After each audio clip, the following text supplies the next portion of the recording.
Chapter 91. In about 5 minutes, the reinforcements the troublemakers have called for will arrive. You hide. Okay, boss. Enan put down the walkie-talkie and saw a residential complex surrounded by wire mesh in the distance. Several headlights lit up within the fence, revealing several shirtless men playing cards beneath the lights. Enan's eyes narrowed slightly. She had been following the tire tracks of Huang Xiang's convoy, and this community was most likely Huang Xiang's base. In this apocalypse, these men seemed relaxed, even entertaining the thought of playing cards. The helicopter landed steadily on a building within the complex. Several men downstairs, drawn to the sound of the helicopter, looked up at the rooftop where Enan was and shouted, "Who?" In this apocalypse, only those with access to helicopters were from state-run bases, or from the wealthy capitalist families. So, they were all extremely nervous, fearing that some important figure might be arriving. Enan donned a mask and black combat fatigues, stepped off the helicopter, and stood within the rooftop fence, watching the 20 or so men gathering below. These were likely all the living people here. Huang Xiang had said on the intercom that all his men would be deployed to help Song Wenjing. The remaining men were either incompetent or left to guard the area. The men below breathed a sigh of relief when they saw only Enan, a woman, and a little girl. They turned to look at Enan with a frivolous expression. Where did these women come from? Oh, I thought some important figure had arrived, but it's a woman, and she brought a little girl with her. Ha ha. Each of them was shirtless and slovenly, clearly having barely bathed or groomed themselves since the apocalypse. Their bared teeth and rude words were truly disgusting. Come down, girl. Come down and play with us. You look pretty good. Ha ha. As they spoke, they waved at Enan, and one of the men even pretended to take off his pants. They looked lewd and impatient. Enan didn't respond. Instead, he took a few steps back, flicked his fingers, and released Bufu. Looking at the enormous tiger that had suddenly appeared beside him, Enan stepped forward and stroked its massive head. Bufu, with its second-level supernatural power, was much larger than an ordinary tiger. As it emerged from the space, it roared, "Roar!" Awesome! Xiao Rui, stunned, hid behind Enan, watching the massive and powerful tiger, speechless for a moment. Everyone downstairs heard the roar and cried out, "Tiger!" How could there be a tiger? Enan stroked Bufu's head and issued an irresistible command in a deep voice. "Bufu, this is your first time fighting me. Kill all those people downstairs. Understand?" Bufu's golden eyes stared at Enan, seemingly understanding her words. It looked toward the group below. It raised its claws and shook its head. With a roar, it leaped down from the 3rd floor. Roar! Ah! Run! Bufu pounced, pinning a man down and biting his neck. Then, a thick, raging fire erupted from its maw, engulfing the fleeing men. They were all engulfed in flames, howling and fleeing. Enan leaped downstairs, Xiao Rui in her arms, then set her down and joined the fight. She was incredibly agile, specifically pursuing men who tried to escape into the residential complex. One man, having lost an arm to Bufu, knew his time was numbered. He looked at Xiao Rui in the corner, raised his kitchen knife, and slashed at her. "I'm going to take you with me." The next second, he was enveloped by a green gas, frozen in place, foaming at the mouth and dying. All the men nearby, contaminated by the gas, were instantly killed. Reassured by this, Enan chased him into a building, easily dispatching a fleeing man. Then, she glanced at the man in the corner, pissing his pants in fear.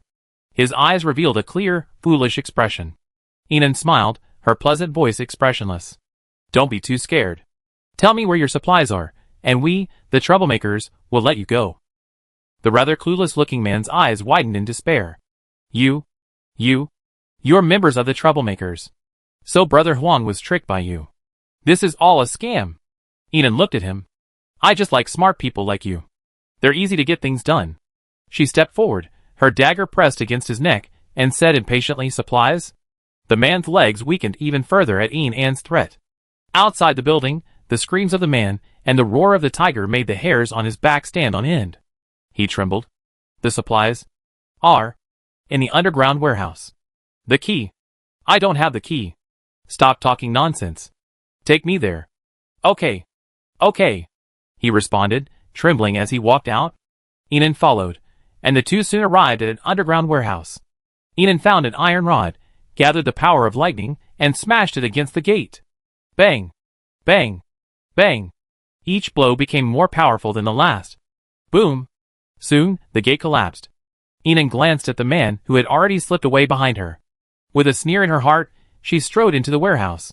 What she saw was a vast mountain of supplies. This Huang Xiang had far more supplies than Enan had imagined. With such a large accumulation, it would take 3 or 4 supermarkets to stock up. Enan collected as she went, and in just 2 or 3 minutes, she had cleared the entire underground warehouse. She walked out and saw Bufu and Xiaorui. Near them lay a heap of corpses. "Let's go!" Enan said, shoving Bufu into the space and evacuating with Xiaorui. Chapter 92.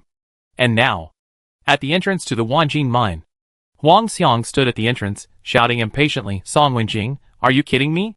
You said you were surrounded, but there's no one here." A hole in the mine was opened, and Song Wenjing, standing among the crowd, whispered, "I don't know where they went. Quickly, cover our evacuation. We agreed on 50% of the supplies. Don't waste time. You won't lose a cent." As they spoke, Huang Xiang followed Song Wenjing into the mine. At that moment, Huang Xiang's intercom rang out. Amidst the chaotic hum of electricity, a panicked man's voice rang out, "Brother Xiang, it's over. Brother Xiang, save me. Brother Xiang, all the brothers are dead, dead. I'm so scared." Huang Xiang's brows furrowed, his small eyes filled with shock and confusion. "What the hell are you talking about? What happened?" "The troublemakers. They're trying to lure the tiger away from the mountain. Their people are here to steal all our stuff." Hearing the voice, Song Wenjing turned to look at Huang Xiang, meeting his dangerous gaze. Song Wenjing frowned, sensing something was wrong. He immediately stepped back and lowered his voice. "Huang Xiang, I didn't do anything." However, Huang Xiang ignored him. He drew a knife, a murderous look on his face. The men behind him also drew their weapons. Huang Xiang sneered, "Song Wenjing, you're a good fellow. I partnered with you because you had some skills, and you actually cheated me and plotted against me. Do you even know who my cousin is?" The man's sobbing cry for help continued through the intercom. "Shut up, you piece of shit.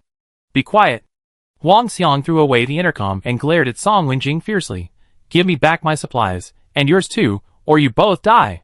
Song Wenjing immediately thought of An's beautiful yet dangerous eyes, and her words.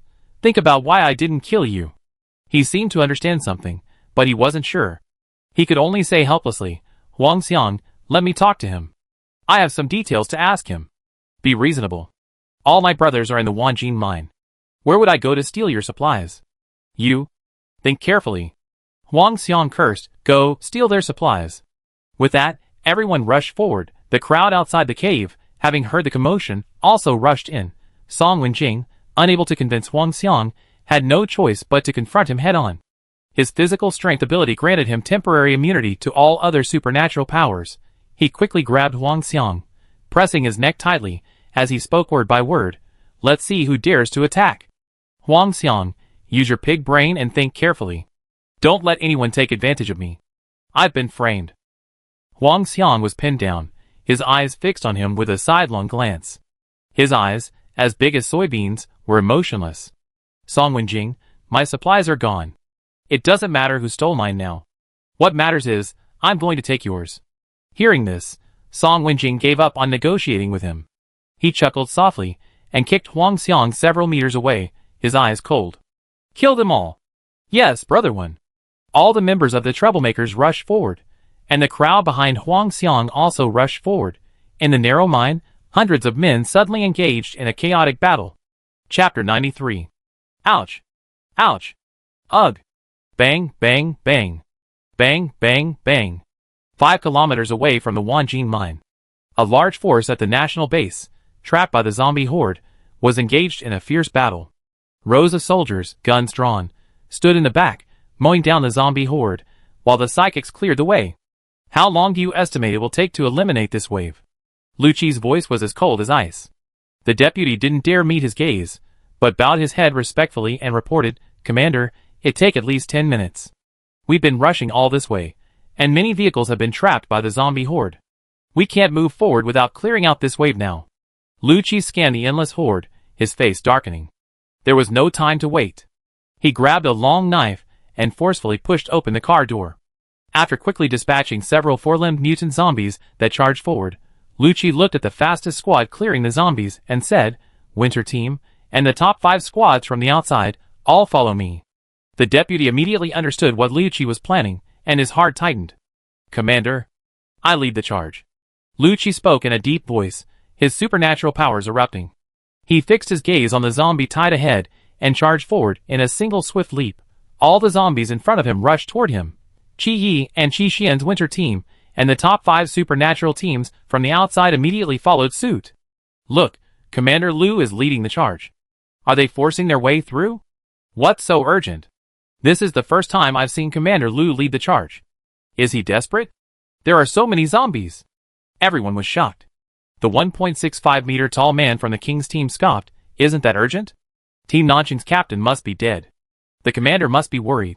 His voice, neither too loud nor too soft, could be heard by the nearby psychics and soldiers resting and awaiting their shifts.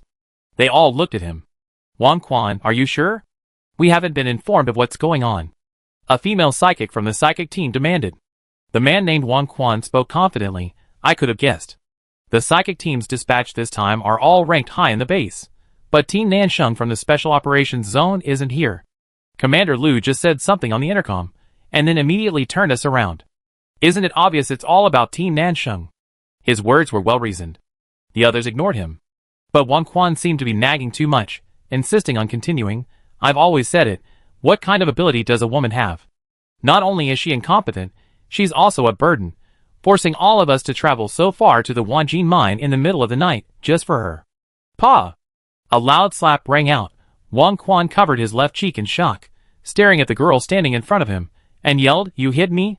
The girl, hands on her hips, glared at Wang Quan coldly. You slandered women, and I'm going to hit you. Who the hell do you think you are? You hit me. Wang Quan, enraged, rolled up his sleeves and was about to strike the girl. Pa! The next second, his fist missed, and he was slapped again on the right cheek. This slap was even louder than the previous one, knocking him to the ground. Captain of the Panda team, Luo Xiaomei, remember my name. If I hear you slander women again, I destroy you. Luo Xiaomei pressed Wang Quan's head, saying each word. She stood up and clapped her hands. Behind her stood her 4 teammates, 1 woman and 3 men, all looking formidable. Wang Quan's teammates were accompanying the army to kill zombies. He was now isolated and helpless, and could only crawl to his feet, covered in dust and dirt. Not daring to say another word, Wang Quan turned and began to leave. Wait!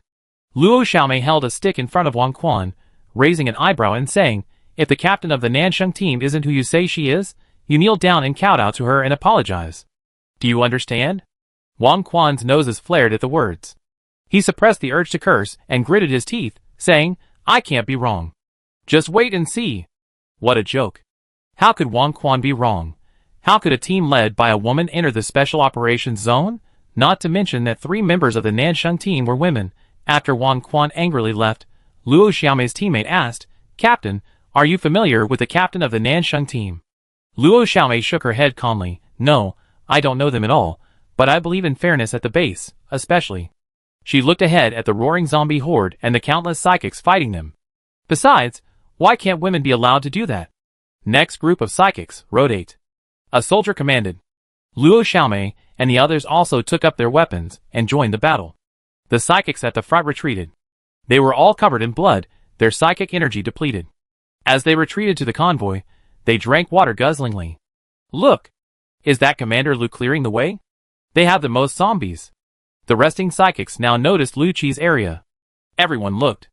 Zombies, dragging their broken bodies and gaping their foul-smelling mouths, surrounded Lu Qi and the others, their pale eyes filled with excitement. It was as if Lu Qi and the others were the most delicious piece of fat. Level 2 zombies with limb mutations and speed mutations were crawling towards them from above the zombie horde, nearly forming a small mountain. The situation was extremely dangerous. At that moment, a vine burst through the zombie swarm. The next second, a third. One by one, the vines forcibly cut a bloody path. Lu Qi, long sword in hand, led the charge. His immense strength and superior physical fitness made him invincible. When did Commander Lu's powers become so powerful? It seems he's already reached level 2. So fast. Is level 2 power so powerful? Amidst exclamations of surprise, Lu Qi led his team of psychics, quickly carving a bloody path. He then turned and retreated a few steps, issuing commands to his deputy. Qi Yi and the others took over in unison, continuing to hack away at the zombies. Everyone retreat quickly, ready to go. The deputy shouted, receiving the command. Soon, The convoy was in full swing. Lu Qi and his companions didn't have time to get on board, so they jumped onto the roofs of the armored vehicles and continued to fight the zombies that were charging at them. Finally, the convoy made it out safely. After crossing a bridge, they arrived at the hillside where the Wanjin mine was located. Chung Su and his men approached the convoy's headlights. "Commander Lu? Where's your captain?" Lu Qi asked as he jumped off the armored vehicle.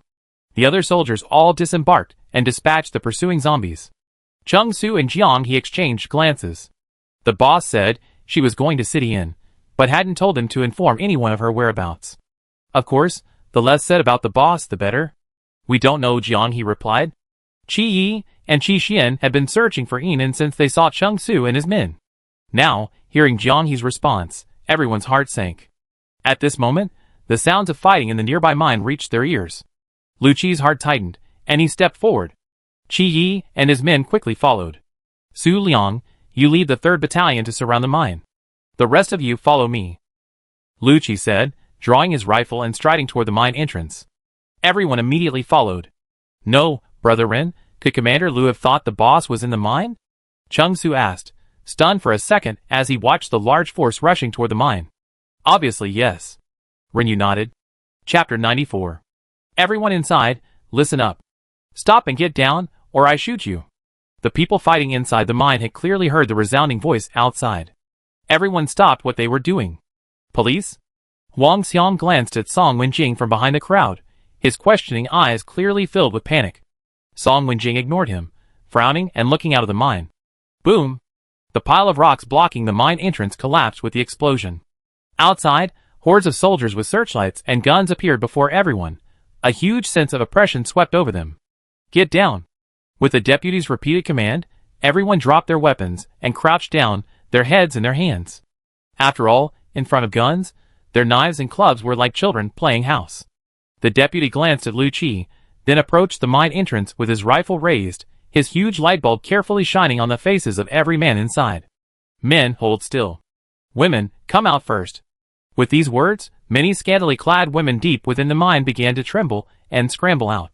The deputy immediately turned to look at Lu Qi, who was standing on the high slope, scanning the women one by one, then shook his head gravely. The deputy immediately understood and continued, "Are there any more women?" "Me." Suddenly, a sharp, piercing male voice rang out.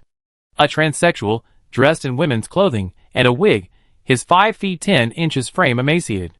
The deputy's face was filled with disgust. "Get down. I've had sex reassignment surgery, Commander," the man said aggrievedly. "Get lost." After the deputy finished scolding, the demon clutched her head in frustration, not daring to say another word. Lu Qi's eyes darkened. It seemed she wasn't there. He nodded to his deputy, who, receiving the order, quickly led the troops to control the crowd inside the mine. "Everyone listen up. We take in anyone with special abilities, who's willing to join the national base. Otherwise, we shoot them." Someone in the crowd began to speak up. I want to join the national base." "Don't kill me." "Free food? If you give me food, I go." Everything seemed to be going smoothly. Suddenly, Lu Qi, standing at the highest point, noticed a subtle movement in the grass on the hillside behind the mine. "Something's wrong there. Go investigate." "Yes, Commander." Several soldiers immediately rushed over. At that moment, the deputy in charge of controlling the people inside the mine also noticed something unusual and shouted, "There's a hidden tunnel inside the mine. Someone's escaped. Chase them." Instantly, many soldiers gave chase. Huang Xiang, crouching on the ground, looked in the direction of the soldiers' pursuit. A sudden thought struck him, and he searched everywhere for Song Wenjing, but he couldn't find him. Huang Xiang was furious, and he lashed out, "You left a way out, and you still asked me to die for you. I thought you had no way out. You're really playing me. Song Wenjing, do you want me to die for you so you can escape to my base and reap the spoils?" He was so loud that a soldier put a gun to his throat. "Quiet." At that moment, behind the mine, a dozen soldiers were chasing a dozen or so members of the escaping gang. Under the cover of night, the mountain path was rugged and difficult to navigate, and armored vehicles couldn't navigate the narrow path. The soldiers were quickly outdistanced by the escaping gang, who were familiar with the terrain. "Brother One, the cops are behind us. We're saved, ha." A man behind Song Wenjing rejoiced as he ran. The next second, a helicopter appeared in the sky ahead. It was flying straight towards them. "It's coming towards us. Run," Song Wenjing said, and immediately changed direction. However, the helicopter was chasing him. As it approached, the powerful airflow generated by its rotors blew people away, making them unable to move. One short man was even blown away. Behind him was the relentless pursuit of the army. In front of him was the helicopter, to his left was a cliff, and to his right was a steep, rugged slope. In such a strong airflow, choosing to go up the steep slope was a sure way to death. For a moment, everyone was trapped. The helicopter landed. Song Wenjing ducked low to shield himself from the dwindling wind. Gazing through the helicopter lights, he saw a slender woman in black descend, followed by a little girl. He felt the woman's figure was strikingly familiar, and was about to say something when a man suddenly shouted, "The soldiers behind are catching up. Quickly take care of this woman." Everyone rushed forward. Crack! Ah! A thunderous roar of lightning and the men's screams echoed. Instantly, all the men who had rushed forward fell to the ground. Song Wenjing fell silent. It was her. Ah! The last man fell. Enan looked at Song Wenjing, who stood motionless before him, seemingly giving up resistance, and chuckled faintly. "Brother One, are you still running?" Song Wenjing, over 5 feet tall, now looked like a helpless lamb before Enan. He shook his head, gave a wry smile, and then extended his hands to Enan. "Let me do whatever you want. I'm not a soldier. I don't torture people." With that, Enan kicked Song Wenjing, who had given up resistance, and said, "Just lie there and wait for the soldiers to come and deal with you." Just then, the army caught up. Behind a dozen or so soldiers were Lu Qi and several teams of psychics. As they arrived, they saw a dozen men knocked unconscious by electric shock and Song Wenjing lying prone on the ground. And standing next to him, the dashing, dazzling woman. Could it be anyone else but Enan? Chapter 95. The soldiers immediately stepped forward to restrain Song Wenjing. "Boss!" Chung Su and the others moved forward to surround Enan and Xiao Rui. Under the night sky, Lu Qi gave Enan a deep look, then walked towards Song Wenjing, who was being held by the soldiers. Song Wenjing looked at Lu Qi and sneered, "You're still the same. You haven't changed." The two were old acquaintances. This scene surprised everyone. Lu Qi was silent for 2 seconds, then sighed, "I never imagined that a young and promising major in the South would choose to become a troublemaker." For a moment, everyone remained silent. The soldiers dispersed, leaving space for Lu Qi and Song Wenjing to talk. Enan led Chung Su and the others toward the Wanjin mine, while Renyu flew the helicopter there. After all, there were too many people here, making it difficult to use the space. "Captain Beauty." Chi Mei's excited voice rang out. Enan turned and saw the 5 members of Team Winter approaching. "Captain Beauty, you're amazing. You've defeated so many." Seeing they were familiar faces, Enan smiled broadly. "I heard last time from Chu Hui that you guys entered the Special Operations Zone. Congratulations." "Hey, I'm closer this way." Chi Mei grinned, revealing her large white teeth. "Are you hungry?" "I have chocolates," Qi Xian said, pulling a few chocolates from his pocket. His pale gray eyes occasionally glanced at Enan, a look of shyness and embarrassment. Chen Feifei and Chu Hui were shocked to see the chocolates Qi Xian pulled out. "Qi Xian, where did you get those chocolates? Wow, you have this good stuff, and you didn't bring it out sooner? I'm starving." Chu Hui reached out to take it. "Hey!" Qi Xian immediately blocked his excited hand and took a chocolate from the pile. "Here." Chu Hui frowned. "No way, brother. I'm big and strong, and you won't give me the biggest one." Qi Xian dribbled, "You haven't even fought yet. The biggest one should go to those who've worked the hardest." He pressed the largest chocolate into Enan's hand. Enan was stunned, staring at the largest chocolate in his hand. Chung Su and the others had already surrounded Qi Xian and were dividing the chocolates. The joyful voices were boisterous. It seemed as if the tension and excitement of the apocalypse had finally found a moment of relief. Enan was touched by the atmosphere, and a rare sense of lightness rose within her. She smiled and looked up, meeting a pair of dark eyes. Qi Yu was standing near the crowd, watching her. He walked towards her. He moved his throat slightly, about to say something. Suddenly, a loud noise broke out. Everyone looked over. The kings and pandas were seen arguing. Panda Captain Luo Xiaomei, with her hands on her hips, pointed at Wang Quan, the king's captain, and yelled, "You said that yourself. Why are you acting so stupid now? Go kowtow and apologize." Wang Quan seemed to want to leave, but the pandas blocked his path. The army was watching nearby, so a fight wouldn't work. Seeing Luo Xiaomei's confrontation, Wang Quan's eyes gleamed with ruthlessness. He glared at her with disgust. "What's wrong with you? Why should I apologize?" You said the captain of Team Nansheng relied on men and had no skills, yet she single-handedly took down a dozen escaped troublemakers. Can you do that? Which eye did you see her take care of them? Why didn't those men fall for other reasons? You? Luo Xiaomei hadn't expected Wang Quan to be so shameless, and she was speechless for a moment. Captain, this kind of man looks down on women because he's too self-conscious.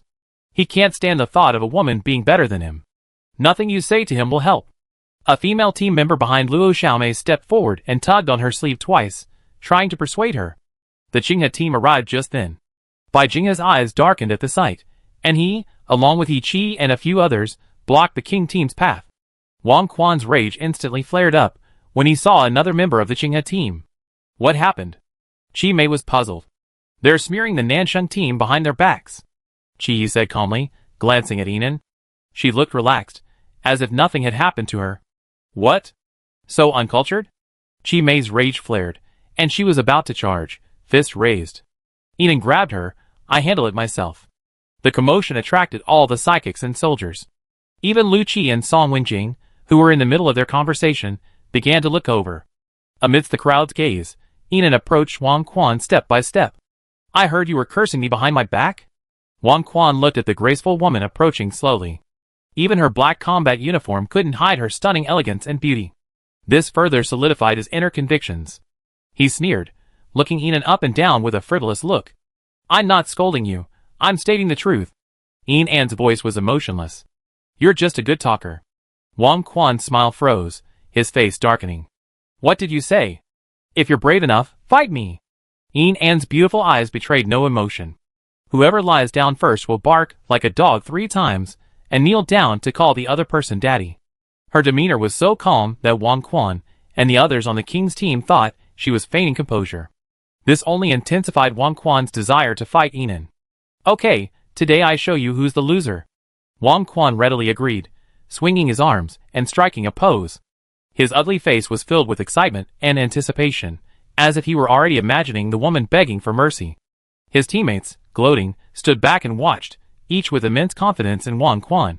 Luo Xiaomei of the Panda team, with a stern expression, stared intently at the two. Bai Jinghe of the Qinghe team quietly walked a little further away. Captain, you. Yi Qi was puzzled. I'm afraid the blood will splatter on me. Bai Jinghe brushed off his white shirt. Wow, the captain is such a misophobe. He's not watching such a wonderful scene. He's such a clean freak. Zhang Meng looked excitedly at Yinan and Wang Quan. Cheng Su and the others silently took a few steps back, each one munching on chocolate with a carefree expression. Battalion commander. Seeing this scene, several soldiers were unsure whether to intervene, and instead looked at a single officer. This officer was one of the men Yinan had saved from the zombie wave a few days ago. He looked at Yinan and shook his head slightly. Although the base doesn't allow harming others, they're voluntarily sparring, so there's no need for us to stop them. He then looked at Wang Quan with a cold, disgusted look. Several soldiers, bewildered, watched.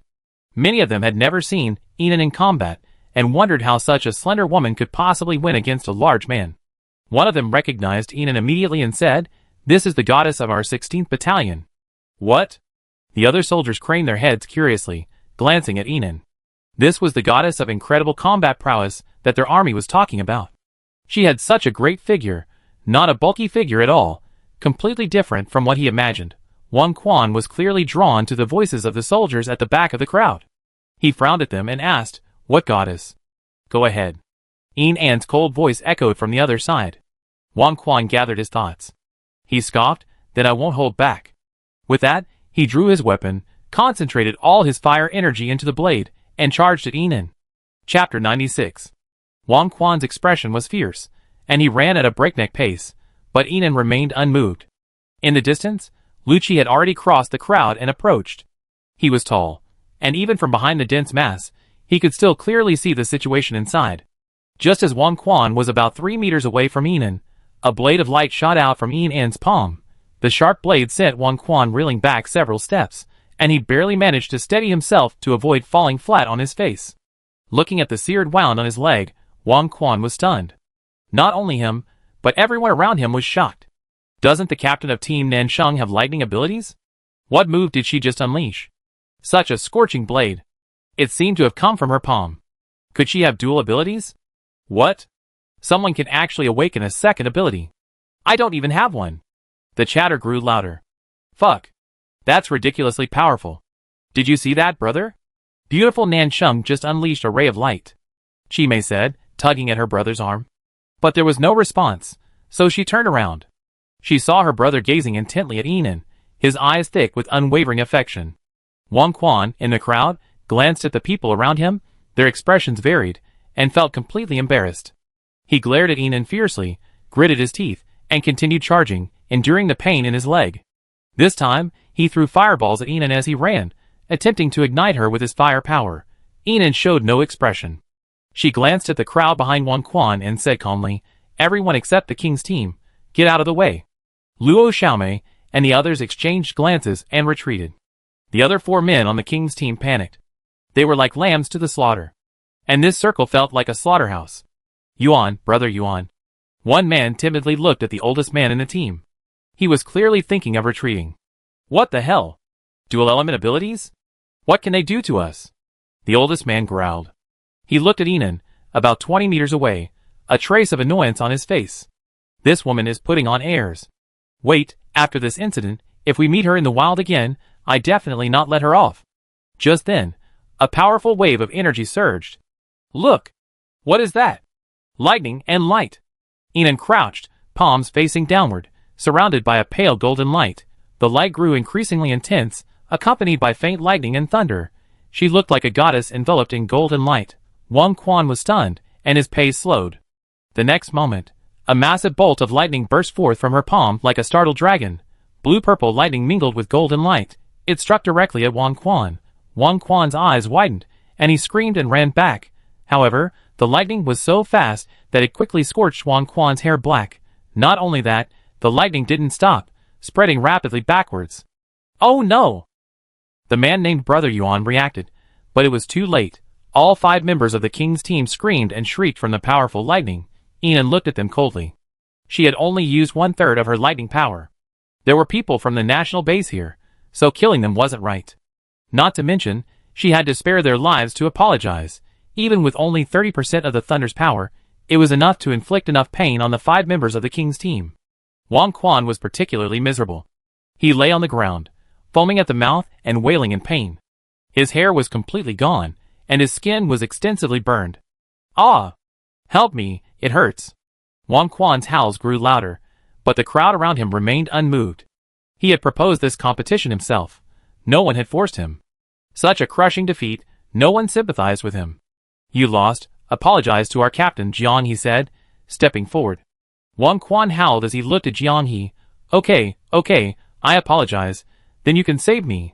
With that, he shakily climbed to his feet and walked towards Yinan. His back was now facing the crowd searchlights, his expression obscured by the charred face. Yinan, however, caught a glimpse of the cruelty in his eyes. She sneered inwardly and was about to strike. Bang! With a loud bang, Wang Quan fell straight to the ground. A deep red hole pierced his forehead. Everyone turned to look at Lu Qi, who had lowered his gun. His expression was cold and expressionless.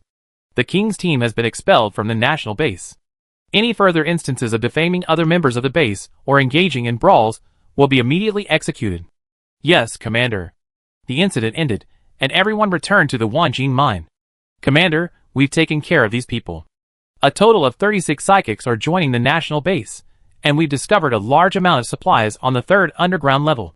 The deputy came running to report, his face beaming with excitement. We've got a truly enormous amount of supplies this time. More than the other 3 factions combined. Lu Qi nodded. Contact the base to send more personnel for the transport. Yes. The deputy trotted off. Lu Qi then looked at Yinan. Your Nansheng team has made an invaluable contribution this time. Thank you for your hard work. Yinan looked at Lu Qi and smiled faintly, saying nothing. His voice was quite loud, heard by the surrounding psychics and soldiers. They looked at Yinan and the others with admiration. Lu Qi was quickly summoned by the soldiers.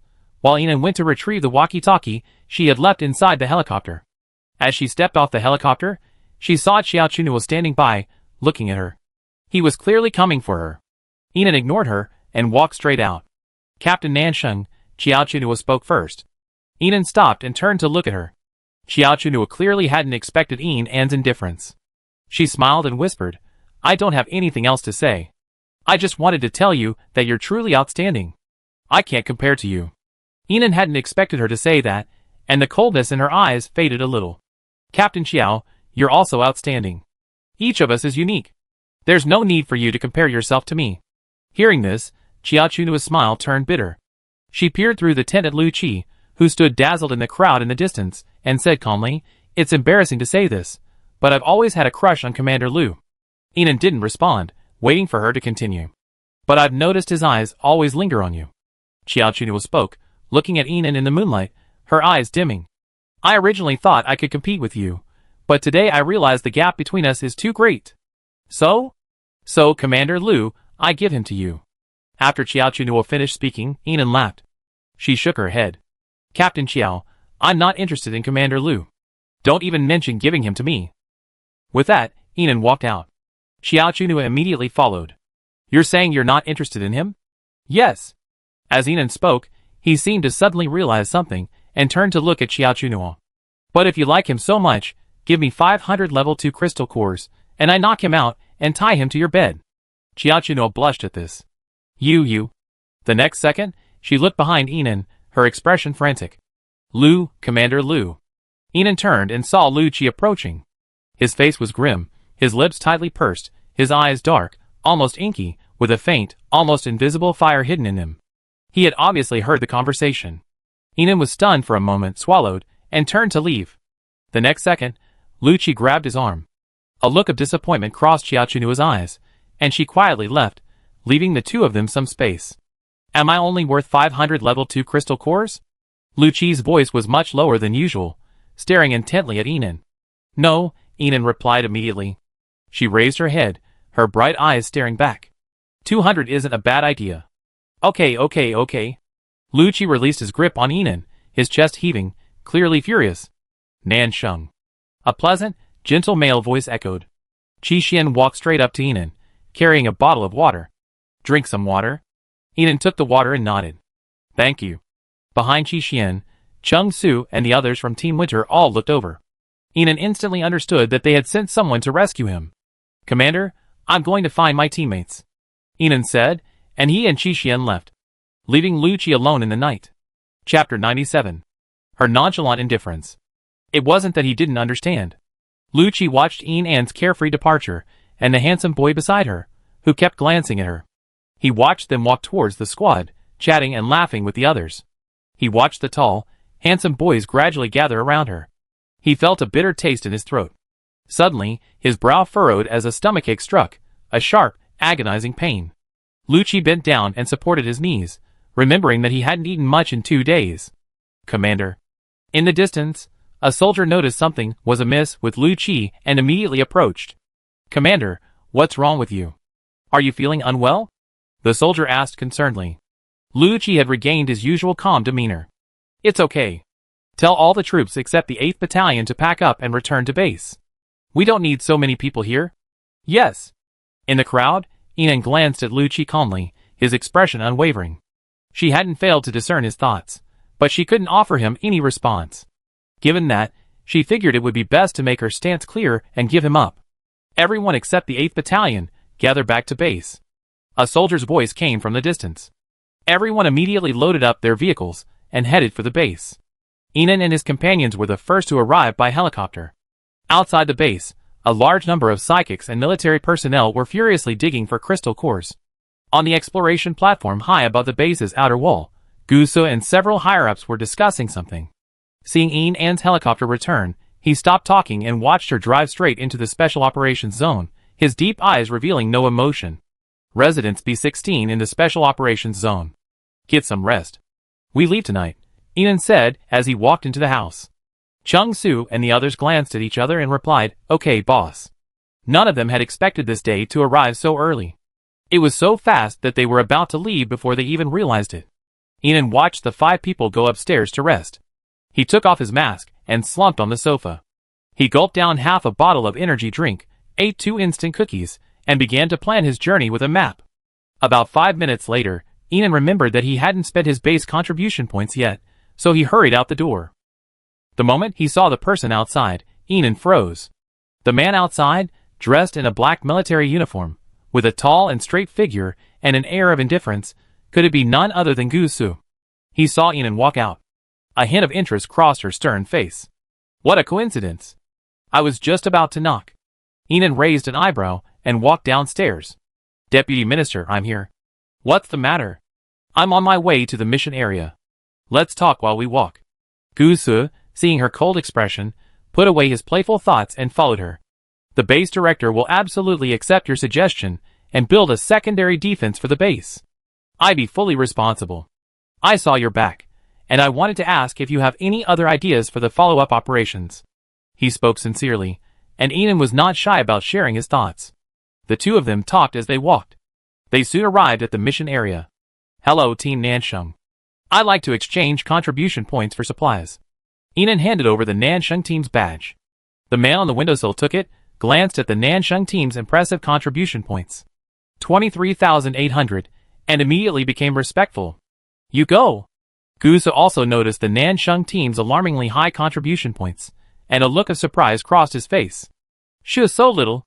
I thought it was enough for 5 Gatling guns. Inan muttered, resting her chin on her hand. Gusu looked down at her. From his angle, he could only see her thick eyelashes. Is that still too little? The second-place finisher was over 10,000 contribution points behind you. Inan acted as if she hadn't heard him. She sighed. We've fought so hard for so long, and we can't even get 5 Gatling guns. Her tone was filled with inexpressible grievance. Gusu watched Inan's increasingly aggrieved expression. A hint of interest flickered in his deep eyes. He glanced at the man on the windowsill. Approved 5 Gatling guns for the Nansheng team. Since she wanted it, he would oblige. Thank you, Deputy Minister. Inan looked up at Gusu and smiled sweetly. Gusu gazed into her bright eyes, and suddenly thought of her stunning beauty inside the helicopter, his heart clenching. That was a close call. We almost got bit by those mutant dogs. Hurry, save them! There was a commotion at the base gate not far away. The two looked over, and saw that the troops from the 8th Battalion had returned. What happened? Didn't the supplies arrive? You don't know. A pack of mutant dogs suddenly rushed out. It was a chaotic scene. The leader of the Thorn group also ran away. Mutated dogs? Yeah, they're much faster than zombies. Several of our brothers were bitten. Where's the doctor? Doctor? Help them.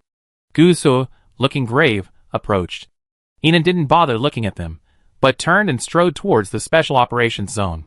Her next target, the armory. The armory's security was significantly weaker than usual. Using his special zone identity, Inan easily entered a hidden armory. He quietly collected half the warehouse's worth of weapons, and quickly evacuated with the well-rested Chung Su and the others. It was 11:20 p.m. Under the night, the entire base fell silent. The only sounds were those of psychics and soldiers digging for crystal cores. Inan's helicopter, like a ripple in the calm, attracted considerable attention. On the rooftop, Gusu, smoking, watched the helicopter take off from the special zone. His sharp eyes narrowed, and in a split second, he strode down. Deputy Minister. Deputy Minister. The soldiers along the way saluted him, puzzled as to why the usually calm Deputy Minister Gusu was so hurried. When Gusu arrived at Special Zone B16, Lu Qi was already standing there, staring silently at the pitch-black sky, his back visible only. The gate to Special Operations Area B16 was wide open, empty inside, clearly deserted. Did you let them go? Gusu demanded. Lu Qi didn't answer.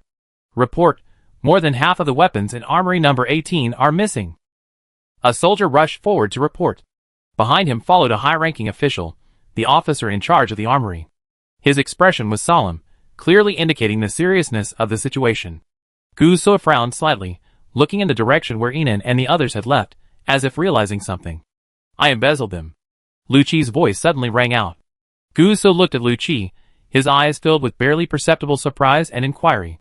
So it was the commander who embezzled it. I see. The senior official's expression relaxed, but he still seemed puzzled. But why were so many weapons used in this operation, and haven't been returned yet? There were mistakes in this operation. I will take sole responsibility for any problems. Lu Qi's voice was calm. He glanced at everyone and strode away. The senior officials and soldiers dispersed. Gusu watched Lu Qi's departing back. That's quite interesting. He held a cigarette between his index and middle fingers, exhaled a puff of smoke, and looked at the empty B16 with a chuckle. Why did you take on such a big mess for her? The next day, News of the Nansheng team's departure from the Special Operations Zone spread quickly throughout the base. What? The boss is gone?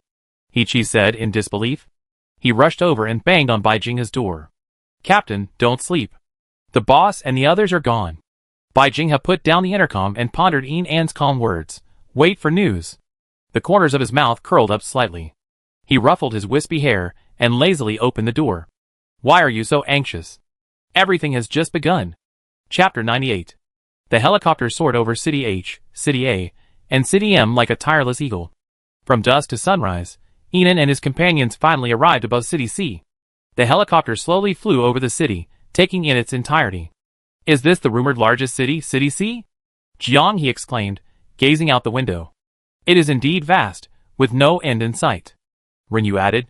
The farther one traveled from City H, where the national base was located, the more horrific the scenery became. The streets of City C were not only horrible, but also utterly chaotic. Zombies and the roaring and wailing of the crowds littered the city, creating a hellish din that instilled fear in the mere sight of them. The chaotic crowd below, hearing the helicopter's roar, looked up. Each of them, covered in stains, stared at them like a wolf, wary, provocative, and fierce. An's expression remained calm as she landed her helicopter on an unoccupied rooftop on the outskirts of City C. There are fewer zombies on the outskirts of the city, so we start here, Enan said, leading the group down from the helicopter. She looked around, saw no one around, and quickly folded up the helicopter. It seems there aren't many people here, Songyan said, looking at the tightly closed buildings. Not necessarily. While there aren't many zombies on the streets, there are plenty of corpses, Enan said calmly, leading the way down. Her gaze was cold and sharp, fixed on the dark corridor ahead. Chung Su and the others following closely behind were also wary. The further down they went, the more cat and dog skulls appeared on the ground. Clearly, these were cats and dogs eaten by humans. Suddenly, a large number of footsteps could be heard in the hallway ahead. Enan, who had heard the noise before, calmly watched the crowd that suddenly rushed out, saying nothing. Chung Su and the others immediately drew their weapons. Where are you from? The crowd stopped about 7 or 8 meters away from Enan and the others. A man with a scarred face led the group, demanding angrily, clearly disapproving of outsiders. Enan's cold eyes swept over the 100+ people. She didn't want to act rashly unless absolutely necessary, especially since she didn't fully understand the situation in City C. Taking action now would be very disadvantageous. So, she patiently replied, We're from the next city. Get out. Outsiders are not welcome. The scarred man immediately swore, his voice spitting out irritation and hostility. What are you doing, Wu Wei? Harmony brings wealth. A lazy female voice suddenly rang out. The crowd parted, and a charming woman, about 30, stepped forward, her steps graceful and her features clean. To maintain a clean and tidy appearance in this apocalypse was clearly not easy. Sister Gong, the scarred man called respectfully, then stepped back a few steps. Sister Gong, a cigarette in her mouth, crossed her arms, and surveyed Enan and the others. City C is currently dominated by several major forces. Their resources have long been divvied up. Outsiders are not welcome, don't you know? Sister Gong was quite polite, and judging by her status, she must be above them. To command the submission of such a large group of men, she must be quite capable. Enan said in a calm voice, We're new here, so we don't know much about the situation. Since you're occupying this building, let's move on. With that, she turned and began to leave. Nearly every building on these nearby streets is already occupied. The woman's languid, elegant voice echoed again. Enan smiled faintly, without responding. She continued walking, with Chung Su and the others following closely behind. Wait! The woman named Sister Gong spoke again. Enan stopped and turned to look at her. A questioning look crossed his brow. The woman slowly approached Enan, scrutinizing her. Suddenly, she gave a charming smile. Little sister, your temperament is very much my cup of tea. Do you have special abilities? Do you want to join me? The crowd behind her was visibly surprised. The scarred man in the lead, Wu Wei, stepped forward and said, Sister Gong, Brother Bei said you can't recruit people without permission. The alluring woman, Sister Gong, leaned aside, and with a single glance, Wu Wei shut up. Enan was somewhat interested in their organization. If, as the woman had said, City C was resource scarce but power saturated, she might join one to observe the situation. Thinking this way, Enan spoke politely. To be honest, 3 of the 5 of us have special abilities. She glanced at Chung Su, Jiang He, and Rinyu. The three understood and stepped forward, briefly displaying their special abilities. The crowd looked at them, their hostility instantly transformed into admiration. Three of them actually have special abilities. The woman named Sister Gong was also clearly shocked. She looked back at Enon and muttered to herself, "You don't have any special abilities? Did I, with my discerning eye, fail today?" Without waiting for Enon's reply, she stepped forward and extended her hand. "Hello, my name is Gong Kui, and I'm the leader of this team. I've given it a nice name. The Rose Team." Enon extended his hand. "Enon, these are my friends." Chung Su and the others were all surprised to hear Enon say this. When had the boss changed his name? "Hello, Enon. From now on, you be joining the Rose Team. Let me introduce you to our current situation." Gong Kui spoke enthusiastically, leading the others downstairs. This turned out to be the outskirts of City C, also known as the slums. Most of the supermarkets were small, and the resources were far less abundant than in the city center. The street they were on was one of the 5 main streets in the Arakawa area, also known as South 2nd Street. In this entire area, all commercial buildings were occupied by various gangs and factions. The building they were in was a commercial complex, jointly occupied by the Rose Team and another gang. There are only about 30 of us in the Rose Group, all former employees of my company. I was able to take over this building thanks to a collaboration with another group. They outnumber us, have more psychics, and their leader is incredibly powerful. We all call him Brother Bei. Gong Kui spoke slowly as he walked downstairs. But when she saw the figure at the bottom of the stairs, she paused, flicked her cigarette, and instantly put on a charming yet slightly flattering smile as she walked forward. "Hey, Brother Bei, why are you on the 4th floor?" The man, Brother Bei, was about 30 years old, with dark skin and murky eyes. He was clearly a tough guy. He stared intently at Enon and the others, ignoring Gong Kui's flattering questions. The men behind him also drew their weapons, and stared intently at Enon and the others. Gong Kui, seeing this, extinguished his cigarette, put away his charming smile, and said leisurely, "Brother Bei, I've recruited the 6 of them into our group. 3 of them have special abilities, so they won't hold us back. Didn't I tell you to get my approval before recruiting them?" The man named Brother Bei spoke, his voice deep and husky, a touch of age and vicissitude that instilled fear. Gong Kui didn't back down. Her lips curled up, her eyes gleaming with indescribable charm.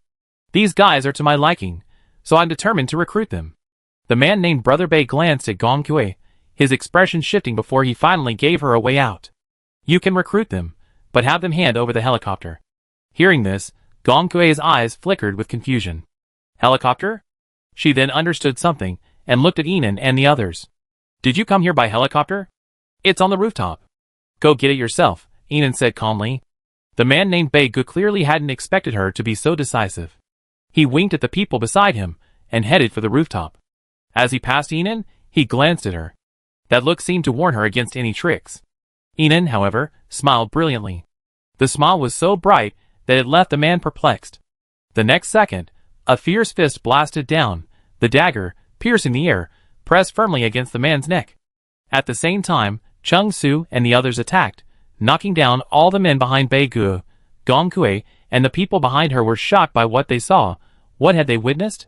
A slender girl knocked Bei Gu down in a few blows. The man named Bei Ji's dark face flushed crimson. Enon was suffocating him, but he clearly refused to give in. He struggled desperately, and tried to unleash his supernatural powers. Bang!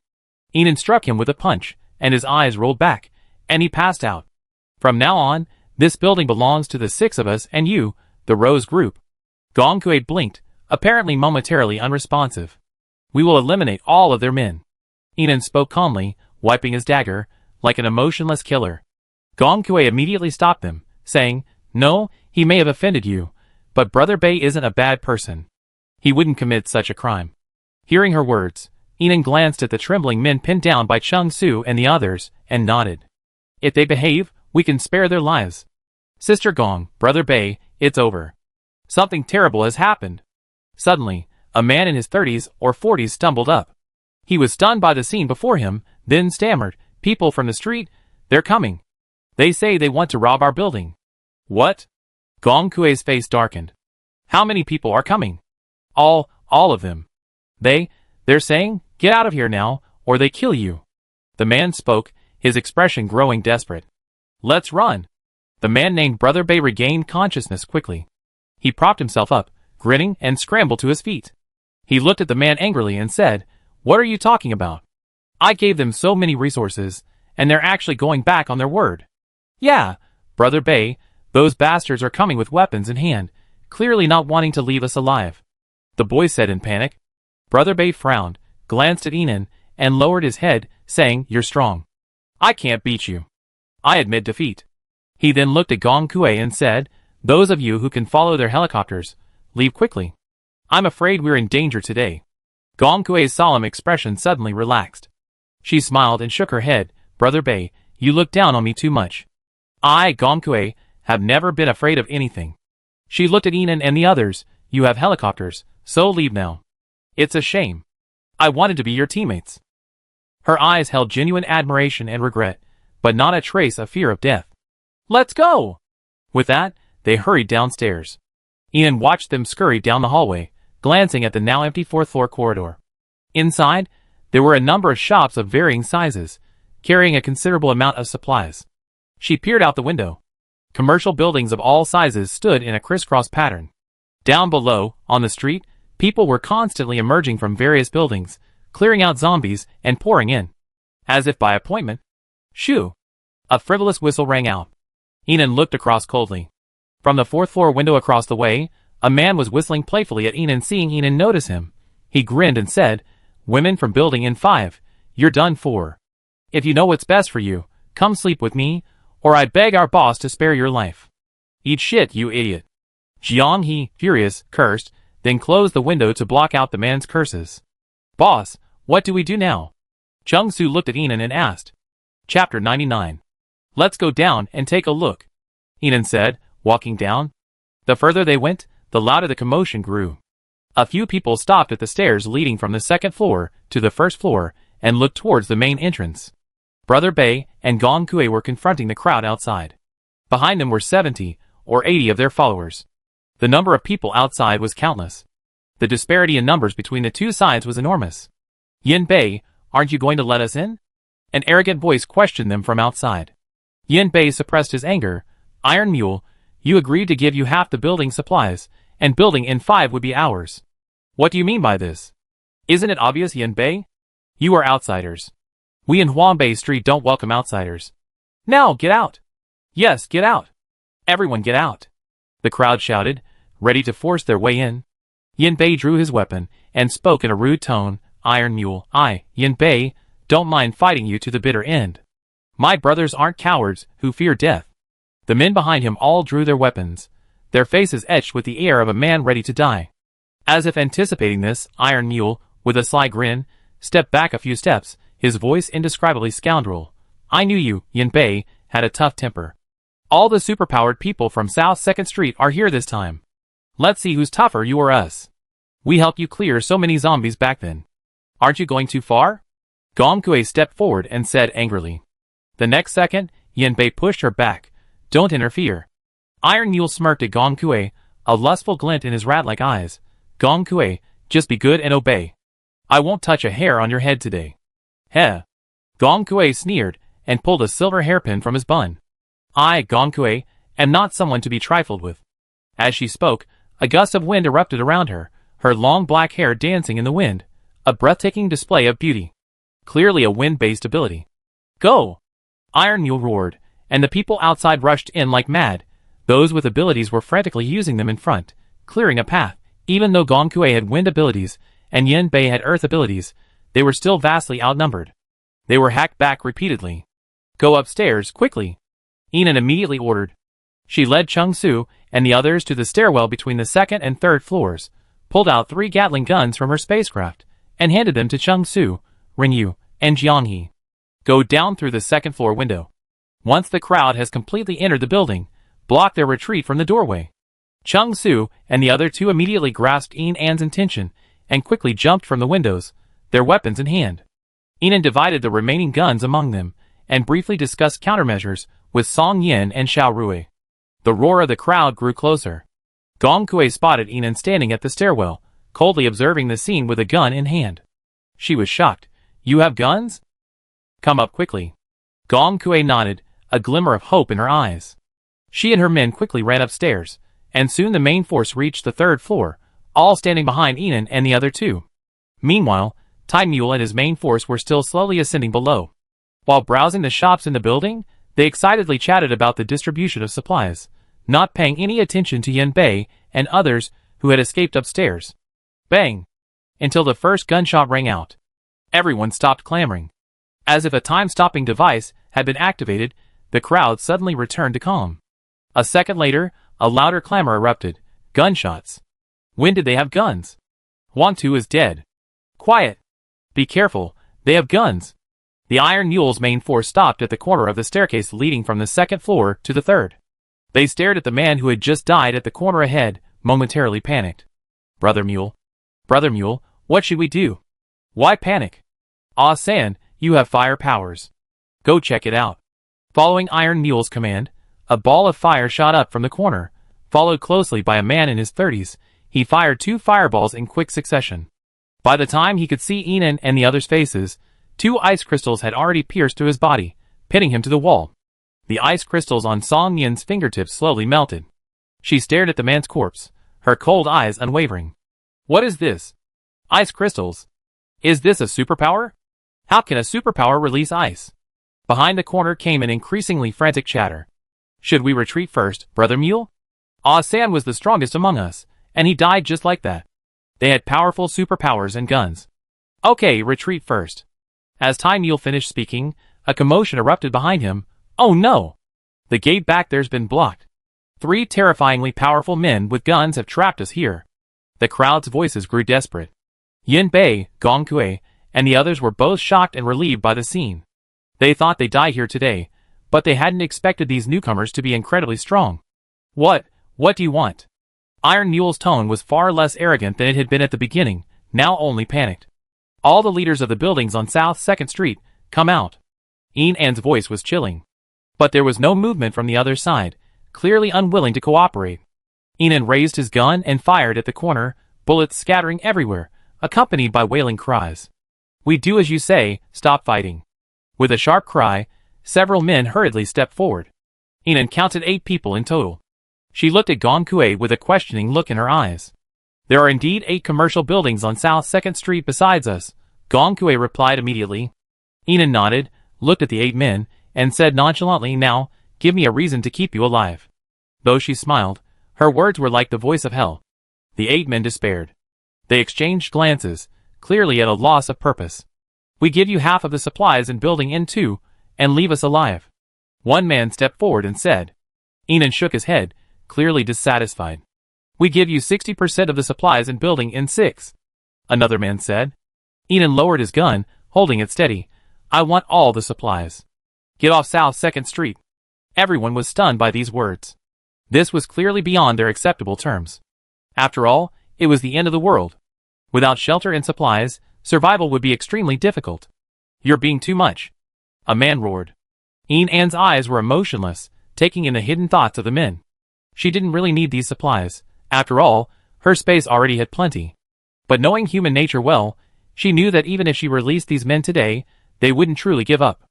After all, as native inhabitants of this place, they had the advantage of numbers and familiarity with the terrain, and they would definitely fight back. They had to completely deny themselves the chance to gather their strength and strike back.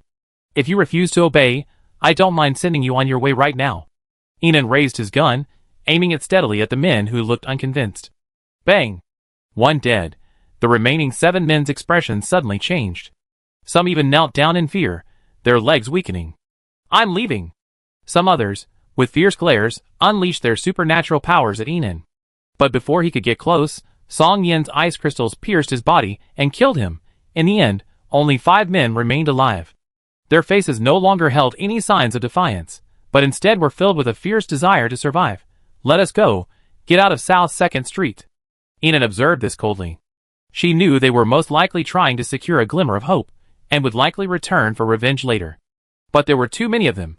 There were undoubtedly some who were ruthless, but there were also undoubtedly some who were forced to survive the apocalypse. She had to screen these people, and the process would naturally take some time. Enon lowered her gun and spoke in a resounding voice. Everyone downstairs, listen up. South 2nd Street is under my control, Enon. If you're willing to follow me, Clear the zombies around South 2nd Street for 2 days. Show me your sincerity, and I take you in. If you're not willing, get out now or else.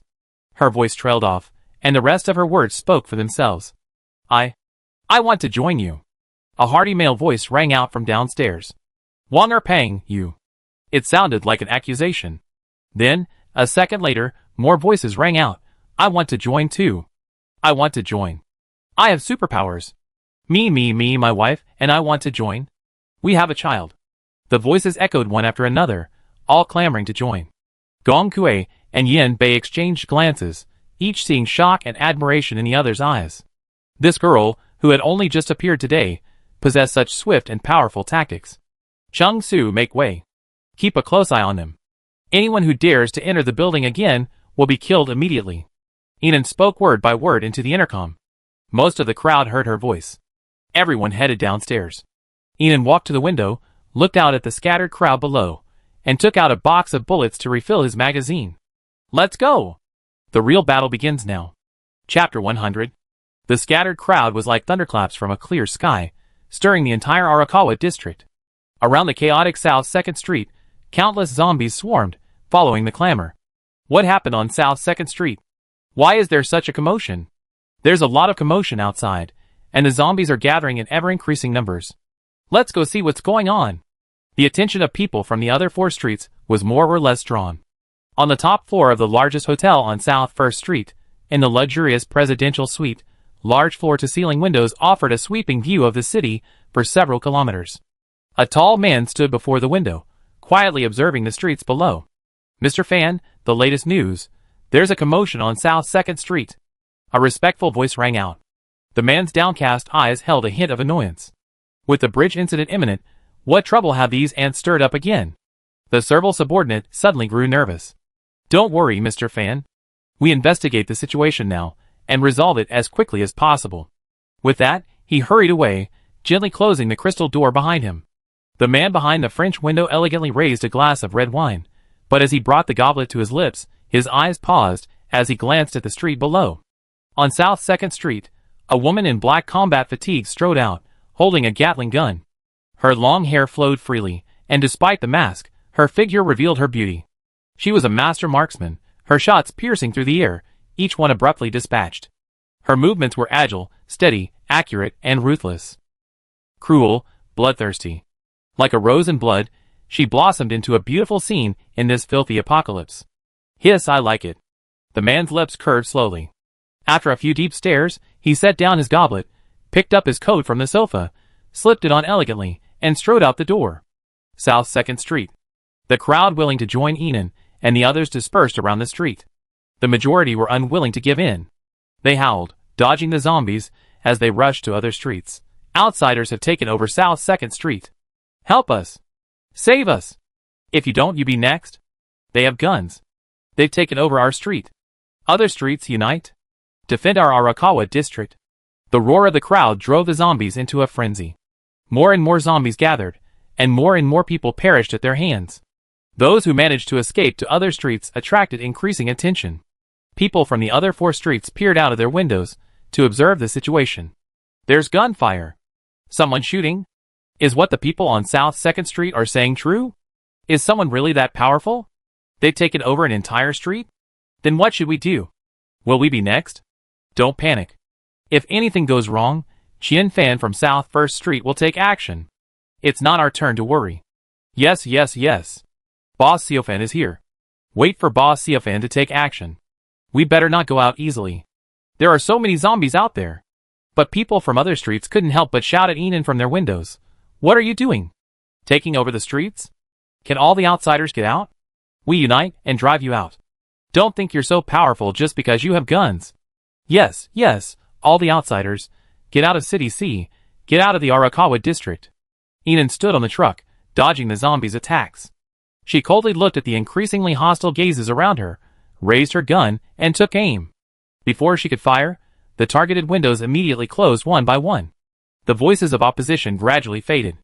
The barrel of a gun is the only way. Chung Su laughed heartily at this. Then, a second later, the sound of a large crowd could be heard not far away. Zombies wailed and died one after another. Enan looked over to see a massive crowd pouring in from the next street, followed by cries of delight from countless floors. It's President Fan. Qian Fan. Qian Fan has taken action. Great.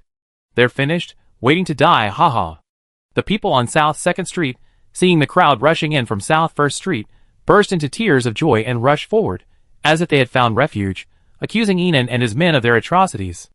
The already limited number of zombies in the suburbs were quickly cleared out by the crowd, and people from other streets, seeing this, also came downstairs to join in the fun. The entire area around South 2nd Street was suddenly filled with people. Enan and his companions stood on the side of a large truck, facing the crowd from a distance. They seemed very outnumbered. Boss Fan, we must teach these people a lesson.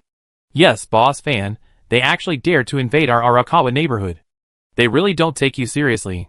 Boss Fan, you've finally taken action.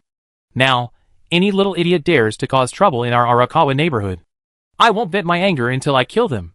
The crowd was seething. Qian Fan, surrounded by the crowd, was clearly annoyed by the noise, and his brows furrowed slightly. With just this slight frown, the people around him immediately stopped their noise, and the crowd gradually fell silent.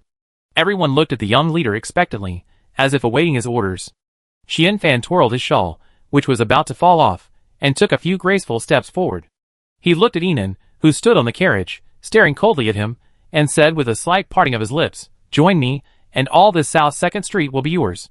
This single statement shocked the entire crowd. Chapter 101. Everyone was waiting for this leader to punish the foreign invaders. But he simply gave way to an entire street. The native residents of South 2nd Street were the most unacceptable. First, they were threatened with guns by these outsiders, then forced to flee. The savior they had finally waited for turned out to be more sympathetic to the outsiders. Boss Xiaofan, we from South 2nd Street don't support them. That's right, we won't accept them. Why should we from South 2nd Street give them the support? The voices of opposition grew louder. Qian Fan swept his cold gaze over the crowd of dissenters and shouted, "Shut up." The crowd instantly fell silent. Everyone was clearly afraid of Qian Fan, but their faces were filled with resentment. Don't you think I don't know how you targeted Yin Bei and the others before? As soon as Qian Fan spoke, everyone from South 2nd Street lost their nerve. Indeed, Yin Bei and Gong Kuei's gangs were refugees from the neighboring city. They were powerful, and had helped clear many zombies from the Arakawa district, so Qian Fan decided to let them stay there. But the people of South 2nd Street weren't happy about their resources being divided up, and they repeatedly put obstacles in their way, both overtly and covertly. Today, you've been doing something unsettling on South 2nd Street without my permission. Don't you think I know? Qian Fan spoke, no longer looking at the residents of South 2nd Street, whose heads were lowering ever lower. He coughed softly, his pleasant voice cold and unapproachable. It's a waste for incompetent people to occupy resources. Well said. A clear female voice echoed, and everyone looked at the cool, gun-wielding woman on the truck. She stared directly at Qian Fan, her eyes revealing no fear, but rather an indescribable interest. I agreed to join, but I don't want anyone from South 2nd Street except those in Building in 5. Yin Bei, Gong Kuei, and the others under the truck were all shocked when they heard Enan's words. She was essentially guaranteeing their safety. Okay, but first, you have to help me secure access to Niwa Bridge. Enan had long anticipated that he wouldn't give her the resources of an entire street so easily. There would be conditions. Coincidentally, the purpose of her trip was Niwa Bridge. Enan nodded, no problem. Qian Fan hadn't expected Enan to agree so decisively. He gave her a deep look and said, I meet you at the Tianquan Hotel on South 1st Street. With that, he turned and left, and behind him, dozens of tall and muscular men began the eviction of the residents of South 2nd Street. Enan jumped off the truck and looked at Gong Kuei and Yin Bei, who looked grateful. He raised an eyebrow and said, Is there anything to eat? I'm hungry. Yes. They returned to Building in 5. Gong Kuei busied himself with serving Enan and the others a steaming meal. Although it consisted of simple fare like potatoes and eggs, it was clear that it was their most precious food. Enan glanced at the fire Gong Kuei had set up on the ground, nodded gently in gratitude, then removed his mask and began to eat. They were startled by Enan's beauty, but quickly regained their composure and began to eat. Are you really going to Niwa Bridge with Qian Fan and the others? Gong Kuei's voice was hesitant, a hint of worry on her face. Seeing her like this, Enan guessed that danger lay ahead. Without stopping to eat, she asked calmly, Is it very dangerous? Gong Kuei put down his bowl and chopsticks, and meticulously recounted the situation in City C to Inan and the others. You may not know much about City C. Before the zombie outbreak, City C was dominated by the Tycoon Chiyo Group. As the chairman of the Chiyo Group, Chiyo Yensheng's power extended across all industries, and he even had connections in the government. Chung Su looked at Gong Kui in surprise and asked, "So arrogant?" Yes, it could almost be said that he had absolute control over City C. But things changed after the zombie outbreak. City C's army, armed with weapons, could immediately clear the zombies and build a safe base. And City C's highest-ranking officer, the commander-in-chief, was a ruthless officer named Hu Chenyu. He had always been at odds with the powerful, and was the last safe haven in City C. So that means Chiyo Yansheng can't do anything to him? Jiang, he asked. Yes, after the apocalypse. With the signal network severed and the zombie outbreak spreading, chaos reigned everywhere. Everyone had to rely on their own abilities to survive. It said that Chiyo Yansheng immediately sought refuge with Hu Chenyu, but was flatly rejected. Gong Kui took a sip of water and continued, however, no one could have imagined that, facing destruction, this world would offer humanity a glimmer of hope. Superpowers. Chiyo Yansheng has numerous subordinates, and with the rise of superpowers, the Chiyo Group has slowly established a new dynasty in the apocalypse. So the two major forces in City C now are the Hu base, ruled by the military, and Chiyo Yansheng, ruled by the Chiyo base? Inan put down his bowl, completely empty, and asked calmly. That was the case 2 weeks ago. But somehow, just 2 weeks ago, a third force suddenly emerged, seemingly called the Midnight Base. Oh my god, so many forces. Chung Su frowned, then looked at Inan. The more forces there are, the fewer opportunities there are for everyone to exploit resources. This is not good news. Inan's expression remained calm. Being able to rise against two major forces in this situation, the third force is perhaps the most formidable. Everyone agreed with this statement. Gong Kui looked at Yin Bei. The boss behind the Midnight Base is very mysterious. I've inquired several times, but there's been no news. I wonder if you know anything about him, Brother Bei. Yin Bei shook his head. I don't know either. I only know that he's feared by both Chiyo Yansheng and Hu Chenyu. It's said that the Midnight Base killed several people who opposed them at the night market in the never-sleeping city a few days ago. Gong Kui took out a broken cigarette, lit it, and took a deep puff. That's why I'm very worried about you. You know, across from Yuhua Bridge is the resource-rich city C1. C1 has always been subordinate to City C, and is a mecca for entertainment. It's rich in resources. The three major factions are all trying to seize C1's resources. This time, the three major factions are collaborating to capture Yuhua Bridge and recruiting psychics. I suspect they're most likely looking for someone to take the blame. After Gong Kui finished speaking, Inan patted her shoulder.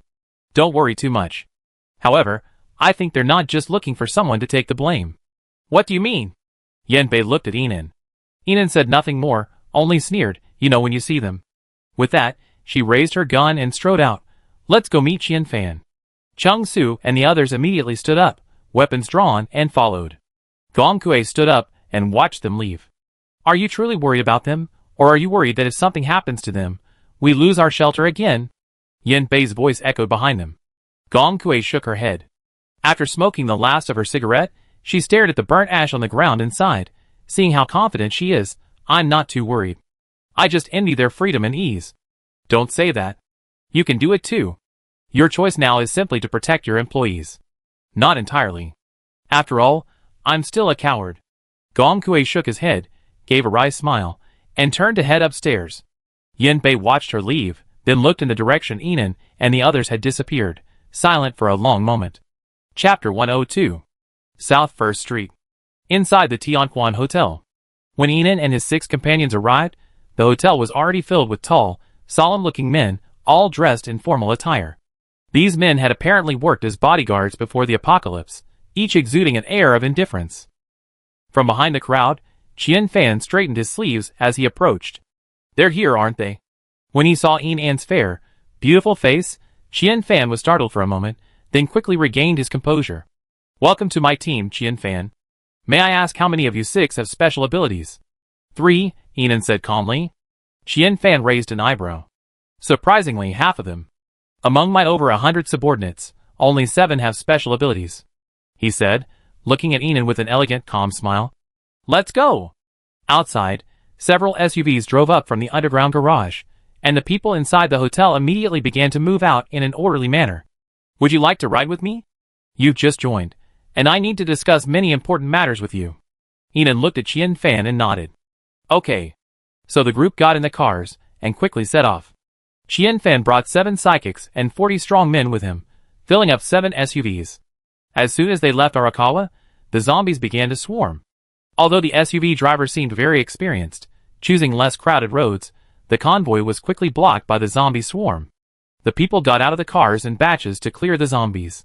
This journey is bound to be difficult, Qian Fan said, looking at Enan. She looked incredibly calm, as if the zombie swarm around them didn't exist. Why don't you ask me what the right-of-way is for Niwa Bridge? I'm all ears.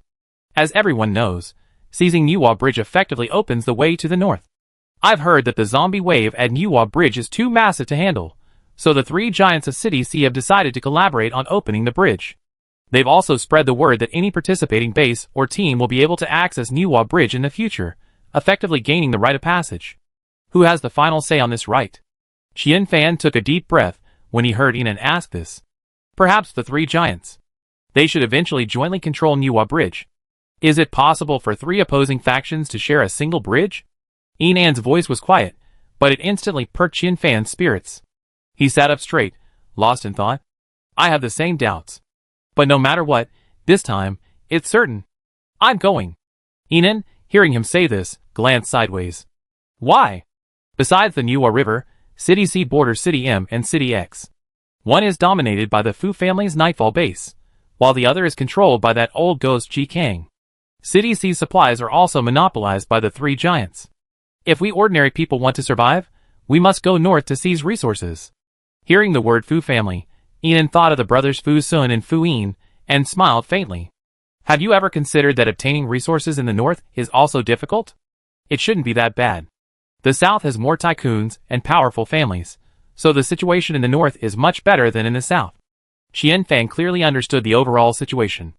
Enan guessed he was a businessman before. Silence fell between the two of them, leaving only the sounds of people fighting zombies outside the car. Chung Su and his men clearly outmatched Qian Fan's men. With them around, the zombies were quickly wiped out, and none of Qian Fan's subordinates were injured. Your teammates are amazing, Qian Fan exclaimed. Enan remained silent, silently collecting the crystal core. The next second, several beams of light shone over, followed by the honking of car horns and the roars of zombies. Everyone looked over and saw several cars racing towards them from the side, with a surging swarm of zombies behind them. Get in the car, let's go! Qian Fan ordered immediately. Everyone immediately climbed into the car, and the vehicle took off at top speed. Boss Fan, are those guys trying to lure the zombie tide to our area? The man driving asked anxiously, nervously steering. It's obvious. Hurry, get rid of them. Although Qian Fan's SUV was extremely fast, the convoy of 7 vehicles was too long, and soon the last car was overtaken by the group. They desperately rammed the SUV with their cars. The SUV was nearly overturned, half of its body shattered. The zombie swarm, like the hungry ghosts of hell, chased after it and pounced on the last SUV.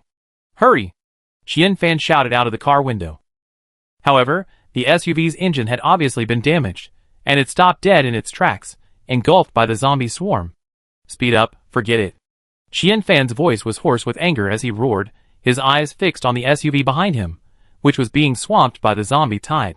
Enan glanced at the cars engulfed by the zombie tide and the rammed SUV, but said nothing more. In the apocalypse, she was no stranger to such scenes of being harmed by her own kind. The convoy drove for more than an hour, during which time, they cleared out several waves of zombies, and finally arrived at the center of City C.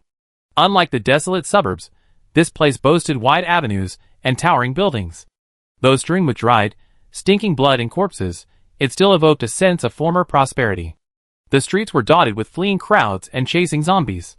From the dilapidated buildings along the way, emaciated figures could be seen peering over, their eyes devoid of any trace of life. Gradually, a large number of zombies loomed ahead. Strange. We haven't seen a large swarm of zombies this whole way. Why are there so many up ahead? The man in the driver's seat wondered. This situation was truly unusual. Qian Fan signaled the man to slow down. He scanned the area ahead. Seeing no sign of life in the buildings on either side, he relaxed his guard a bit. Perhaps there aren't enough people here, and no one's clearing the zombies. Tell everyone to clear them. Wait a minute, Enan said calmly, her cold eyes fixed on the surrounding buildings. This must have been man-made. Retreat.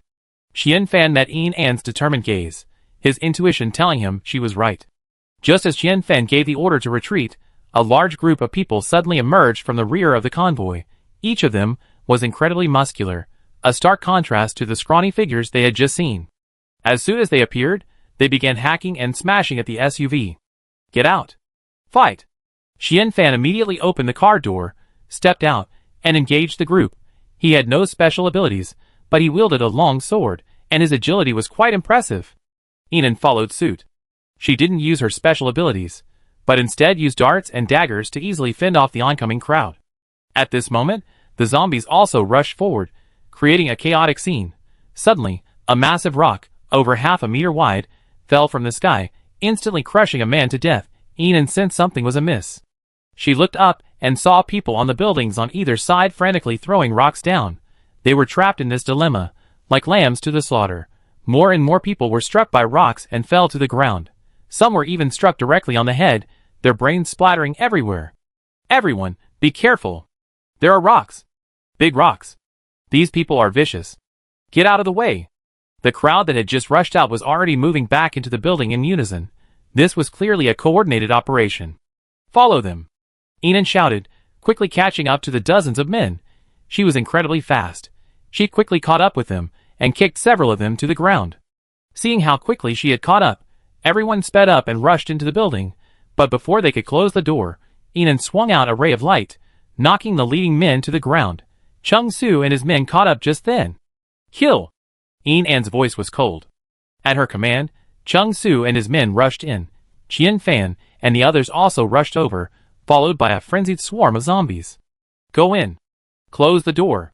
With a shout, the crowd rushed in, and the door was firmly shut.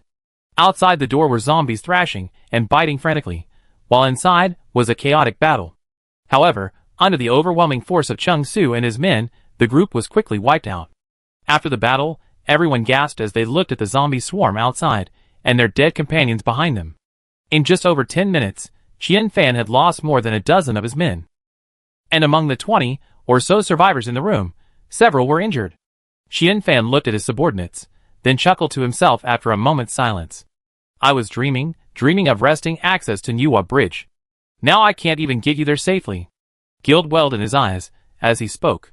It's my lack of consideration that has caused you to suffer along with me. The burly men squatting or sitting in the room suddenly stood up upon hearing this, their faces filled with unwavering loyalty. Boss Fan, what are you talking about? If it weren't for you, our brothers would have been dead long ago.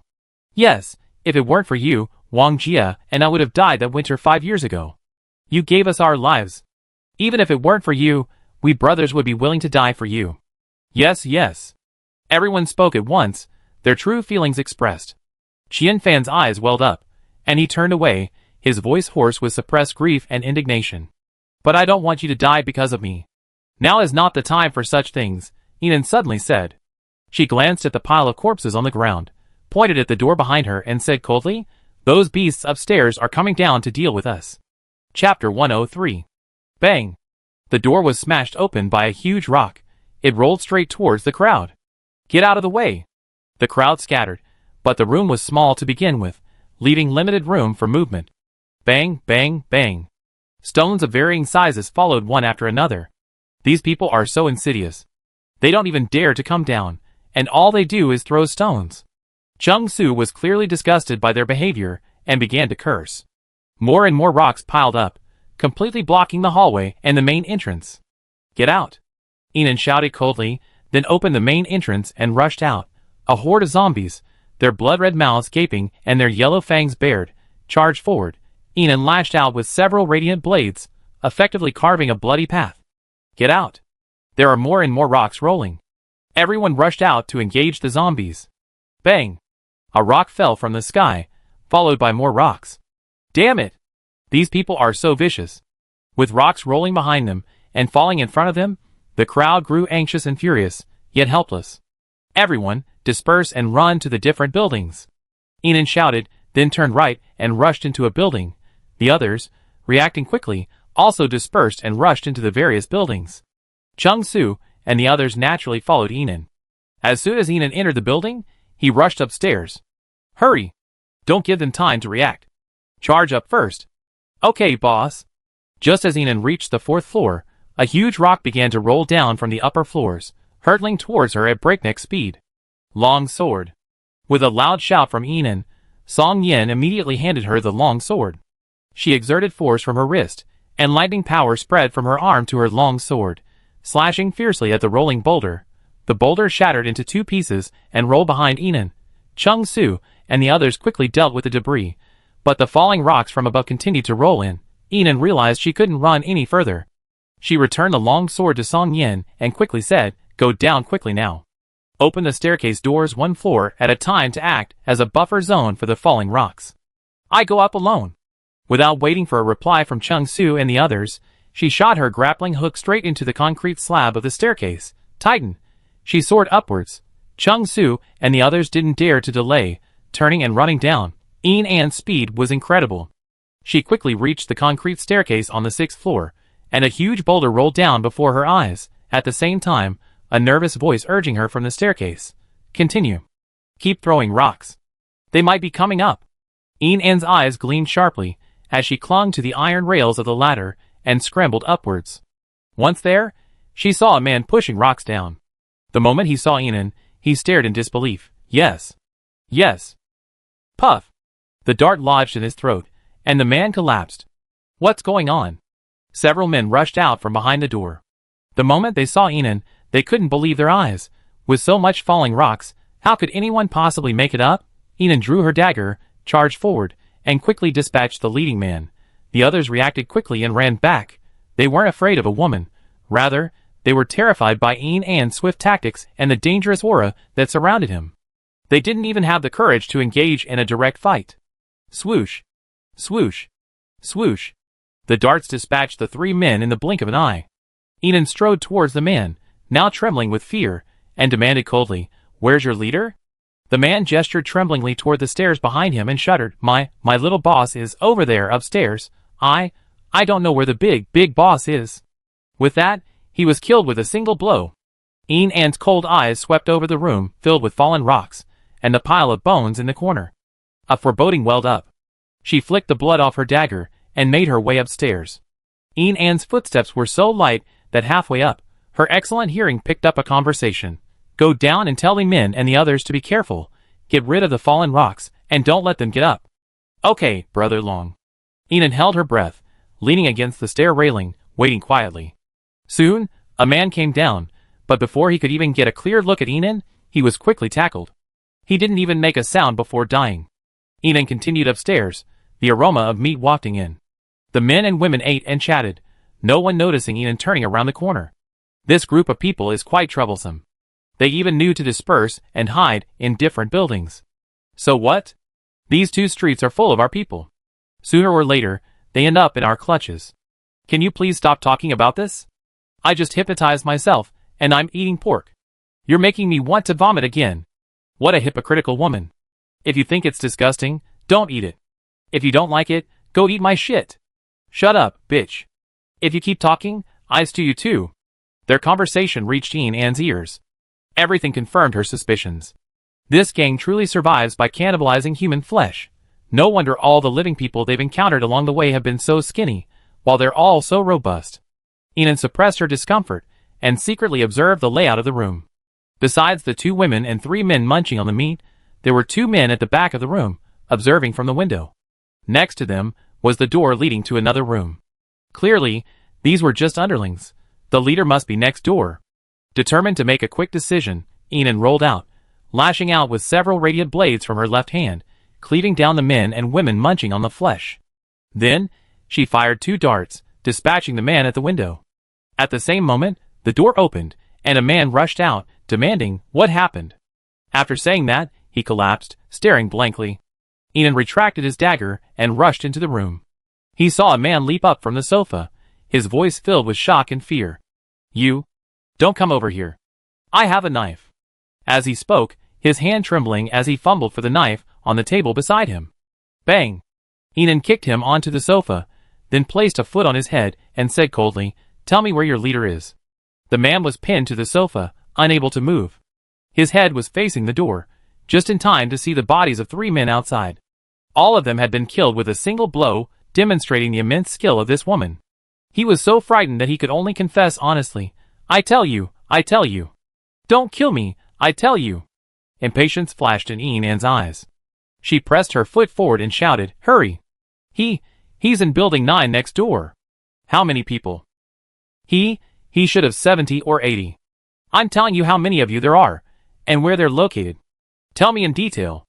As Enid spoke, her cold eyes scanned the room, ensuring she was in a blind spot, and out the window, where the buildings across from her couldn't see her.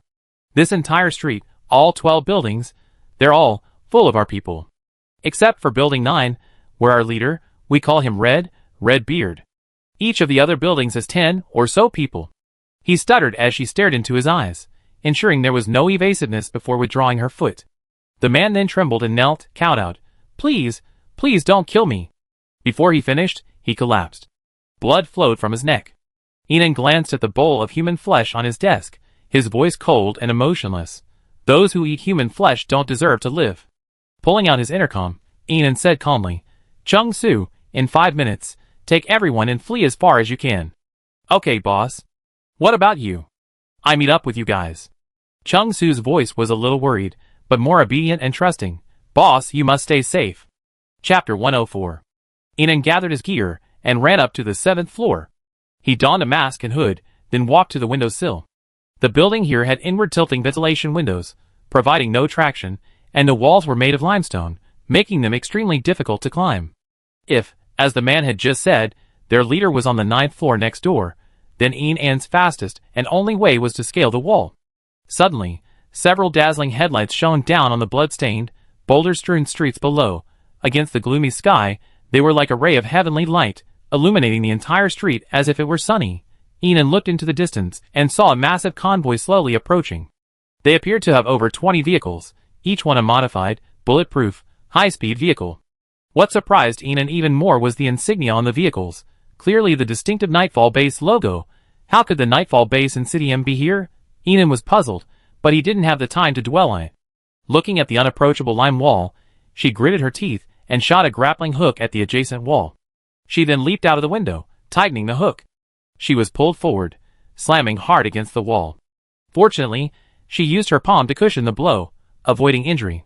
Having not eaten all day, she was already feeling hungry, and the intense fighting had left her exhausted. Enid gritted her teeth, cold sweat dripping from her forehead. She desperately stabbed her dagger into the wall, inching closer to building 9. Soon, Enid reached the 7th floor window. Her excellent hearing allowed her to determine that the 7th floor was relatively empty, with most people congregating on the 6th. Just as Enid was about to leap through the window, a man's voice rang out from the window below. Boss, the convoy is coming. It looks like a big scene. Enid sensed something was amiss. She quickly climbed through the window and, upon landing, saw 2 men lying on the ground, snoring soundly. She quickly dispatched them, and then leaned over the window to listen to the conversation below. She heard a slow, middle-aged man say, "These are the distinguished guests the Chiu family mentioned. They can't be moved."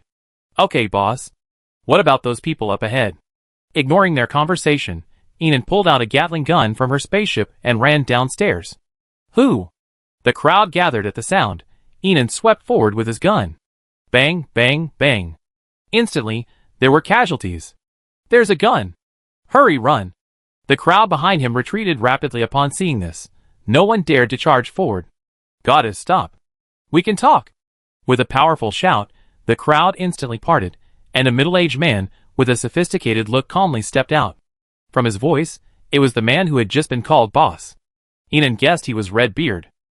"Boss, those people up ahead are running out," a man shouted, looking out the window. "Idiot, shut up." Redbeard snarled, his eyes fixed on Enid, his demeanor reverent. "Goddess, those people downstairs are your companions, aren't they?" Enid said nothing, simply staring at him coldly. Redbeard's smile gradually faltered. He had lived for 30 or 40 years, having seen all sorts of ups and downs, and met all sorts of people. He could tell at a glance that Enid was not someone to be trifled with. He immediately knelt, coughed solemnly, and said respectfully, "You must be very capable to have made it this far unaccustomed. I, Redbeard, was blind and inconsiderate, and have offended you.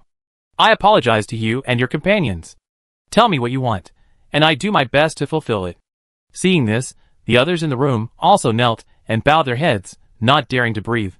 Inan found the scene amusing. She said calmly, answer my questions, do as I say, and I let you go. Redbeard's eyes lit up with gratitude. Please tell me. I answer everything I know. What's your relationship with the Chio family? Redbeard was stunned for a second, clearly not expecting Inan to ask such a question. He lowered his eyes and said respectfully, I have no relationship with the Chio family. Bang!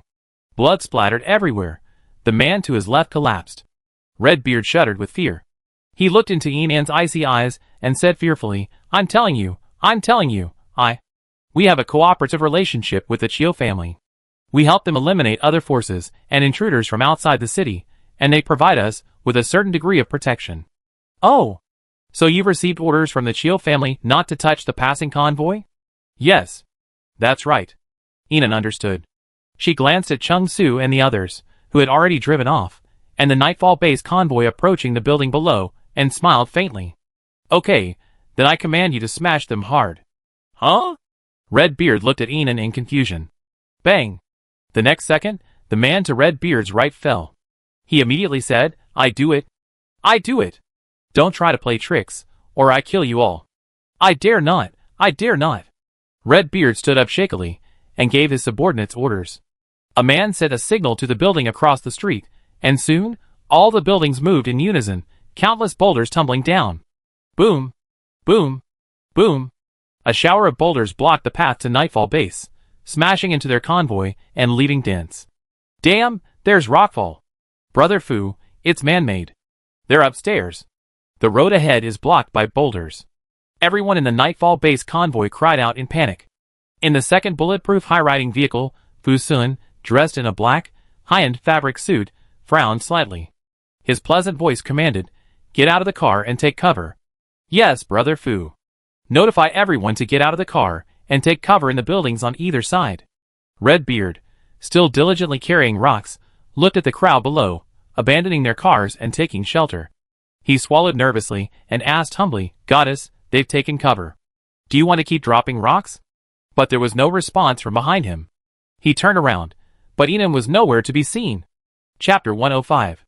Boss, they're coming. A man scrambled up to report. Redbeard's heart skipped a beat. That's right, such a well-equipped army, and the distinguished guests the Chio family had mentioned. How could they be so cowardly? Quick, block their way up with boulders. Redbeard shouted, signaling to the other buildings. Everyone immediately threw boulders down frantically. Quick, throw. They're coming. Where are the rocks? Throw the big ones. Following urgent shouts, huge rocks were hurled down one after another. However, the troops at Nightfall base were clearly well-equipped and highly skilled. They managed to force their way up, and a hail of bullets littered the room with blood and corpses. Redbeard hadn't expected the ferocity of these men. Desperate, he desperately fled up the stairs. As he climbed the last step, he was instantly shot through the heart. He collapsed, his head hitting the ground hard. His eyes fixed on a pair of black combat boots. Redbeard's heart was filled with fear, and he mustered his last bit of strength to look up.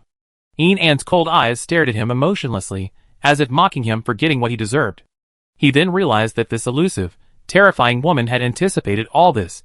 She had never intended for his life from the beginning. Unable to utter another word, Redbeard died with his eyes wide open. Just then, a pair of black leather boots stepped up, stepping over Redbeard's body. Fu Sun adjusted his cuffs, and casually scanned the room. When he saw Inan, he froze. Inan's lips curled slightly, a faint smile flickering in his eyes. Long time no see, Fu Sun. For a moment, Fu Sun could almost hear his own heartbeat intensifying. For days, he'd been searching for her information, but to no avail, and now, so suddenly, she was right in front of him. Fu Sun strode towards Inan, his voice slightly hoarse. It's you. At that moment, even he couldn't tell whether his hoarseness was the excitement of finally seeing his long-sought prey before his eyes, or simply the exhaustion of working day and night. It's me, Inan whispered, leaning back. She fell out the window, like a fluttering butterfly, precarious yet light and graceful. Fu Sun's pupils dilated slightly, as if puzzled by her willingness to take such a dangerous action. He strode after Inan, extending his right hand to grab her as she fell halfway out the window. But it was too late. He watched helplessly as Inan plummeted to the ground. Why did you? Fu Sun's eyes widened. She had actually chosen to jump off the building to avoid his pursuit? Watching Yin An's body plummet further and further, Fu Sun's heart sank deeper and deeper. Just as she was about to touch the ground, a long hook swung, and she was lifted several meters, then landed with a cushioned impact. The graceful movement was incredibly impressive. Fu Sun breathed a sigh of relief. The next second, he saw Yin walking boldly towards his bulletproof high-riding vehicle. Fu Sun's heart, which had just been at peace, began to lift again. He turned and shouted, "Get downstairs, save the car!" But it was too late. When he looked downstairs again, Yin had already driven off in a bulletproof high-speed vehicle, and the remaining bulletproof high-speed vehicles had vanished. "Brother, what happened?" Fu Yin rushed up and asked, but all he saw was Fu Sun puffing away on his cigarette, his hand trembling slightly with suppressed anger. The scene was exactly the same as that night at Longting Base. Chapter 106. Yin sped along, crushing the zombies that kept charging at her without stopping. Soon, she saw Chung Su and the others follow. At Yin An's command, Chung Su and the others immediately started their engines and followed. Qian Fan, staring at Yin An's dashing figure, was speechless with shock. He had never seen a woman with such power. More specifically, he had never seen a person with such power. This woman's abilities far exceeded his expectations. A deep sense of admiration welled up in Qian Fan's heart. He could almost see his father's strong, broad back and his profound words. Xiao Fan, the Qian family's will is to die for those who possess power. Qian Fan's heart moved slightly, and his eyes welled up slightly. After all these years, he had finally met the powerful person he had always dreamed of. As Yuhua Bridge drew closer, the road widened. Both sides of the road were filled with various people with special abilities and vehicles. Clearly, they had all come for Yuhua Bridge. Yin swerved and entered a deep alley, with Chung Su and the others following immediately. She twisted and turned in the alley, stopping only after ensuring no one was around. Yin got out of her car, stored the bulletproof high-speed vehicle in her space, and said calmly to the people who had caught up with her, "Get out." Though puzzled, everyone got out immediately, and Yin immediately stored all the vehicles in his space. "It's gone." Disappeared? A space-related ability? The burly men were stunned. Qian Fan looked at Yin, speechless with shock. She had a space-related ability? "We're almost at Yuhua Bridge. It's crowded. Let's walk quietly," Yin said softly, then walked out. As she passed Qian Fan, she paused. "I won't take your car. I return it to you after the operation." Qian Fan hesitated. He thought it was fine to give it to her, but then he felt she might not even consider his SUV, so he gave up. The group followed Yin toward the main road. Ouch! A zombie lunged. Chung Su quickly dispatched the zombie. Excellent skills. A lively cheer echoed. Looking over, they saw several young men on the second floor of the unfinished building, munching on bread, as they looked at Yin and the others. They looked to be in their early 20s, and though they were all grimy, they were clearly fashionable young people before the apocalypse, dressed stylishly. Their eyes were friendly, and the words he had just said were genuine compliments. At first glance, Yin took a liking to them, and nodded politely. Chung Su also greeted them. Ouch! Ouch! Ouch! Several more zombies pounced, but they were quickly dispatched by Ring Yu, Song Yin, Jiang He, and the others, without even using their powers. "You guys are so amazing. Are you still this strong even without powers?" The girl with the twin tails, leading the group of young people, asked excitedly. "Just okay, not amazing," Jiang He replied politely. The group continued walking forward, when the girl with the twin tails on the second floor seemed to take a liking to them and called out, "Are you guys going to Yuhua Bridge too? It's getting dark, and the bridge won't open until tomorrow. Why don't you stay with us for the night?" Yin looked up at her, only to see her friendly waving the unopened bread in her hands, her eyes full of anticipation. She turned to Qian Fan, Chung Su, and the others for their advice. Seeing that everyone wanted to go upstairs to rest, Yin led them up to the second floor. The two teams got to know each other. It turned out that these young people were from the same street dance team. After the zombie outbreak, they had escaped the disaster by practicing on the rooftop, but their families had tragically perished. They decided to form a small team. The team leader was the girl with twin ponytails, Xie Qian. The vice captain was the boy next to her in a yellow baseball cap, Wu Xiaoshui. The group sat together to rest and chat. Yin ate some dry food while observing the surrounding situation. The moon was exceptionally bright tonight. Even though it was already 11 or 12 o'clock, the earth was still clearly illuminated by the full moon. Zombies roamed the blood-soaked streets. The smell of blood mixed with the stench of decay reminded them of the cruelty of the world at that moment. Different organizations and teams took up safe corners in the buildings along the street to rest. Everyone was wary and hostile to each other. In this apocalypse where resources are king and the strong prevail, the weak weaken, no one is anyone's friend, only fellow humans who could become enemies at any moment. There was another group on the other side of the second floor. However, their numbers were vast, more than double those of Ian Ann's group. Most of them were chubby, shirtless, tattooed middle-aged men, clearly not good people even before the apocalypse. Besides, there was a strange figure in the corner. He sat alone, his back to the crowd, leisurely eating his meal. He didn't seem to belong to any group. In this apocalypse where groups gather in small groups, it was rare to find someone alone and quiet. But Ian wasn't curious about him. After all, in the apocalypse, anyone could be found. Her only concern was the safety of her companions. Wu Xiaoshui was recounting the thrilling incident they encountered yesterday. It seemed they also been attacked by the Redbeard gang, but fortunately, they'd been traveling with two other groups, and thanks to their superior numbers, they escaped without significant loss thanks to their human wave tactics. He stood up, gesturing with his hands, his voice rising and falling. You know, in the nick of time, I grabbed one with my left hand, held another with my right, and forced my way out of the falling rocks.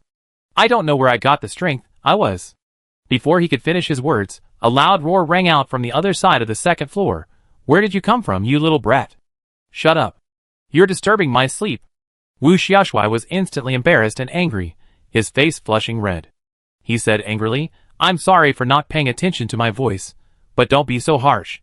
The men across from him glared at him fiercely. Seeing something wasn't right, Xie Qian immediately stood up to smooth things over. Let's keep our voices down. You guys get some rest. The two men in the lead, seeing Xie Qian's humble and flattering attitude, gave up and continued to lie down to rest. Just then, a scream rang out from the distance. Ah! There are zombies! More screams followed. What's going on? Go check. Everyone rushed to the windows and looked out. On the nearby high-rise building, zombies were climbing up the walls, reaching the second, third, and even higher floors, rushing in to bite humans. Their skin was a grayish-purple color, appearing tougher, their limbs more slender, and their bodies were even larger than those of ordinary level 1 and level 2 zombies. Level 3 mutant zombies. Ian said calmly, his eyes narrowed slightly. What, level 3? Didn't they just mutate to level 2 not long ago? How could it be so fast? Level 3? Are you sure? They do look scarier. Ian Ann's words were like thunderclaps, sending cries of shock through the crowd. Ah! Save us! The various psychics who could barely handle level 1 and level 2 zombies during the day were now clearly powerless against level 3 zombies. After all, most people still had level 1 psychics, making it difficult to contend with level 3 mutant zombies. Seeing the zombies charging at them, soon to reach their building, Ian led the retreat inside, coldly shouting, "Retreat!" The other group, apparently drawn to the screams from the other buildings, arose and were about to investigate when a zombie climbed up the stairs and attacked the men on the outermost perimeter. They're coming! Chop off the zombie's head. They panicked as they dealt with the incoming zombies, only to discover they were incredibly formidable. Not only were their skin and flesh tougher, their speed faster, but their intelligence was also significantly higher. As the zombies piled up, some also charged towards Ian, but were quickly dispatched by Chung Su and his men. 20 minutes later, the entire group of level 3 zombies was completely annihilated. However, all the team suffered heavy losses. Only Ian Ann's team remained unharmed. Why did so many level 3 zombies suddenly appear? Xie Qian was puzzled. It might be organized. The intelligence of level 3 zombies is slowly emerging. If there are highly intelligent mutant zombies, they could very well organize a zombie wave. Ian explained quietly, then looked across at the group, most of whom were dead or wounded. Because the men were at the stairwell, the zombies would attack them first as they rushed up, so they suffered the heaviest losses. The leader of the group was clearly furious. While directing his men to decapitate those bitten by zombies to prevent them from mutating, he glared at Ian with resentment. But considering the majority of their casualties, and the impressive skills of Chung Su and the others, he simply gritted his teeth and averted his gaze. Suddenly, as if realizing something, the leader glanced at the man still sitting in the corner, leisurely eating his meal. With a fierce look in his eyes, he charged forward with his sword. Hey, we're killing zombies, and you're sitting here eating? Who gives you the nerve to do that? With that, he yanked the bag next to the man away. The package flew dozens of meters, and the bread and a black leather bag inside scattering. It landed right at Anne's feet. Anne picked up the black leather bag at her feet, felt the hard object inside, and looked at the man with interest. "Hey, I'm talking to you. If you hear me, get out of here. Don't get in my way." The leader, clearly growing impatient, raised his long sword and pointed it at the mysterious man, commanding. But the next second, the sword's tip was bent by an unseen force. It curved into a zigzag arc. For a moment, the leader was in disbelief. He stared at his sword with wide eyes, then took 2 steps back to look at the man, who hadn't even turned his head. In that instant, the long sword swung uncontrollably and slashed straight at the leader's neck. It all happened in a split second, so fast he didn't even have time to react before his head fell to the ground. Head. The men behind him were in disbelief, but none of them dared to rush forward. After all, no one had seen how the mysterious man had instantly killed their powerful leader. Does he have some hidden ability? He's definitely controlling the long sword. I don't care what his abilities are, he killed the leader. I'm going to kill him! Someone in the crowd shouted, and a man rushed out, knife in hand, slashing at the mysterious man. However, just as he raised the knife, he could no longer hold it. It trembled violently, breaking free from his control and flying straight towards the mysterious man. He instantly stood up, took the knife handle, and slashed at the man. The man died instantly. All of us. We're many, don't be afraid of him. The 20 or so men behind him all rushed forward, only to see the mysterious man single-handedly fighting them. After 5 or 6 minutes, everyone was dead. Xie Qian, Qian Fan, and the others were so stunned by his skill that they forgot to breathe.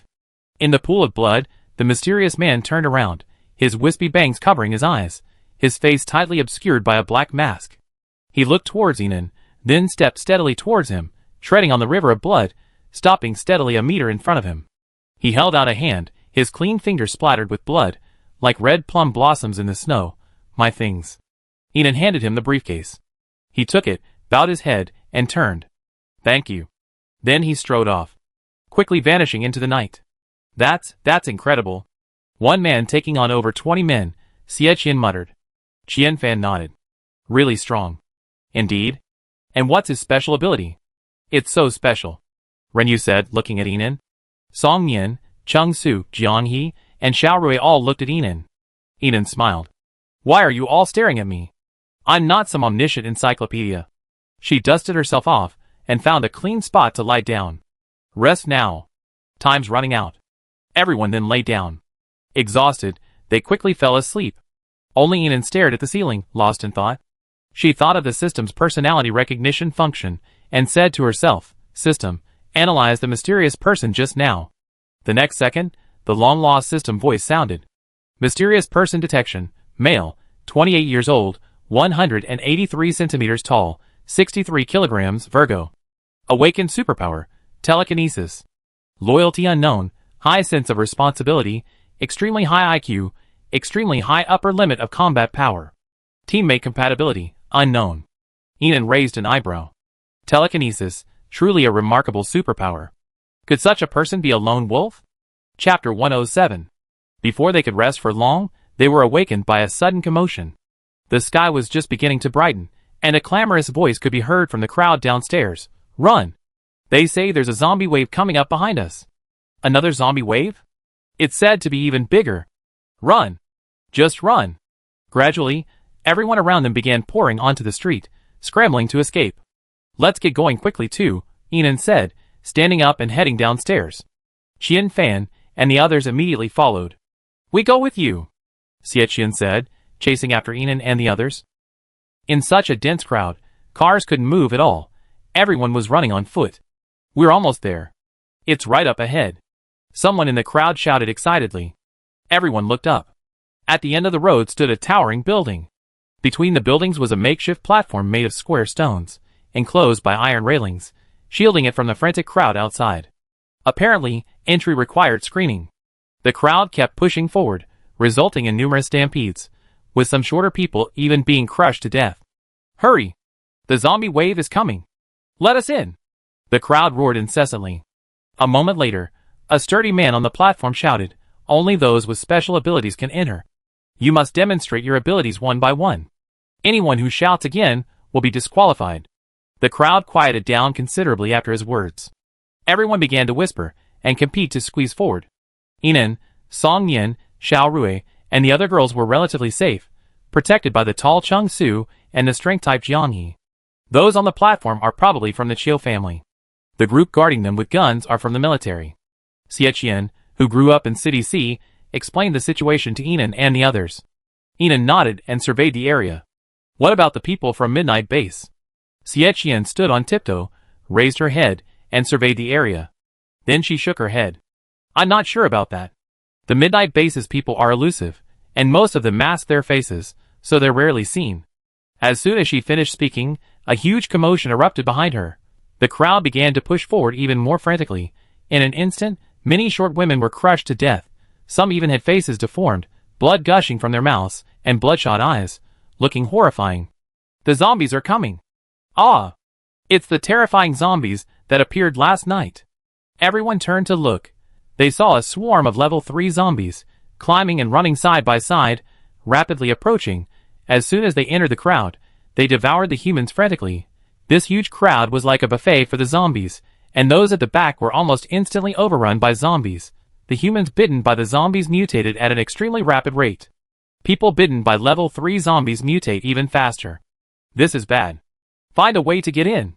Yinan shouted coldly, her voice loud enough for many people nearby to hear. They were already panicking, and hearing Yinan's words, they rushed forward even more frantically. Let us in. Open the door. However, in such a terrifying scene, the people on the platform dared not open the door.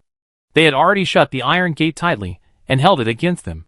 The people outside didn't care and used their supernatural powers to force the door open. Seeing the gate about to be breached, the military guards rushed out to maintain order. Everyone calmed down. We're going up to ask for the higher-ups' advice now. If approved, we open the gates immediately. The crowd outside, however, clearly wasn't buying it. We're all going to die, and you're still asking for instructions. By the time you finish asking, we have already been transformed into zombies. Open the gate. Open the gate. Yes, open the gate. Otherwise, we force our way in. The crowd in front roared, while those behind them feebly used their superpowers to fight off the horde of level 3 zombies. However, the crowd was too crowded, and the level 3 zombies were difficult to eliminate quickly. People were constantly mutating. The zombie swarm was expanding at a terrifying rate. Those psychics bitten by level 3 zombies instantly mutated into level 3 zombies. Because of their superpowers, the zombies they evolved into were even stronger. At this rate, no one outside the iron gate would be spared. High up in the building, behind a floor-to-ceiling window, a middle-aged man in a suit and tie sipped a cup of American coffee, gazing down at the ant-like humans below. His calculating eyes betrayed no pity. This man was Chiu Yanxing, the chairman of the Chiu Corporation. Behind him stood Hu Qinyu, brow furrowed in a military uniform.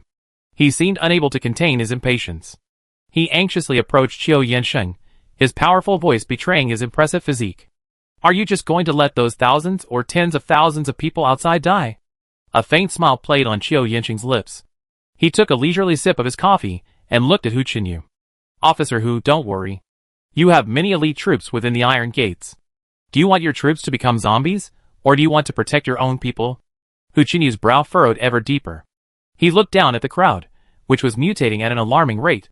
With such a large number of people rushing in, it was highly likely they would be uncontrollable and infect everyone inside. I go down and handle it. A pleasant male voice echoed with the sound of footsteps. Chiu Yansheng turned to look at his proud son, a look of relief in his eyes. Xiao Ming, just stay up there. The lives of those ants aren't worth risking. Xiao Ming untied his black silk tie and gracefully walked to the floor-to-ceiling window. His expressionless eyes half closed as he gazed at the crowd below, who were suffering as if in the torment of hellish ghost fire. He pursed his lips and said, Dad, if we don't leave more people alive, how can Yuhua Bridge be cleared? Xiao Yansheng remained relaxed. He secretly glanced at Hu Qinyu beside him, and said with a faint smile, the cooperation of the 3 major forces, plus the many supernatural beings within the Iron Gate, is sufficient. But his cunning eyes clearly concealed something more. Xiao Ming withdrew his gaze from Chiu Yansheng and continued to stare down. Suddenly, a scene unfolded downstairs that shocked all 3 of them. The Chiu family's subordinates, who had been leaning against the Iron Gate, were instantly killed. The scene was so chaotic that it was impossible to see how they died. The Iron Gate was instantly broken. I handle it. Seeing the situation was dire, Xiao Ming turned and strode downstairs. Hurry! Xiao Yansheng also lost his composure, his eyes filled with panic. Serves you right. Hu Qinyu snorted coldly, then pulled out his military walkie-talkie and sternly ordered, Everyone listen up. Safety first. Retreat to the building, close the gates, and block the zombie tide. If necessary, open fire. Chapter 108. Hurry! Run! Everyone rushed towards the building. The strong stepped on the corpses of the weak as they struggled to break through. Everyone desperately wanted to survive. The Chiyo group's men rushed into the building and tried to close the door, but the crowd was too frenzied. They rushed in desperately, and the door wouldn't close at all. Then, in the next second, deafening gunfire rang out. The people outside the door fell instantly. The bullets pierced through the bodies mercilessly, and a bloody mist filled the air. However, the blood mist had no effect on intimidating the crowd. The hail of bullets intensified the frenzy. The zombie swarm behind them was closing in, and at this moment, the instinct for survival united the strangers outside the door like never before. Strength-type psychics carried the bodies of others, shielding themselves from the bullets as they charged forward, attempting to seize the guns. Other psychics followed closely behind. Instantly, wind, fire, water, and earth-type psychics erupted, accompanied by special powers like ice, lightning, and poison, effectively breaking through the army's gunfire and charging in. After a period of chaos, the door finally closed. All the surviving psychics collapsed to the ground, their energy drained. Inan and her companions rested in a corner. Glancing around, she saw a building with a U-shaped design. The building wound in a circle, leaving a clearing in the middle that covered the area of 3 football fields. It was now teeming with the throng that had just rushed in. Meanwhile, members of the Chiyo group and the military were gathered in the stairwell and space between the first and second floors. There seemed to be an invisible wall between the two teams, separating them by more than 10 meters.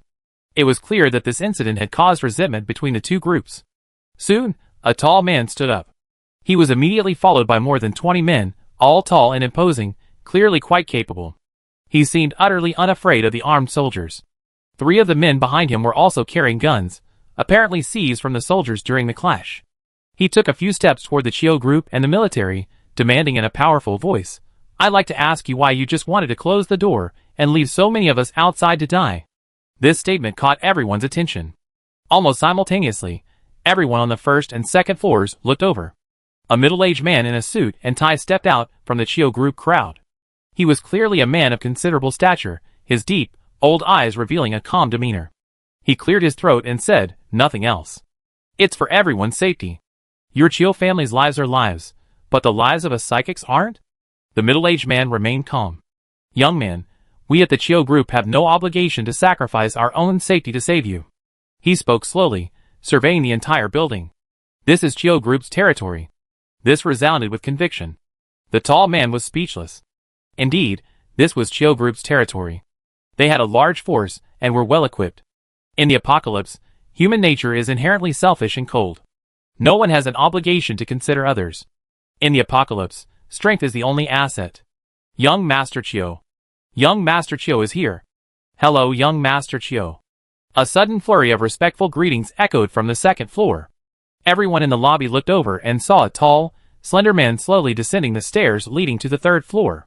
He had a distinguished demeanor, evidently one who had been raised in luxury. His eyes, uncaring and unfeeling, held a cold, emotionless gaze.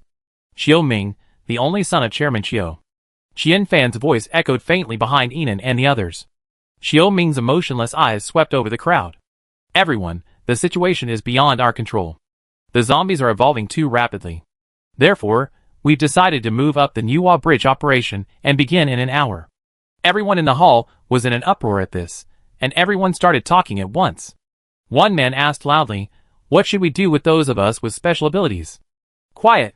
The middle-aged man next to Qiao Ming shouted, then looked at Qiao Ming. Young master, look. Qiao Ming remained completely emotionless, looking at the crowd below as if they were ants. Of course, you'd be allowed to participate, but you must be at the forefront. At these words, the over 100 special abilities, who had failed the test erupted in anger and began cursing.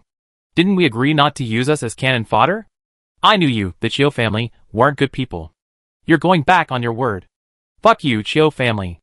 I'm going to fight you today. Why should I rush in front and be your cannon fodder? We die together. The crowd grew increasingly excited, ready to charge forward and engage in a fight with the Chiu family. Among them, Qian Fan was the most desolate. He hadn't expected such a scene after all these twists and turns.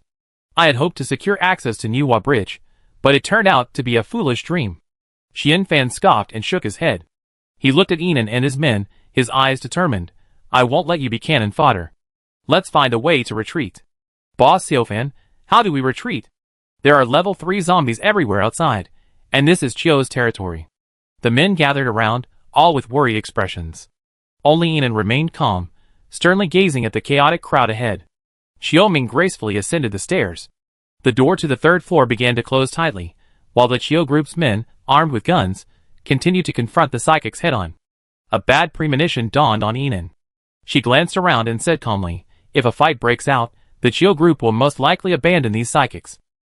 Sure enough, as soon as she finished her words, all the Chiu group personnel and soldiers on the 2nd floor raised their guns. Kill them all! Then, a deafening roar of gunfire rang out. The psychics were immediately forced to retreat. Seeing this, Enan shouted coldly, since they don't want us alive, then open the door and let the zombies out. This remark was like a lifeline, pointing the way for the psychics. They immediately worked together to open the door. The moment the door opened, they tacitly retreated to both sides. Instantly, a swarm of zombies poured in. Escape through the small doors on both sides. Enan shouted, then unleashed several blasts of light, forcing a bloody path. Master Chiu, the 1st floor lobby has been overrun by a wave of zombies. Xiaoming, who had just stepped into the elevator on the 3rd floor, was stopped dead in his tracks by an urgent shout behind him. He turned around, a look of confusion finally crossing his face. These ants actually chose to open the door? Would they rather be torn apart by zombies in an unsightly display of ugliness than quietly die under the weight of ammunition? Yes, Master Chiu, the zombie tide is now uncontrollable, and has spread to the 2nd floor. Our men have suffered heavy losses. Following his subordinate's anxious report, Xiaoming hurriedly approached the 3rd floor floor-to-ceiling window. He saw the 2nd floor below was a living hell. Bang! A hideous figure suddenly appeared, lying on the glass, begging frantically for mercy. The next second, a level 3 zombie ricocheted in and bit the back of his head. The immense bite force shattered the man's skull. The man's eyes bulged, his eyeballs bulging and pressing against the glass. Xiaoming's elegant, calm face was reflected in his black pupils. Then, another zombie bite ripped him apart. The scene was horrifying, and the subordinate's legs gave out in fear, falling to the ground. Xiaoming, however, remained impassive. He adjusted his collar and sneered. Since these ants would rather die than fight for the Chiu group, let them know the consequences of offending the Chiu group. Chapter 109. The hundreds, perhaps even thousands, of people in the building were a huge draw for the zombies, and almost every one of them was frantically pouring into the building. Under these circumstances, it wasn't particularly difficult for Enan and his companions to escape. They formed a circle and forced their way out through a secluded, small door. The clever psychics followed Enan and his companions out. Their strong survival instinct urged them to hurry faster. To that dilapidated building up ahead. Following Enan's lead, they climbed onto the truck and ran up to the 2nd floor. It was an old building, long abandoned. Apparently no one had lived there since before the apocalypse, so there weren't many zombies around now. There were over 50 or 60 psychics following Enan and his companions out.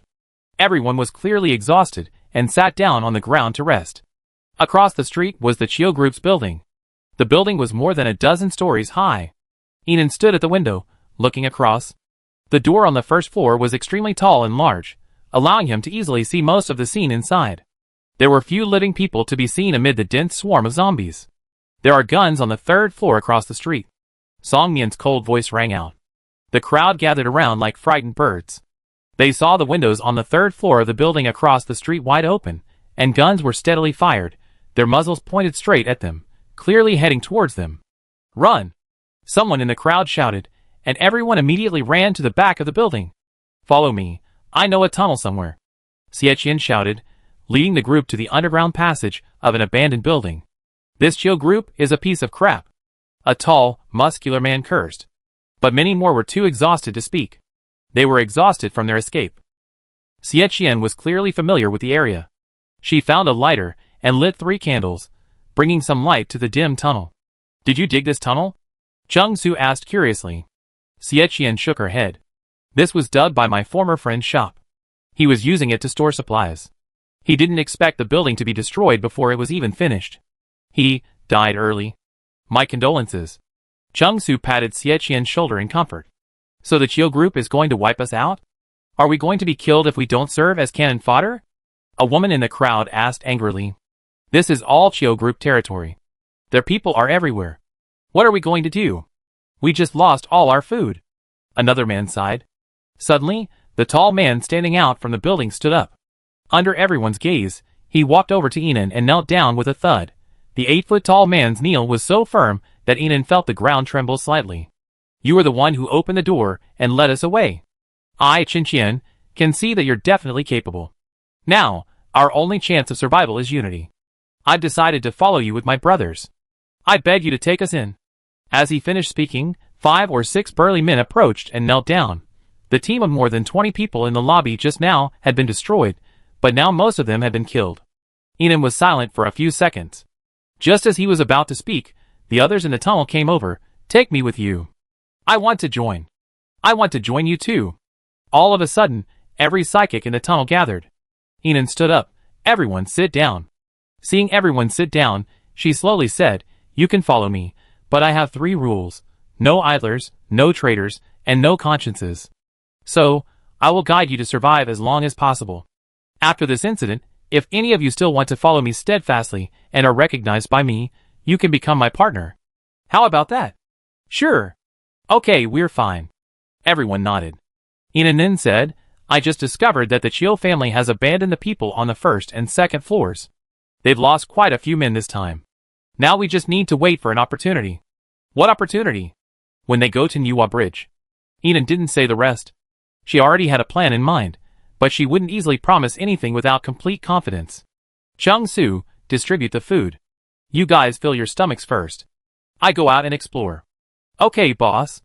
Everyone was in disbelief at this. At a time when food is life, they were actually willing to share it with them.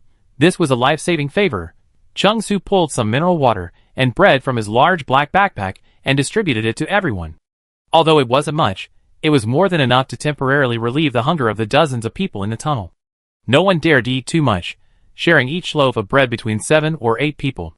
Some frugal people even took only 2 bites and put the rest in their pockets. Enan packed his gear and headed for the tunnel entrance. We go with you, boss. Song Yin and the others called out. Enan turned and saw Song Yin, Rinyu Jianghe, and the others following him. Even Qian Fan followed. Everyone was clearly worried about her. After all, this time, they were facing the Chiyo group, arguably one of the 3 largest companies in City C. Just Yin follow me. The rest of you, wait here. Enan's eyes were firm and steady, reassuring everyone. After some thought, they followed Enan's orders and remained in the tunnel.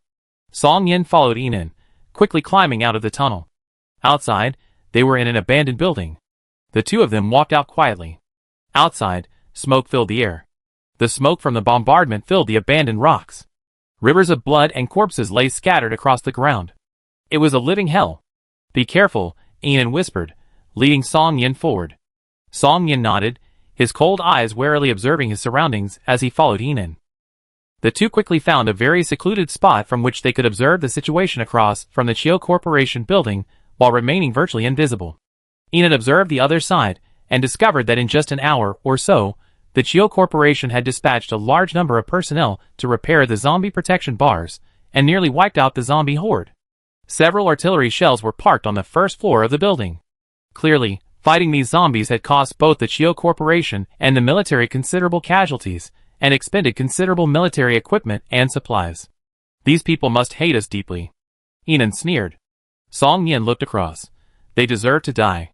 As the 2 finished speaking, they saw a dozen or so members of the Chiyo Corporation approaching, guns drawn, searching.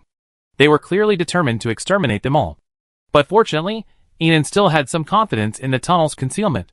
She signaled to Song Yin to keep quiet. Their current location would be difficult to detect. They just needed to remain silent and wait for the Chiyo Company's men to pass by. Sure enough, the Chiyo Company's men didn't spot Enan and the others. They cursed as they searched. Could they have gotten away? Of course they did. Our artillery shells scared the crap out of them. Ha ha. Where could they go? The people from the 2nd District branch are looking for them too. The boss said they must be killed. It's only some psychics, so why are they so persistent? The Chiyo company has no tolerance for any injustice. Besides, psychics are growing in prominence these days, and shouldn't be underestimated. If they're allowed to escape, they'd be a threat. Take, for example, the sudden rise of the Midnight Base, which is giving the chairman a headache. By the way, who is the commander of the Midnight Base? I've never even seen him. Shoo, be quiet. The boss is up ahead. The voices gradually faded. Inan approached Song Yin, pointed at the road ahead, and quietly planned, Yin Yin, you go to the southeast and lead the group away. I sneak in from the other side. Song Yin nodded without hesitation. No problem. Inan looked at her. There are a lot of people there, and they have guns. It won't be easy for you to escape. Her eyes were filled with worry. After all, she would be heartbroken if she lost any of her companions. But there was no trace of fear in Song Yin's eyes. Boss, don't worry. This reassured Inan a little. She and Song Yin had been on the same team in her previous life, and they had done many missions together. Knowing her well, she knew that anything she promised would likely be completed successfully. After leading them away, find a way to escape and return to meet up with Chung Su and the others. With this, Inan set out. Song Yin immediately followed. The two ran in two directions, one on the left and the other on the right. Song Yin quietly advanced, hiding behind various obstacles. Aqua blue ice crystals condensed in her palms, their hardness gleaming with a cold gleam. Swoosh! The ice crystals instantly shot out, piercing the bodies of two men. Hey, what's going on? The Chiyo group's crowd, drawn to their attention, turned their gazes. Song Yin seized the opportunity to pull out her gun, fatally shooting several men, then sprinted off. Catch her. She's got a gun, shoot. Hurry, don't let her get away. Instantly, everyone was chasing Song Yin. Inan, seizing the opportunity, crouched behind the crowd, his grappling hook piercing the second-floor wall of the building. With a whoosh, he leaped through. Chapter 110. The walls of this building were several times thicker than those of ordinary buildings, offering far greater rigidity and soundproofing. The room Inan entered was completely empty, its corpses piled on the floor revealing the fierce battle that had just taken place. Inan quietly approached the door. Outside, a clamorous voice echoed, "The Midnight Base troops are arriving. Don't panic. Arrange for them to be supported." Inan peered through the bullet holes in the door, and saw a large group of men in black clothes and masks ascending the stairs. Each of them was tall and muscular, with various cold weapons strapped to their waists, their eyes cold and sharp. A team whose combat effectiveness should not be underestimated. The team was long. Inan roughly counted over 200 men. 200 plus Midnight Base troops, approximately 300 soldiers, and an unknown number of at least 1,000 men from the Chiyo group. These three forces, combined, numbered at least 2,000. It's the early days of the apocalypse, and many factions haven't truly risen to prominence yet. By the middle and late stages of the apocalypse in my previous life, when these powers gradually rose to prominence, the land was infested with the zombie virus, and natural disasters were relentless. The various factions, vying for dwindling supplies to survive, engaged in frequent attacks and slaughter. Even intervention by the national base was futile. The national base itself struggled to resist the plundering of surrounding cities, let alone dealing with other cities. It can be said that after the apocalypse, humanity was in an increasingly barbaric and brutal state. The number of living people plummeted daily, and zombies practically overran the entire Earth. Inan recalled that before his death, many cities across China were devoid of any living souls. While she was lost in thought, a man approached. "I think I lost my knife. I go look over there," he said, turning the doorknob. Inan quickly hid in a closet. When the man's footsteps approached, she opened the door and killed him with a single blow. She quickly changed into the man's clothes and cap. Holding her cap lowered, Inan walked out. The hallway was bustling with people, all walking hurriedly, and no one noticed Inan. She walked quickly and naturally, easily smuggling herself into the elevator on the 3rd floor. While many elevators in other buildings were broken, the Chiyo building was clearly well protected. It had power, and the elevators were still working. Where were the people from the Midnight Base assigned? Brother Wang, 5th floor. Okay, Zhang Liang, you guys go help Liu later. They're short-handed. Okay, Brother Wang. Ding! The elevator door opened on the 4th floor. The man called Brother Wang walked out. The elevator door closed again. The man named Zhang Liang looked at the others in the elevator and said, "Let's go change our clothes first. We all stink." The others immediately nodded in agreement. Okay. I haven't changed these clothes in half a month. They feel like they've grown on me. Damn, this is not a life for human beings. Stop complaining. We're much better off than those people out there who have nothing to eat, are starving to death, and are being bitten by zombies. At least we can have some white porridge every day. You're so easily satisfied. That white porridge doesn't have much rice. I haven't pooped in days. What can I do? It's all my fault. Those with more ability have climbed up to become team leaders. I heard team leaders eat better than us. Besides porridge, they also have steamed buns and vegetables. Oh my God, is this true? The men in the elevator were talking back and forth. They had clearly not brushed their teeth in ages. Their breath was thick with bad breath, mixed with the stench of sweat and the stench of blood, making Enid roll her eyes. That wasn't her biggest headache. The most frustrating thing was that as soon as the elevator doors opened, she tried to find a chance to slip away, but after taking 2 steps, a man grabbed her by the collar. Hey, the changing rooms are over there, buddy. You've gone the wrong way. Enid stopped in her tracks. They were on the 8th floor, and the stairs were bustling with people, many of whom appeared to be middle and senior executives at the Chio Corporation. Enid knew that if she were exposed, escaping would be impossible, so she gritted her teeth and followed the man to the changing rooms. She walked deliberately slowly, thinking she could only sneak away after they were all inside. But Zhang Liang, who was in the group, noticed Enid. He leaned forward, staring intently at the brim of Enid's cap. Compared to Zhang Liang's 5 feet 8 inches height, Enid, at 5 feet 7 inches, looked particularly petite. The shadow from the brim of her cap perfectly obscured her thin face, making it difficult to see her features. Suddenly, Zhang Liang grabbed Enid's arm. Enid's heart tightened. He immediately clenched 2 darts in his left hand. Unexpectedly, Zhang Liang merely touched Enid's arm, then let go, shaking his head and sighing. Drinking porridge every day has turned a grown man into a woman. Enid, The men burst into laughter, and then entered the changing room. Enid, unable to escape due to Zhang Liang's presence, had to follow him in. The stench of the odor nearly overwhelmed Enid. The dressing room was a mess, with socks, pants, and clothes piled up on the floor. Some were even black and moldy, stained with bits of zombie flesh and blood, and the smell was unpleasant. Brother, help me get it. Enid looked up in disbelief. She saw Zhang Liang, naked, with his back to her, bent over, lifting 1 foot to remove his sock. His left hand reached out, revealing a pair of panties so smeared with mud that they were barely visible. Enid couldn't hold it in any longer and vomited. The moment everyone looked over, she rushed to the nearby bathroom. Enid looked up at the ceiling and nimbly climbed up the ventilation duct. She crawled swiftly down the duct, stopping at the 3rd empty room. She pulled out a can of gas from her space and slammed it down, throwing a lighter. Boom! A huge fire erupted instantly. Fire! Put it out! How could it suddenly catch fire? Frantic cries instantly filled the corridor. With this fire, the 8th floor was in complete chaos. No one would suspect her sudden disappearance. Enid continued to crawl forward, rapidly pondering. She soon found the large ventilation duct leading to other floors. The Chio Group's building was prominent, and even the ventilation duct was significantly larger than usual, making it large enough for her to climb.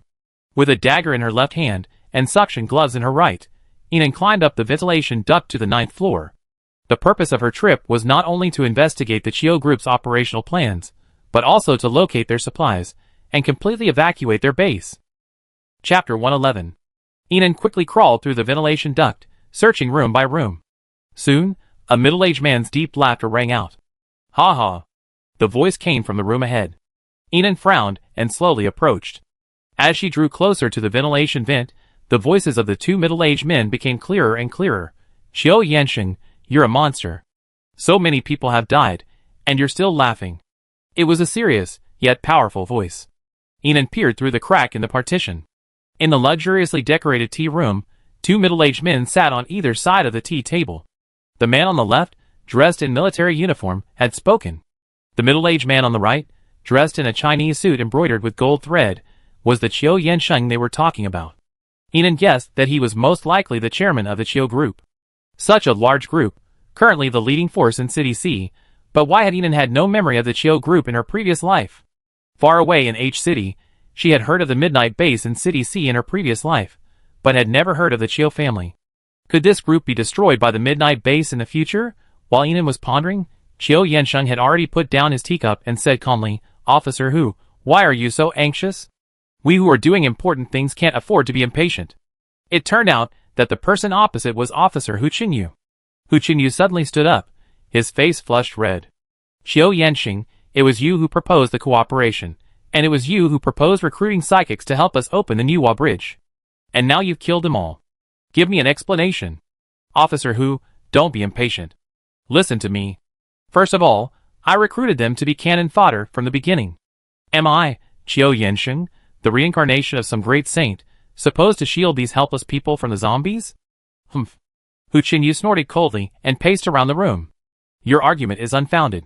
If they don't want to be at the forefront, they can fight alongside us. That way, we have more strength and our men will be less in danger.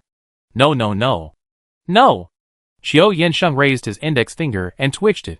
Officer Hu, you're still too naive. Do you really think people won't retreat when faced with death? What if those psychics hide behind our men and reap the benefits? Besides, I didn't intend to kill them from the start. They killed so many of my men just to get into my building when the zombie horde caught up. I can't use those psychics anymore. They're all heartless. Qiu Yansheng roared, then a second later, his benevolent smile returned. He raised his teacup and smiled at Hu Qinyu. Officer Hu, you're trustworthy. Those unconventional tactics are just a losing proposition. Hu Qinyu watched him like this and shook his head repeatedly. He retreated towards the door, his eyes filled with the coldness of seeing through the truth. Qiu Yansheng, I won't cooperate with you anymore. You're the one without a conscience. Knock, knock. Chairman, the Midnight Base is here. A knock on the door, accompanied by a man's voice, echoed outside. Bring their base commander to see me, Qiu Yanxing said, his eyes rolling. Oh no, please come. Chairman, their base commander still hasn't arrived. The highest ranking official who's here is the deputy base commander. Is it that Shan Han again? Yes. Then please have him come up to see me. Okay, Chairman. Seeing no movement outside, Qiu Yansheng turned back to look at Hu Qinyu, his tone softening. Officer Hu, please don't get so angry. There's almost no food or resources to be found in City C right now. It's difficult to feed so many of us. Neighboring City M and City X are monopolized by other difficult forces. We can only expand into City C1 to ensure everyone's well-being. To survive, isn't it? Seeing Hu Qinyu's expression soften, Qiu Yansheng continued to coax him. My only 2 helicopters have surveyed the skies above City C1. They're overrun with zombies, with few survivors, and most of the supplies are still there. While Niwa Bridge is difficult to handle, there's a vast amount of supplies waiting for us across the way. Qiu Yansheng stood up, walked over to Hu Qinyu, and patted him on the shoulder. So, don't be so mad. The people from Midnight Base are here too. Let's discuss a strategy together. What do you think? Enan had figured it out. Hu Qinyu wasn't very opinionated. He had all muscle, not much intellect. Faced with Qiu Yanxing, a cunning businessman, he could only be manipulated by the nose. Chairman, Shan Han, deputy commander of Midnight Base, is here. With a report, the door opened, and a man wearing a black mask and hat walked in. He nodded to Hu and Qiu, and found a seat. Okay, now that everyone is here, let's discuss the matter of Niwa Bridge. They continued their conversation for a while, and Enan listened to it briefly. The 3 forces decided to act at 4 p.m. They would first bombard the zombie swarm near Niwa Bridge with firearms, then establish a temporary safe zone around the bridge. Armored vehicles would then lead the charge to advance towards the other side of the bridge, with the main force following to clear out the zombies. Gradually, a safe zone would be established and a protective barrier would be built. Such a massive operation was not easy. Both manpower and material resources were extremely expended. It was clear that the 3 forces had put almost all their efforts into opening up Niwa Bridge. After Enan had fully understood their plan, he continued his exploration. By the time they had thoroughly explored the entire building, it was already 4 p.m. The 3 forces began their action. Enan stood on the rooftop of the building, looking at the frenzied crowd below. He pulled out his intercom and said, Chung Su, they've begun the Niwa Bridge operation. All the people from the Qiu group are heading for Niwa Bridge. You can lead everyone out now.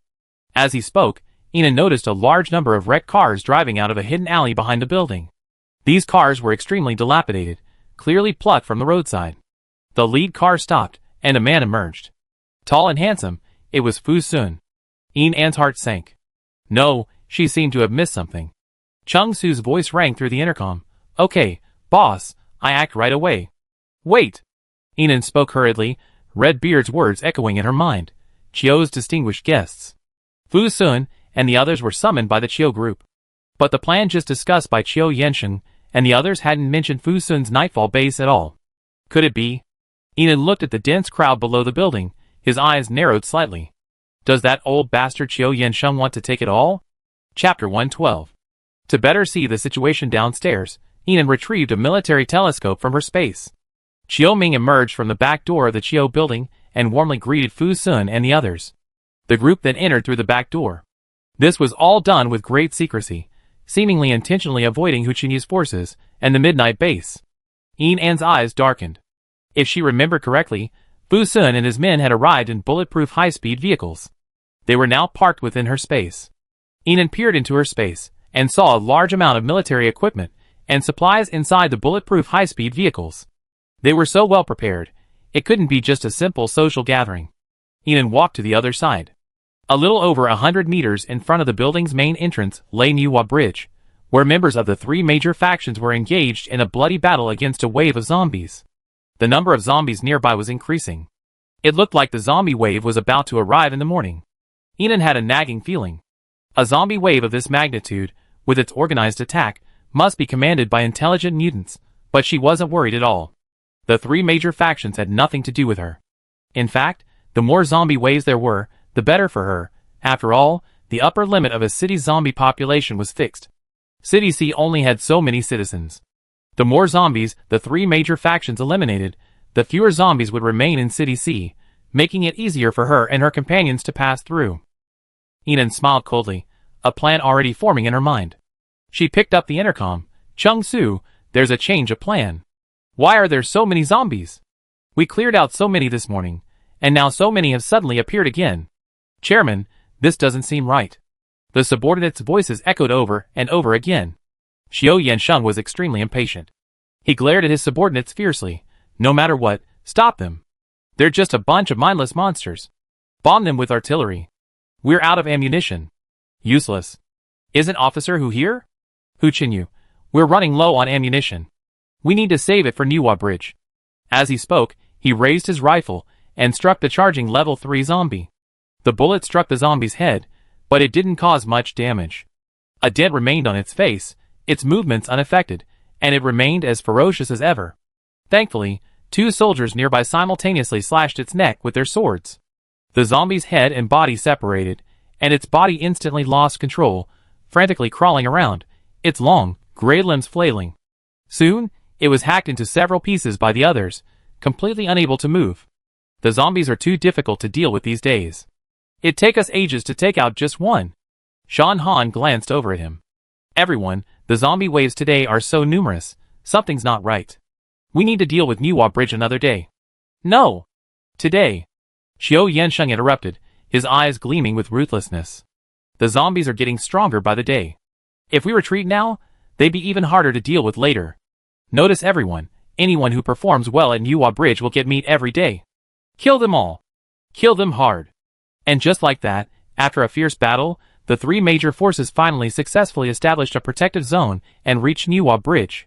Niwa Bridge is 2 kilometers long, 40 meters wide, and over 100 meters high. Below it lies the vast Haihe River. Across the bridge lies C1 City, renowned for its entertainment. After the three major forces had nearly completely cleared Niwa Bridge, the only thing left was to build a protective barrier between Niwa Bridge and City C1.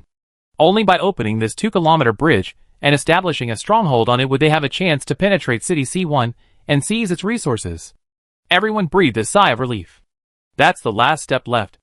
Hu Qinyu looked at the rows of armored vehicles ahead. We charge forward with the armored vehicles, then send our best troops to build a protective barrier.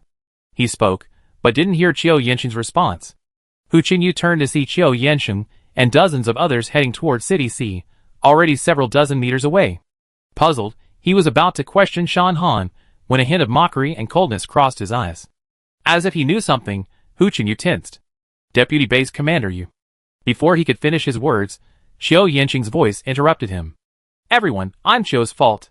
He shouted at the top of his lungs, and everyone around him raised their guns. The muzzles of their guns were pointed directly at Hu Qinyu and Shan Han. Not only that, behind Chiu Yensheng, armored vehicles carrying a large force of armed soldiers drove up. They were all dressed in black combat uniforms, clearly in cahoots with the Chiu group. Chiu Yensheng, you bastard. You're so vicious. You're so rebellious. Hu Qinyu suddenly understood. His eyes flushed with anger. He raised his gun and aimed it at Qiu Yansheng. Seeing this, Qiu Yansheng's companions immediately stood before him, holding up shields made of steel billboards. The others behind him also raised their guns and aimed. Don't be impulsive. Shan Han calmly held down Hu Qinyu's gun. He then looked at Qiu Yansheng. Qiu Yansheng, just tell me what you want. Qiu Yansheng poked his head out and smiled. I knew everyone at Midnight Base was smart. There's no room for 2 tigers in one mountain, let alone 3. As long as you follow my orders now, clear the zombies ahead, build a safe zone, and join our Qiu family, I will naturally not fire on you. Bullshit! Hu Qinyu cursed. How can you trust your words, you beast? The zombies ahead are the toughest to deal with. If 2 groups of us deal with them, how many of our brothers will be killed or injured? And then you beast, will definitely go back on your word and kill us all.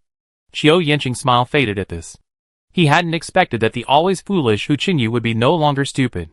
Since he was no longer useful, there was really no point in keeping him around. We agree. Shan Han suddenly spoke. Hu Qinyu looked at Shan Han in disbelief, about to question him when he noticed his hands gesturing behind him. Hu Qinyu suppressed his temper and fell silent. Oh, you've finally come to your senses. Qiu Yansheng laughed out loud, looking incredibly naive. In the armored vehicle behind him, cigarette in hand, Fu Sun watched all this coldly, his narrow eyes flickering around. You seemed to be searching for something the moment you arrived. Xiao Ming couldn't help but ask, seeing Fu Sun like this. Have you ever seen a woman in a black combat uniform with a hood and a mask? Fu Sun's voice was cold. Fu Yin, who was sitting in the back of the car, heard his brother say this and rolled his eyes helplessly. Well, ever since that incident in the university town, this brother's mind has been solely focused on finding that woman. Chapter 113. The key is, there's no information at all. We finally ran into her yesterday, only to be robbed again. Fu Yin expressed his exhaustion. Woman? Xiao Ming frowned in deep thought, reviewing everyone he met. Then he shook his head. The Qiu family doesn't seem to have such a woman. Fu Sun looked across. Could she be from Midnight Base? After all, their men were wearing black masks. Just as mysterious as that woman. Xiao Ming fell silent. He could tell Fu Sun was deeply concerned about that woman. If she was truly from Midnight Base, would he still fully support them in their fight against Midnight Base? Xiao Ming wasn't stupid. He simply smiled faintly. No, there aren't any women in Midnight Base. The smoke hit Fu Sun's obsidian eyes. He glanced at Xiao Ming, seeing through his thoughts. He sneered and fell silent. Across from him, Hu Qinyu and Shan Han boarded the armored vehicle. Then, there was no movement. Qiu Yansheng grew impatient. What are you dithering about? Bang, bang, bang. A burst of gunfire rang out. Qiu Yansheng was startled. He looked back. From City C, a group of men in black clothes and black masks rushed over, guns drawn, clearly from the Midnight Base. The men from the Nightfall Base and the Qiu group immediately dismounted and turned to engage. At the same time, Hu Qinyu and Shan Han's men also rushed from the armored vehicles. The situation suddenly reversed. The Qiu group was under attack from both sides. Thankfully, with the help of the Nightfall Base, they weren't in such a state of disarray. Deputy Base Commander, how did you know the Qiu group would betray us? Hu Qinyu asked loudly, firing his rifle. Our base commander arranged this, but we didn't anticipate the Qiu family would call in outside reinforcements. This is bound to be a fierce battle. Shan Han said, charging forward and using his supernatural power to attack at close range. He possessed a speed-based supernatural power, and he charged into the enemy's ranks, seizing their weapons and slashing their throats at close range. His movements were agile and ferocious. The Midnight Base didn't have many weapons, but they were all psychics, each of them extremely capable. Soon, the Midnight Base's immense combat capabilities became apparent. They gained the upper hand in the melee. Fu Sun dropped his cigarette but, speechless. The Qiu family had some connections with his father before, and he had agreed to their request this time out of respect for his father and a generous reward. But he hadn't expected Qiu Yansheng to be so unreliable. We agreed to a plan, and yet someone else had come up behind the scenes. He snorted coldly. Fu Yin, finish them off quickly and we retreat. We can't let any of our men get hurt. Fu Yin nodded, charging forward with his rifle in his left hand and his sword in his right. Fu Sun twisted his wrist, unsheathing a long sword, a cold glint flashing in his piercing eyes. The next moment, thunder and lightning converged on the long sword, and he leaped from the car and swung it forward. The immense force of the lightning instantly slashed down upon a large number of those at Midnight Base. He was now a level 2 psychic, possessing astonishing combat prowess. Everyone was stunned. Thunder and lightning. This was their first encounter with a lightning-type psychic. The extremely powerful psychic's combat power was equivalent to 10 firearms. The situation had reversed. Again, the arrival of the two brothers, Fu Sun and Fu Yin, forced the Midnight Base's men to retreat in a flurry. Qiu Yansheng burst into laughter upon seeing this. He marveled at the brilliant cry for help. Whoosh! Suddenly, a massive steel plate flew over. It was incredibly fast and powerful. It headed straight for Qiu Yansheng. Dad! Qiu Ming roared, watching the steel plate fly towards Qiu Yansheng at lightning speed. It flew straight past Qiu Yansheng's neck. Qiu Yansheng's eyes widened, and 2 seconds later, his head dropped straight down. Qiu Ming was stunned by this sudden change, speechless. The next second, a powerful force surged through the crowd. A man in black clothes and a black mask rushed in, sword in hand. He was incredibly powerful. Every blade aimed at him was bent before it even touched him. This strange power allowed him to move freely through the crowd, killing people like chopping vegetables, one by one. Everyone at Midnight Base rejoiced. The base commander is here. It's the base commander. Shan Han was relieved to see him. Yen Mo, you're finally here. With the arrival of Yen Mo, the base commander of Midnight Base, the tide had turned again. The Qiu family and Nightfall Base no longer held the upper hand. Fu Sun sensed the situation was not right, and he had intended to retreat. Seeing the ferocious Yen Mo, he drew his sword and charged forward. We at Nightfall Base are voluntarily withdrawing. You can handle the rest on yourselves. Yen Mo looked up at him, his cold eyes gleaming a pale green light beneath his wispy hair, appearing extremely unkind. He sheathed his sword and gestured for Fu Sun to leave. They naturally knew about Nightfall Base. It was the leading base in M City. It controlled all of M City's resources and power. Yen Mo had no desire to offend City M. After all, fighting the Qiu family and the zombies had already consumed most of his manpower and resources. Fu Sun and his group quickly got in their car and turned to evacuate. Qiu Ming, recovering from the grief of losing his father, shouted, Fu Sun, you can't leave. What will happen to our Qiu family if you leave? Seeing Fu Sun and his group's car speeding away, Qiu Ming quickly caught up. If you help our Qiu family capture City C1, half of our supplies will be yours. As soon as he finished speaking, Yen Mo struck him dead with a single blow. He collapsed. The rest of the Qiu group was in a state of panic. Their heads were all dead. They were now like soldiers without a leader, completely lost in their battle, their purpose and direction completely lost. After all, they had fought so desperately to gain a higher position within the Qiu Corporation, for the meet every meal promised by Qiu Yansheng, and now, Qiu Yansheng, the chairman of the Qiu Corporation, was dead, and so was his only son, Qiu Ming. What was the point of their fight then? Elsewhere. Fu Sun's face darkened as he drove across the bridge toward City C. Nothing else. Across from them, a series of vehicles, their cannons pointed at them. They were the modified bulletproof high-speed vehicles from the Nightfall Base, and the woman standing there, so imposing and majestic, on the roof of each vehicle was none other than Enon, the very woman who had infuriated him, yet was helpless. Good, good, good. Fu Sun clapped his hands in anger. This woman had set them up again. Chapter 114. Master Fu, we meet again, Enon said sweetly, his voice strained. Fu Sun got out of the car with a sullen expression. Let us pass, on the condition that you drive. It wasn't that he was cowardly. He knew firsthand how powerful the bulletproof high-speed vehicles modified by Nightfall Base were. One shot from that thing could blow a huge crater. He didn't want to confront her head-on. He knew they couldn't win.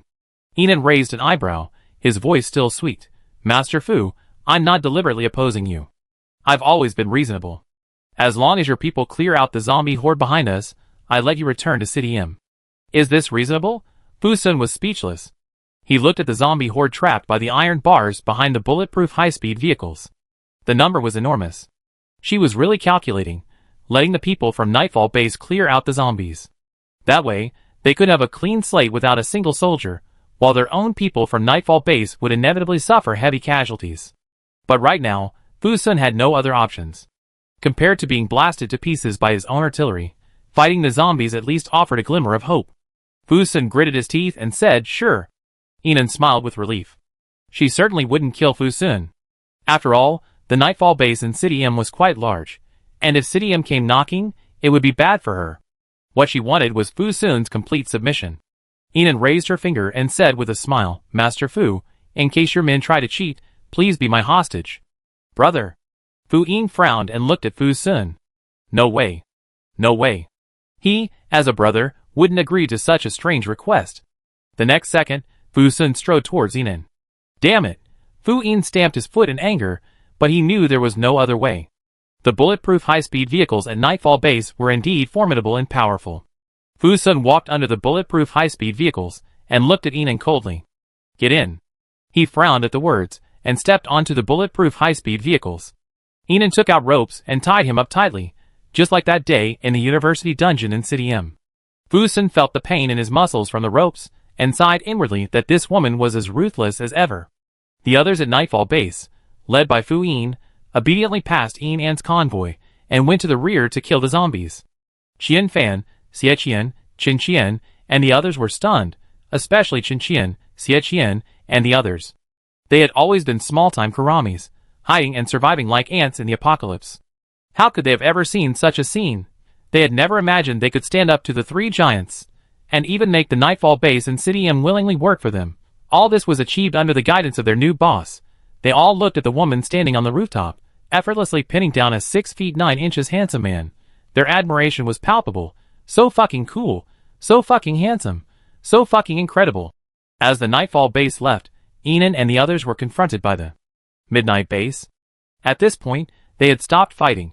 Everyone knew they had a new enemy. Compared to Yinan's cannons, their guns and cold weapons were nothing more than mere pawns. Yinan signaled Chung Su to set off. Chung Su nodded. Then, 5 bulletproof high-speed vehicles slowly drove forward. The remaining dozen or so stood in formation behind them, ready to fire their artillery shells at any moment. Yin-Mo frowned as he watched the slowly approaching woman. We've met, commander of Midnight Base, Yinan spoke first. Seeing she didn't seem to harbor any ill will, Yin-Mo replied, yes. I'm not here to oppose you. On the contrary, I want to cooperate with you. Yin-Mo was quite surprised. After all, her bulletproof high-speed vehicles were more than enough to flatten them in seconds. But now she was discussing cooperation with him. Yin-Mo lowered his weapon. Go ahead. Yinan pushed Fu Sun aside, strode out of the car, and pointed to the center line of Niwa Bridge. Use this as the dividing line. City C1 is yours. City C is mine. How do you do it? Fu Sun, pushed against the roof of the car, hit his head, grimace in pain. Yin-Mo hadn't expected her to be so generous as to give him City C1, which had more resources, but he could understand. After all, City C1 was undeveloped and overcrowded with zombies, making it a tough nut to crack. Whether she intended to use him to clear the zombies and then reap the benefits, or whether she truly only wanted City C, Yin-Mo couldn't be sure. But no matter what, he had no choice now. This time, their Midnight Base had been severely damaged. The battle had exhausted them, and having a place to rest for a while was a rare opportunity. He nodded and replied solemnly, okay. Don't worry, Midnight Base Commander. I, Yinan, only make friends with those who understand my purpose. I can see you're intelligent. If we can work together well, we can definitely get along. If you don't know what's going on, Yinan said, glancing at Fu Sun with a suggestive glance. Fu Sun nearly collapsed in anger. Yin-Mo nodded. He might understand her point. If she wanted supplies from City C1, he had to give them. But who would have the final say, and who would be more powerful, was still uncertain. Thinking of this, Yin-Mo's face remained calm. He extended his hand. Yin-Mo, happy cooperation. Yinan returned the handshake, then returned to the rooftop, plopped down on Fu Sun, and leisurely began to eat sunflower seeds. Fu Sun, In front of the armored vehicle, the Midnight Base had subdued and merged the remaining forces of the Chiu family and Hu Qingyu, advancing towards City C1. Behind the armored vehicle, the men of the Nightfall Base were clearing out the zombie horde in City C. Both front and back were busy, while Yinan and his group leisurely ate sunflower seeds, reaping the benefits. That woman is truly too beautiful. Shan Han, sitting in the armored vehicle, turned to look at Yinan, who was munching on sunflower seeds, then shook his head. What a pity! She's such a femme fatale. Yin-Mo didn't look back, his green eyes fixed on the road ahead. The road ahead won't be easy. Boss! Chung Su approached the vehicle. Are you just going to let them go? Aren't you afraid of their revenge later? Yinan threw away the sunflower seed shells, took out 2 earplugs, and plugged them into Fu Sun's ears. He then stepped out of the vehicle and said calmly, there are only 2 options for Midnight Base from now on. One is to deal with the northern cities, while conserving your energy, and finding help to fight us. The other is to cooperate with us. If it's the second option, then we have a ready-made supply base. If it's the first option, she smiled, then I eliminate their helpers as well. Boss, you're awesome. Chung-Soo raised his hand and patted the car, excited like a 200-pound child. But his slap was so powerful that it shook the car 3 times. This sent Fu-sun, already tied up like a pretzel on the edge of the car roof, tumbling uncontrollably down. He landed on his handsome face. Fu-sun rolled his eyes. I really know how to tie a queue. Chapter 115. 2 hours later. The zombie horde had been nearly wiped out by Nightfall Base. Inan watched Qin Qian and the others meticulously constructing a guardrail along the center line of Nuwa Bridge, then walked over to Fu-sun. He had already been helped to his feet by the kind-hearted Chung-Soo, and was now sitting next to the motor vehicle. Inan glanced at the bump on his forehead with a look of surprise. Young Master Fu has been hurt. I'm sorry for not taking good care of you. Fu-sun stared coldly at Inan, saying nothing. After the Nightfall Base's men finished dealing with the last zombie, Fu-in approached Inan and the others, stopping about 50 meters away. Hey, we're done. Let my brother go. He was panting, clearly nearing exhaustion, his breath coming in heavy gasps. Inan nodded. Don't worry. After that, she bent down and untied Fu-sun. Her beautiful face was close, her thick, wavy hair flowing softly, caressing Fu-sun's face. A faint fragrance filled his nose, bringing a sense of peace and tranquility. Fu-sun was slightly stunned. After the apocalypse, he had hardly smelled any fragrance, but Inan's scent was surprisingly pleasant. Frowning slightly, Fu-sun turned away from the unsettling aroma. Inan stood up straight. All right, young Master Fu, let's go. Fu-sun stood up. The next second, he fell to one knee. Pain, excruciating pain. He then realized that his left leg had been injured. Because he had been tied up so tightly, his legs were numb, and he hadn't felt the pain. Now that the numbness had subsided, he felt the pain. Fu-in, watching from a distance, became anxious. What did you do to my brother? Don't blame me, I didn't do it. Inan said, gently nudging the kneeling Fu-sun. Hey, stop trying to scam me. However, only when she caught sight of his pale face, and the sweat dripping from his forehead, did Inan realize he was truly seriously injured. She sighed, and held out her hand. Come here. Fu-sun's frown relaxed slightly, and he looked up at Inan. There was no contempt or mockery in her eyes. She was calm and composed, as if she were simply offering a helping hand to an injured person. Fu-sun took Inan's hand, stood up, and limped out. The two brothers quickly got into the car and drove away. In the car, Fu-in drove while looking at Fu-sun's legs. Brother, are you okay? I'm fine, I just fell. Brother. Seeing Fu-in hesitating, Fu-sun was puzzled. Just say it. Brother, do you feel differently about that woman? Nonsense. She's our Nightfall Base's #1 enemy. Brother, but you didn't act like you were an enemy just now. Nonsense. The situation is not favorable for us today. But brother, you never let women touch you. Before, when Captain Suing accidentally touched you, you were so aggressive. But just now, when she got so close to you and helped you, you didn't resist at all. Fu-sun finally couldn't help himself and said coldly, drive well. Fu-in pouted. He felt wronged, but he kept quiet. After arranging everyone's tasks, Inan drove alone to find a suitable place to set up the base. It had been almost a month since the system assigned task of establishing the base. Although the system had given him 6 months, Inan always had his own pace. She felt it was almost time to build a base. Soon, she zeroed in on a plain about 3 kilometers from Nuwa Bridge. It was a vast, flat area, apparently reserved for the construction of a large park before the apocalypse. Inan looked around, making sure everything was clear. Then, he looked inward and instantly moved all the bases within his space. The massive base immediately filled the plain. The base was surrounded by high walls, its gates wide open, allowing for unobstructed access. 50 precision-aimed cannons, searchlights, crossbow platforms, and observation platforms were erected around the walls. The base housed Inan's enormous villa, a central control building, a surveillance building, a research building, planting areas, breeding areas, storage areas, entertainment areas, residential areas, shopping areas, and a medical area.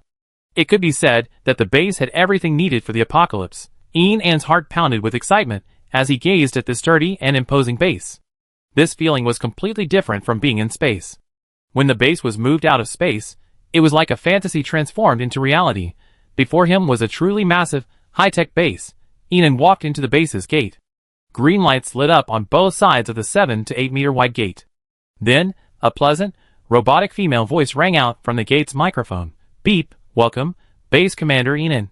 I'm Ella, the base's intelligent robotic system. Please name your base. Wow, there's even this part.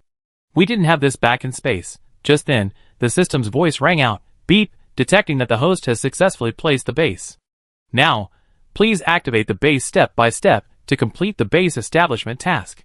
So that's it. Enan pondered for a second, then said to the gate, Ella, the base's name is Galaxy Base. Enan's eyes flashed with stars. Galaxy, like hope. She hoped that her companions, like the stars, would work together to build the strongest and safest base. Ella's mechanical voice chimed in, Roger. The base has been named Galaxy Base, effective now. With that, four large, blue-purple fluorescent characters appeared at the highest point above the base gate. Galaxy Base. A halo of stars hovered around the characters, radiant like a galaxy. Beep, activate the base's power supply and defense systems. Base Commander, we've activated 10,000 underground generators for you. As soon as Ella finished speaking, the defensive walls surrounding the base lit up. Cannons and crossbows were activated, their yellow standby lights flashing. The power grids on the defensive walls were also fully activated. Enan walked into the base. Beyond the gate lay the vast planting and breeding areas. Artificial planting and breeding sheds have been established on both the planting and breeding areas.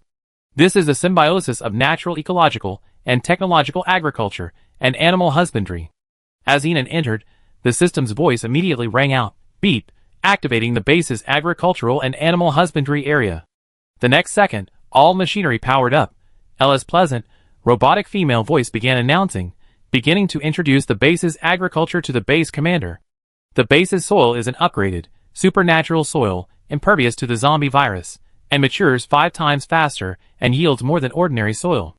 The greenhouses in the breeding area are all equipped with ripening lamps that accelerate livestock maturation. These lamps allow the livestock to grow 5 times faster, ensuring their health and meat quality, making them even more delicious than naturally grown. Enan swallowed in shock. Delicious. Delicious. It made her stomach growl after not eating all day. Enan immediately released some chickens, ducks, pigs, cows, sheep, and other young livestock from her spacecraft into the breeding area, and placed all the grain seeds she had collected in the seed storage room in the agricultural area. Enan continued walking forward. The system's voice echoed over and over again, and the lights of the base lit up one by one. Beep, activate the base's handicraft area. Beep, activate the base's scientific research area. Beep, activate the base's entertainment area. Beep, activate the base's residential area. Beep, activate the base's commercial area. Beep, activate the base's medical area. Beep, activate the base's central control building. Beep, activate the base's surveillance building. Under the darkness, the entire base seemed as bright as day. Enan stood in the surveillance building, overlooking the entire base, her heart pounding. She immediately activated all the surveillance cameras in the surveillance building, and saw that the entire surveillance room was filled with huge high-definition monitors. Above was a view of the entire surroundings of the base, so clear that even a blade of grass or a stone could be seen. Enan glanced over, and saw a level 3 zombie roaring and crawling towards the base. When he was over 50 meters away, a massive steel arrow suddenly pierced him. The arrow, about 1.5 meters long and over 10 centimeters in diameter, pierced the zombie's head directly. Oh my god! Enan was stunned. The crossbows in this base were incredibly powerful, with extremely high single-target damage, even more powerful than the army's guns and cannons. Not only that, the rest of the base was also covered in surveillance cameras, located on other floors of the surveillance building. Ella's voice rang out from the speaker in the surveillance building. Base Commander, please go to the silver box on the first floor of the surveillance building and get the surveillance watch we've assigned you. This watch is voice activated, allowing you to give commands and view any footage from anywhere. Not only that, it's also connected to the base's defense system. If the base is in danger, the watch will immediately sound an alarm. Enan immediately went downstairs and quickly retrieved the watch Ella had mentioned. She put it on her wrist and said, check the base gate surveillance. With that, the watch displayed footage of the area surrounding the base gate. Wow, that's amazing. Chapter 116. Beep. The base construction mission was completed ahead of schedule. It took less than 1/6 of the time, and the rewards have been doubled. The mission rewards are being released. Great, great, even more awesome stuff is coming. Enan couldn't help but applaud the system. Reward 1. Reward the host's points panel. After the system finished speaking, a points panel appeared in Enan's mind. The left side of the panel displayed 4 major categories: base, weapons, supplies, and superpowers.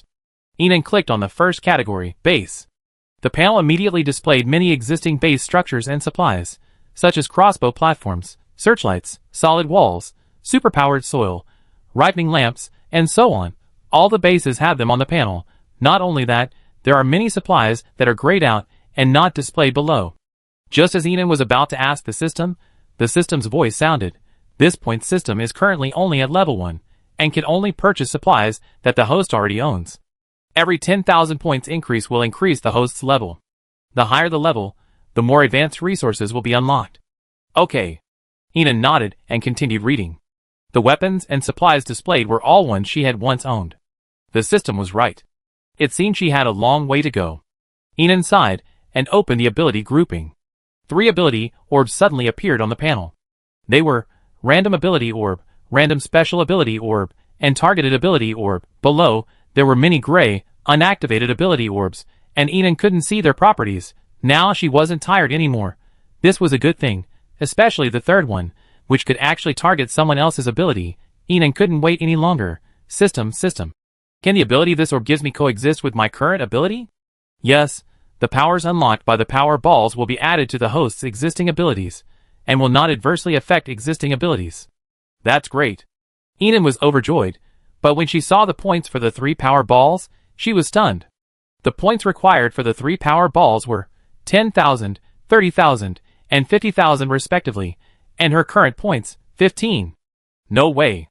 I've completed so many missions, killed so many zombies, and my powers have leveled up a bit, yet my points are so low. Enan was puzzled.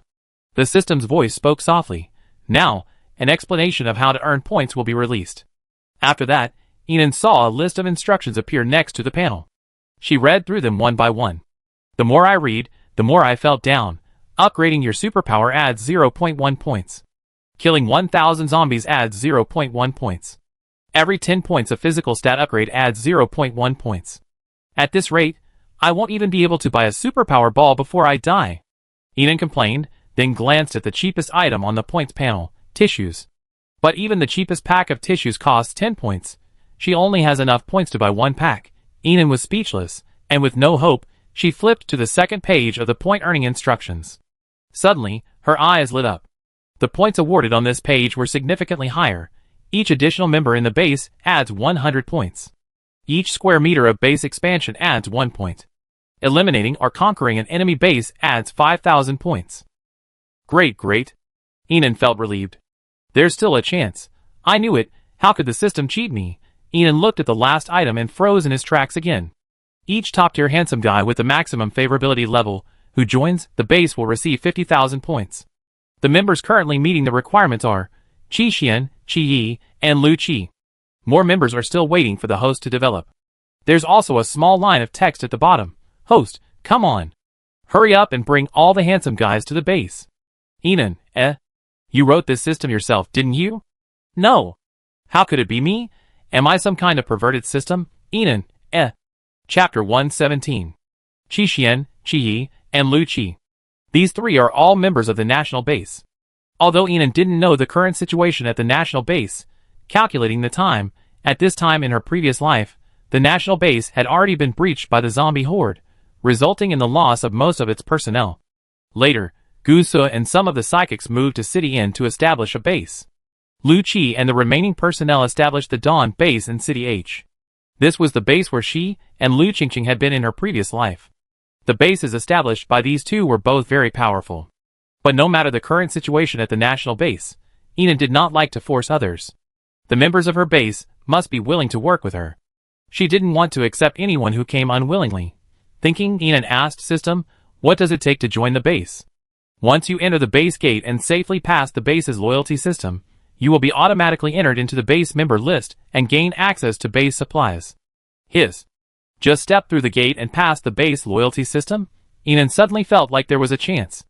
If they weren't forced to join, it wouldn't be impossible to trick them into joining just for the sake of formality. As he thought this, the system's voice chimed in again. Reward 2. Reward the base contribution point system. All members who join the base are automatically added to the base personnel roster. The central control console can modify each member's area of responsibility and team affiliation.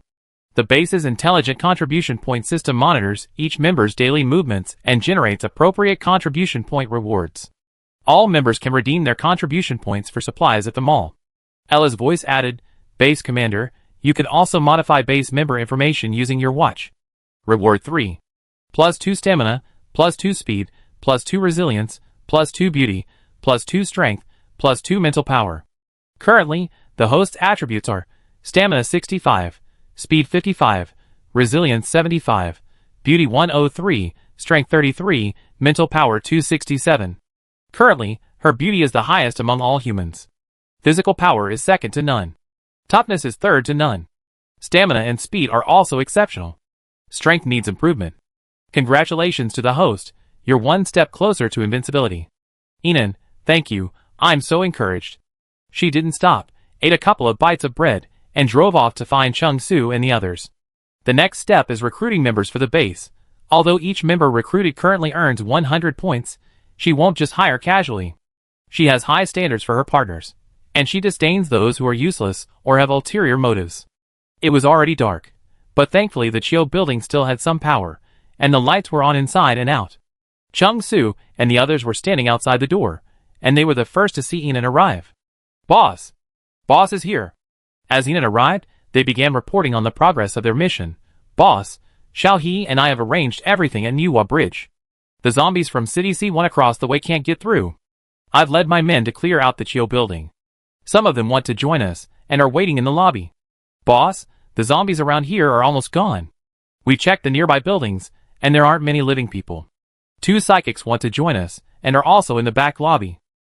Enan nodded, very satisfied with his companion's execution. The base is established, but we're short on people. We need to recruit some new members now. So fast. Boss, you didn't just move a base directly from space, did you? Enan looked at Jiang He. Good question, Prophet Knife. Can we join you? Chen Qian, Xie Qian, Wu Xiaoshui, and the others immediately gathered when Enan announced the recruitment of base members. They had witnessed Enan's terrifying strength today, and were filled with admiration for her. Okay, you all passed my assessment today. Chung Su, collect their personal information. Also, check for any individuals with special skills, such as scientists, agriculturalists, doctors, etc. Those with special skills need to be specially marked. Okay, boss, Enan said, walking inside. Xian Fan and 7 or 8 other burly men behind him approached. He scratched his head. Can we join? Boss Xiaofan, what about your Arakawa district? Can we all join? Enan shook his head. No, I only want Gong Kui, Yin Bei, and the others, along with your people. I don't need anyone from the other districts. Okay. Ren Yu, tomorrow you fly the helicopter with Xian Fan to pick up the people from Arakawa district. Okay, boss. After giving his instructions, Enan continued walking inside. Xian Fan breathed a sigh of relief, staying put. He'd been worried she wouldn't accept him. Fortunately, as soon as Enan entered the lobby, the previously noisy crowd quieted down. Everyone looked at the approaching slender woman. This woman had transformed City C in a single day. Our base is recruiting members. Anyone with special abilities, please step out of the crowd. The next second, 7 or 8 people emerged from the crowd.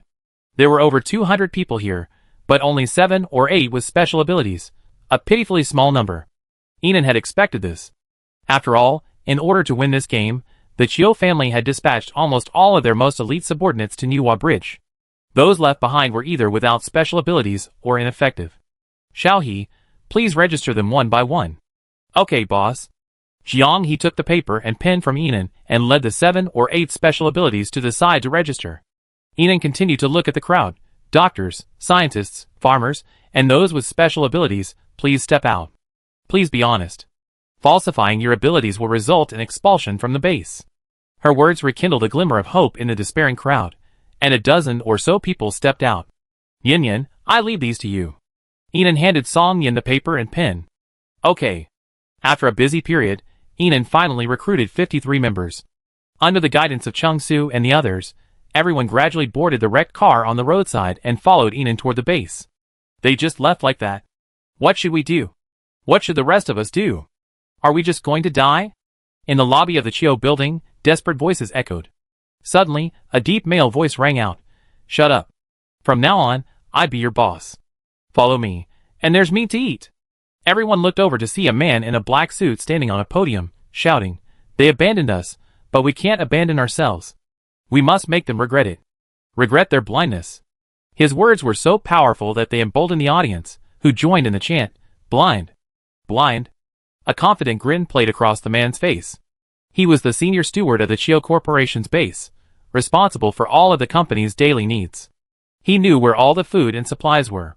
Now that the Chio Corporation's top brass were gone, he was the king. He was overjoyed that those guys wouldn't accept him. He didn't want to be a subordinate in someone else's base.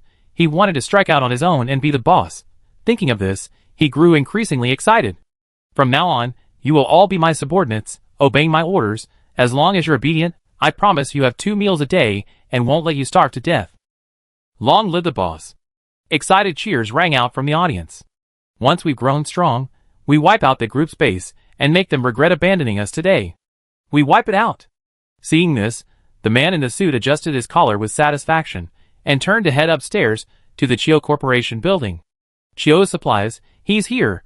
10 minutes later, a man's scream echoed from the Chio building. Where are the supplies? So many supplies. In the car. Boss, what did you do when you sneaked upstairs in the Chio building just now? Nothing much, just collected some supplies. Inan said calmly, glancing inwardly. TSK, Chio's supplies are truly pitifully few. Chapter 118.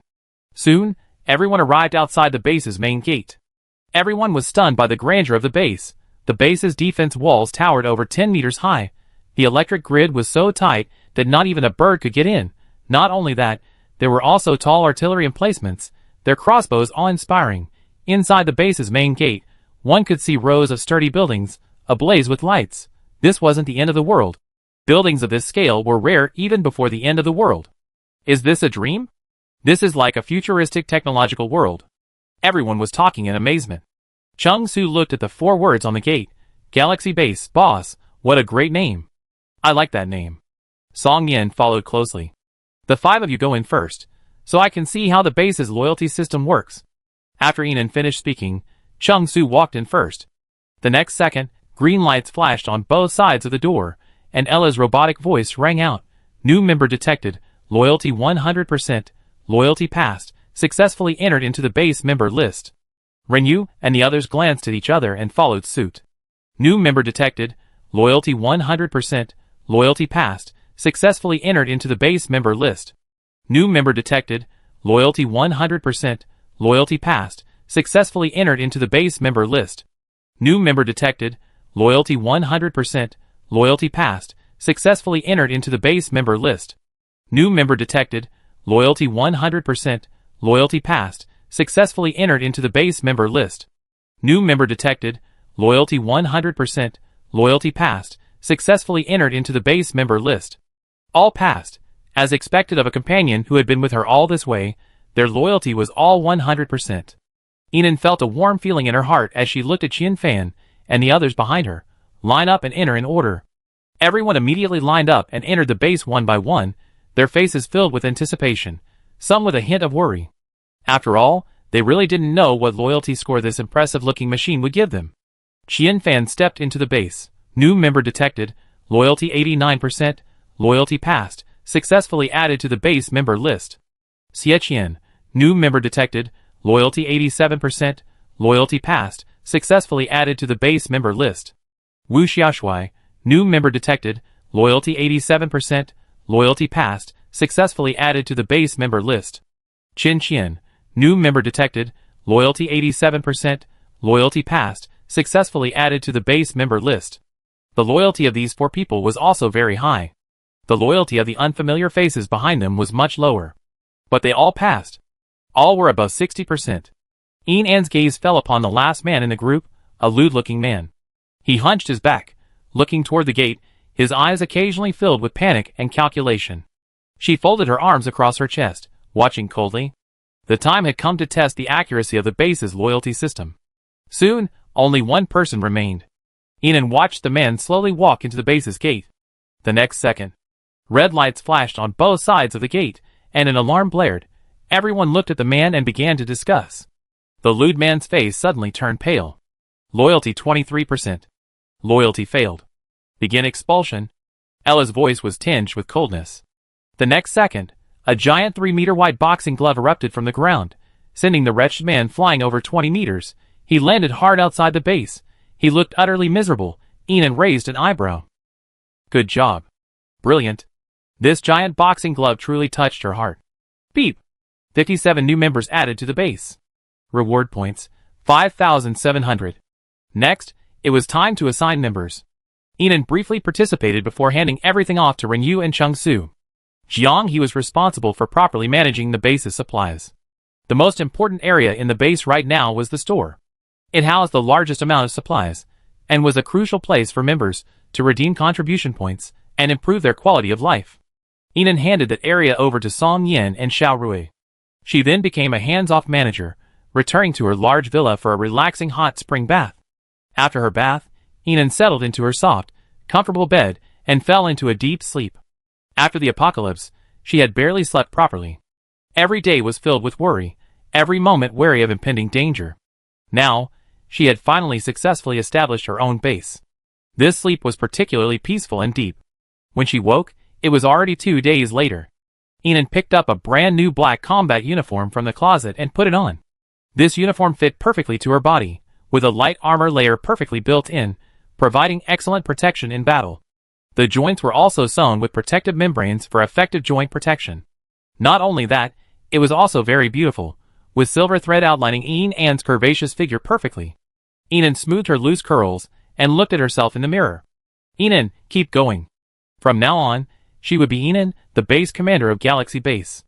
No longer wearing her black mask, Enan, her fair, beautiful face, turned and strode out. The villa's door opened, letting sunlight stream in. A few people nearby, all laughing and chatting, excitedly stepped forward to greet Enan. Hello, Base Commander. Base Commander. Good afternoon, Base Commander. Blissful smiles filled their faces. It was clear they were all very satisfied after joining Galaxy Base. Enan nodded to each of them. Good afternoon. Then she noticed the name tags on their chests, each bearing their name. Seeing Enan looking over, a girl named Guhan immediately said, This is what Sister Jiang He arranged for us. She said it would help everyone get to know each other quickly. Yeah, that's good. Enan nodded, then saw Jiang He and the others coming out of the small villa ahead. Boss, you're finally awake. Jiang He and the others immediately ran over upon seeing Enan awake. Their complexions were much rosier than before. Evidently they all gotten a good rest over the past 2 days. Enan didn't see Chungsu and Renyu, and was about to ask, but Jiang He, sensing her confusion, quickly replied, They went with Qian Fan to the Arakawa neighborhood to pick someone up yesterday. They came back very late, and are still sleeping. I see. Have Gongkue Yin Bei and the others made arrangements? Yes, they're all in the shopping area. Okay, I go check on them. Nian, you come with me, Enan said, striding towards the store. Okay. Along the way, everyone who saw Enan greeted him. The entire base was thriving. Soon, Enan arrived at the base's store. From a distance, she saw Gongkue busy at work in the largest supply store. Dressed in a rose-red cheongsam, she looked enchanting, graceful, and charming as ever. I've arranged for her to be the manager of the daily necessities store, Song Yin said. Enan nodded. That's a good arrangement. The store manager's daily contribution points are high, and Gongkue is shrewd. Before the apocalypse, she was a businesswoman, making her a perfect fit for the job. As Enan entered the store, a woman was negotiating with Gongkue. Please, my contribution points are low. Could you please help me? Gongkue had his back to the door, so he didn't see Enan and Song Yin. She spoke with embarrassment. Girl, the rules of this base are set by the base commander. A Tinyuan sanitary napkin requires 10 contribution points. I'm just an employee. I can't make decisions on my own, or I'd be expelled from the base. Please don't make things difficult for me. The girl suddenly felt dejected. I figure it out myself. She half crouched, clearly feeling uncomfortable. Gongkue noticed, and lowered her voice. You're having your period. Seeing the girl nod dejectedly, she gritted her teeth and said, My contribution points from the past 2 days are enough to buy you a pack. I buy it for you with my own contribution points. The girl looked at her in disbelief. Really? Gongkue turned and headed towards the sanitary products section. When she saw Inan, she froze for a moment. "Ian. Aw no, Base Commander. Gong Kui, long time no see." She took 2 steps forward, looked at the girl behind Gong Kui, and smiled apologetically. "I'm so sorry, this is my first time as a base commander, and I'm still inexperienced. Things like sanitary napkins shouldn't be charged for. Gong Kui, from now on, all sanitary napkins at the base will be provided free of charge." The girl was overjoyed at these words. Gong Kui immediately handed her 2 packs, and she thanked him profusely before leaving. "You're such a good base commander." Gong Kui's eyes were filled with admiration as he looked at Inan. Inan shook her head. "Not really, but as a woman, I'm more understanding of some of the difficulties women face." In her previous life, she and the women around her had often struggled with sanitary napkins. Not only were there widespread shortages at the base, but even if a psychic managed to collect sanitary napkins outside, they were quickly snatched up by the higher-ups upon arrival, leaving ordinary women with no chance of getting a chance. Many of them suffered from gynecological problems due to the lack of sanitary napkins and the inability to change clothes. Seriously even. Inan didn't want to dwell on it. She looked at Gong Kui and said, "Gong Kui, if you have any reasonable ideas or suggestions in the future, please share them with me. This store has just been established, so there are bound to be some items whose prices aren't quite right. From now on, you not only be the manager of the daily necessities store, but you also have management authority over all the stores here. And your personal contribution points will be tripled." Gong Kui was deeply moved by Inan's words. She entrusted him with the management of such an important store area. That was a testament to her complete trust, and how could she, Gong Kui, disappoint him? "Thank you, Base Commander, for your trust.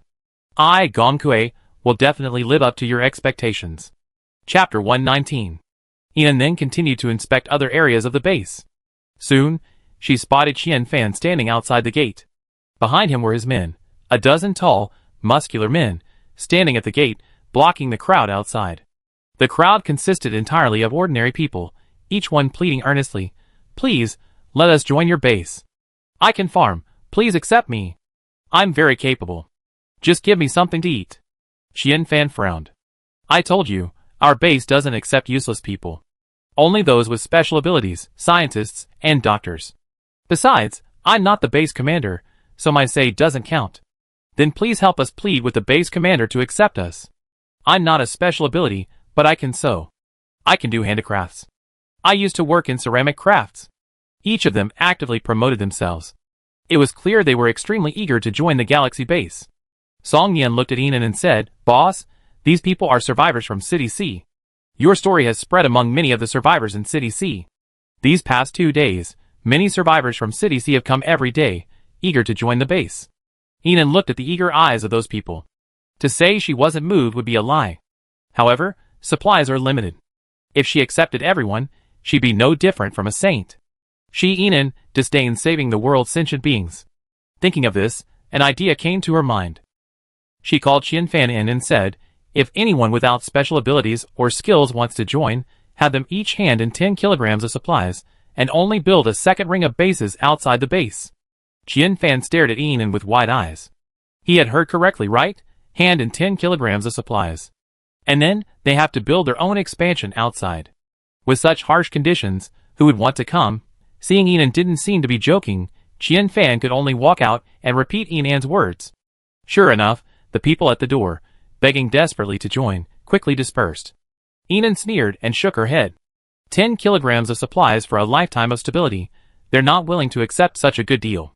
These people really don't want to give a penny. Then she continued to visit the agricultural and pastoral areas. A quarter of an hour later. "Base Commander, someone's actually arrived carrying supplies." Qian Fan's voice echoed from afar. Inan walked towards the gate. Outside, he saw 4 men and 2 women, some carrying or dragging supplies. Inan smiled with relief. Yes, the base expansion is finally settled. Beep, 6 members have joined the base, awarding 600 bonus points. Then, under Qian Fan's command, the 6 new members began expanding the base. Inside the base were core personnel, psychics, and highly educated personnel. For the second expansion zone outside the base, Inan planned to accommodate ordinary people willing to contribute supplies. It wouldn't be a problem to provide them with a safe haven and allow them to participate in basic tasks like base construction, food cultivation, and handicrafts. The system would periodically notify them of point changes. Beep, base expansion detected by 10 square meters, 10 points awarded. Beep, base expansion detected by 10 square meters, 10 points awarded. Beep, base expansion detected by 10 square meters, 10 points awarded. Watching all this with satisfaction, Enan decided to go with Chung Su and the others to pick up Lin Feng, Bai Jinghe, Yuan Hao, and the others. Departure to H City, a long-lost destination. Chapter 120. Evening. 3 helicopters flew over City C. They were Enan, Renyu, and Chung Su. Each of them was driving one helicopter. Chung Su and Renyu went to pick up Yuan Hao and the others. Enan went to the national base alone to steal people. Since it was a stealing operation, naturally, not too many people could go. Song Yin, Jiang He, and Xiao Rui stayed at the base to rest. Enan gave them a short vacation and left them plenty of delicious fruits and desserts. Girls should be pampered. She would pamper her girls. After passing City A, the 3 of them gradually walked away. It was now dark. Enan glanced at City H, which he had not seen for over half a month. Without electricity, the city was plunged into darkness. Occasionally, a few buildings lit up with faint lights. But even the darkness could not hide the unrest within the city. The roars of countless zombies and the screams of humans echoed, mixed with the cries of groups, making it difficult to calm down. Just like in my previous life. As the central city, H City attracted many survivors and organizations from surrounding cities. Chaos was inevitable. Enan didn't look any further and headed straight for the national base. She landed her helicopter in the woods a little over a kilometer from the base. Enan folded up the helicopter and pulled out her mask, preparing to sneak into the base under cover of darkness to steal someone. She crouched down and advanced quickly, like a black panther in the darkness, agile and swift. However, just as she drew closer to the rear gate of the national base, Enan abruptly stopped.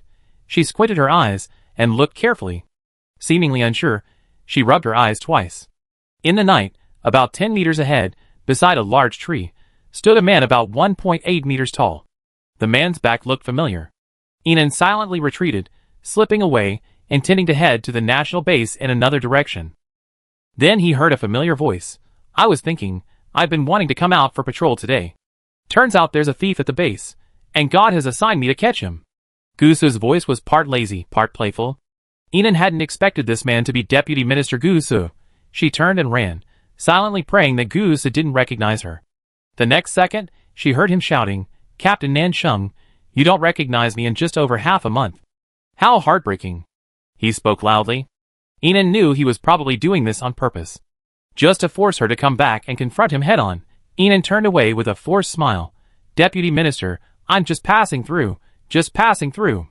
Gusu approached, holding a nightlight. In the pitch darkness, Enan couldn't see his expression. Nansheng, you don't have to be so angry. Just tell me what you want. If I'm right, you're here to pick someone up. Enan hadn't expected him to say that, and was quite puzzled. How did the Deputy Minister know that? Gusu smiled. That Qinghe team outside has been in a state of disrepair since you left. They're clearly talented, but they're just sitting around eating and waiting for death. They said someone would come pick them up later. I guess that someone was you. By Jing and them, Enan was speechless. Before she left, she had told them she'd come pick them up later, but who let them talk nonsense? By the way, there's also Lin Feng from the Research Institute. He's one of yours, right? I don't think you abandoned such a talented person at the national base. Enan nodded. The Deputy Minister is as clever as ever. You can't hide anything from me. So, there's no need to be so secretive. We're colleagues and friends. Just tell me if you need anything. Gusu said, turning and pointing to the national base's defensive wall. In the end, I have you to thank. A week ago, a massive zombie wave arrived, and the base in neighboring City Y took advantage and attacked us, destroying the defensive wall. Thankfully, you suggested building a secondary defensive wall, which saved the national base. Enan waved his hand. It's a small matter. I always seek rewards in my work. Consider half of the ordnance in Arsenal number 18 as my reward. Gusu grinned at the words. It's been over half a month since I last saw her. She's even more relaxed. I still remember when I first met her, her face was always gloomy and preoccupied. As if she were being chased by the Grim Reaper every day. Now she seemed more confident, her features even more relaxed and composed. Even more charming. Gusu lowered his eyes, hiding his thoughts, and said nonchalantly, speaking of ordnance, the national base has over 20 armories. What you took isn't a lot, But it's not a small amount either.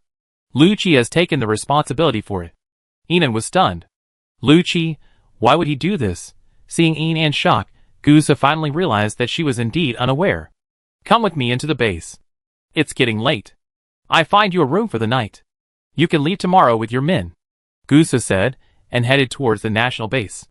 Inan couldn't refuse any longer, so she followed him. Deputy Minister. Hello, Deputy Minister.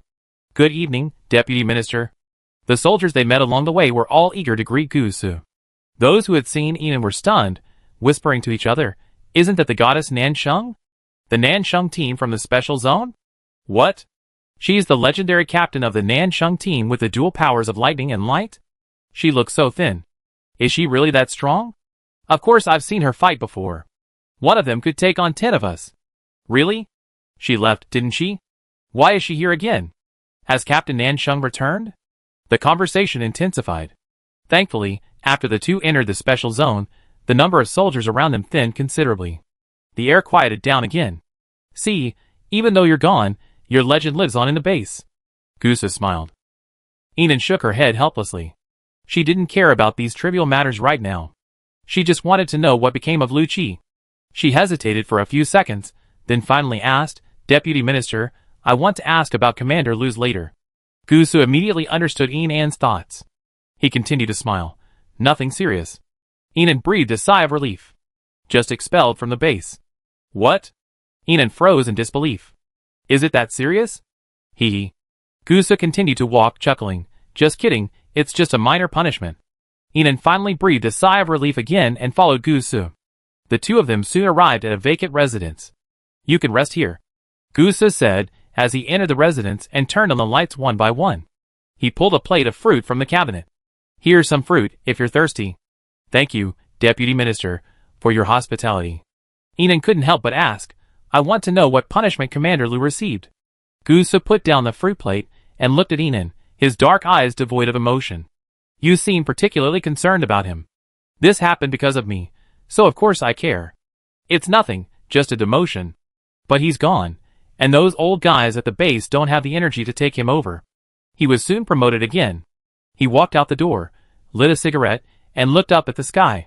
These old guys don't do their jobs all day, and it's just Lu Chi and I who work our asses off to support them. The base also has so many non-powered people, and food is incredibly scarce right now. He finished, took a drag on his cigarette, and said, sometimes I really want to go out with Lu Chi and a group of powered people to establish our own base. Inan knew in her heart that Lu Chi wouldn't join him. Their philosophies didn't align. But she didn't say anything, just stood quietly beside Gusu. Deputy Minister, Deputy Minister. A soldier ran over. Deputy Minister, there's an incident at the rear of the base, and we need your attention. What is it? Gusa frowned slightly. So late, a sudden incident? Deputy Minister, I don't know about that. I received a notice from higher up. Gusa nodded, then looked at Inan. You rest, I go take care of things. With that, he strode away. Inan watched Gusa leave, then turned and walked into the room, closing the door. That was fine. It was dark now, and Lin Feng and the others must have gone to bed. She better go back to see them tomorrow morning. Thinking this way, Inan walked inside. But before she'd taken 2 steps, there was a knock at the door. Inan was puzzled. Who had come so late? Could it be Gusu who had returned? She opened the door. A dusty figure appeared at the door, dressed in a military uniform. It was Lu Chi. He had clearly just finished a busy day, and sweat still stained his forehead. But neither the dust nor the fatigue could diminish his handsomeness. Lu. Before she could even utter the word commander, Lu Chi hugged Inan fiercely. He was so strong that Inan was pressed tightly against his chest. She could feel his pounding heartbeat. Inan stood there, unable to utter a word for a moment. Chapter 121. Zhang Jigang. Here. Su Kai. Here. Lu Chi. Lu Chi. Where's Lu Chi? Report to the battalion commander. Lu Chi was injured in the battle yesterday, and is still in the infirmary. Just because he's sick means he can't come? Call him. But... Report, Lu Chi is here. Return to the team. Everyone move out. 20 laps. No food until you finish. Everyone. Move out. Lu.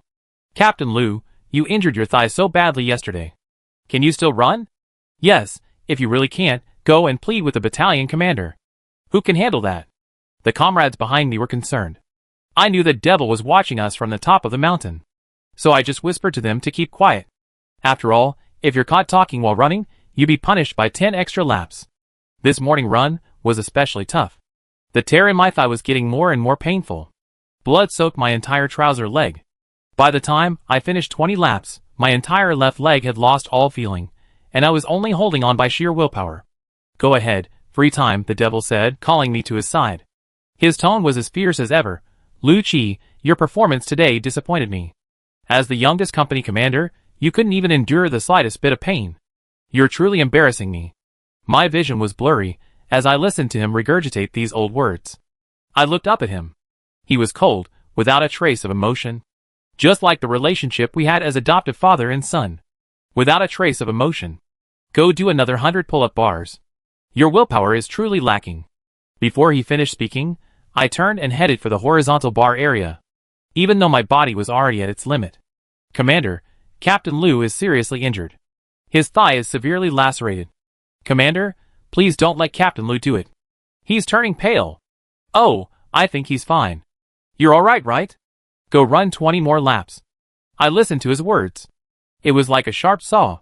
After reaching the 23rd horizontal bar, I lost consciousness. When I woke up again, I was in the infirmary. A few minutes later, his leg would have been broken. Is this how you treat soldiers in the 12th Battalion? It could kill people. Captain Lu Peiyuan, what the hell are you doing? Don't you care about the safety of your soldiers? I opened my eyes, but didn't look at him smoking at the infirmary door.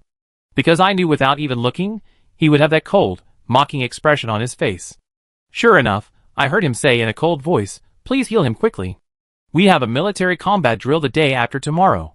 As soon as he finished speaking, I heard his footsteps as he left. What, the day after tomorrow? His leg won't be healed for 10 days, or half a month. The doctor said in disbelief, then looked at me and softened his tone. Captain Lu, you're awake. How's your wound? I had no expression, not even a hint of emotion. Looking at my festering left leg, I remained calm, as if it weren't my own. It's fine. It should be fine the day after tomorrow.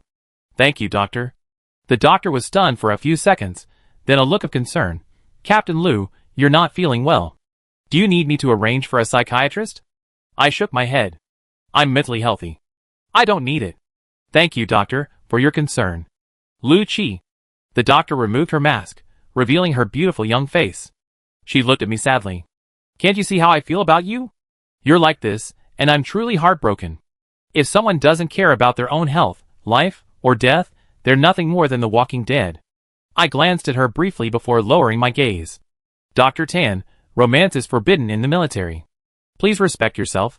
Don't worry too much about my affairs. My voice was a little distant. A soldier is one who isn't afraid of death. This was what that devil taught me since childhood. He truly lived up to this message. Whether in daily training or in combat, he was the most fearless of all. He also earned the honors he deserved. At a young age, he was promoted to battalion commander in the Central Region's Python War Zone. The 12th Battalion he commanded was a prestigious company in the army. However, in a battle, he lost his left arm and, having to wear a prosthetic limb, lost his ability to serve on the front lines. The country, recognizing his distinguished achievements and outstanding commanding abilities, retained him as battalion commander. But he could not advance further. From then on, he became even stricter and more cruel to me. It was as if he wanted to vent all his frustrated ambitions on me. I was his tool for achieving his ambitions. The female doctor wanted to say something more. I had already drawn the curtain, rejecting her urging.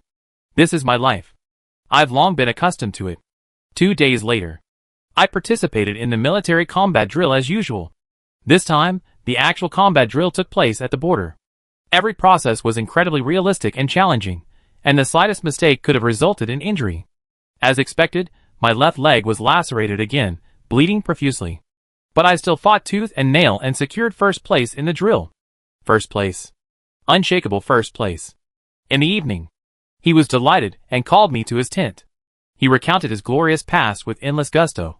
I sat across from him, listening expressionlessly. Every time I achieved glory, he would be so excited. As if he were the one who achieved it. I, too, went from being happy when he praised me as a child to feeling completely indifferent now. Disgust? All I felt was disgust. His beaming, boastful expression made me sick to my stomach even for a second longer. He seemed to sense my resistance, and his words abruptly stopped. He stared at me intently. "Lu Chi, do you hate me?" I didn't say anything, merely lowering my gaze. "You've never called me Dad." I looked up at him. I could see a hint of desolation in his eyes. I found it ridiculous. "Dad? I don't have a dad. He wasn't worthy of being my dad." I stood up. "If there's nothing else, I go get some rest, Captain." He seemed a little angry. He stood up, his body slightly unsteady due to the lack of his left arm. He said firmly, "Lu Chi, I'm doing this for your own good. Only by fearing your life during training can you survive in combat. As a soldier, you can't be afraid of death." It was the same old rhetoric again. I heard enough. I gave him a cold look, unconcerned about whether he punished me or not, and turned away. "Okay, you're so arrogant. You run 20 laps with a 20-kilogram weight." His voice echoed from behind. I picked up the 20-kilogram sandbag and ran toward the top of the mountain. I'd rather endure the pain than spend another second with him. That night, I once again relied on my willpower to hold on until I reached camp. After 2 days of training, I no longer had the energy to compete for first place. I thought he would punish me. For once, he didn't. He didn't even criticize me. I didn't want to know why, nor did I care. As the main force packed up and prepared to return to the army, the alarm suddenly sounded. The enemy had indeed attacked the border. We immediately prepared for battle. After 3 days of training, everyone was exhausted, and our artillery shells were almost gone. We could only call for help while fending off the enemy. As the company commander, I naturally charged forward. "Captain, you must be careful. Captain, it's too dangerous. Why don't we retreat?" My teammates urged me to retreat, unable to withstand the enemy's firepower. But I held my ground. Perhaps it was the devil's teaching that taught me this. I truly have no fear of death. I calmly laid mines, and set up the artillery. Single-handedly, I killed dozens of the enemy. I successfully stalled the battle until reinforcements arrived. In the end, we were victorious. My comrades were delighted. I remained calm. We packed up again and prepared to return. This time, the enemy attacked again. They launched an airstrike. Fierce artillery fire pelted our camp. We couldn't stand up to the fighters, and had to retreat in our armored vehicles. But they relentlessly pursued us, biting us like hungry wolves. "This won't work. I distract them, and you retreat from the cliff." I immediately took out my walkie-talkie and ordered. I then turned the car around and headed for the flat ground. The other cars veered off the cliff.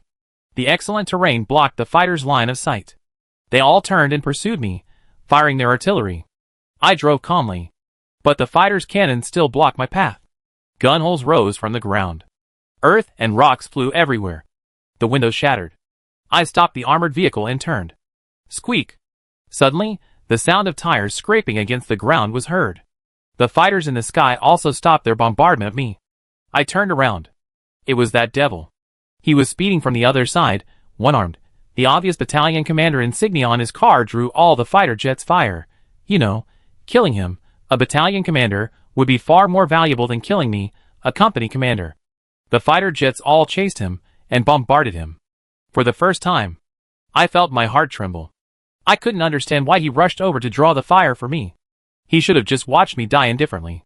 Just like how I had looked at him countless times, holding my breath after his brutal training. Cold, heartless. He had already driven away. His one-armed driving skills were no less impressive than those of an ordinary person, and his awe-inspiring demeanor evoked some of the heroic spirit he once described. But after all, he was also one-armed. And with one arm, he was still trying to outrun the fighter jets. He's so arrogant. I cursed inwardly, pressing the accelerator full force as I chased him. Faster! Faster! I stared fixedly ahead. My heart sank to the bottom as each bomb pounded down. Lu Chi, can you hear me? This is Air Force One from the Python Theater. Turn around, we're right behind you. Turn around. Lu Chi, can you hear me? Your father's car has been blown up. Turn around. The voices on the intercom grew increasingly intense. But I couldn't hear what they were saying. All I could see was the armored vehicle ahead of me, blown up. And the man inside, a bloody mess. The man who had adopted me since I was 3 years old. The enemy fighters were quickly forced back. I got out of the car and walked step by step toward the ruins. At that moment, my legs felt incredibly heavy. As if they were filled with 1,000 pounds of lead. I forgot how I reached him, or how I dragged him out of the car, barely breathing. His lower body had been blown to pieces. His face was ashen. His eyes wandered, and he seemed to use his last bit of strength to look at me. If I had trained harder, I wouldn't have lost this arm. As he spoke, he raised his trembling hand, trying to grasp something. I frowned at him, trying to sound calm. Hold on, the medic will be here soon. He forced a final smile. Xiaoqi all this time. It's my fault. I couldn't give you. He stopped breathing before he could finish his words. His old eyes were half-lidded, filled with sorrow and regret. At that moment, I felt a sharp pain. It felt like a giant hand was twisting my heart, twisting and pulling. I almost lost the ability to breathe. I stared at him, intently. I realized his hair was almost entirely white. His aged face was covered in wrinkles. Drops of water, the size of beans, burst from my eyes and dripped onto his blood-stained face. I shook him numbly. Dad? Wake up, Dad. Don't you always want me to call you Dad? Wake up. Get up. Get up. Let me run 20 laps. You've always been fierce, haven't you? Why did you give up? Get up. My voice was hoarse by the end. I prostrated myself on the ground, sobbing. Company Commander Liu. Battalion Commander Liu has died. Company Commander, I'm in deep sorrow. Hurry up and inform everyone. The battalion commander has died. And then? I gave him a grand funeral in the army. Because of my outstanding performance, I was promoted to battalion commander. At 23, I was the youngest battalion commander in the army. My future was bright. But I wasn't feeling happy. I often thought of that devil. My father. Thinking of him, I would feel a surge of pain. And then, I would force myself to stop thinking about it. I began training harder. Training with all my might. It seemed only the physical pain could make me forget. One day, my superior summoned me. Liu Qi, the army is holding a training camp for outstanding officers in the Eastern Theater Command, and they're planning to send you there. There are many opportunities there, and if you perform well, you could very well be promoted directly. You must seize the opportunity. I agreed. A few days later, I successfully arrived at the Eastern Theater Command's officer training camp. It was filled with young, promising officers, representing nearly every theater command nationwide. As soon as I entered the gate, I saw several soldiers fighting. I stood at the back of the crowd, watching with a cold gaze. One of them was a tall, handsome man with exceptional combat prowess. After several rounds, no one could defeat him. A soldier beside me excitedly exclaimed, "This is Gu Su, the Eastern region's top tough guy. He's incredibly impressive." That's him, the commander of the 2nd Battalion in the Eastern Wild Wolf Theater Command? Yes, he's so young, only 25. TSK, look at his muscles. He's twice as muscular as mine. The crowd chattered. I averted my gaze, uninterested, and walked inside. A soldier approached me, holding a registration form. Name, Theater Command. Liu Qi, from the 12th Battalion in the Central Region Python Theater Command. Oh! You're the youngest battalion commander, Liu Qi. He exclaimed with a chuckle. Many people looked over. Hey, then he's even more impressive than Gu Su. Who's stronger between the two? He even became battalion commander before Gu Su. I heard his father was the commander of the 12th Battalion before him.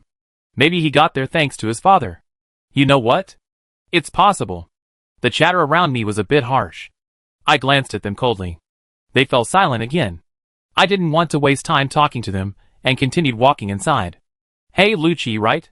Suddenly, a cheerful, pleasant male voice rang out. I turned my head. It was the officer named Gu Su. He smiled lazily and looked up at me. Gesture? Chapter 122.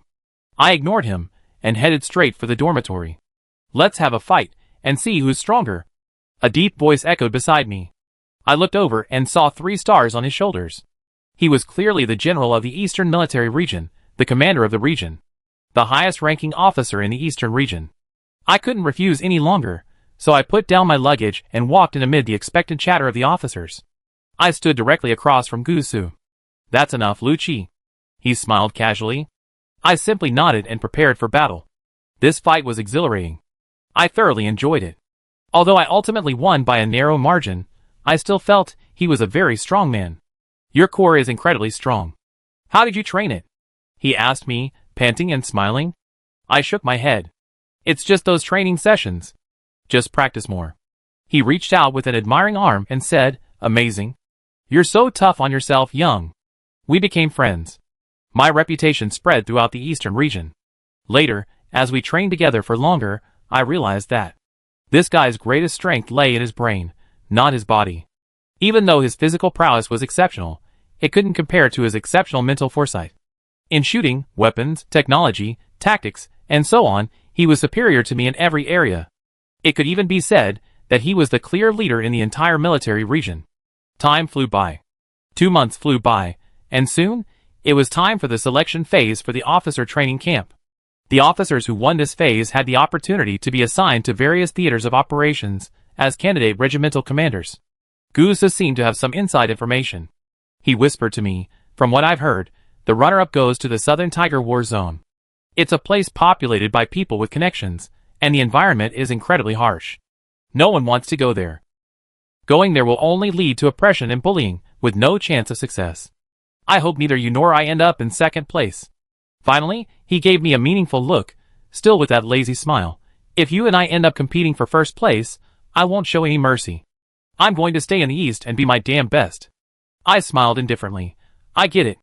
Over the next few days, he trained diligently, unprecedented in his career. I, however, didn't have any particular place I wanted to go. To me, anywhere was the same. No day could be worse than my previous life, right? I scoffed coldly. Soon, selection day arrived. The assessment lasted 5 days. It was divided into 10 stages. It included a physical fitness test, a shooting test, a knowledge assessment, a technological proficiency test, and so on. When the final results were announced, we all started packing. The military's pace was always fast. Soldiers would be on the move almost as soon as the results were announced. The rankings were reported from the bottom up. When the third place was announced, neither Gusu nor I were listed. I knew he was likely to be first. And I was definitely second. It was simply because, aside from physical fitness, he was better than me in every aspect. The radio continued, "Gusu, commander of the 2nd Battalion in the Eastern Wild Wolf War Zone, is second, assigned to the Southern Tiger War Zone. Lu Chi, commander of the 12th Battalion in the Central Python War Zone, is first, assigned to the Eastern Wild Wolf War Zone." I was shocked. I was actually first? How could I possibly be first? I went looking for Gusu, but there was no sign of him. I guessed he probably let me off the hook. After letting me off the hook and then disappearing, I was silent for a few seconds before finally deciding to go to the general's office. I asked him for a transfer to the south. He seemed secretly relieved and quickly agreed. I was transferred to the south without a doubt. Soon, I received letters from Gusu. Each one berated me. He was furious, calling me an idiot. But I wasn't angry at all. I didn't reply, watching his letters change from initial anger and excitement to calm teasing. The sarcastic tone was just like when he was being mean, asking for a beating. And so began my hellish journey in the Southern Tiger War Zone. There were 6 candidates for regimental commander here, including me. 5 of them were relatives. They had close family connections in the South. They were tyrannical. And as a young, promising, newly promoted officer with a distinguished record, I naturally became their target of oppression. I accepted all of this silently, not feeling much of a stir inside. I've been trained under extremely harsh conditions since I was a child. The current environment was even a bit relaxing for me. One day, during a drill, a candidate for regimental commander named Song Wenjing approached me. He was the only one of the people with connections who didn't oppress me. He introduced himself to me in a friendly manner. "Hello, my name is Song Wenjing," he said. "Lu Chi, I really admire you. Those idiots' good days are numbered. A new commander will be sent soon, and then those people with connections won't have the luxury they have now. You're so strong, you deserve a promotion, not be suppressed by those idiots." My face was expressionless. "Thank you." And then I said nothing more. I could see his approval and sympathy, but I didn't need anyone's sympathy. Then, unprecedentedly fierce fighting erupted in the South. The enemy even resorted to biological and chemical weapons to win the battle. These usually domineering, lazy people with connections learned the most brutal lesson. And I, a sword honed in blood and sweat, fearless of death, ultimately survived this battle. And I achieved outstanding military service. I became famous overnight. Before the new commander arrived, I was promoted to the position of regimental commander due to the vacancy. And so began my smooth military career. That guy, Gusu, also sent me many letters congratulating me on my promotions. But his tone was still provocative. I knew he was promoted even faster than I was. He truly deserved that achievement. He was the only person I admired in the military. 3 years later, the apocalypse struck.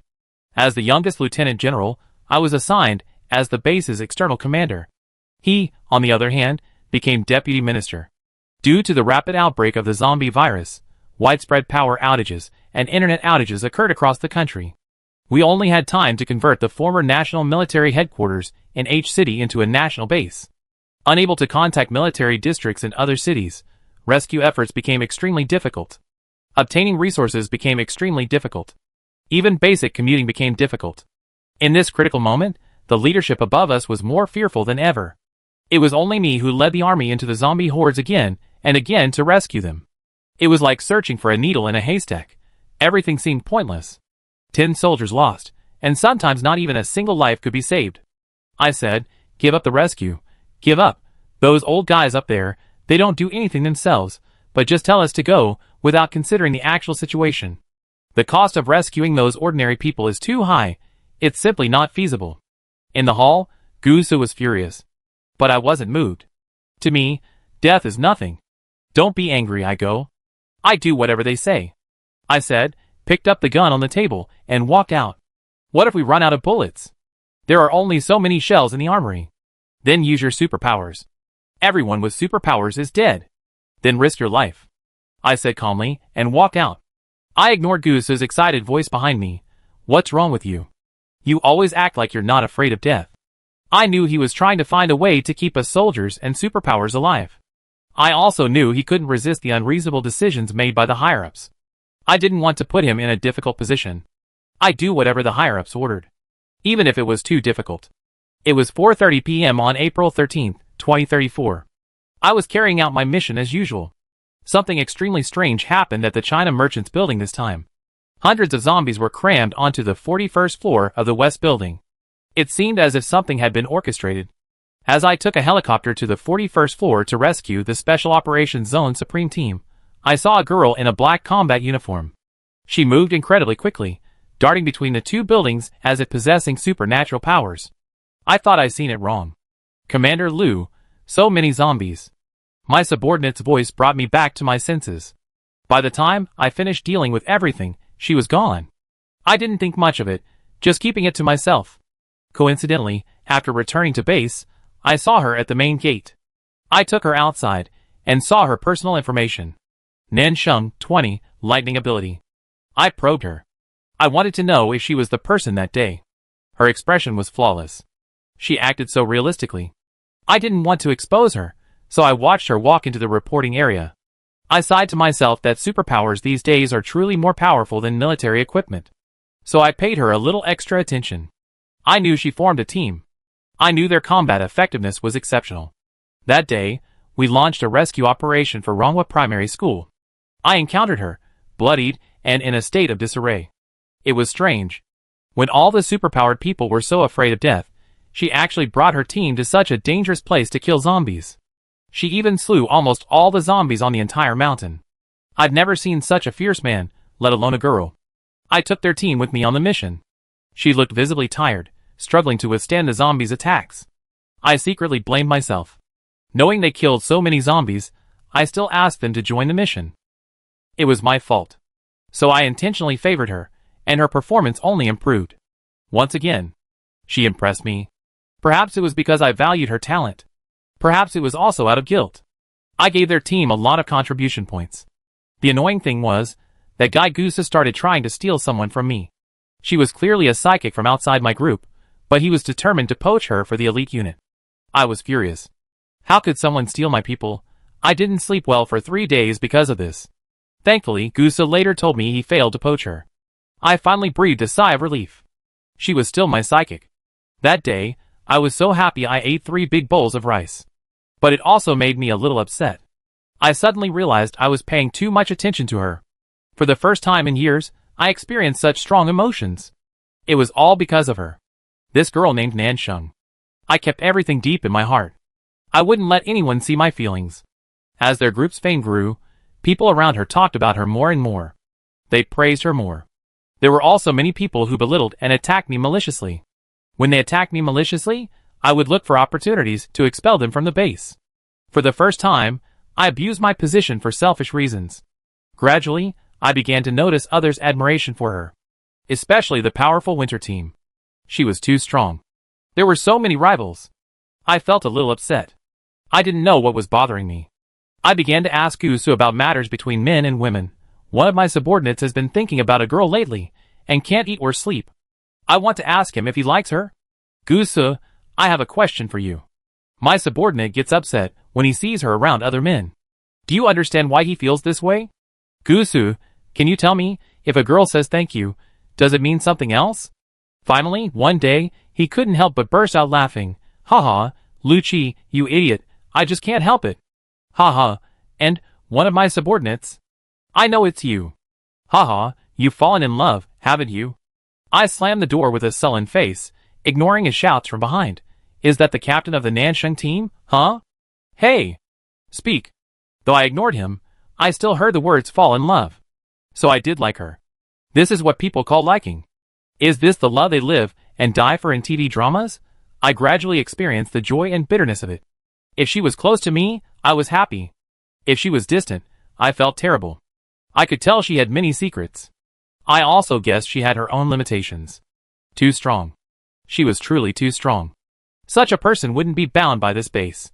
I could sense that one day she would leave here, for a wider world. But I didn't expect that day to come so soon. The day we wiped out the troublemakers. I overheard her conversation with Xiao Chunuo. She said she knocked me out and give me away. She said I was only worth 500 level 2 crystal cores. I was sad and angry. But there was nothing I could do. You can't force feelings. I could only watch her leave. Watch her leave me, leave the national base. That night, I felt like I'd lost the whole world. I didn't sleep for days. My subordinates kept asking me why I looked so grim. On missions, I always felt overwhelmed. Gusa gave me 3 days off. But I insisted on going to the front lines to kill zombies. I couldn't stop. The moment I stopped, the suffocating feeling of loss would overwhelm me. But the more I tried to forget, the more I missed her. I began to regret not expressing my love sooner. It turns out regret is such an excruciating feeling. Over half a month later. Commander, I just saw Captain Nansheng. I heard my subordinate say this while on night duty. What did you say? I looked at him, incredulous. Really, I saw her. She came in from the base gate with the deputy minister. I rushed to find her. From a distance, I saw Guso leading her toward the special operations zone. I called over a subordinate. The higher-ups have announced that there's an incident at the rear of the base. Go notify the deputy minister to handle it. He hurried toward Gusu. Soon, Gusu was sent away. I finally had a chance to be alone with her. This time, no matter the outcome, I wanted to express my true feelings to her. I didn't want to regret it again. I'm Lucci, and I'm moved. Chapter 123. Enan tried to push away. But he held her tighter. Hold me a little longer. Lucci's voice was low and hoarse. It seemed to hold 1,000 thoughts. Enan sensed his emotions. She lowered her hands, trying to resist, and let him hold her. Feeling her submission, Lucci buried his head in her neck and said in a muffled voice, Are you back? Enan shook her head and said truthfully, I came here to pick someone up. Then take me with you. Lucci's voice was so soft that Enan couldn't hear clearly. She was puzzled. What, did you say? Lucci chuckled to himself. He shook his head and said nothing more. He really wanted to be with her, but if he left, what would happen to his soldiers? He reluctantly let go of Enan. Lucci lowered his head and stared at her intently. The burning love and longing in his eyes left Enan at a loss. She was a little flustered. Commander Lu. Nansheng, I like you. What? Enan's pupils dilated. The Lucci reflected in her eyes looked a little haggard, with faint dark circles under his eyes from lack of sleep. But his expression was remarkably serious. Almost devoutly serious. This was the first time she had seen him so serious. Enan was even more bewildered. Even back at the national base, she had noticed he had feelings for her. However, she had always had no shortage of admirers, but most of those men were just attracted by the novelty of it, and their enthusiasm would fade after a while. She hadn't expected that she'd been away from the national base for so long. When they met again, his love seemed to have grown, not diminished. Seeing Enan so bewildered, Lucci's brows twitched with apology. I'm sorry, did I scare you? I don't want an answer from you. I just want to leave no regrets. Lucci said, a faint smile on his lips. I'll always be here waiting for you. The dim light in the room illuminated his handsome face with an especially gentle touch. Even the red mole on the left side of his nose became clear. Anne's heart skipped a beat. She lowered her eyes. She thought to herself that a handsome man's confession was incredibly devastating. But how could she tell him? She was destined to live a life of slaughter and darkness. She didn't even dare to dream of love. It wouldn't belong to her. Ian looked up at Lu Qi, about to speak. Gu's furious voice approached from afar. Lu Qi, you're playing tricks on me. The two looked over and saw Gu Su, his face sullen, striding towards them. His gait was like a breeze. Okay, enough talking. You should get some rest, Lu Qi said softly, closing the door tightly. Lu Qi, Gu Su demanded loudly, dissatisfied. Keep your voice down. Don't disturb others. Let's talk outside, Lu Qi muttered, walking out. Gu Su laughed in anger. He caught up with Lu Qi. What? Did I hear you right? You still know not to disturb others. Every time I'm asleep, you just kick the door down and force me to have a meeting. Lu Qi walked straight out, his lips curling up unconsciously as he thought about the hug. Gu Su followed him. You know, I just ran to the back of the base and nothing happened. My subordinates looked at me like I was an idiot. Lu Qi continued to stride, thinking of Anne's frantic look. A tenderness crossed his heart. Gu Su continued to scream and rave. Not only that, but I accidentally stepped in a mud puddle and fell down in front of my subordinates. I was completely embarrassed. Lu Qi's ears flushed slightly as he thought of Anne's faint fragrance. Are you fucking listening to me? Gu Su stopped in his tracks, furious. Look at you, you're so lustful. Lu Qi turned helplessly. Are you annoying? It's so noisy late at night. Okay. Gu Su laughed again, stalking out of the base. Just now, the winter team asked me where Nansheng was, and I helped you hide it. How dare you treat me like this now? I tell them where Nansheng is right now. Call all your rivals. Lu Qi panicked upon hearing this. He hurried after him. Sure, brother. Can't I just call you brother? 5 meals of meat. 3, okay? 5. Okay, 5 is 5. Chapter 124. The next day, Ian was awakened by Chung Su's voice over the intercom. Boss, we picked up Yuan Hao and the others. We're ready to go back. She drowsily picked up the intercom, but within seconds, she regained consciousness. Be careful. Don't worry, boss. As Chung Su's confident voice fell, Yuan Hao and the others scrambled to greet him. Boss. Hello, boss. Good morning, boss. Hey, boss, long time no see. These men, at this moment, were like happy puppies. You could tell they were all in a good mood. Ian smiled faintly. I have to get busy. You guys follow Chung Su and listen carefully to his instructions. Okay, boss. As you command. Without a response, Ian quickly stood up, packed up briefly, and went to find Lin Feng.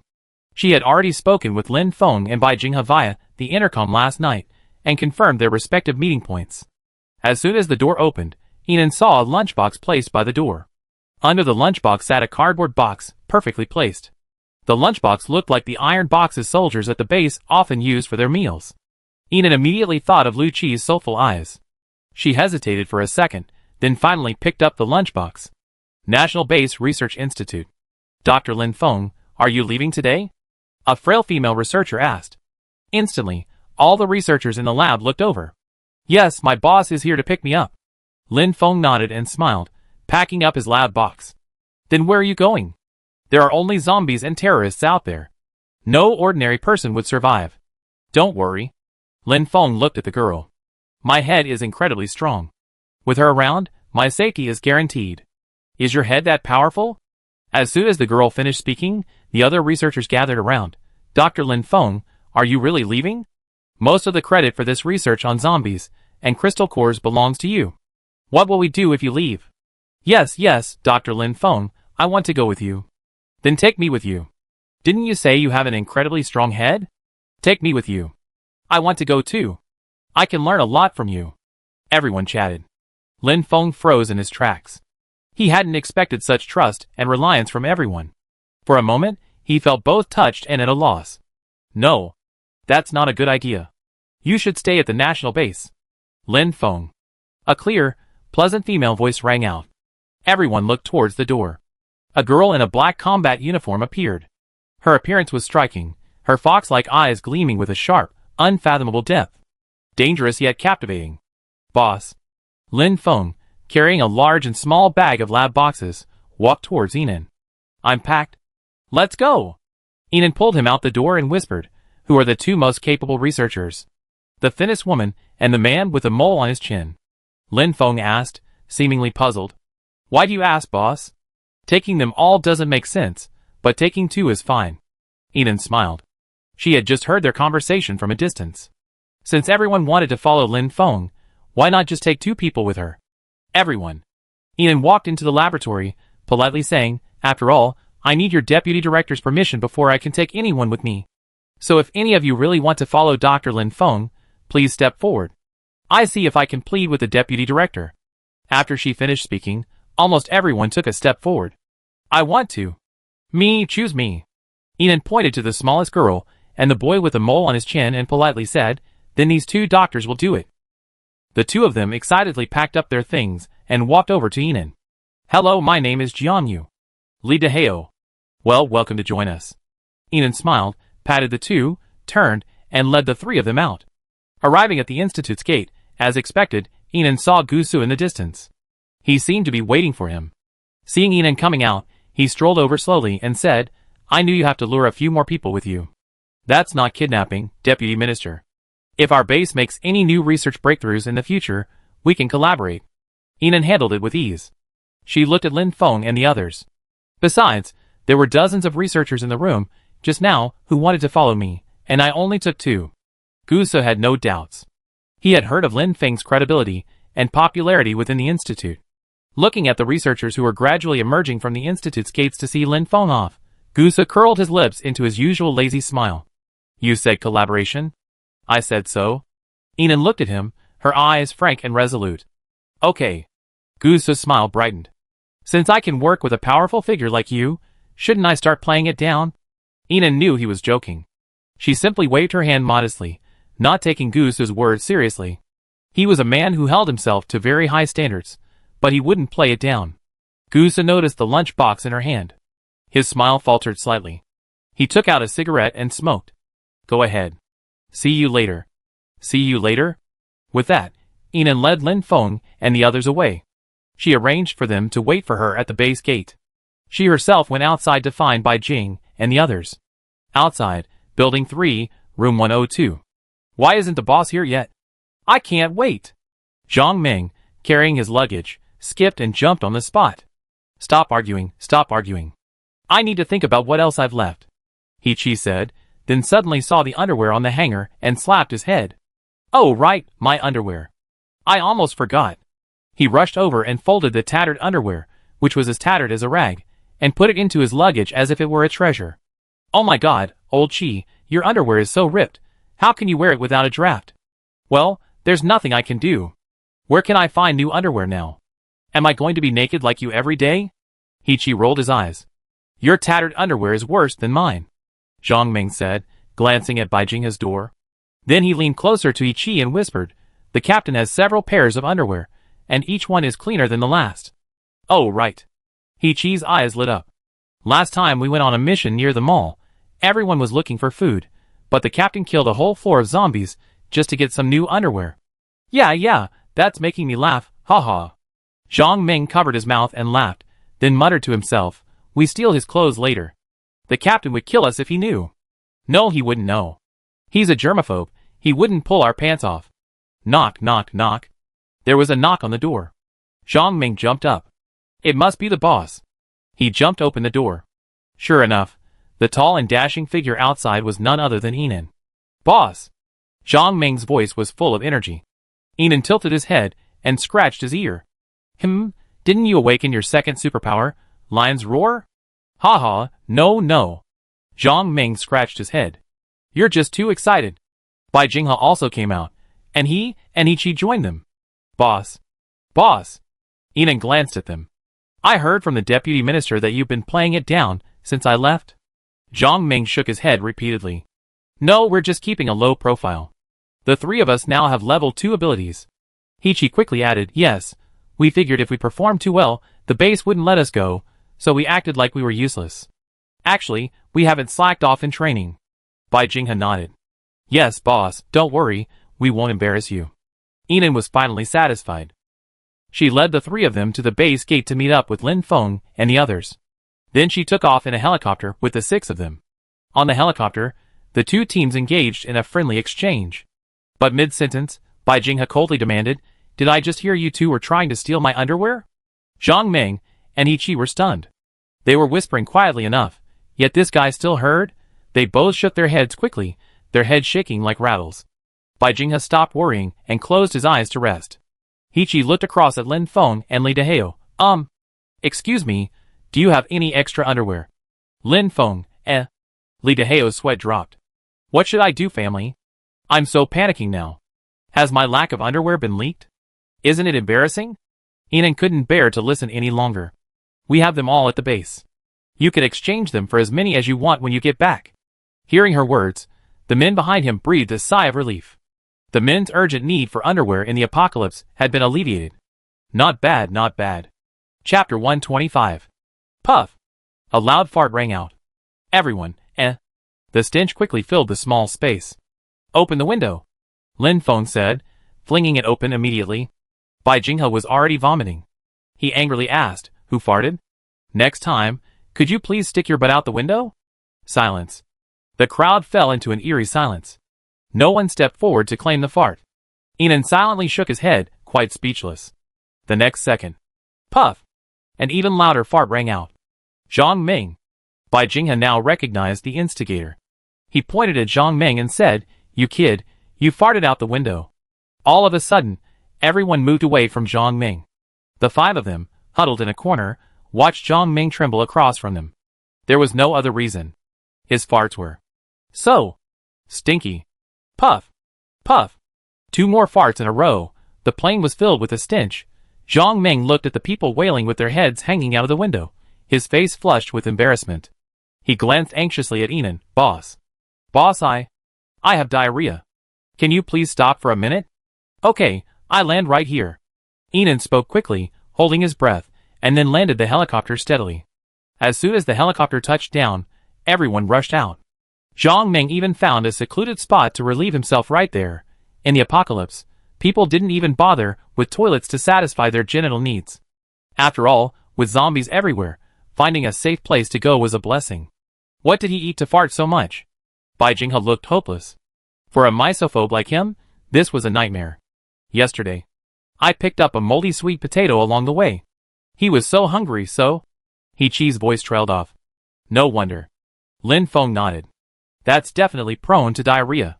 The crowd chatted, while Yinan stood not far away, observing the surroundings. They were now at the border between City H and City A. There were quite a few zombies here. They were in a deserted courtyard, and unlike anything they had seen before, there weren't many zombies. She pulled a handgun from her waist and walked towards Bai Jing and the others. Something's not right here. Be careful. Okay, boss. The others stopped joking and looked serious. Yinan remembered that in her previous life, Van Peng, the highest-ranking officer in City A's military district, was a man of ill intentions.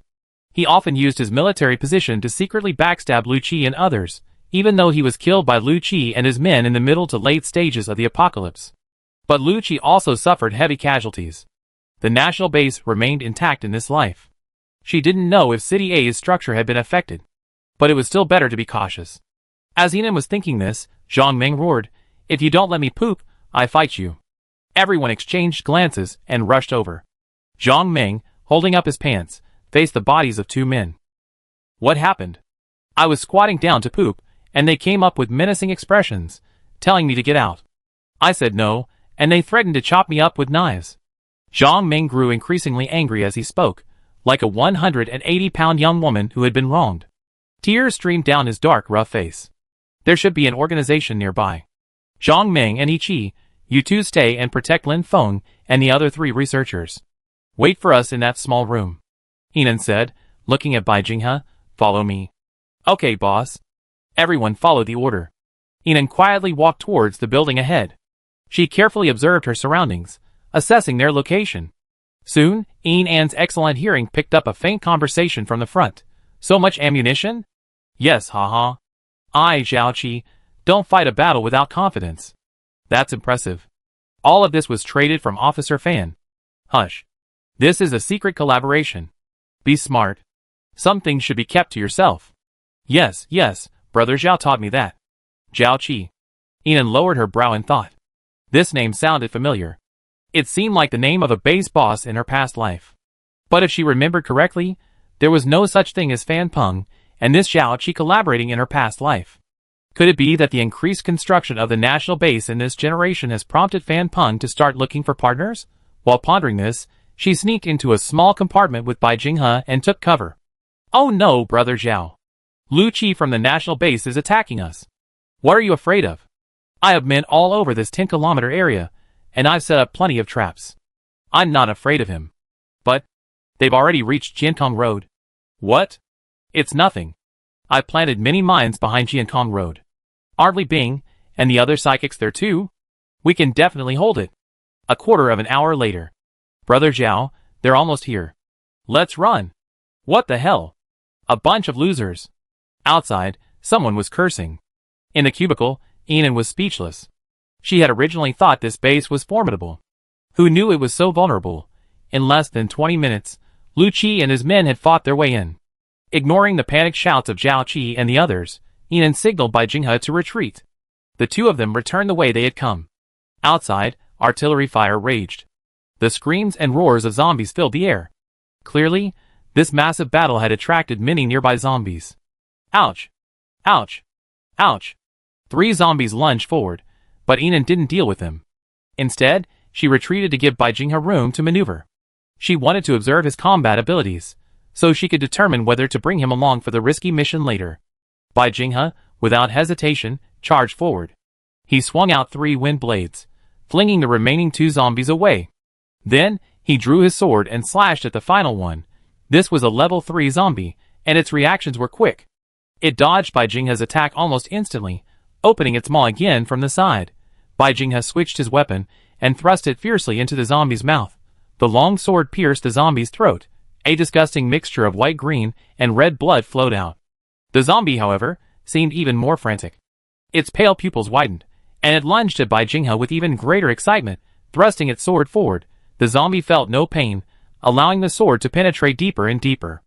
All it could see was human flesh and blood. Bai Jinghe stared at the zombie's mouth so close. His upper and lower teeth were completely yellowed, and some were even crawling with maggots. This was a nightmare for Bai Jinghe, a man obsessed with mysophobia. Instantly, he seemed to unleash a powerful surge of force, his wind-based abilities surging, sending the zombie flying backward. At the same time, his swordplay was swift and accurate, slashing at the zombie with sharp, precise blows. He was ripped to pieces. At this moment, 2 more zombies rushed over, and Bai Jinghe quickly engaged them. Enan raised an eyebrow. After all this time, to him, the more disgusting the zombies, the stronger he was. TSK, mysophobia taken to the extreme. At that moment, a cloud of black mist rose from the ground. The next moment, a dark figure emerged from the mist, weapon in hand, dispatching the 2 zombies with incredible speed. Are you okay? Qi sheathed his weapon and looked at Bai Jinghe. I'm fine. Bai Jinghe nodded at him. Thank you, but there's just one thing I'm not quite satisfied with. Qi looked at him.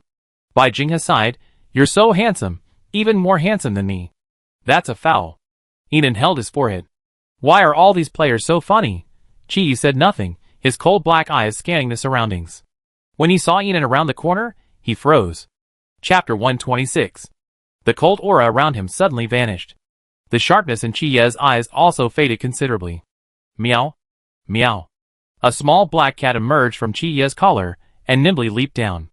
With its black tail held high, the little black cat walked towards Enan with an elegant, meowing gait. It was obvious that it still recognized her. Enan's heart softened, and she squatted down to stroke its soft fur. Qi also came over. He looked at Enan intently, as if he had 1,000 words to say, and then his lips moved slightly as he said, Long time no see. Long time no see, Qi. Enan, petting the cat, looked up at him and smiled brightly. Qi's eyes flickered slightly, and the corners of his mouth twitched, and for the first time, he smiled too. This was the first time Enan had seen him smile. In his previous life, every time she saw him, he had no expression. Surprisingly, this withdrawn, quiet, handsome man smiled with a hint of warmth. Kill them! A raspy cry echoed.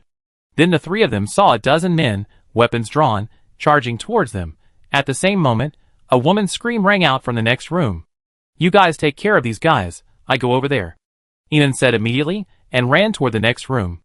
It wasn't that she was helpful. It was just that the scream sounded familiar. Inan thought it resembled the voice of Luo Xiaomei, a member of the panda team she had met before. Inan had a good impression of that girl, so she wanted to save her. In no time, Inan scaled 2 walls and rushed inside. Inside the room was Luo Xiaomei, screaming in extreme fear, punching and kicking left and right. The 7 or 8 men in front of him were left scrambling on the ground. Inan, The men, bruised and battered, were clearly terrified. They tumbled and scrambled out. Run! This she-devil is scarier than a zombie, woo! They rushed out and saw Inan standing alone. She was stunningly beautiful, with a stunning figure. The bruised men exchanged glances. The leader, with a brave face, said, "We couldn't beat that woman, but we can't beat this one too. Brothers, charge! Let's avenge our previous defeat!" He roared. He charged forward, fists raised. The men behind him were encouraged. They all felt they had it back. All at once, all the men rushed towards Inan.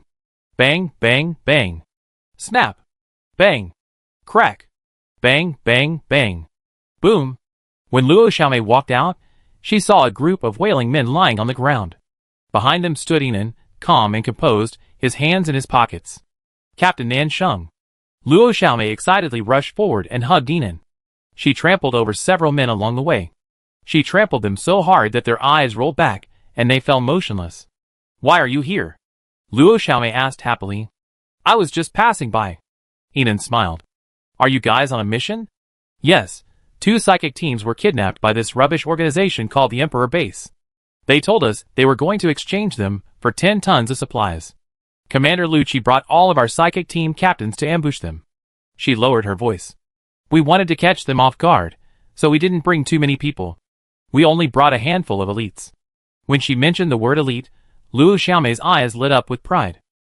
Inan, touched by her adorable appearance, rubbed her head, then, with a serious expression, looked to the left. "There's a large number of zombies attacking over there." Luo Xiaomei's face suddenly darkened. "Something's wrong over there. There's a zombie wave." Qi Yi and Bai Jinghe also rushed over. At the same time, someone shouted, "Run! Those zombies are being released by the Emperor Base. Don't panic. They're just trying to scatter us." Qi Yi immediately grabbed Inan and ran into an alley. "Follow us." Bai Jinghe and Luo Xiaomei quickly followed. Inan was puzzled. "Where to?" "I just saw an extremely sturdy steel building up ahead. Let's take shelter there." With that, the 4 of them reached the steel building Qi Yi mentioned. It was clearly a man-made safe house, extremely sturdy, with only a small window with iron bars, the gaps between the bars perfectly shielding it from the zombies. The 4 rushed in and closed the door. At that moment, outside, a large crowd was fleeing. Most of them were from the Emperor Base. Some were from the National Base as well. A large wave of zombies was chasing them. Inan secretly thanked Lin Feng and the others for leaving them on the rooftop of a small building some distance away. They should be relatively safe. "Xiaochunuo?" Luo Xiaomei's voice rang out. The next second, Bai Jinghe covered her mouth. Luo Xiaomei's eyes widened, her cheeks flushing. She looked at Bai Jinghe and saw him place his index finger on his lips, signaling her to be quiet. But he was too close. His clean clothes still smelled fresh of grass, and his handsome face, radiating a lewd aura as he made this gesture. Luo Xiaomei's face instantly turned red as a shrimp shell. Seeing her like this, Bai Jinghe, assuming he accidentally suffocated her, immediately let go in fear. "Are you okay?" His cry attracted the attention of the zombies outside. Instantly, over a dozen zombies rushed towards them, slamming violently against the iron bars and windows. Inan unleashed his lightning power, enveloping the entire iron house with lightning. Qi Yi and the others retreated, away from the terrifying lightning. The zombies outside were paralyzed by the shock. A merciless glint flashed in Inan's eyes, and his level 3 lightning power erupted instantly. Instantly, all the zombies outside the window collapsed, and the nauseating smell of burnt flesh wafted in. Retracting the lightning, Inan's energy fluctuations slowly dissipated, and his flying hair fell down. Qi Yi observed it all. His Adam's apple twitched slightly, and his eyes darkened. She was truly too strong. Chapter 127. For so long, he wanted to become stronger, to protect her, his sister. But with her terrifying strength, did she really need anyone's protection? Qi Yi's deep eyes darkened even further, and he lowered his gaze to the dagger in his hand. The flickering black mist sometimes obscured the dagger's sharp blade, then revealed it again, emitting a chilling cold light. It wasn't enough. He had to keep getting stronger. Chi Ye's grip on the dagger tightened. Let us in. There are too many zombies. A woman's anxious voice echoed, and then Xiao Chunua's blood-stained face appeared outside the iron-barred window. She pounded frantically on the iron wall. Behind her, 5 or 6 boys frantically tried to hold back the relentless swarm of zombies. Bai Jinghe didn't move, simply looking at Yinan. He was her younger brother, and besides, he had always been indifferent to the lives of strangers, so naturally, he wouldn't make such a decision. Qi looked at Yinan, but didn't move. Luo Xiaoe glanced at the group, then looked at Yinan. Sister Shunsheng, should we open the door? Are you kidding me? Why are you still hesitating? Open the door and save us. A man outside the door shouted impatiently. Yinan glanced at him. With his pointed face and monkey cheeks, he didn't look like a good guy. As expected, face readings do have meaning.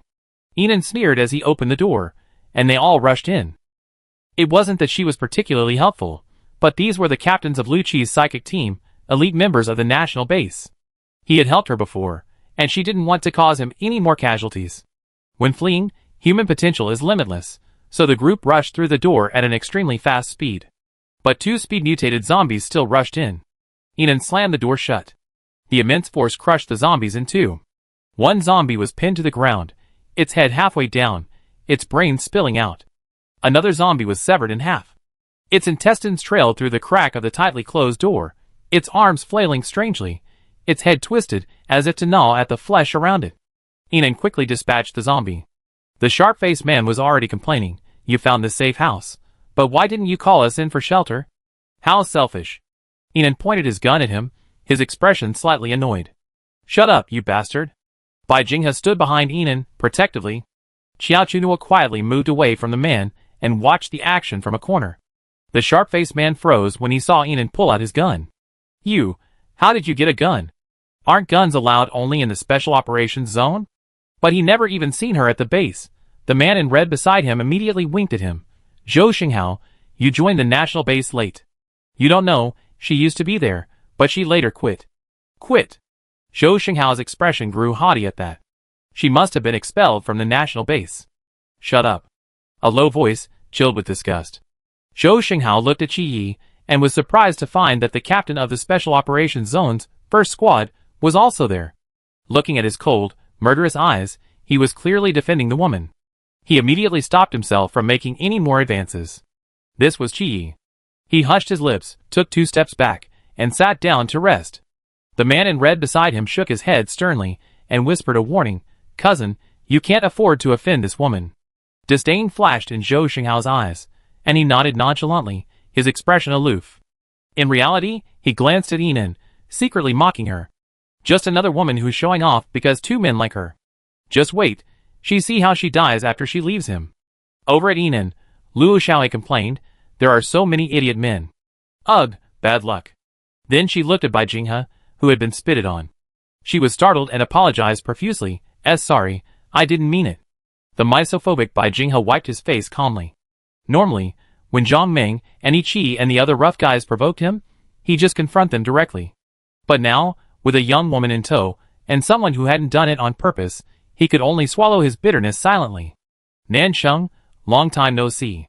Xiao Chunua said gently, walking over. Can I sit here? Yinan didn't have a bad impression of her, so she nodded. Sit down. I didn't expect to see you here. Xiao Chunua said politely, then changed the subject. I heard yesterday that you returned to the base, and Commander Lu looked much better this morning. Qi looked up at him. Xiao Chunua continued, he hasn't looked this relaxed in a while since you left. I remember how haggard he looked right after you left. Yinan felt a pang of pain at the sight of the girl beside him. It didn't seem fake. Some of the zombies outside had been lured away. Qi Ye's voice suddenly rang out, interrupting Xiao Chunua. He walked over to Yinan and pulled her aside.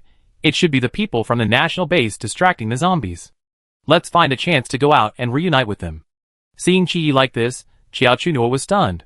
How could this winter team captain treat a girl like this? The last time she saw a female psychic from the same team confess her feelings to him, he walked right past her without even looking at her.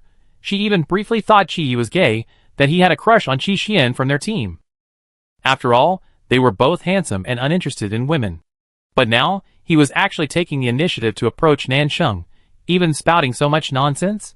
Xiao Chunua quickly realized. He was probably interested in Nansheng too. Her thoughts sank. Originally, after she knew Lu Qi liked Nan Sheng, she had forced herself to let him go. Although it hurt, she wanted him to be truly happy. But not only was Nan Sheng blind and disdainful of Lu Qi, but now a rival had appeared. And such a high-quality rival at that. Xiao Chunua felt Lu Qi was in danger. She had to protect Lu Qi's happiness. She couldn't let another man get close to Nan Sheng. Almost subconsciously, Xiao Chunua sidestepped between Yinan and Qi, pushing away Qi's hand from Yinan. Her expression was serious. Nan Sheng, Commander Lu might be in danger. Yinan, him? It's okay. He's very strong. He won't be in danger. Xiao Chunua, Commander Lu went to rescue the hostages. There are a lot of people over there. He's in great danger. Yinan, oh, so that's the case. Then you guys go help him. I'm leaving now. Qi's brow furrowed. You're leaving? Xiao Chunua pushed Qi aside and composed himself carefully. There are too many zombies outside. We clear the way. You fight your way through the swarm and rescue Commander Lu. Yinan looked at Luo Xiaomei and Qi, then back at Xiao Chunua. You captains are all very strong. Do you need me to rescue him? Xiao Chunua bit his lip, feeling a bit overwhelmed. She steeled herself. Forget it. She just trick her into getting to Commander Lu first, and forget about anything else. Only you can save him. If you don't go, Commander Lu will die. Who said I want to die? The next second, the door was kicked open, revealing Lu Qi outside with a scowl. Behind him, dozens of psychics were hacking away at zombies. Chapter 128. Xiao Chunua looked at the ceiling, trying to hide his embarrassment. Hurry, let's go! The zombie wave was released by the Emperor base.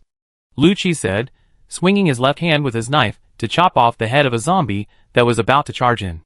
His sleeves were rolled up to his elbows, revealing his well-proportioned, powerful muscles. His collar was slightly open, revealing his sweat-soaked collarbone.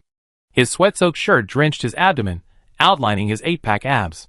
His deep eyes fixed on Yinan, suppressing 1,000 deep feelings. For the first time, Yinan wanted to use the word seductive to describe a man. She thought of the hug last night, averted her gaze, suppressed the slight throbbing in her heart, and without a word, rushed out the door to join the zombie-killing team. Lu Qi turned and followed closely. Qi had noticed something, and his mind was a little distracted. Commander Lu, are you saying that the Emperor base is breeding zombies? Luo Xiaomei asked as they caught up. They're locking all the zombies in sealed iron cells, releasing them to attack humans when necessary. I suspect they have a second wave, so we need to retreat quickly. Lu Qi spoke quickly, his tone calm, but a hint of anger could be heard. What about the hostages? I figured that out. As he answered, his peripheral vision flickered toward Yinan, fearing to miss any sign of danger. Just then, Lu Qi saw a knife swung toward Yinan. His heart tightened, and he was about to strike. Yinan kicked the man with the knife, sending him sprawling to the ground, howling. Yinan had kicked him in the groin. He had used all his strength.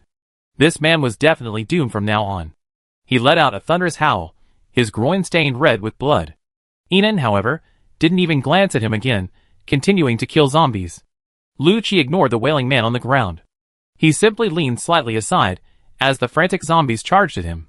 The zombie missed its target, and immediately pounced on Zhou Xinghao, biting him. For someone like that, Lu Qi naturally didn't care whether he lived or died. But, he glanced at Qi. Just when she was about to be attacked, he had rushed at her at breakneck speed. Lu Qi frowned slightly. It seemed that a love rival was indeed a problem.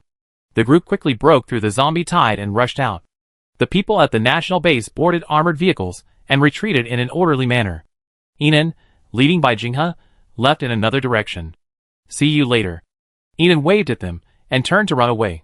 She didn't look at Lu Qi and Qi. Their gazes were so intense, so scorching, she didn't know how to respond. Boss, Commander Lu seems to have gone off on his own to the southeast. Bai Jinghe casually commented, following Yinan. He was just saying it casually, just trying to make conversation. Yinan simply replied casually. Probably going to rescue the hostages. He always does the most dangerous things silently. Honestly, as a man, I admire him. Yinan fell silent. Indeed, he possessed a courageous spirit that defied death. Like a sharp weapon ready to be sacrificed at any moment, unfettered by worldly concerns. The two of them quickly reunited with Zhang Meng and his men. Yinan didn't waste any time, and flew the helicopter toward City C. Suddenly, her temples throbbed, as if realizing something. Yinan asked in a deep voice, Bai Jinghe, which direction did you say Commander Lu went? Bai Jinghe was puzzled. Southeast. Inan had a bad feeling. Are we eavesdropping around that corner? It seems so. Bai Jinghe sat up straight. He watched Inan immediately turn the helicopter around and fly back, concern in his eyes. Boss, what's wrong? Did you forget there's a room full of ammunition over there? Yes, it seems like most of them are bombs. What? Zhang Ming and the others were shocked by this exchange. Shoot hard at anyone from the Emperor base if you see them. Inan pulled out a gun from his spaceship and threw it backward, then accelerated at full speed. Beep! A level 3 side quest appeared. Rescue Lu Qi. Target location, the old, retro building in the southeast. You can choose to accept the side quest. It's not mandatory. Completing it will reward you with a quest. A system voice rang out. Inan muttered to herself, next time, could a mission involving lives be released sooner? Take it. System, humph, there's a data coverage delay. Inan was incredibly fast. In just 10 minutes, she could see the building. Not far from the building, several rescued hostages were running towards Lu Qi's armored vehicle. They supported each other, limping and dragging a trail of blood, clearly tortured. Lu Qi, on the other hand, was fighting off the zombie horde while also fighting the retreating troops from the Emperor base. Lu Qi, stay away from that building. There's a bomb. Inan shouted as she hurried over. She drew her gun and fired. Bai Jinghe and the others also fired at them. Lu Qi was the first to hear Inan's cry. He reacted, unleashing his remaining supernatural energy with all his might. Huge vines rose from the ground, forming a network that blocked the zombie tide and the fire from the Emperor base. He rolled away from the building. At the same time, boom, boom, boom, the bombs in the entire building exploded. The building was shattered by a huge red flame and collapsed with a loud bang. A huge mushroom cloud rose into the sky. Hundreds of zombies were instantly reduced to ash. Most of the people in the Emperor base were also killed. Is he still too late? Inan's heart sank. The smoke cleared, revealing Lu Qi lying there, covered in blood. He was either dead or alive. Ah! Ah! Ah! The surviving zombies continued to attack and bite. Commander Lu! Commander Lu! Commander Lu, are you okay? The rescued hostages shouted in worry. At that moment, Inan was seen descending from the helicopter, her eyes filled with a cold, murderous rage. Her left hand gripped the rope tightly, while her right unleashed a powerful lightning bolt, striking down the zombies that threatened to charge Lu Qi. She then scooped up Lu Qi, whose life was hanging in the balance, and the helicopter immediately took off. Hurry up! Do you want your commander to waste his time? Aiming at the hostages, Inan unleashed her light-based supernatural power, enveloping Lu Qi and herself. She stared at the remnants of the Emperor base, who were firing at her. Her eyes were filled with a bone-chilling coldness.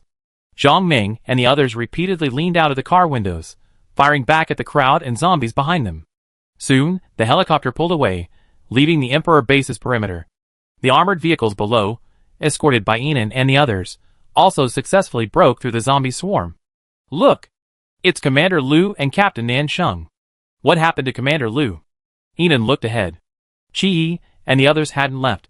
Upon seeing Lu Qi, they all rushed over. Chapter 129. The helicopter slowly descended, and Inan landed safely. Her arms were already extremely sore. Lu Qi, at 1.86 meters tall, was incredibly heavy. She set Lu Qi down and carefully observed his condition. He was still breathing, but his burns were severe.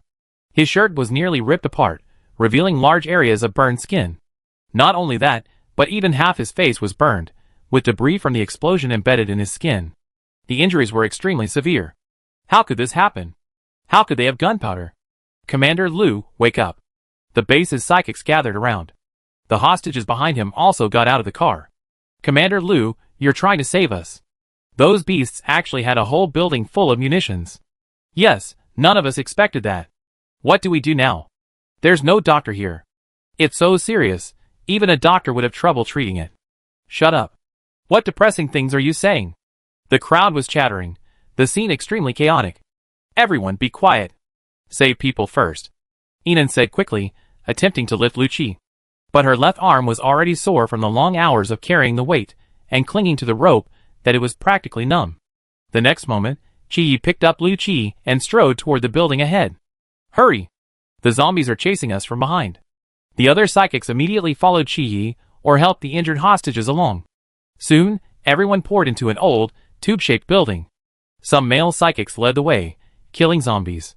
Let's go to the top floor. We won't be disturbed, Enan said quickly, behind Chi-Yi. He nodded and headed straight for the 4th floor. As soon as they entered the room, Chi-Yi laid Lu Qi on the bed. Everyone, get out. I figure something out. Enan spoke quickly, untying his gloves. Chi-Yi stared at her for 2 seconds with his deep eyes, then helped her draw the curtain, blocking out the view of anyone outside. Okay. No need to ask any more questions. He trusted her completely. He turned and cleared the crowd. Everyone, get out. Give her some quiet time. This caused a few people in the crowd to protest. A girl shouted loudly, why her? I'm a doctor. Yeah, but she's not a doctor. How can she save someone? Some of the people who knew Enan were less vehement in their objections, but some raised questions. Captain Nansheng isn't a thunder expert. Doesn't she just have dual element abilities? How can she save someone? Although Nansheng is very strong, we should leave this to the doctors. Xiao Chudu stood in the crowd, watching Lu Qi, whose life was hanging in the balance. Tears of heartache welled up in her eyes. But she said nothing. She didn't know if Nansheng was truly capable of saving the patient, but she was completely helpless at the moment, so all she could do was not interfere. The woman claiming to be a doctor felt more confident after hearing everyone's words. She stepped forward, her demeanor as if she was in control of the situation. Everyone, get out. I do it. Excuse me, Wang Ting, you don't have any medical equipment. Are you going to save someone with your mouth? Luo Xiaomei demanded coldly. The female doctor named Wang Ting was stunned for a moment, then said confidently, well, I'm a doctor too. I know how to best help the patient. Bang! A gunshot rang out. Everyone fell silent.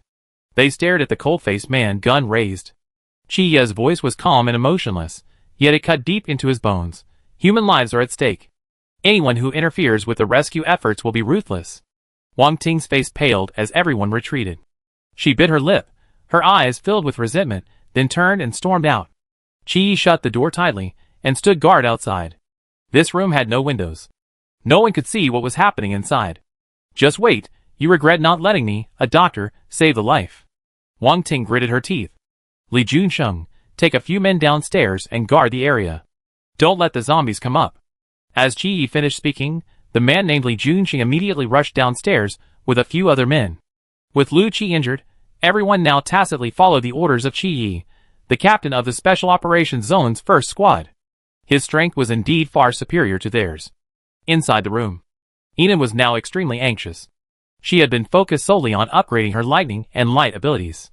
Currently, both her lightning and light abilities were at level 3, while her healing ability was still at level 2. She fully unleashed her healing abilities to heal Lu Qi while observing his condition. The faint green light from her level 2 healing ability caressed the burned skin on Lu Qi's face. Instantly, the skin healed under the green light. But this was only a level 2 healing ability, after all. The green light was weak, and it could only heal superficial wounds. Deeper wounds would be difficult to treat. Seeing Lu Qi like this, with blood constantly flowing from the corner of his mouth, Enan knew he must have suffered some internal injuries. How could her current abilities possibly heal his internal injuries? This was like asking a junior medical student to treat a cancer patient. Enan gritted her teeth and decided to upgrade her healing ability to level 3 first. She pulled out 100 level 2 crystal cores from her space, and quickly forced herself to reach level 3. She then unleashed her healing ability at full strength to heal Lu Qi. Her mental strength was extremely high. It could withstand prolonged exertion.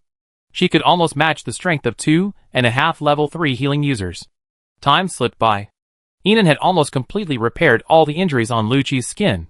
Her entire body was now drenched in sweat, cold sweat pouring down her face, and her arms trembled uncontrollably.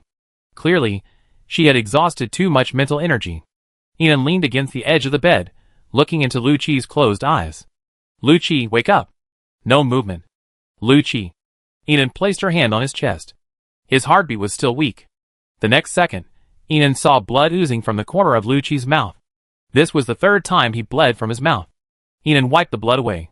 For a moment, she felt a surge of anxiety, silently asking the system, my healing ability isn't high enough to save him. What should I do? The system's voice was ruthless.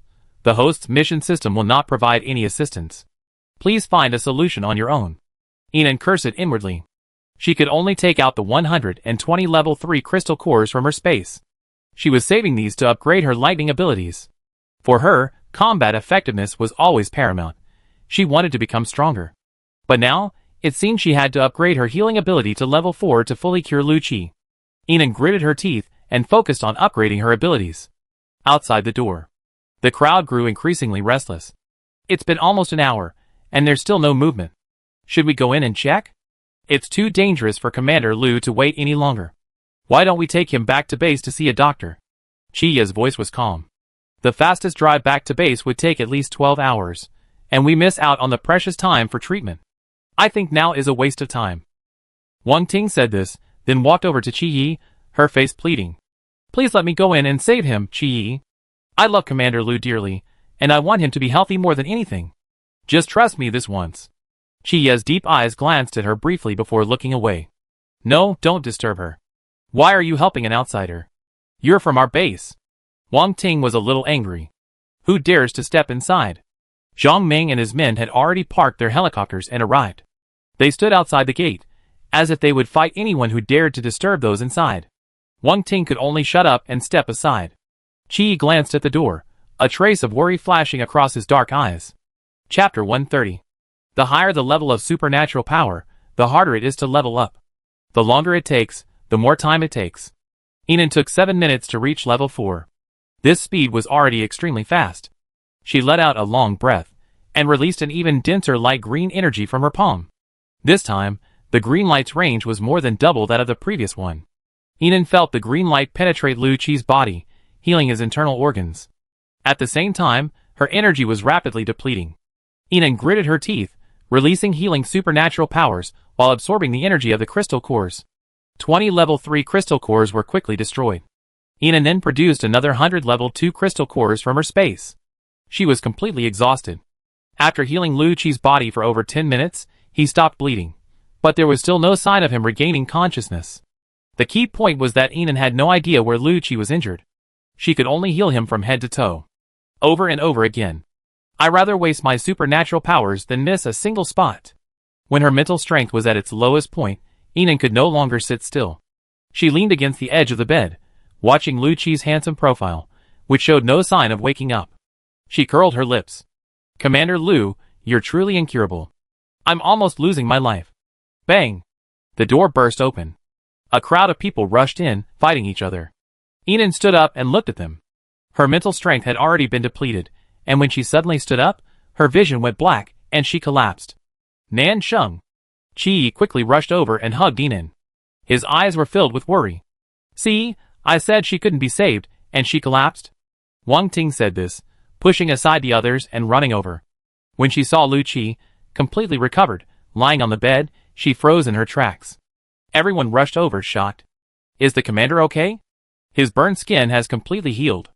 But why isn't he awake yet? Everyone was talking at once. But no one apologized for questioning Yinan. Qi had already strode out, carrying Yinan.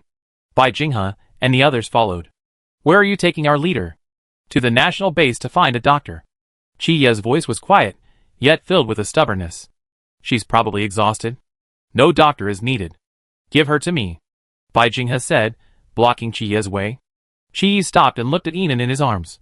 Her face was covered in sweat, and her pale face revealed her weakness. He asked coldly, how does she heal people? Our boss might have healing powers. Bai Jinghe analyzed, and he held out his hand. Give her to me. We're taking her back to base. Qi pursed his lips tightly, tightening his grip on Yinan.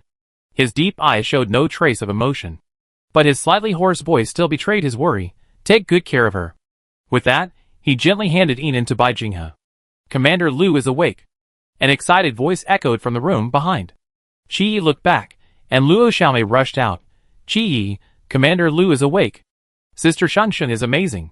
By the way, how is Sister Shengsheng? When he looked back, Bai Jinghe and the others had disappeared. Bai Jinghe and the others carried Yinan up to the rooftop. Captain, do you know where the base is? Didn't the boss say it was in City C? But City C is so big. Zhang Ming was a little anxious. Don't worry, let's drive to City C first. Doesn't the boss have a walkie-talkie? Once we get there, we can just use it to contact Cheng Su and the others. Lin Feng's calm voice rang out. Everyone quickly boarded the helicopter. Bai Jinghe piloted the helicopter non-stop towards City C. He Qi, still very worried, looked at Bai Jinghe. Captain, Is the boss really overworked? I don't know, but no matter what, our boss can't let some unruly man touch him. Bai Jinghe spoke with growing confidence. It's better to return to our base than to leave it to Qi Yi and the others. I doubt the boss has a doctor. Indeed? Lin Feng nodded. Let's go by helicopter. It's faster. Hiss. An's weak voice rang out. Everyone looked over excitedly, only to find that she had actually woken up. Although her lips were still pale, and her face was still bloodless. Boss! Great boss, you're okay. An waved her hand and looked at Bai Jinghe. Keep going, we're on the right track. She pulled out an energy drink from her spaceship and guzzled it. Then, as if realizing something, she fumbled under Bai Jinghe's seat. Where's my lunch box? Zhang Ming slapped his head. Oh no! I left that metal lunch box there. It's okay. Inan said, pulling out a bunch of delicious food from her spaceship and sharing it with everyone. You've all worked hard. Let's eat. Wow, seafood sushi. What is this? Beef fried rice. Holy crap, boss, you're amazing. It's so wonderful to be with the boss. Everyone grabbed the food and ate it up with relish. Newcomers Jiangyu and Li Dehao were also flattered. They couldn't believe the base commander had the space and was so generous, casually providing them with such delicious food. Bai Jinghe, who was flying the helicopter in the front row, said, Hey, is there anyone who can help me? Inan slowly ate her sushi to regain her strength. She was so weak that she had no energy left to think about anything else. Just then, a red alarm sounded on her wristwatch. Base under attack. An's heart clenched, and she nearly fainted again. What the hell? Can you give her a break? The system's voice rang out. Level 3 side quest successful. Mission rewards are being distributed. Reward points, 5,000.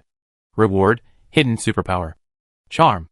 Rewards, +1 stamina, +1 speed, +1 toughness, +1 beauty, +1 strength, +30 mental power. As if to soothe An's shaky heart, this time the rewards were especially generous. Especially after the system issued the mental power bonus, An's already weakened will finally felt a sliver of relief. Like a thirsty fish finding a sip of fresh water.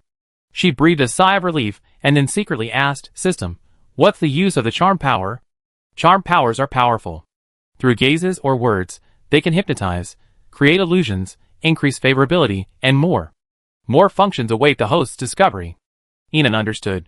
This was her first time seeing this power. It seemed she needed to find an opportunity to study it thoroughly.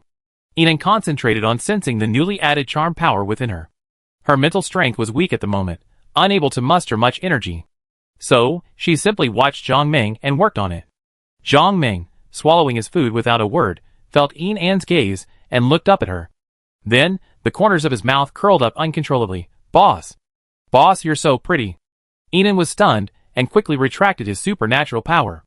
The system's snarky voice echoed at the same time. Host, we recommend using your charm power on handsome men. Chapter 131. Inside the tube building. Lu Qi rubbed his slightly dizzy head, feeling an incredibly comfortable energy surge through his body. He stood up and looked around the room. Commander Lu, are you feeling any discomfort? Wang Ting asked flatteringly, standing before Lu Qi. The other psychics were also chattering with concern. Lu Qi pushed them aside. Where's Nan Sheng? She fainted, and Qi Yi carried her out. A man said, and Lu Qi strode out. Before he could leave, he bumped into Qi Yi, who was walking in. Lu Qi frowned slightly. Where's she? She was taken away. Qi Yi finished, picked up his coat, and walked out. Lu Qi's eyes dimmed. Behind him, Wang Ting continued to ask about his well-being. Lu Qi turned to look at her. Wang Ting, when did you join the national base? Lu Qi's back was to the light, so Wang Ting couldn't see his expression. She only felt that he asked her this because he thought she had performed well and wanted to reward her. She felt a little shy, nodded slightly, and smiled sweetly. I think it was 10 days ago, when the commander was still on duty. Before she could finish her sentence, Luo Xiaoying interrupted her. Commander Lu, she's been interfering with Nan Sheng's attempts to save you several times today. Lu Qi's expression remained unchanged. He naturally knew. His consciousness had begun to return early, but he hadn't fully recovered. Who saved him? What sacrifices were made to save him? He knew it all. He looked at Wang Ting. I don't think you're suited to be the leader of the psychic team. I arranged for you to be reassigned to new duties when we return. Commander? Wang Ting was incredulous. I have wind powers, and I'm a doctor. A talent like me? Shut up. Lu Qi's voice was cold. Wang Ting stopped her unwilling words and looked at Lu Qi with tears in her eyes. You all go to other rooms and rest. We leave in an hour. After Lu Qi finished speaking, everyone left. He closed the door and walked to the bed. There, over 200 gray crystal cores lay scattered beneath the bed. Some large, some small. The large ones looked like level 3 crystal cores. The small ones were level 2. Lu Qi's heart trembled slightly, thinking of the energy that continuously flowed into his body, repairing it over and over again. And her words, Commander Lu, you're truly incurable. I'm almost losing my life. To save him. Has she sacrificed so much? Lu Qi picked up a level 3 crystal core and examined it in his hand. It was clear that the energy had been drained from it. This favor is truly too great to repay. He worried about her health, but a warm feeling crossed his heart. Her willingness to save him meant he was important to her too. Putting all the crystal cores in his pocket, Lu Qi strode out. Two psychics approached. Commander, do you know what happened to Nansheng just now? Lu Qi asked urgently, but the two simply shook their heads. Captain Qi carried her out. We don't know the details. He frowned slightly. Where is Qi? I think he's on the rooftop. On the rooftop, Qi stood by the railing, looking down. In the dusk, his back looked a little lonely. Hearing the noise, he turned and saw Lu Qi. The defensiveness in his eyes faded. Commander. Was she okay? Lu Qi walked over and stood beside him, and asked. Qi pursed his lips. She fainted? Probably from overwork. Seeing his reluctance to share Nansheng's situation, Lu Qi could only continue. She did it for me. I'm worried about her, and want to know exactly what happened. Qi was silent. He felt the words for me were particularly harsh. No response. Lu Qi tilted his head to look at him. Qi's wispy bangs obscured his eyes, his lips pursed, a cold expression that kept no one near him. Lu Qi had probably guessed something. He had long noticed that Qi, captain of the winter team, was interested in Nansheng. Not only him, but also Qi Xian from his own team. But now he had no choice. To find out about her, he had to ask his rival. A few seconds later, Qi's lips curled coldly. What do you want to hear, Commander? Do you want to hear that she hung alone under the helicopter to save you? Or do you want to hear that she spent over an hour saving you? Completely exhausted? Lu Qi was stunned. He had lost consciousness at the time, and didn't know anything about the helicopter. Before he was blown away, he only heard her yelling for him to get away from the house.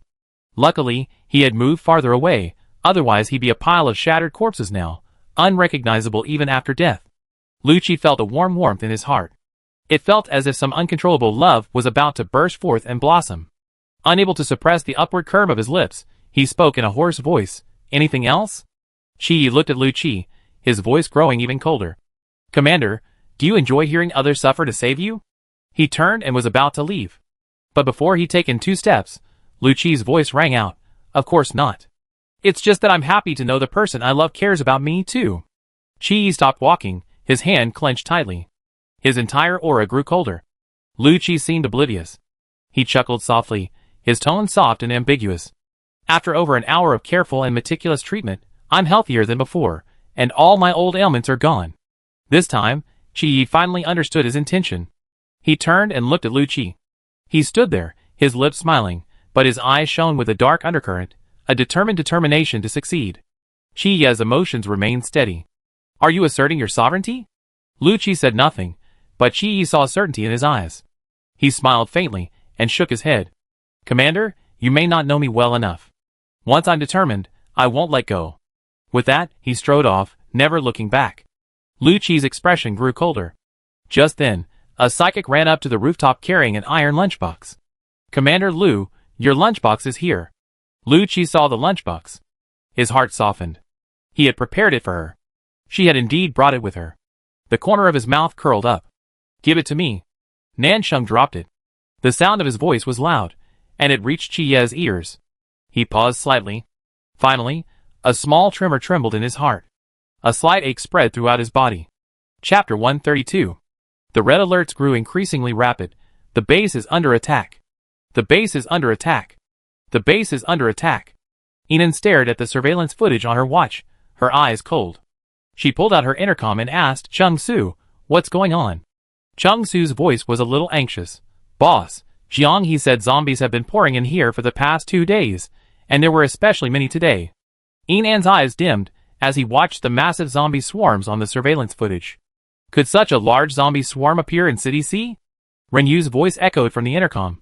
Boss, I suspect they're from the neighboring city. We're in the suburbs, relatively close to City X. Enan zoomed in on the zombie footage. Among the zombies, a zombie with half its head missing surged forward with its head tilted back and its mouth wide open. He was wearing a vest made from a steel billboard. A few words could be vaguely seen on the billboard. For men's health, come to Delay Men's Hospital. In the lower left corner, there was a small address. Because the text was so small, the image was blurry. Enan couldn't see it clearly, but he could vaguely make out the shape of an X. Enan sneered, there's a change of plan. Have Lin Feng and the psychics guard the base. Keep an eye on my news. Okay, boss. After hanging up the intercom, Enan directed Bai Jinghe to drive towards the boundary between City X and City C. The closer they got to City X, the more zombies there were. All these zombies were piled up here. They had nowhere else to go, so they had no choice but to flock to City C. And this place happened to be not far from Enan's galaxy base. How could this happen? Zombies should be evenly distributed, but they're piled up like this in such large numbers. Could it be man-made? Lin Feng expressed his doubts as he gazed at the zombie horde below. Enan remained silent, observing carefully. The number of zombies was simply too great. They were currently at a high altitude, unable to see the end of the zombie swarm. And their base currently had fewer than 100 people. If they continued to face the onslaught of these zombies, the cost would be enormous. Not being able to kill the zombies head-on was too low. Enan thought, then said to Bai Jinghe, look below. To the left is City M, to the right is City X, and ahead is City C. This time, when you return, there are bulletproof high-altitude vehicles in the base garage. Bring a few people with you to carry these zombies pouring into City C to City M. Take as many as you can. Bai Jinghe glanced at the city below and nodded solemnly, okay. Enan added, safety first. I don't want my base to lose a single person. With that, she had Bai Jinghe drive to a remote, deserted location about 2 kilometers ahead and drop her off. After watching Bai Jing and the others leave, Enan observed her surroundings and quietly moved forward. This was an abandoned town. There weren't even a few zombies in the town. After walking over a kilometer, Enan finally saw a flicker of fire. She slowed down and smeared herself with mud from the ground. She quickly made a mess of herself. Who? Inside the house, a man leaned out the window. Upon seeing Enan, he looked at her with disdain. It's a woman. Enan shrank back, acting timidly. I'm a refugee from City C. The man's eyes flickered to her waist, a hint of amusement in them. Come in. With that, the door opened. Enan walked in. The 5 men in the room looked at her simultaneously. The leading man approached Enan and asked, want something to eat? Enan feigned fear, taking 2 steps back and nodding timidly. The man eagerly replied, then trade your body. Enan nodded, feigning shock, and stammered, I have superpowers, and I'm looking for an organization to join. You? The man, hearing this, seemed to have heard something funny. He turned to look at the 4 men behind him. Then, the 5 men burst into laughter. Water? Wood? Earth? The man asked one by one. Thunder. Thunder. Enan continued to speak timidly. The men were stunned. The leading man leaned closer and whispered, what did you say? Tear? Thunder. Enan spoke a little louder. The men now heard clearly. His face froze slightly, a hint of doubt in his eyes. I've heard of this ability, but I've never seen it. The top boss in City M seems to have it. Are you really a lightning type? Enan nodded. I want to join you. Then show me. The man saw Enan's frail appearance, and his face again showed disdain. Okay. Enan held out her hand. It was now smeared with mud, but the exposed skin still showed its smooth, white, translucent complexion. The man suddenly felt an itch in his heart. He touched Enan's hand and said softly, take your time. Don't be afraid. Then, the electric shock sent him twitching twice and he collapsed. The other 4 men stood up in disbelief. Enan squatted on the ground, clutching her head, and screamed in fear, ah! The 4 men exchanged glances, their reason for accusation suddenly lost. The short, fattest man among them rushed over and performed several rounds of artificial respiration on the unconscious man, then breathed a sigh of relief. He's breathing. It's all right. The other 3 men also breathed a sigh of relief. They looked at Enan. Sister, your power is very powerful. You can't just use it on us. Yes, can you control it? Enan blinked. I can. Then she raised her hand. Don't! The fat man shouted, we trust you. Don't move. Don't be impulsive. Sit down, get some rest, and don't use your power anymore. Inan then sat down, feigning obedience. She had only used less than 1/20th of her lightning power, simply because she didn't want to kill anyone. Unexpectedly, the man was so vulnerable to lightning that he still collapsed. He sneered inwardly, but continued to play the fool on the outside. None of the men dared approach Inan. From a few meters away, they began interrogating him. Inan answered fluently. He fabricated a story about his parents' deaths and his miserable, homeless life after the apocalypse, tearing up as he spoke of his pain. This distressed the 4 men across from him. The man who had been electrocuted woke up, and the first thing he did was to hug his brothers. That was so scary, brothers, woo! A little over 10 minutes later, the 5 men planned to take Inan to see their eldest brother. Inan also learned their details. They were a base called the Brotherhood Alliance. They dominated the southwest district of City X. They were not the organization of that shady old man Ji Kang. But they did cooperate with Ji Kang's murderous base. Chapter 133. In the dark alley, men stood scattered, weapons in hand. Seeing Inan arrive, everyone stared at her. It was like seeing a rabbit stray into a wolf's den. Someone even whistled at her perky butt. Li Si, be quiet. This girl has a lightning ability. The fat man muttered softly, and the whistling Li Si immediately shut up. Instantly, the surrounding men's gazes at Inan changed. Thunder? In their brotherhood, those with water and wood abilities were treated the best. Not to mention the lightning ability, which none of them had ever seen. How could such an amazing ability be possessed by a woman? TSK, what a waste. Li Si sighed, and shook his head. The man beside him also sighed. Alas, women have lightning abilities, but I haven't activated them yet. What a sin! Inan ignored them, continuing to maintain his persona. Soon, the view widened. More people filled the air. The courtyards, one after another, were packed with people, mostly men, standing or sitting. The fat man and his companions led Inan to the largest courtyard and up to the second-floor attic. Before them lay a screen, behind which flickered a candlelight. Brother! The 5 men knelt on one knee, their hands cupped. Inan felt as if he had traveled back to the Three Kingdoms period. A tall man stood up from the screen. His voice was deep and powerful. I heard you brought a woman with you. Yes, she has lightning powers. She's wandering alone and wants to join us. Oh! The man emerged from behind the screen. Inan looked over and saw he was incredibly tall, almost 2 meters tall. He had a massive beard, a rugged appearance, and well-developed muscles. He was surprisingly taller and more imposing than Chung Su. But his eyes didn't look very bright. Inan continued to feign weakness, but inside he was calling out to the system. System, analyze this big guy. Big guy character detection, male, 33 years old, 201 centimeters, 98 kilograms, Sagittarius. Awakened power, fire. Extremely loyal, highly responsible, with a low IQ and a high upper limit on combat power. Teammate compatibility, 89%, high compatibility. The man walked up to Inan and said, Thunder element, show me. Brother, her thunder element is so powerful. Li De was almost knocked unconscious by it just now. The fat man said this, and Li De nodded repeatedly. Yes, yes, yes, I almost couldn't come back to see you, brother. Oh, is it that powerful? The large man took 2 steps back, unsuspecting. She's a talent, she should be used. Inan immediately showed a look of gratitude. Thank you, brother. From now on, you will be assigned to the lead branch, ranked 9th, and named Li Jiu. Inan was stunned by this, and looked at Li De. Li De hurriedly said, the 5 of us are all from the lead branch. The fat man quickly said, yes, I'm Li Er, he's Li San, he's Li Wu, and he's Li Lu. From now on, you be our 9th sister? Yes, 9th sister. Inan couldn't complain, so he smiled sweetly, and called them back one by one. This is our eldest brother, San Dao. We all call him Big Brother. San Dao nodded with satisfaction. When it's light, take your little brother Li Jiu with you to haul the oil and show her the world. Okay, Big Brother. Because Inan was good-looking, with a sweet, polite voice, the men were all very fond of her. Li De and Li Er even took Inan on a tour of the Brotherhood Alliance base.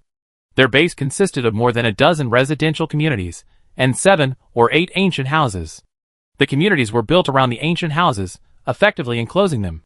The closer you were to the center of the house, the safer it was, making it harder for zombies to enter. Soon, the 3 of them reached the perimeter. By then, the zombies began to increase in number. but they were all swarming in one direction. Puzzled, Enan looked up and saw several men running forward, carrying human remains. Below, a swarm of zombies madly chased the bleeding hand. Enan stopped. "Oh, don't be afraid, ninth sister. Our brothers are attracting the zombies." Lier noticed Enan's daze and tried to comfort her. "Attracting zombies?"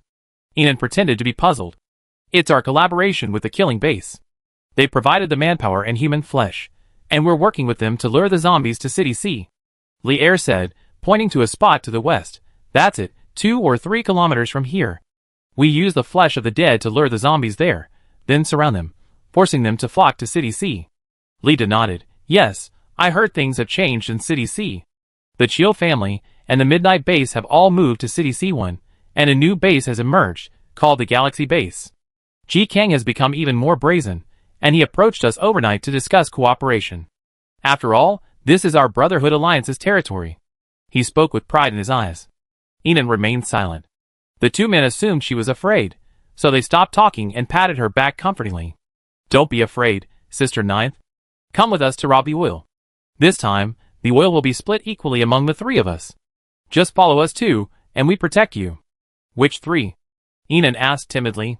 "Besides us, there's also the Killing Base, and the Glory Base in City K." "Such a big deal?" Enan seemed terrified, but inside, she felt a surge of excitement at the mention of the Killing Base. "Of course, our X21 crude oil base in City X is famous. It's a vast reservoir of crude oil, but there are so many zombies that no single base can handle it all. We have to work together." Enan nodded in understanding. Soon, it was time to depart. This time, the Brotherhood Alliance sent a total of 60 psychics, almost half of all psychics. 57 of them were strong men, and only 3 were women. Enan was one of them. Besides her, there was an androgynous girl with fire powers, and another with water powers, responsible for providing water for everyone. Enan was assigned to ride in a car with Lida and Lier. Their cars were all scrapped from the roadside after the apocalypse. Most were shabby and dilapidated. Some even had their roofs lifted up. Their cars squeaked and creaked as they jostled. It was as shabby as it could be. Seeing Enan staring at the broken wiper in silence, Lier immediately tried to save face. "Big sister, this is called a specialty. Don't worry, our Brotherhood may have rough food and supplies, but we're still very reliable when things really need us." The next second, a wheel exploded. Lier, The people in the car had no choice but to squeeze into other cars. Because the car was so dilapidated, there were many zombies along the way. The Brotherhood Alliance members traveled for most of the day before reaching their designated gathering point. The gathering point was at an amusement park. This was already a remote suburb. There weren't many zombies. The members of the Killing Base and the Glory Base had already finished killing the zombies and were waiting. From a distance, Enan could see the vehicles of the 2 teams. Lida pointed to a group of armored vehicles on the left. That's the Glory Base. They're a combined base of K-City's military and superpowers. They're well equipped. He then pointed to the more advanced armored vehicles at the other end. That's the Killing Base's convoy. Not only have they taken over the military district of City X, but the base commander, Ji Kang, is also the capital tycoon who once stirred up trouble in City X. If they're so powerful, why didn't our Brotherhood Alliance join them? Enan asked. That's a good question. Big Brother said he wants freedom, and doesn't want to join a place like the Killing Base, with its strict rules. We rough guys are used to being casual, so naturally, we don't want to go there either. Enan nodded and said nothing more. The members of the Brotherhood Alliance parked their cars, and started to leave. Hurry up, can you? You're so slow. A man inside the Killing Base shouted. Hey, Song Lang, talk nicely. A pleasant voice rang out. A distinguished man emerged from the crowd at the Killing Base. He wore a high-quality, silky shirt, the collar slightly open, revealing a clavicle chain underneath. He stood casually, about 5 feet 4 inches tall, holding a can of Coke in his left hand. The silver dragon head ring on his finger looked quite valuable. He was a truly distinguished young man. Flanking him, one on each side, stood 2 tall, voluptuous women in tight skirts, each one a truly captivating sight. Lida was a man of the world. He greeted them with a smile. Oh, it's young Master Xing Yi from the Killing Base, who has arrived in person. Our brother's alliance is so late. We're so sorry. It turned out to be the young master from the Killing Base. Enan stood behind the crowd, observing the other side. Over 70 people had come from the Killing Base, while the Glory Base had fewer, Around 40 or 50. No problem, it's nothing. Take a break. We be leaving in 20 minutes. Xingyi said, taking a sip of his coke. His dark eyes scanned the crowd behind Li De. Then he looked away, turned around, and walked back, his arm around the two women. Hello, Shi Qishan, the head of the glory base. Just then, another group approached, and a middle-aged man extended his hand. He looked to be in his 30s, gentle and refined, and gave a pleasant impression. Hello, Brother Alliance, Li De. Li De returned the handshake politely. He then thought of something and, looking at Xingyi in the distance, raised his voice. Master Xingyi, we agreed that the Brother Alliance would split 30% of the crude oil, didn't we? Yes. Xingyi didn't turn around, holding up his coke. Don't worry, both bases will get 30%. You won't be left out. With that, an eagle chirped and rushed over. Ah! The girl with the water-based ability behind Enon screamed in fear. The next second, the eagle landed steadily on Xingyi's shoulder. His peach blossom eyes smiled at the eagle, grinning. Don't be afraid. This is my pet? Gale. What a fine eagle. Shi Qinshan stepped forward and looked at the eagle. I heard that the young master's eagle gained supernatural powers after the apocalypse? Xingyi nodded. Wind type. The beautiful woman beside him looked curious and reached out to touch the eagle. Xingyi's eyes, however, turned cold. With a single glare, the woman paled and took 3 steps back. It was as if Xingyi were some kind of hellish demon. Enon didn't look again. At this moment, many people dispersed, some eating, some resting, some relieving themselves. Everyone knew that if they continued driving, they would face more and more zombies. Now was their last chance to replenish their energy. Enon pretended to relieve himself and found a deserted spot. She turned on the intercom. Chung Su, bring the base's most capable psychics to the Fun Amusement Park, about 10 kilometers south of the X-21 crude oil base in City X. There's a helicopter from Nightfall Base in the base's armory. Okay, boss. Wanna fight? For the oil. Enon said coldly, then turned off the intercom. She turned around and met a man's face. Enon was startled, and at the same moment, he drew his dagger from his sleeve and slashed his throat. The man fell to the ground. Without a word, he uttered a single word. Enon sheathed the dagger into his space. He walked out, expressionless. 20 minutes later, it was almost time. Let's go! With Xingyi's words, everyone packed up and got into the car. Wait, we're missing someone. Song Lang, the bloodthirsty base, suddenly spoke. He then glared fiercely at the other 2 bases. Hold still. Let's find our brothers. The man's body was soon discovered. Xingyi looked at the knife wound on the man's throat and chuckled softly. Interesting. Such a wonderful knife technique. The next second, the dozen or so men behind him all drew their guns and pointed them at the other 2 bases. Xingyi shook his coke. Everyone, this is our first meeting, and you're giving me such a generous gift? He was addressing Li De, clearly referring specifically to the Brotherhood Alliance. Shi Qishan was a little anxious. Young master, you know I've always worked behind your uncle. I always say what he says, and I don't dare to go against it. How could I hurt one of our own people? Xingyi waved his hand, slightly impatient. You have to watch over your men. After that, he looked at Li De, his eyes cold. Li De, hand over the men, and we make this easier. Chapter 134. Li De was now unhappy. His tone cooled. Xingyi, our Brotherhood Alliance is also cooperating with you. What do you mean by that? Slandering us without any evidence? Xingyi wasn't buying it. Cooperation? He finished the rest of his coke, crushed the bottle, and said with a half smile, aren't you just riding on the coattails of our killing base? We sent 100 of our brothers to help you lure the zombies. You? Li De was speechless, but he couldn't refute. Indeed, if the killing base hadn't thought of this and lured the zombies to City C, they would have faced countless zombies every day. Search them. With Xingyi's command, everyone behind him headed towards the Brotherhood Alliance. Everyone in the Brotherhood Alliance looked at Li De, their faces filled with anger, but they didn't dare act rashly. After all, they were facing the killing base, several times their size. Li De lowered his head in humiliation, gritting his teeth, but said nothing more. Soon, Song Lang shouted, found it. He clutched Li Si tightly with his left hand, while with his right hand, he held the dagger he had found in his waist bag. Look at the blade, it matches. It's this dagger. Li Si was now in a state of panic, struggling to break free. Let go! It wasn't me!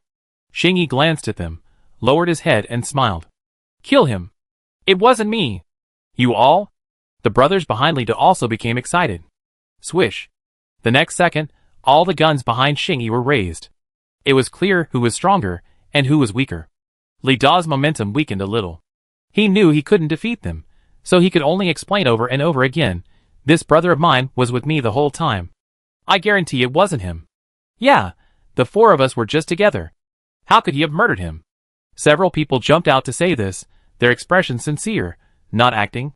Xingyi's eyes dropped, but the smile on his lips remained. "Keep searching. Master, I just saw that woman walking that way." At this moment, a woman behind Xingyi stepped forward, pointing toward the spot where the man's body had been. "Which woman?" "That one," the woman shrieked, her finger once again pointed at Yinan. "Oh!" Xingyi raised an eyebrow and walked towards Yinan. She was 1.7 meters tall and well-proportioned. Dirt had stained her clothes, obscuring some of her beautiful curves. Her small face, covered mostly by lush, long, curly hair, was revealed, revealing only a pair of foxy, cat-like eyes, twinkling with sparkling light. She was a top-notch beauty. Xingyi smiled frivolously. "TSK, what a rare beauty." The two women behind him both looked grim. They had finally gotten the chance to meet this young master today. They had put in a lot of effort in their attire. And yet, they were so easily outshone by the women from other bases, and women covered in dirt and dust. Xingyi stood straight, lowering his gaze to Yinan's obedient face. "Then, I examined her myself." Although a friendly smile played on his lips, his aloof demeanor shone with a sense of distance. After he finished speaking, he took out a black bamboo fan and gracefully moved it down Yinan's chest, little by little, closely, to her waistline, groin, and finally to her thighs. Yinan suppressed his anger and put on a pitiful expression. She had to endure it. Turning against him now would do her no good. Xingyi stared at his black bamboo fan, his already deep eyes darkening even further. Suddenly, he raised his gaze to stare into Yinan's. He seemed to see through her. His deep eyes were incredibly oppressive. But for Yinan, dealing with them was easy. There was fear and grievance in her eyes, as if she had been wronged. "I didn't do anything." Xingyi retracted the fan. The next second, his eyes regained their previous casual frivolity, and he twitched his lips. "We truly don't have any weapons." He then turned to Li Da and asked, "Your brother's alliance are sending a useless woman like this to work with us without even a weapon?" Li Da quickly stepped forward to explain. "No, this woman has a lightning ability, and her abilities are very strong." "Oh!" Xingyi became interested.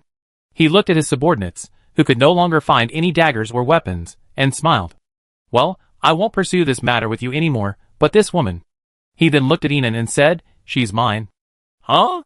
Li Da was stunned. He glanced at the still shocked Li Si, then at the pitiful Yinan. He looked hesitant, but after a few seconds, he gritted his teeth and said, "All right." After all, although they all liked Yinan, she had only just met them. Li Si, however, was his brother, a friend he risked his life for. Li Da looked at Yinan, his eyes filled with guilt. "Big sister, don't hate me. I had no choice." Yinan, tears streaming down her face, looked at Li Da and shook her head softly. "I don't blame you, brother Li. You always be my brother." Li Da felt even more guilty upon hearing this. He sobbed, wiping away tears and sobbing, his heart aching. Li Si and Li Er patted him, comforting him. "Let's go," Xingyi said, walking towards the car without looking back. "Come on." Clearly, he was addressing Yinan. "Master, master." The two women hurried after him, their high heels making it difficult for them to catch up with Xingyi. "Master, don't you want us anymore?" "Get lost." Xingyi's voice was devoid of affection. The men behind him heard him say this, their eyes lit with excitement as they scrambled for the two women, the unwritten rule of the killing base. Whatever the young master doesn't want is theirs. Yinan watched the whole thing coldly, then followed Xingyi's steps. Chapter 135. Xingyi was the only one in the car besides the driver. The car's body had also been modified, with the alloy steel plate exterior coated in a polymer material. It had an extremely high defense factor. Inside, the ostrich leather seats were comfortable to the touch, and the cabinets were filled with a variety of priceless red wines. As soon as Yinan got in, he heard Xingyi's lazy voice, "Give me a leg massage." He leaned back on the soft leather sofa, one hand supporting his forehead. His posture was dignified. The car sped forward. Yinan didn't move. Xingyi raised his eyelids and stared at her lazily, only to see her staring out the window in terror. He tilted his head and saw a zombie clinging to the windowsill outside, its face pressed against the window. The great pupils hinted at a bloodthirsty excitement, and half of its face was completely rotted away, revealing white bones and jagged yellow teeth. The appearance was terrifying and bloody. This zombie's tenacity was incredibly strong. Even at high speed, it managed to cling to the car window. There's a huge rock ahead. Push it down. Xing commanded coldly, and the driver immediately responded respectfully, yes, master. His driving skills were superb. The car veered several meters to the left, only a dozen centimeters away from the rock. The zombie was now trapped between the jagged rock and the car. For a moment, flesh and blood flew everywhere, and the car pounded violently from the friction of the zombie's flesh. Outside the window, his entire head rolled and rolled against the rock, until it finally shattered. But even with his head ripped off, his pale hands still clung to the car window. Enon averted her gaze. She had just locked eyes with the zombie outside the window, and secretly used her charm ability. It had been just a trial run, but she hadn't expected it to actually work. The zombie clung to the car like a madman. It seemed to want to charge in recklessly. Her charm ability was only at level 1, so it couldn't last long. But it seemed incredibly powerful. Soon, amidst the constant collisions, the zombie's hand was also knocked off. There are more zombies ahead, young master. The driver's voice reached her, and Enon looked outside. Ahead, in the endless wasteland, zombies roamed one after another, like the demons of hell. At the sound of the convoy, they seemed to awaken, turning their heads and rushing over. In Enon's eyes, this was the perfect charm. Xing glanced at Enon, stunned. When she looked at her again, she saw only panic in her eyes. Was it an illusion? He seemed to sense excitement in her eyes. Xing didn't have time to dwell on it, because now, most of the zombies were charging towards his car. They were clinging to the car, even crowding against the windshield, blocking the view ahead. The car was shaking and swaying violently. Master! The driver's voice was extremely panicked. There are too many zombies. Our vision is completely blocked. The next second, Enon saw Xing fling open the car window, holding a silver-white weapon, and piercing the throat of the incoming zombie. A flash of white light allowed Enon to see clearly that it was a long sword, polished to an extremely sharp edge. The blade was smooth and sharp, and the scabbard was encircled by a silver dragon, clearly a custom-made weapon at great expense. The zombie, pierced through the throat by the sword, paused for only 2 seconds before charging forward even more frantically. Xing twisted his sword, twisting it around in the zombie's throat before swinging it to the right.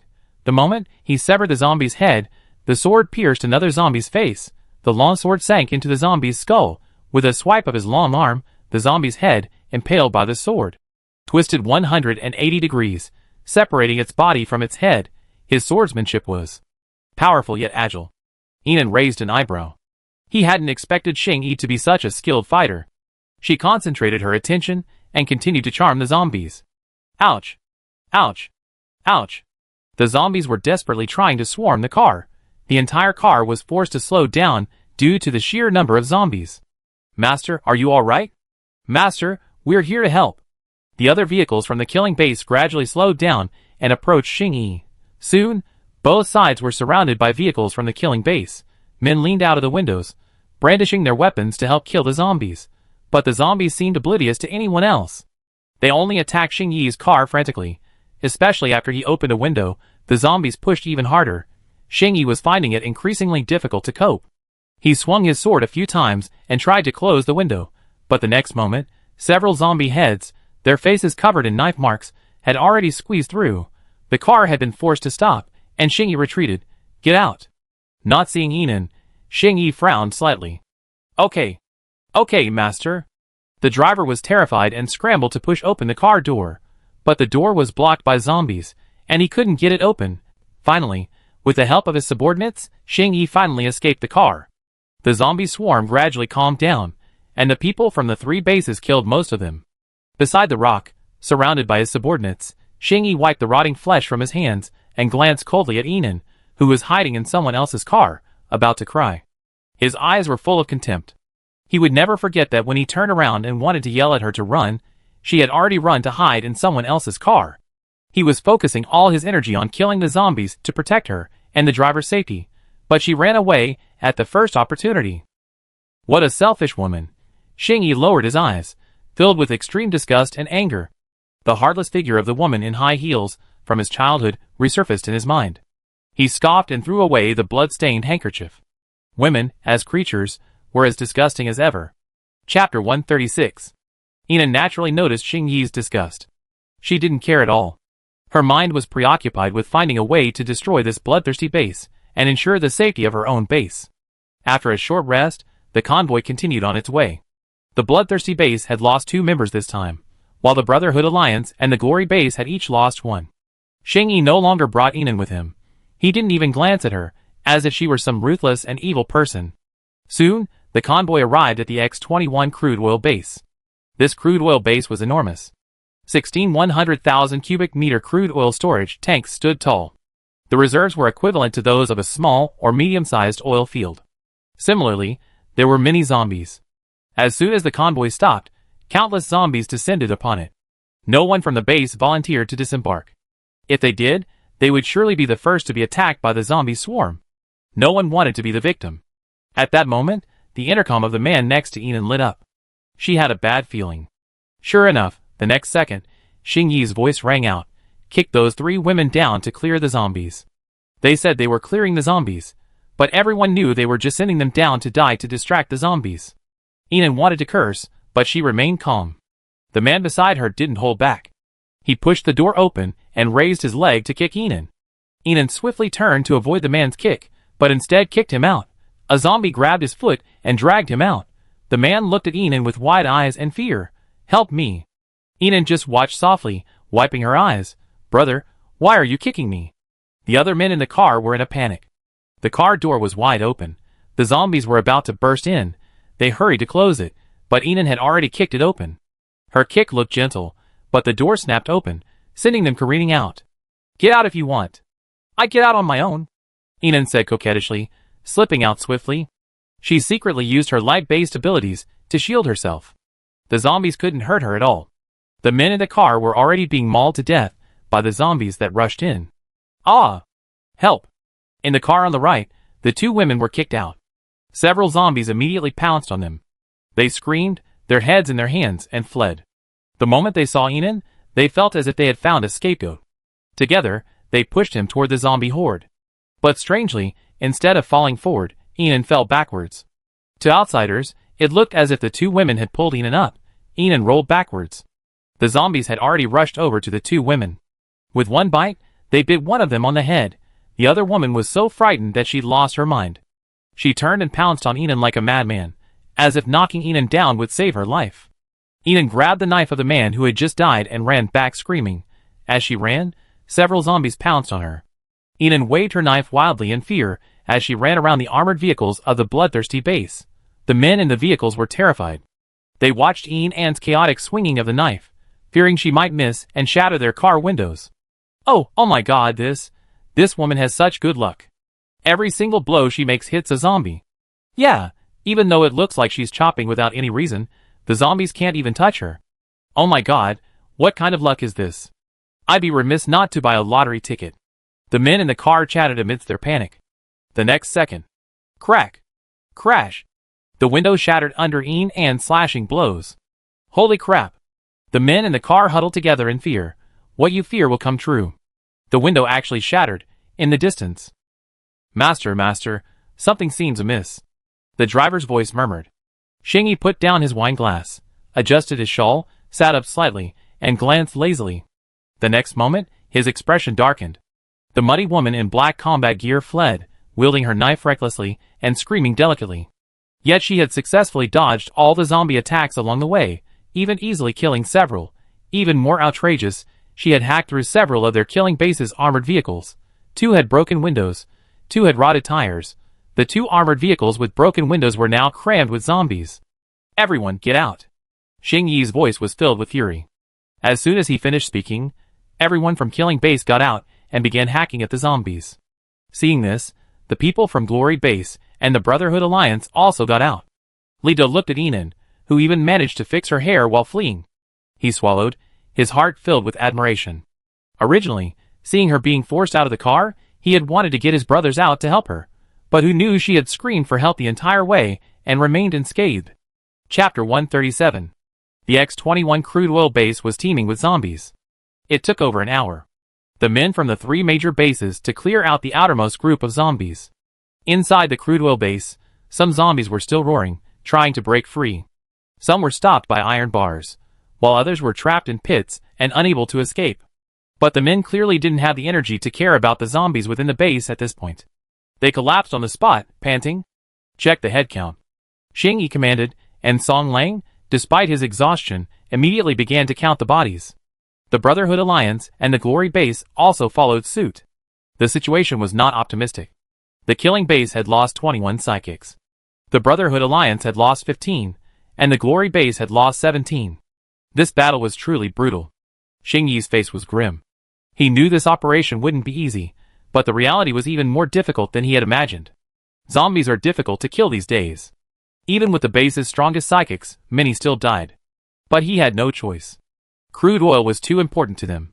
Without it, the base's armored vehicles, helicopters, boilers, and other vital facilities wouldn't be able to operate. They were running low on oil. Boss. Song Lang leaned over. That woman's gone. Xing Yi's expression remained unchanged, a flicker of disgust in his eyes. Dead is best. He stood up and walked towards his armored vehicle. Take a 10-minute break. Prepare the oil tanks and go in to pump the oil. Okay, young master. He opened his car door, pulled a fresh set of clothes from the closet, and put them on. Then, he carefully wiped his long sword and sheathed it. At this moment, Xing Yi caught a glimpse of a figure under the rear window.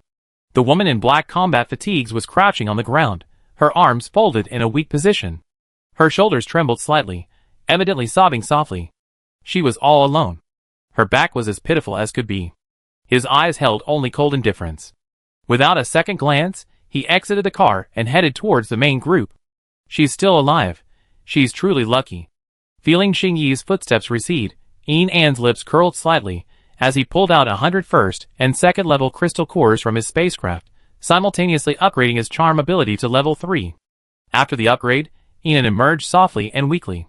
Her appearance stunned everyone at the Killing Base. This woman wasn't dead yet. Her face still had traces of tears, clearly from recent tears. Lida and the others rushed over upon seeing Yin. They could all see that Yin had been ostracized and bullied by the Killing Base's inhabitants. Big sister, join our brother's alliance. You always be our ninth sister? Lida said, grabbing Yin's arm. Who dares to take her in? Xing Yi's voice suddenly rang out.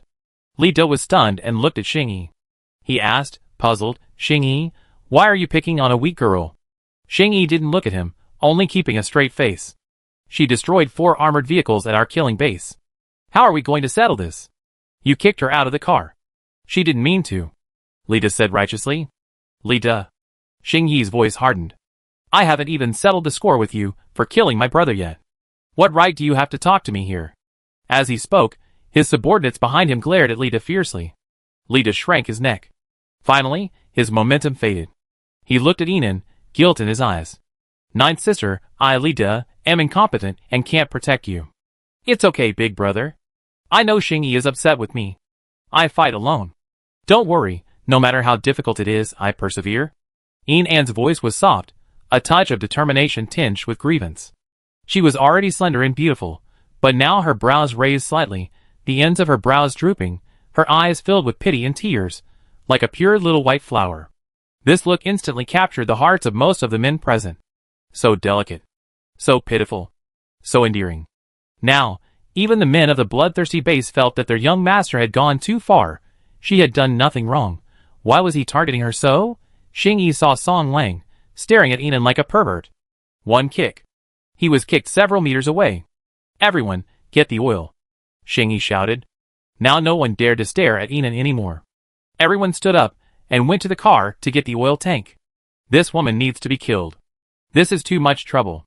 Xing Yi thought, gripping the scabbard tightly as he looked at Yin. She was eagerly following a man, holding a huge oil tank. Let me help you. The man was flattered. He had never even touched a woman's hand before the apocalypse, and now a top-notch beauty was offering to help him move the oil tank. He quickly said softly, be careful. Don't worry. Yin was not at all squeamish. Although the oil tank was half her height, and looked extremely difficult for her to carry, she continued to move it with determination. The more heartbreaking her expression, the more heartbreaking it was. Xing Yi's eyes darkened. He finally cursed inwardly, and released his sword. Right now, we're short on manpower, so let's just spare her life. Yin followed 2 men to a crude oil storage tank and began pumping oil. She already knew the men's names. One was Zhang Wei, the other Tan Jiankong. Seeing Xingyi wasn't around, they both started to show their affection towards Yinan. They kept calling her sister all the time. They were worried Yinan might get hurt. Yinan also took advantage of this opportunity to get quite a bit of information out of her. It turned out that the killing base had 5 helicopters, but they were running low on fuel, so only 2 were still operational. And those 2 were on their way. They were just trying to transport more crude oil. Young Master said that any psychic who helps transport the crude oil this time, and all their families will get to eat meat for a year. We're really going all out this time, Zhang Wei muttered. Tan Jiankong, struggling to depress the plunger on the pump, responded, that's you. Your family is still alive. I'm different. My parents are dead, and I just want to eat meat. He then sighed, I haven't had meat in almost 2 months. The next second, the oil flow from the outlet stopped. Tan Jiankong was stunned. We've only pumped out 3 barrels, and we're out of oil? Zhang Wei pushed Tan Jiankong aside and began pumping manually. No oil. Not a drop. He ran to another tank and saw others still pumping oil. He then returned with a troubled look on his face. Our tank might not be very full. Let's go to Brother Lang's. The person he was referring to was Song Lang. All right. Tan Jiankong nodded and looked at Yinan's sister. Come with us. Yinan shook her head fearfully. I don't want to go to him. He's so fierce. Tan Jiankong and Zhang Wei felt a pang of heartache at Yinan's state. Zhang Wei immediately said, then wait here for us. We come find you when we get the oil. Tan Jiankong softly said, yes, we tell the young master that all this oil is your credit. I'm sure he won't be so harsh on you anymore. Yinan's eyes lit up at this, and she looked grateful. Thank you, brothers. The 2 men, filled with satisfaction at her charming appearance, carried the oil tanks and left. Yinan found a secluded spot and hid. Behind the oil tanks were several elevated platforms, connecting to the underground space below. There was also a small, enclosed room on the elevated platforms. She slipped into it unnoticed. Chung Su, you can leave now. When we come to grab the oil later, pretend to have spatial abilities. I pretend to stop you. Just cooperate with the show. Yinan said, then turned off the intercom. She felt the iron plate beneath her feet tremble slightly. Yinan walked forward. Behind the barrier, there was a bolted, white-painted iron door. She lifted the bolt and pushed it open a corner. Through the crack, she could see a massive underground refinery teeming with zombies. It seemed that after the apocalypse, some people in the refinery had been infected with the virus and turned into zombies. To prevent the zombies from escaping, the people outside had locked everyone down there. At this moment, each of the zombies raised their heads and looked towards Yinan. A pair of gray eyes were filled with longing. Master, 7 of the 16 oil tanks are currently being drawn by our men. Yes. The sound of conversation could be heard not far away. Yinan quietly retreated. The small iron hut blocked out the outside world's view, effectively concealing Yinan within. A few seconds later, clang, clang, clang. The sound of footsteps clattering on the iron steps was heard. Yinan knew it was Xingyi approaching. You go and get busy. Yes, master. As Xingyi's voice fell, Yinan could hear the fading footsteps of his subordinates. Clang, clang, clang. Xingyi's footsteps grew closer. Soon, he stopped outside the iron hut. Yinan was now only separated from him by a wall. Clang, clang. The footsteps grew farther away. Yinan knew he was heading in the opposite direction. Apparently, he had also heard the noise below. Yinan leaned forward slightly, and saw Xingyi's tall figure facing her. He pushed open the white iron door with his left hand, and stared down. Yinan grinned, strode forward, and kicked him in the ass. She used all her strength in this kick. Quick! Accurate! Sharp! Xingyi practically flew down. Bang! Yinan swiftly closed the white iron door, and fastened the bolt. She brushed the dust off her hands, and quickly left. Awesome! So awesome! Yinan was now filled with joy.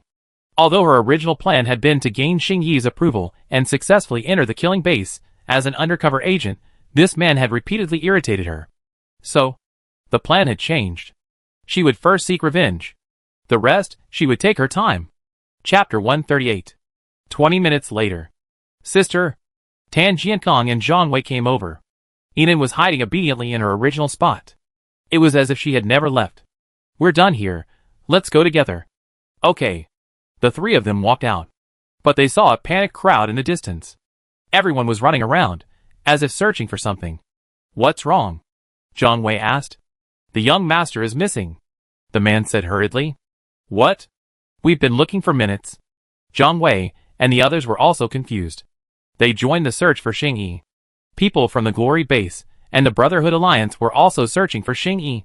Who was Xing-Yi? He was the only young master at the killing base, the future leader. If Ji Kang knew his beloved nephew had gone missing after following them on a mission, will their two bases be in trouble? Li De and Shi Qishan were no fools. For a moment, everyone was in a state of panic. A few minutes later, a man's voice rang out, "We've found the young master. Everyone, come quickly." Everyone ran towards the source of the voice. The man stood on a raised platform, pointing at the white-painted iron gate and frantically saying, Young master is down there." What? Everyone swarmed forward. In the refinery below, Xing-Yi was besieged by hundreds of zombies.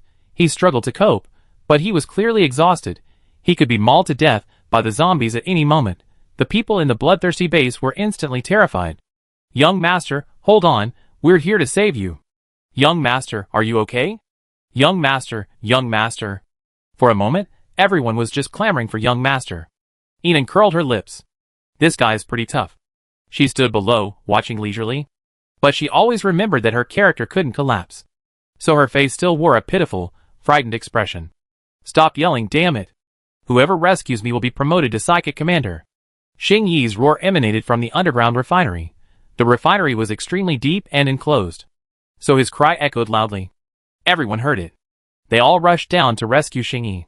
But the entrance was more than 10 meters from the refinery floor below. The height was equivalent to 5 or 6 stories. The men were frantic, but no one dared to go down. Just then, one man found a rope and pushed everyone aside. "Let me do it." With that, he tied one end of the rope to the iron bar and climbed down. However, before long, the rope broke, unable to bear his weight. The man screamed and fell. With a loud bang, the zombies' roars grew increasingly frantic. They looked more like they were going to die than to help. Soon after, different men rushed forward, attempting to rescue him. Some of them carried sticks, others chains. In short, after a lot of effort, no one succeeded. Instead, several fell. The Psychic Commander, huh? A glint flashed in Enan's eyes. "All right, since you're still useful, I help you." Pretending to come from a secluded corner, Enan actually pulled out a bundle of rope from a spaceship. She rushed forward, her voice soft and pleasant, "Move aside, move aside." The men were now at their wits' end. Hearing the woman's pleasant voice, they all stepped aside. Enan neatly tied the rope and tied the other end around her waist, about to descend. "Wait!" A man stopped her. He stared at Enan's rope with ill intent. "Give me the rope, I'd do it." Clearly, he didn't want Enan to succeed in rescuing the people. He wanted to be the commander of the superpowered. "No, she found the rope. So why should you do it?" Zhang Wei couldn't stand it any longer, and slapped the man's hand that was holding Enan back. The man was about to say something, but he realized Enan had already descended. The rope dropped rapidly. Soon, it was taut. Clearly, it had reached its limit. Everyone looked over. Enan was stuck about 3 meters above the ground. This height was a clever touch. It was just enough for Xing-Yi to grab her hand, yet it wouldn't be vulnerable to zombie attacks. Most of the zombies were distracted by the men who had fallen, injured, or even died. They scrambled and gnawed at the remains of the men. This gave Xing-Yi a slight reprieve. He hacked away at 2 zombies, and looked up at Enan's outstretched hand. His expression was complicated. He had never imagined that she would be the one to save him. This woman, whom he despised as selfish, weak, and incompetent, was now risking her life to save him. He gritted his teeth and grabbed Enan's hand. Enan held him tightly, looking up and shouting, "You can start pulling the rope." After fighting for half an hour, Xing-Yi was running out of strength. His hand was firmly grasped by Enan. The rope was slowly being pulled upward. Xing-Yi raised his right hand with great effort, wiping the sword clean on his clothes. He then cut away the 2 zombie bites on his thigh and left arm to prevent the virus from spreading.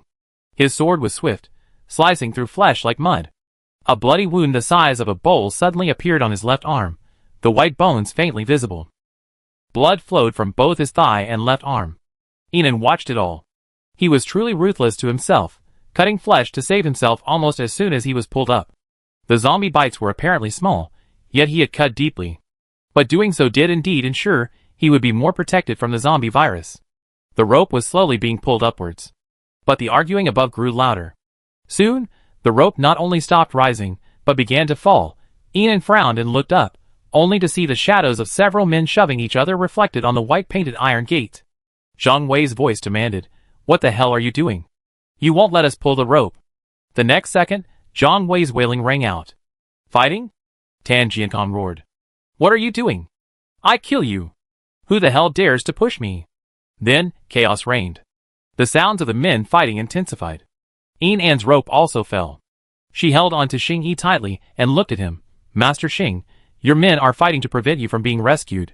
Xing Yi could see it all too well. All because of his promise to the psychic commander. They had gone to great lengths to prevent this woman from rescuing him. In the face of power, the ugliness of human nature is fully exposed. Xing Yi's already pale and frail face completely lost its spirit, his eyes deep and piercing, concealing endless disappointment and coldness. Chapter 139. But he didn't have the strength to climb up on his own. Not only was he exhausted, but his arms and legs were bleeding profusely. It wouldn't be long before he died from excessive blood loss. If this woman let go now, he would fall and surely die. Xing Yi knew that his only hope now lay with this woman. His dark eyes fixed on Yinan, clinging to a last glimmer of hope, he promised word for word, take me up, and I promise you the position of psychic commander, ensuring you have food and drink for the rest of your life. Yinan didn't immediately agree. She clutched Xing Yi's hand tightly and sighed, Master Xing, your request is truly too difficult to fulfill. The last glimmer of light in Xing Yi's eyes completely extinguished. Yes. He knew it was impossible. Let alone a weak woman like her. Even a muscular man would be dreaming of dragging him up at this moment. What a pipe dream. The next second, he heard Yinan's voice again. I give it my all. For the first time, he felt her voice so beautiful. Xing Yi looked up at her. She was now facing the light, the sunlight filtering through the white lacquered door behind her enveloping her. She was bathed in warmth. At that moment, Xing Yi felt. This light seemed to penetrate his heart. It was like the sun breaking through the clouds, igniting a glimmer of hope. Yinan grabbed Xing Yi's left hand and exerted force. Come up. Xing Yi immediately understood. Enduring the excruciating pain, he used the force to climb onto Yinan's back. He collapsed onto Yinan's back. Hold on tight. With that, Yinan grasped the rope with both hands and began to climb upward. At this moment, she was only thankful for having retrieved a durable, sturdy rope from her space. Otherwise, not to mention Xing Yi, she would have fallen too. The black suction gloves on her hands were a great help at this moment. They minimized the damage to her hands from the rope. Plus, Yinan possessed healing abilities, so even a scratch on her hand could heal instantly.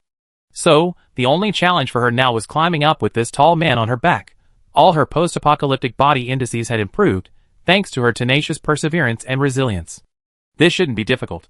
Thinking this way, Yinan prepared for the worst. If it became too much, she would kick him down. As for infiltrating the murderous base, she would find another way. While she was calculating these things, Xing Yi was completely oblivious. He only felt her climbing in pain. She was silent because she didn't have the energy to speak. Xing Yi felt a pang of guilt. He leaned over her shoulder and muttered an apology. I'm sorry for what I did to you. Yinan didn't respond. Xing Yi felt she must still be angry. He glanced at the sweat on her forehead. From this angle, he could see the fine hairs on her cheeks. He could also see her long, thick eyelashes, fluttering up and down with her blinks, like the fluttering wings of a butterfly. The tip of her small nose was also covered in beads of sweat, but the curve was surprisingly lovely. As he watched, Xing Yi felt more and more guilty. He deserved to die. Why would he do that to her? Why would he drive such a kind woman into the zombie swarm, leaving her alone, helpless, crying in the corner? The blood from Xing Yi's arm slowly stained Yinan's back red. He bled more and more. He was becoming fuzzy. Her back was so warm and soft, so warm that he almost fell asleep. Xing Yi bit his tongue tightly, forcing himself to wake up. Gradually, he became aware of a bright light. The light grew brighter. His consciousness grew increasingly hazy. In a trance, he seemed to be transported back to a night in his childhood. The streetlights that day were a warm orange-yellow, and the tall woman in high heels and a furry coat walked towards him with a smile. It was the first time in his memory that she smiled at him.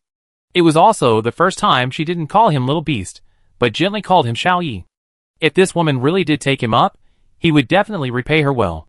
This was what Xing Yi thought before he completely lost consciousness. Perhaps she really was different from other women. Chapter 140. The moment Yinan carried Xing Yi on her back, the men who were fighting stopped what they were doing and stared at her in disbelief. It was as if time had stood still. Yinan put Xing Yi down and sat down on the ground, exhausted, to rest. Young master. Song Lang, reacting immediately, rushed forward to check on Xing Yi's injuries. Quick, get the young master to the car. There's disinfectant and gauze there. The other men reacted and came forward, carrying Xing Yi out. Li De, Shi Qishan, and the others followed. But just as the rest of the group had left, a shadow cast over Yin An's head. She looked up to see 4 men standing before her, menacing in appearance. Each of them had a fierce glare in their eyes, clearly harboring ill intentions. I didn't expect you to rescue me. The leading man had a forced smile. He pointed at Yin and looked at the man beside him. A woman like this, a psychic commander? Huh? Ha ha. That's hilarious. The men burst into laughter. Yin looked at them expressionlessly. You have a wild look in your eyes. The man, intrigued by Yin An's coldness, reached out to touch Yin An's chin. The next second, Yin kicked him to the ground. Ah! The man rolled on the ground, clutching his balls. Kill her! The men rushed over and pounced on Yin. Yin kicked them all, one by one, and sent them crashing down the refinery. The fallen man seemed surprised by Yin An's fighting prowess. He looked at Yin, who was approaching him, with fear in his eyes. Boss, I was wrong. Please spare me. Please! Outside, a clamor erupted. Someone's coming to steal the oil. Instantly, everyone rushed out, making it even more impossible for anyone to pay attention to them. Yin sneered, and, facing the man's fearful gaze, she slammed him into the underground refinery. Ah! Yin closed the white lacquered door, drowning out the man's screams. She clapped her hands and walked out. Outside the refinery, the sounds of gunfire and supernatural powers were a chaotic mess. Yin looked over, only to discover, to her surprise, that it wasn't Chung Su and his group. There were others coming to steal the oil. The intruders were in 5 helicopters, all military. Amid the chaotic crowd, Yin spotted a familiar figure. It was Fan Peng from City A. She had faced him several times on missions in her previous life, so she remembered him. They were carrying military-style firearms, and their firepower was intense. Under the indiscriminate fire, the men from the 3 major bases suffered heavy losses. Only the bloodthirsty base had guns, and those were the most common ones, far inferior to Fan Peng's ordnance. The men from the 3 major bases were driven back in a continuous stream. Damn it! Li De, hiding behind a tin shack, panted heavily. There are a bunch of guys in military uniforms, and their weapons are superb. Hey, those on the other side, stop shooting. There's oil everywhere here, it explode, and you won't get any. Shi Qishan shouted, leaning against a tin can. A few seconds later, Fan Peng's triumphant voice rang out. I didn't want to shoot, but you wouldn't let me have the oil, so I had no choice but to. Fuck you. Li De cursed inwardly, shouting, You're in uniform, and you're stealing our oil. Oh, you even know I'm wearing a uniform? Then why don't you just give me the oil? I take it on behalf of the country. Fan Peng's voice was as frivolous as it could be. You represent the country? Why didn't you come to help us when we had no food to eat? Why didn't you come when we were being bitten by zombies? And now you're stealing the oil. Song Lang responded harshly, as he bandaged the unconscious Xing Yi. Fan Peng laughed out loud. Guess why? It's the end of the world. It all depends on your ability. Am I your father or your mother? Should I provide you with food and shelter? I'm your fucking father. Song Lang cursed. The next second. Bang, bang, bang. Fan Peng fired directly at the iron sheet, as if trying to punch through it.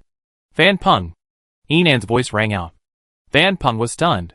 Someone actually called out his name. Yinan continued, You were attacked by Lu Qi from the national base. You're out of ammunition and food, so you're here to steal the oil, right? Her statement was just a guess. After all, Lu Qi had been injured by the troops from the Emperor base. They surely noticed the support of the city of military. Given the efficient and effective way Gu Se and Lu Qi acted, they were likely already looking for trouble with Fan Peng. Fan Peng's face darkened. He gritted his teeth and said, Kill them all. Yinan knew he had guessed correctly. The iron plate was quickly pierced, and Fan Peng's men charged forward. The men from the 3 major bases retreated in a flurry. Song Lang protected the unconscious Xing Yi and hid in an iron hut, shielding them from view. Hold them, while the rest of you move their oil tanks. Fan Peng shouted. Yinan realized that he actually had a space-based psychic under his command. But space-based psychics have limited space. So they continued to move the oil tanks, leaving only a dozen or so for the space-based psychic to store. Seeing that Fan Peng and his men were about to carry off most of the oil, Song Lang drew his weapons and gritted his teeth. I just don't believe that with so many of us, we can't defeat them. Thermal weapons are certainly powerful, But those of us with second-level abilities and above can still hold our own against them. With that, he rushed out. Yes, everyone charge. Lida and the others followed suit. Fan Peng hadn't expected them to dare to charge out and engage in a firefight. He immediately ordered his men to open fire. But this time, the men from the 3 major bases charged forward recklessly. Although many were killed by gunfire, soon, some psychics were close to Fan Peng and his men. The psychics unleashed their powers, and for a moment, the scene was extremely chaotic. So, when Chung Su and his men, tightly covered in black hoods, arrived, they saw a large group of people fighting inside the oil base. Outside the base, 5 helicopters were parked, all filled with oil tankers. Just take these 5 helicopters away. Quick! Renyu said immediately, stepping onto one of Fan Peng's helicopters. Song Yin and the others exchanged glances and quickly boarded Fan Peng's helicopter. Soon, they were flying away. Qian Fan, Yuan Hao, Yin Bei, and the others were stunned. How could this happen? They were all prepared for a fight. And they were just going to get away so easily. As the helicopter took off, Fan Peng finally realized what was happening. He screamed, chasing after it, "My helicopter!" Bang! The next moment, Li Da's hammer struck his head. Fan Peng was instantly devastated. He turned and engaged Li Da. "I fight you." The fight lasted for over half an hour. Finally, Fan Peng, along with a dozen or so surviving subordinates, fled in the killing base's vehicle. Xing Yi soon regained consciousness. His face was pale, his lips bloodless. Xing Yi's face darkened as he gazed upon the devastated scene, filled with countless casualties. Song Lang dared not speak, merely standing before Xing Yi with his head bowed. He, too, was covered in wounds. The Brotherhood Alliance and the Glory Base were in no better shape. At this moment, 2 helicopters landed safely. 4 muscular men disembarked from the helicopters. They immediately approached Xing Yi. Seeing the devastation and the injured Xing Yi, the leading man's expression was stern. "Young master, what the hell is going on?" Xing Yi's eyes were cold as he strode towards the helicopters. "Let's return to base first." "Yes, young master." Approaching the helicopters, Xing Yi paused. He turned to look at Enan, who stood there in a daze. "Commander, what are you staring at? Come here." Chapter 141. The atmosphere was extremely oppressive the entire way. Xing Yi already knew the other party's origins from Song Lang's description. "Fan Peng, huh?" Xing Yi's eyes were filled with cruelty. "Su Hui, take your men and strictly guard the border area of City A. Make sure they're captured." "Master," another group of unidentified individuals took Fan Peng and his men's helicopter away. Xing Yi's face darkened even further. He hadn't expected such a rough ride. "Do you remember what they looked like?" "They were all wearing black hoods, so I couldn't see them clearly." Song Lang shook his head. "But I saw the logo on their helicopter." "What kind?" "It looked like a red circle with a black moon inside." Xing Yi's eyes darkened. "That's the logo of the Nightfall base in City M." "What?" Song Lang was slightly surprised. "We haven't offended them, so why are they trying to steal the oil? Weren't the people from the Nightfall base quite polite when we went to discuss cooperation last time?" Another sturdy man spoke. It was none other than the Su Hui Xing Yi had just mentioned. Xing Yi didn't say anything else. Blood continued to seep from his thick bandages, but despite his extremely pale face, his back remained straight. Enan finally got a closer look at his face. Against the backdrop of dusk, his pale face held a pair of dark, deep, almond-shaped eyes, their upturned corners radiating a casual, lazy air, resembling a noble vampire in the night. The group quickly arrived at the killing base. The killing base was located in the wealthy district of City X. Numerous members of the killing base stood guard around the area, ready to kill any zombies that appeared. The helicopter slowly descended, getting closer and closer to the ground. Enan peered down from the helicopter window. Down below was the main entrance to the wealthy district, where a large crowd had gathered. "Let us in, please! Please take us in! I have superpowers. I've just awakened them. Let me pass." I examined them. At the gate, several uniformed men were checking the qualifications of each person. Only a handful could pass the inspection to enter the killing base. Barely 1 in 10 made it. Further ahead of the helicopter was a spacious leisure park, where many superpowered individuals were training and exercising. Beyond the park, the commercial district appeared. But now, the supplies here had been almost completely emptied, converted into simple shelters. Further ahead, a vast number of mansions and villas appeared. Soon, the helicopter landed in front of the largest and most luxurious building. Before the apocalypse, This building had been a luxurious hot spring hotel. Now, it was the headquarters of the killing base. Seeing Enan scanning the surroundings, Song Lang whispered to her, "This is the Xing family's campus." Enan raised an eyebrow. So, before the apocalypse, this was Xing Yi's territory. No wonder they were able to quickly establish a base here. The group headed towards the building. The men in uniforms approached. They whispered something to Xing Yi. "I handle it," Xing Yi said, looking at Song Lang. "Take her to familiarize herself with the area first. I go to the top floor for the meeting." "Okay, young master." Song Lang nodded in agreement and led Enan to the next building. The next building was clearly more residential. The entire building was filled with tall, muscular men. They all looked over as Song Lang approached with a woman. His eyes were fierce and fierce. Song Lang led Enan to the 5th floor, where all the rooms were luxurious, far superior to those on the other floors. This was clearly where psychics of some status lived. "This will be your future residence," Song Lang said, pushing open the door of a room. Inside, a brand new, large bed was already made, with bedding and toiletries provided. There was even electricity. Enan walked along, noticing that many floors had no electricity. This murderous base really discriminates. When she didn't say anything, Song Lang frowned and looked at the room. "Don't like it?" "No way," he gave her the best room in the whole building. "Okay, thank you." Enan nodded in thanks, and Song Lang finally felt relieved. By then, everyone in the hallway had emerged, looking towards Enan and discussing the situation. "It just so happens that everyone in your building is a psychic team leader. Let me introduce them to you." Song Lang looked at them, cleared his throat, and pointed at Enan. "She will be your psychic commander from now on. All psychics, including the team leaders, must obey her orders." "Got it?" Silence. A complete silence. Enan could even see amusement in their eyes. "Disobeying orders, huh? Rebellion?" Song Lang's voice was incredibly fierce. Everyone immediately stood in respectful attention. "Got it, Brother Lang." Song Lang was about to say something else when his intercom lit up. He walked into the room, picked up the intercom, and started talking.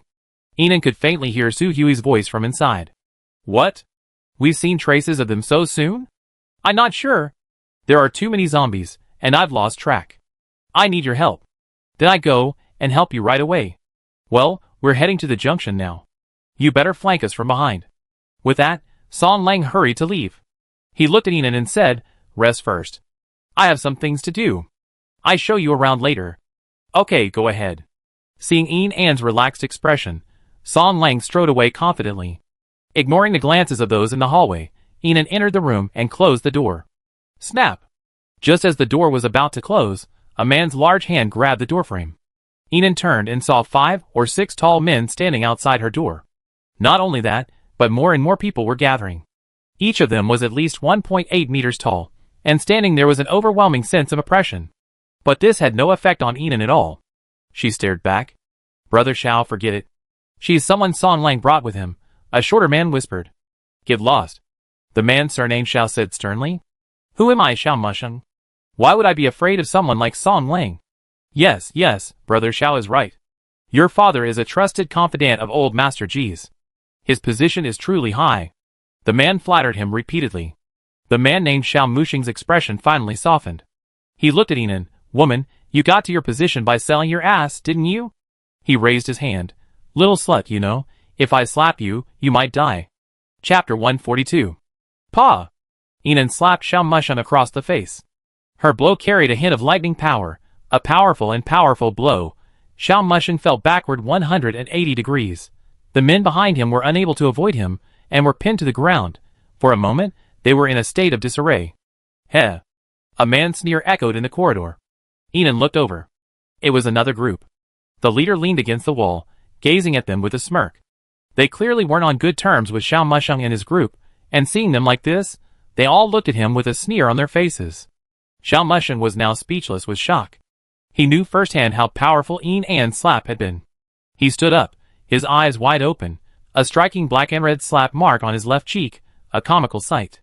Seemingly particularly unconvinced, he raised his hand to strike back. "Do you know who I am?" Enan's calm voice rang out at this moment. Xiao Musheng stopped. He looked at Enan's carefree expression, his face hesitant. The men behind him also stood up.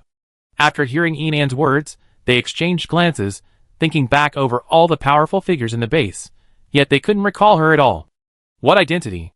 Xiao Muxing's voice was filled with fury. Damn it, she better come up with a formidable one, or he'd find a way to kill her. Yinan hooked her finger. Xiao Muxing leaned closer with a sullen face, and heard her pleasant voice slowly rise. I'm your father, you evil creature. The next second, a fierce slap landed on Xiao Muxing's right cheek. All the men fell down again. Ha ha. The laughter of another group could be heard. The leading man jokingly said, Xiao Muxing, you've been knocked down twice by a woman. Can you stop being such a wimp? Jiang Heng, shut up. Xiao Muxing scrambled to his feet, and was about to punch Yinan. Yinan quickly kicked him. Xiao Muxing fell again. The men behind him seemed prepared, moving out of the way. Without a human cushion, Xiao Muxing fell hard to the ground, and slammed into the wall. Brother Xiao, forget it, Brother Xiao. Forget it, Brother Xiao. Please show some mercy, and let her go. Brother Xiao, calm down. Yes, after all, she was brought here by Brother Lang. Brother Lang is the young master's confidant. The men around him stepped forward to support him, and offered gentle words of advice. Xiao Muxing gritted his teeth as his subordinates helped him up. He now had 2 slap marks on each cheek, perfectly symmetrical. He glared at Yinan resentfully. Okay, I listened to you. I let her go today. The men around him all lowered their heads to hide the sneer in their eyes. So he had to give up. If he kept fighting, he'd be beaten to death by this woman. Xiao Muxing didn't seem quite that foolish. He caught the man's eye and kicked him away. Are you fucking mocking me? Little sister, we won't obey you unless. Down the corridor, the man named Jiang Heng approached. Go to the underground fighting arena and get first place. At these words, all the men's faces changed slightly. The air quieted, and everyone looked at Yinan. Yinan could tell that the underground fighting arena must be a very dangerous place. But if she wanted these psychic captains to obey her, she had to convince them. Yinan smiled and said, let's go. The group headed downstairs. This was a truly grand spectacle. All the psychic team captains were out, followed by a stunning beauty no one had ever seen before. This attracted quite a crowd along the way. They all gathered to watch and discuss. The underground fighting arena was built beneath the entertainment complex. It wasn't far from the residential area. From a distance, the uniformed man outside the underground fighting arena's face paled when he saw Yinan and the others. So many people? Let's fight. Call over the top 5 players in the fighting arena. Xiao Muxing said, as if thinking of something, and looked at Jiang Heng. Aren't you second? The uniformed man looked hesitant. First is Brother Su, third is Brother Lang, and 2 of the top 5 aren't here. No problem. Then we take the top 5 strongest players. Okay, everyone, please come in. The uniformed man bowed and extended his hand respectfully. Everyone walked in. They walked through a long corridor and down an underground staircase. Soon, a massive fighting arena appeared before them. It was the size of a football field. Surrounding it were spectator seats. Below them, a large area surrounded by iron fences. Inside, there was a circle of seats, and in the center, surrounded by barbed wire, was a fighting arena approximately 1,000 square meters in size. The floor was covered in blood and scratches. It was clear how many life and death battles had taken place here. The large whiteboard outside recorded the rankings of the challengers. First was Su Hui, second was Jiang Heng, and third was Song Lang. Yinan averted his gaze. Xiao Muxing said scornfully, are you scared? If so, there's still time to return. Chapter 143. Yinan ignored him. Jiang Heng walked over to Yinan, his voice clear and pleasant. This used to be a place where wealthy people watched fights. After the apocalypse, Master Xing Yi transformed it into this place to encourage psychics to become stronger. What's the point of the rankings? Yinan asked. The top 5 hope to be assigned positions at the base, with different accommodations and food. Yinan nodded and fell silent, quietly listening to the uniformed man explain the fighting rules. Since she was the only newcomer here, the uniformed man addressed Yinan almost exclusively. Newcomers must select 5 challengers, and then fight them in a round-robin format. Only those who successfully complete the challenge are considered successful. He pointed to the large whiteboard on the wall. The person who succeeds in the challenge will replace the highest ranked of the 5, and be recorded on the leaderboard. Now, please choose your 5 choices. Yinan looked at the leaderboard, the top 5. The first and third place winners are not at the base right now. The highest you can choose is the second place winner, which is our captain Jiang Heng. Then how do I get to the top? The uniformed man looked at everyone present and smiled politely. Of course, there is another way. If you succeed in the challenge and become the second place winner, and the first place winner happens to be away, you can choose 10 psychics in the backstage to challenge together. If you successfully defeat these 10 psychics, you will surpass the first place winner and become the new first place winner. Fighting 10 psychics is much more difficult than directly challenging the first place winner. Xiao Musheng was extremely impatient. What's the point of saying so much? There's no way she can succeed in the challenge. Let's begin, Enan said calmly. Okay, Mississippi. I also like to remind you that superpowers are not permitted in the arena. And to make the competition more challenging, we'll be placing the highest level 3 zombies in the arena. Contestants will not only fight each other, but also dodge their attacks. Once you enter the arena, regardless of life or death, it's all considered voluntary, and no one else will be held responsible. After he finished speaking, he continued to smile politely at Enan. Are you sure you want to participate? Enan understood. These superpower team leaders had brought her here. Did they want her to die? Or die inexplicably? After all, she had volunteered to fight, and if she died in the arena, Song Lang wouldn't be able to hold anyone accountable. At this moment, the surroundings began to chatter. It seems that there have never been many women participating, right? I remember one, who was beaten terribly and nearly died. It can't be helped. The physical differences between men and women are so great. How could she possibly defeat these muscular men who work out all year round? Is this woman really going to participate? I have a feeling she's going to die here today. She's so beautiful. What a shame. Indeed, I don't know why I can't let it go. Enan simply looked at the uniformed man and smiled faintly, nodding. I'm sure I'd participate. Xiao Musheng's heart finally settled. He smiled arrogantly. Jiang Heng's eyes deepened as he looked at Enan. I won't show any mercy. After all, he also wanted the position of psychic commander. Enan ignored them and followed the uniformed man to select weapons. She was used to wielding daggers, but there were none on the weapon rack. Enan's eyes swept over the rows of cold weapons, finally stopping on a dagger. This is it. Enan picked up the dagger. The dagger looked unremarkable. Behind her, the chatter grew louder. Really? You picked the weakest weapon? TSK, it seems she's probably dead. I really don't want her to die. After all, she's so pretty. Enan ignored them and headed straight for the inner arena. There was a notice board in the inner arena. If anyone entering this inner arena is chosen by the winner of the competition, they have no right to refuse. And yet, these men were pouring into the inner arena. Enan could hear their whispers. This is my first time in the inner arena, haha. Yeah, I never dared to enter when Su Hui and the others were competing before. Enan sneered inwardly. Really, no one present thought highly of her. That's right. In the apocalypse, the death rate for women is much higher than for men. The major bases are even more populated by men than women. These men inherently look down on women. As the crowd entered, the host placed a red ball on the stage outside the fighting arena. During the match, whoever captures this red ball is considered to have surrendered. If you're defeated, quickly capture the red ball. Don't try to be aggressive. Respect life. He was clearly addressing Enan. For a moment, the surrounding men cast playful glances at Enan. Enan silently wiped the dagger in her hand, then asked the host for a rope and carefully tied her hair up. Her long, fluffy hair was tied up high, revealing her slender, white neck. This captivated some of the men in the audience. Beautiful girl, stop fighting. It hurts me if you get hurt. Come down and follow me. A man's voice rang out. Ha ha. The others burst into laughter. Quiet, the host said solemnly. At this moment, the 5 highest-ranked players also approached. The round-robin competition begins, from lowest to highest. As the host spoke, a tall and muscular man entered the fighting arena. First up is number 7 on the leaderboard. Zhang Dazhuang. Zhang Dazhuang. The tall man bowed to Enan, holding a large sword in each hand.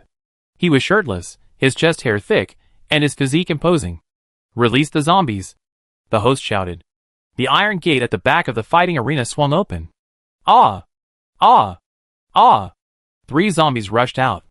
The fight begins, the host shouted. A cold glint flashed in Enan's eyes. Chapter 144. She approached quickly, dagger in hand. Zhang Dazhuang also rushed toward Enan, both blades wielding. Enan dodged behind him and struck him across the ankle. To Enan's shock, only a red mark appeared on his skin, not a scratch at all. Her strike was so powerful that it was impossible for anyone to maintain their skin intact. Unless he was a powerful psychic. Enan raised his eyes and met Zhang Dazhuang's terrifying smile. Ouch! The zombies pounced. Enan dodged and looked at the host. Referee, he's using his physical enhancement ability. The physical enhancement ability can strengthen the skin, making it as hard as iron and extremely difficult to injure. The host frowned and looked at Zhang Dazhuang. You're not allowed to use your powers. I don't have any. Zhang Dazhuang shouted as he dodged the zombies' attacks. You little girl, you don't have much strength, your blows don't hurt, and yet, you blame me for using my powers. That's really too much. Hearing this, the host fell silent. If the opponent was a strong man like Su Hui, who hadn't cut Zhang Dazhuang with his sword, he might have thought Zhang Dazhuang was cheating. But the opponent was a slender woman. The host said nothing, simply repeating, You're not allowed to use your powers. Otherwise, it will be considered a violation and you be eliminated. In the audience, Xiao Muxing's eyes lit up with excitement. I told you to slap me, so die here today. He winked at the man beside him. The man nodded, then stealthily removed the red ball from the table and threw it away. Without the red ball, it depends on how you die. Yinan cursed inwardly at this. She knew it was useless to rely on the referee. Now, she could only rely on herself. Zhang Dazhuang continued to strike with his two swords. Yinan dodged sideways, grabbed a lunging zombie, and threw it at Zhang Dazhuang. Zhang Dazhuang split the zombie's head with one blow. The next second, a short sword stabbed straight from behind the zombie's head. Zhang Dazhuang immediately raised his broadsword to block the attack. Unexpectedly, the short sword wasn't aimed at him. With a twist, it knocked the sword out of his hand. Yinan quickly grabbed the broadsword and swung it across the fighting arena. The sword landed on the outfield, and the onlookers dodged. Most of Zhang Dazhuang's sword was visibly enraged. He raised his single sword and slashed at Yinan. Just then, the two zombies behind Yinan also lunged at her. Suddenly, she was attacked from both sides, but she remained unfazed. She squatted down, severing the zombie's knee, then delivered a 90-degree sweeping kick to Zhang Dazhuang's ankle. Zhang Dazhuang stumbled back several steps, and Yinan caught up with a few steps, sending him flying and kicking him to the ground. What beautiful fighting skills! Some in the audience were already cheering for Yinan. But others were less optimistic. What's the point? Zhang Dazhuang isn't even injured. Yinan continued to exert her strength, kicking each of the three zombies towards Zhang Dazhuang. Before Zhang Dazhuang could even stand, he was surrounded by three zombies. He panicked and immediately swung his sword to get up, but saw a shadow pass by. Yinan plunged two fingers into his eye sockets. Ah! Zhang Dazhuang screamed in agony. He covered his eyes and ran around frantically. Yinan quickly dispatched the three zombies. Zhang Dazhuang, still clutching his bleeding eyes, ran around the arena, screaming, I'm going to kill you. You bitch, I'm going to kill you. Yinan kicked the sword away from his grasp and slammed him off the stage. Bang! Zhang Dazhuang fell flat on his face in front of Xiao Musheng. Xiao Musheng looked at the two bloody holes on his face with a slight jolt of shock. This woman so cruel? The audience was utterly silent. Only the host's solemn voice rang out. Zhang Dazhuang, out. Next up, sixth on the leaderboard, Lu Yin. With that, a man about 5 feet 4 inches tall approached, his eyes sinister, carrying a meteor hammer. The meteor hammer's metal head was the size of a human head, covered in barbs. Lu Yin entered the arena, dragging an iron ball. The iron ball made a hissing noise as it scraped against the ground. Immediately, a scratch appeared on the ground. This was enough to show how heavy the iron ball was. Release the zombies, the host shouted. The iron gate behind the fighting arena flew open. Ouch! Ouch! Ouch! Ouch! 4 zombies rushed out. The fight begins. Yinan's eyes narrowed slightly. One more zombie per round? The iron ball flew towards Yinan first. She rolled to avoid the iron ball, which then struck a zombie's head. Instantly, blood and brain matter splattered everywhere. The zombie's head was blown open, its skull shattered, but this zombie was a 4-limbed mutant. Though its head had been blown apart, its limbs continued to pounce on Yinan at terrifying speed. Yinan dodged Lu Yin's iron ball while directing it towards the zombies. Lu Yin saw what Yinan was thinking, but he found it ridiculous. All the zombies are dead, it's your turn. He shouted, swung the iron ball, stained with zombie flesh and blood, and hurled it forward fiercely. Now, a sharp glint flashed in Yinan's eyes. She punched the zombie behind her, then lifted the zombie's body and charged directly at the iron ball. The swinging iron ball was violently struck by the zombie's head, spinning even faster, heading straight behind Lu Yin. Lu Yin sensed something was wrong and tried to dodge the uncontrolled iron ball and the chain that was being pulled up by its rotation. Then Yinan delivered a fierce, angled kick, kicked him hard against the chain. The chain wrapped tightly around his neck, tightening with the spinning iron ball. Lu Yin's face instantly turned red, then purple. He fell to the ground, twitching violently. Lu Yin is out. The referee's voice was calm and serious. Silence. The entire audience was completely silent. These men no longer dared to look at Enan with disdain. Although they couldn't believe it, they now had to admit that this woman was stronger than most of them. Why most? Because Jiang Hung hadn't even entered the ring yet. Although their opinion of Enan had completely changed at this point, they still felt she couldn't possibly beat Jiang Hung. Afterwards, Enan successfully won the 5th and 4th places. By this point, many men in the arena had become Enan's fans, cheering her on. They no longer called Enan beauty, girl, little sister, or woman. Instead, he called her goddess. Next up was the showdown between Enan and Jiang Hung. After the previous 4 matches, Jiang Hung no longer dared to underestimate this opponent.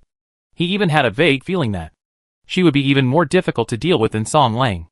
So he planned to give it his all and focus. Chapter 145. On the top floor of the murderous base headquarters building. Night? Ji Kang stroked his graying beard. Although his hair and beard were half white, his weathered face had a rare rosy glow. His eyes shone brightly, emitting 2 intimidating rays of light. He picked up the map from the table and smiled faintly. I know Fu Sun from Nightfall Base. He has a very similar personality to his late father. He prioritizes profit over everything else and won't rashly offend others. Ji Kang said, looking at Xing Yi. Didn't you go to City M to discuss cooperation with him 2 weeks ago? Wasn't he very friendly? Yeah. Xing Yi sat back, his eyes deep as he recalled the scene. He said, we help whoever gives more supplies, and the Chiu family will get more benefits. The Chiu family is a thing of the past. Ji Kang put down his teacup. I trust you to do your job, Xiaoyi. What do you think? I think it's more important to refrain from any rash actions. We have a lot of things to do at the base right now, and there's also Fan Peng. Let's put the Nightfall matter on hold for now. Ji Kang looked at Xing Yi with admiration, leaning forward slightly. By the way, you just said someone with special abilities was preventing you from being rescued? Speaking of this, Xing Yi's face darkened. I investigate who these individuals are and deal with them all. Who kicked you down? Xing Yi frowned slightly. He thought of that powerful kick. It was so powerful, like a 1,000-pound lead dropped from the 5th floor and striking him. It nearly broke his tailbone. Xing Yi's eyes darkened. It must have been the one who tried to stop me from rescuing him. After a pause, he added, it's very likely a power-type psychic. Yes, we must find them. We can't let them go easily. The fierceness in Ji Kang's eyes vanished in an instant. Young master. Outside, a uniformed man knocked. Come in. The man entered respectfully. Song Lang and Su Hui seem to have tracked down Fan Peng and his men and are pursuing them, but we saw people from the national base at the border of City A. The national base in City H? Yes. You go down first. Yes, young master. The man then withdrew and closed the door. The national base seems to have a grudge against Fan Peng and his men, but I didn't expect them to pursue them all the way to City X. As Xing Yi spoke, Ji Kang's brows hardened. Since the apocalypse, they had never directly confronted the national base. They had no idea what their true stance was. If they were forced to hand over their supplies, it would inevitably be a fierce battle. No matter what, no one can shake our base. Ji Kang spoke each word with absolute conviction. I know. So what if it's a national base? I kill them all the same. Xing Yi spoke solemnly, then, as if thinking of something, stood up. I withdraw first, uncle. Go ahead. He walked out the door and looked at the uniformed man. You said Song Lang has also left the base? Yes, young master. What about the woman he brought with him? The uniformed man was stunned. Woman? Seeing he couldn't get any more information, Xing Yi went downstairs to find Enan. As he exited the building, he saw many people running towards the underground fighting arena. Holy crap, is this true? Really? Hurry up, it's going to be exciting. Hurry up. Xing Yi's beautiful almond-shaped eyes briefly glanced at the sea of people there, then paid no further attention. He headed towards the psychic accommodation building. To his surprise, he found it completely empty. There were hardly any people there. His eyes fixed menacingly in the direction of the underground fighting arena, a foreboding welling up in his heart. Young master. A psychic approached Xing Yi respectfully upon seeing him. Did you see a beautiful woman in a black combat uniform with long, curly hair? Xing Yi asked quickly, and the psychic's eyes lit up. I know, young master. She was coerced by Xiao Musheng and his men into going to the underground fighting arena. Coerced? To the underground fighting arena? Xing Yi's eyes darkened. Chapter 146. Inside the underground fighting arena. The action was intense. The crowd had now split into two groups. One group supported Enon, even cheering for her. "Goddess, come on! Goddess, come on, we're always here. I give up meat for a year if my goddess won." The other group supported Jiang Hung. "Brother Jiang, you can't lose to a girl. That would be too embarrassing for us brothers. Brother Jiang Hung, stand up. A man can't be weak. Jiang Hung, show some courage." Enon and Jiang Hung had been fighting for 5 minutes. Zombies on the field had all been cut into pieces and scattered across the arena. Jiang Hung, sweat dripping from his forehead, stared across at Enon. She stood there, her eyes firm and cold, her posture strong. Jiang Hung's hand trembled slightly as he gripped the long sword. How did she do it? After 4 consecutive battles, she could still maintain this form. He knew a quick victory was necessary. Dragging it out would be disadvantageous to him. Gathering all his strength, Jiang Hung, his eyes fixed on Enon, quickly attacked her. He was tall, swift, and his swordplay precise. Instantly, he slashed at Enon with overwhelming force. Enon didn't dodge, but met his blows head-on. Bang! Her short sword collided directly with Jiang Hung's long sword, followed by a low kick. Jiang Hung reacted quickly, dodging to the side, while exerting force with his hands to suppress Enon. Unexpectedly, the next second, Enon lifted his long sword. Jiang Hung, not to be outdone, immediately unleashed a series of punches, sending Enon retreating several steps. But just as the final blow was about to be unleashed, Enon launched a punch, slamming into Jiang Hung's shoulder. Jiang Hung felt a sharp pain in his right arm, the swelling making it difficult to exert force. Enon seized the opportunity with a sweeping back kick and a knee, causing Jiang Hung to spit out blood. Seeing the resentment in his eyes, Enon no longer showed any mercy. After a flurry of kicks, he threw him to the ground with a fierce shoulder throw. Jiang Hung fell hard, his face landing on the ground, as he spat out a mouthful of blood. He felt dizzy, his head swollen, and his entire body ached and numb. He had no strength to fight back. Enon grasped Jiang Hung's arm tightly and placed a foot on his head. Jiang Hung's injured arm was gripped, causing him to grimace in pain. Xiao Musheng watched the scene unfold with wide eyes. How could this be possible? Jiang Hung was the most powerful of their psychics. Jiang Hung looked at the host. "Surrender." The host shook his head. "You have to get the red ball to surrender." Jiang Hung looked at the empty stage, knowing deep down that someone had stolen the red ball. Helpless, he could only look at Enon. "Let me go. I get out on my own. Leaving the inner court will also count as surrender." Enon let him go. She wasn't afraid of him changing his mind. Even if he tried 10,000 times, he wouldn't be her match. Jiang Hung limped out, dragging his injured body. Jiang Hung is out. Congratulations to the contestant on successfully replacing Jiang Hung in second place. All other contestants will be moved down 1 place. The host said, walking towards Enon. "What is your name, so we can register you?" "Li Jiao." Enon didn't say her real name. "Yes, Miss Li Jiao." The host was respectful. At this moment, the men off the court also recovered from their shock. The men supporting Enon burst into congratulations. "Li Jiao, my goddess. Goddess, you're awesome." The crowd supporting Jiang Hung also took a new look at Enon. For the first time, they had witnessed an absolutely powerful woman. This would completely change their future views of women. Amidst the clamor, Enon's voice rang out softly. "I challenge 10 psychics." The crowd inside suddenly fell silent. Their expressions shifted from admiration to fear. Enon looked at Xiao Musheng with a kind smile. "You, and your men, come forward." Xiao Musheng's legs suddenly weakened, and he looked at his men. They all retreated, seemingly trying to distance themselves from him. "What are you doing? Your father still works for my father. You don't want to live anymore, do you?" Xiao Musheng threatened in a low voice. The men swarmed toward Xiao Musheng again.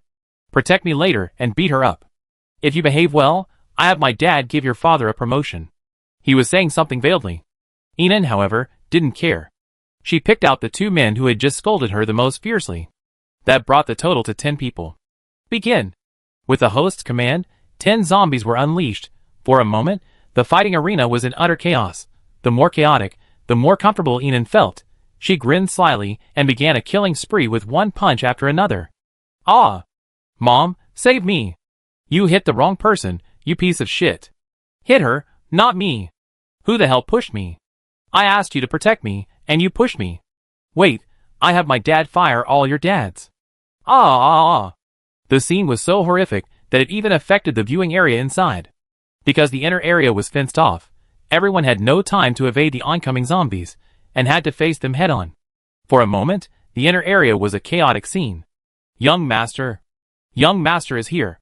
Make way for Young Master! A tall, dignified, and handsome man stepped into the crowd outside. It was Xing Yi.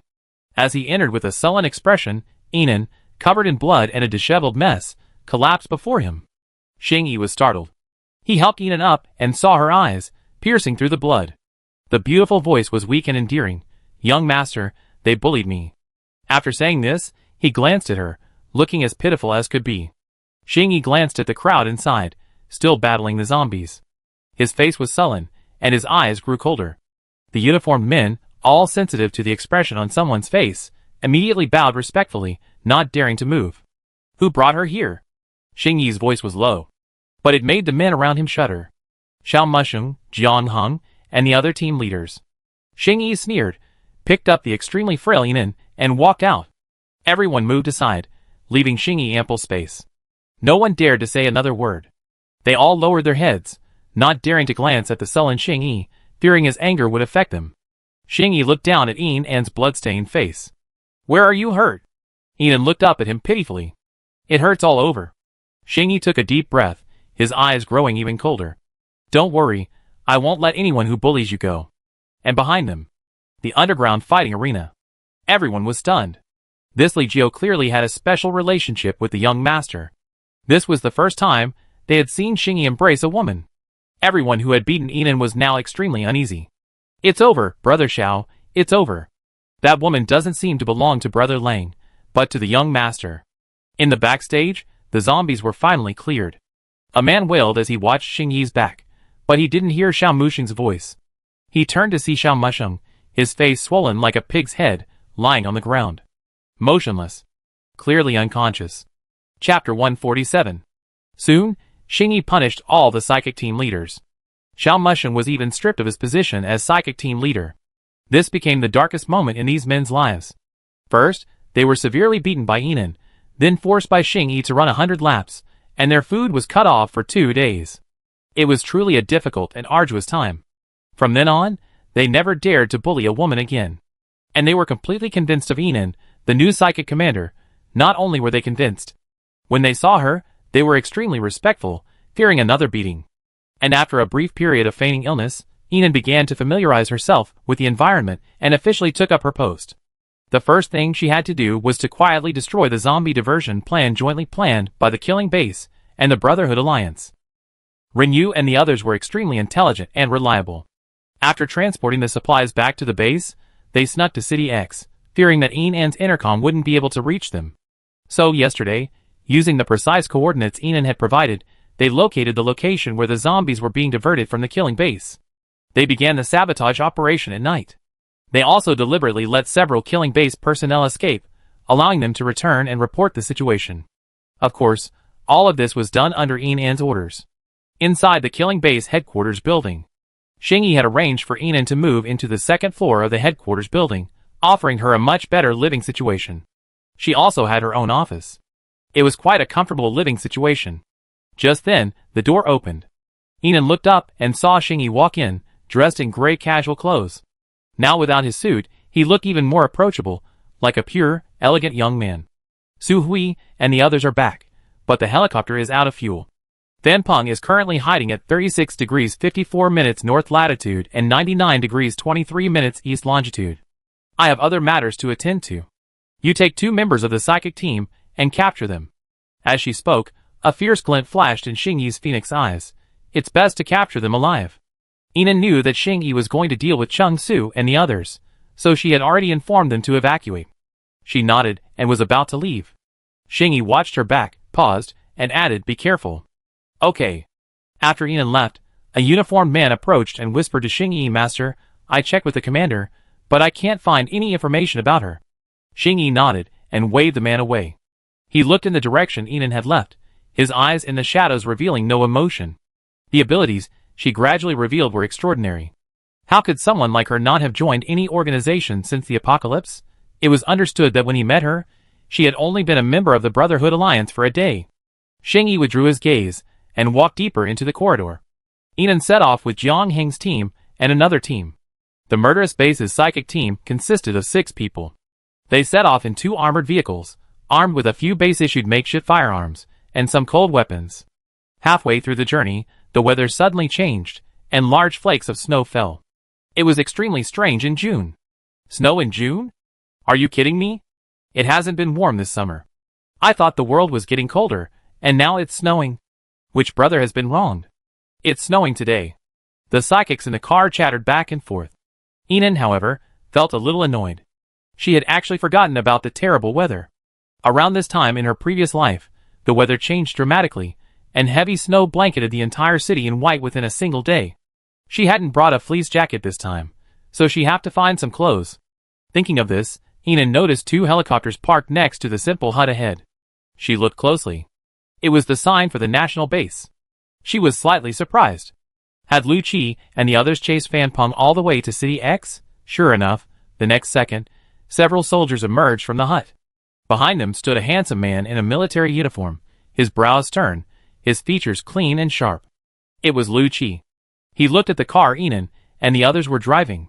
His stern face was expressionless, and he said nothing.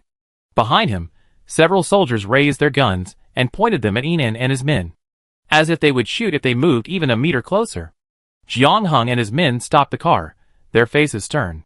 "Commander, they're from the national base." Enan sighed softly. "Don't get out of the car. I negotiate." "Okay." The men agreed. Then they saw Enan get out of the car.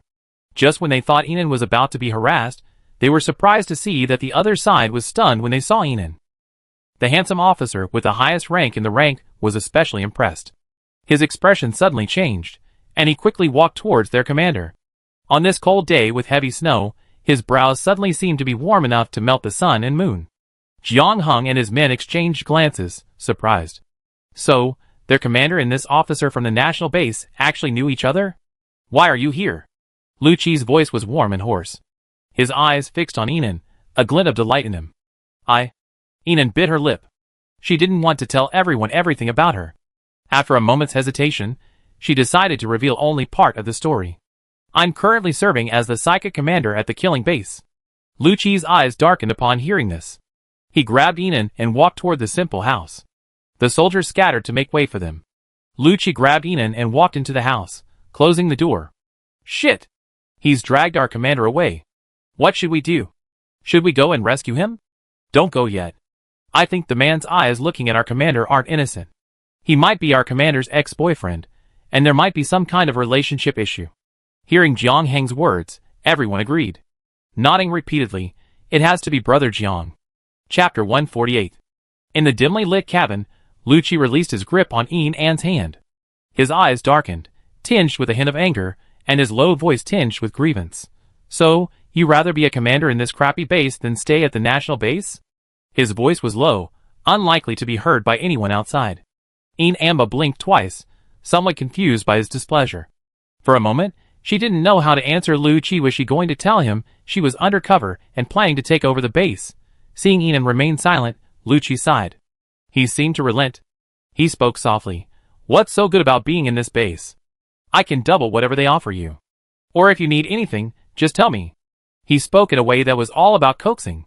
Enan seemed to understand a little now. She shook her head, her voice soft. "Commander, I have my own plans. I'm here at this base to accomplish something, and I leave later." Lu Qi's eyes lit up when she heard her say this. Returning to the national base? Seeing Enan shake her head, his expression darkened again. Enan walked towards the gate, leaving a final word. "Commander, I'm not going back." With that, she pushed the gate open and walked out. As if thinking of something, Enan stopped and said, "We're here to capture Fan Peng this time, and I assume you're here for him too." "It depends on your ability." Then she strode away. In the dimly lit room, Lu Qi stared at her cold back, his lips tightly pursed. He had originally thought that, having saved him so, she might have some affection for him. But her distant demeanor at the moment clearly showed she had no affection for him at all. Not only did she not feel any love for him, she even avoided him like the plague. Lu Qi smiled with a hint of self-mockery, a trace of helplessness and bitterness lingering in his heart. Fan Peng was currently hiding in the residential area ahead.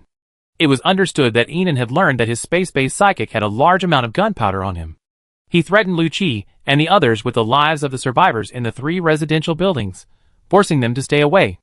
The heavy snow was now falling, significantly limiting visibility. Visibility was less than 5 meters. Inan and his group could only bide their time outside. She first arranged for the psychics to lurk and survey the surrounding area. But the snow kept getting heavier, and the freezing cold prevented them from moving forward. Inan had to let some of the nearly frozen people rest in the car. This rotation of resting allowed everyone to avoid freezing to death. The temperature dropped further and further behind them, and everyone was catching colds and fevers from the cold. No one dared to leave the vehicle. Inan had no choice but to give up and stand guard outside alone. Her physical condition was better than most people, so she wasn't prone to illness. The area was so desolate that even the shop in the distance had long since been deserted. Outside the residential area, there was no other shelter from the cold except for the shabby, simple hut. Lu Qi and his troops were well prepared. They took turns guarding the residential buildings ahead, wearing their greatcoats. Inan took the only tent from the armored vehicle and set it up. She sighed, blaming herself for not being well prepared.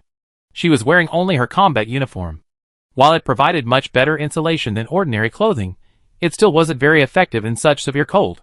Suddenly, Inan felt someone approaching. She clutched the darts in her sleeve and turned cautiously, only to be greeted by a warm, large hand. Under the blizzard, Lu Qi's brow was covered in a thick layer of snow. He sighed, "Come inside to avoid the cold."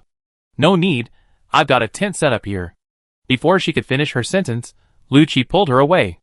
Inan looked at the small hut not far ahead, where a fire was already burning. She had no choice but to give up and follow him there.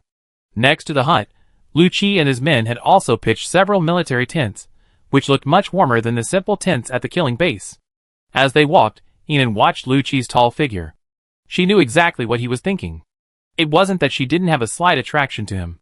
It's just that she had never been in love in her previous life, and in this one, she was obsessed with becoming stronger. She had been widowed for so long. She truly felt nothing but unease and fear about these matters of love. So she chose to escape. Every time she felt his heat, her first reaction was to flee. She was the type of person who could playfully destroy a man. But faced with Lu Qi's genuine love, she didn't know what to do. While pondering, Inan was pulled into the hut by Lu Qi. The 2 soldiers busy inside saw Inan enter and smiled and teased, "Captain Nansheng, you're finally here. You didn't know that when you weren't here, our commander was standing outside watching you. He was practically frozen to a snowman." Then, seeing Lu Qi's glare, they all shut up and walked out. By this time, fires had been lit in their tents. Jiang Heng and the others in the car looked over at Inan, their voices buzzing. "Chu. The commander's been dragged in by that ex-boyfriend again. It's too cold outside. What's wrong with the commander going inside to keep warm? Chu. We're all hiding in the car too. Oh, this mission is too difficult. It's awful weather. How are we going to catch them? There's explosives on the other side. It's okay. The weather's bad. I'm sure the young master won't blame us. If things really don't work out, Chu, we just blame the national base." "How? Just say they kidnapped our commander, and we went after him but couldn't catch him? That's fine. Chu. Hey kid, you're so full of tricks, even if you don't usually tell." Inside the house, Lu Qi poured Inan a cup of freshly boiled hot water. He gazed at the blazing flames and said in a low voice, "This time, we've completely controlled the military region where Fan Peng is located. Almost the entire army is mobilized. Gu Su and his men are finishing up in City A, while I'm here to pursue this Fan Peng." As he spoke, he took a sip of hot water, his Adam's apple moving slightly. "We can't control the others. Those who betray the army must be killed." Inan lowered her eyes and replied softly, "Yes."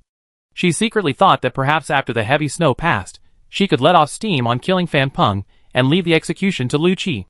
After all, she wasn't Xing Yi. She held no grudge against Fan Peng. Why would the murderous base want to kill him?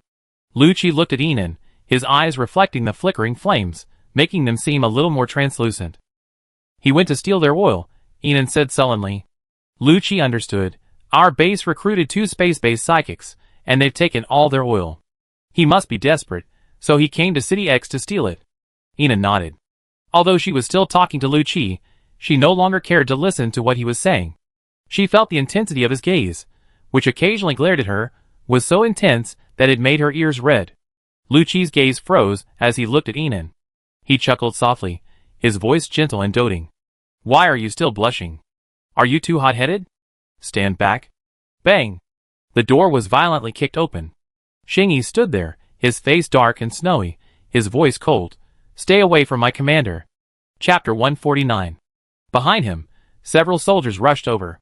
Followed by another group from the bloodthirsty base, they charged. The two groups faced each other, weapons drawn, a tense situation. Commander, we didn't stop them. We're sorry. An officer's voice rang out.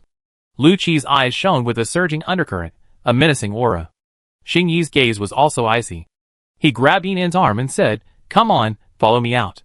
I've brought you some heating equipment. The next second, Yinan's right wrist was grasped by Lu Qi. He cast a deep gaze at Yinan and said, Don't stay in this rubbish base anymore. Come back to the national base with me. National base? Xingyi spoke each word with a clenched voice, practically gritting his teeth. He knew it was impossible for her to have never joined any organization since the apocalypse. He had repeatedly investigated her, but hadn't found any information. So she was originally from the national base.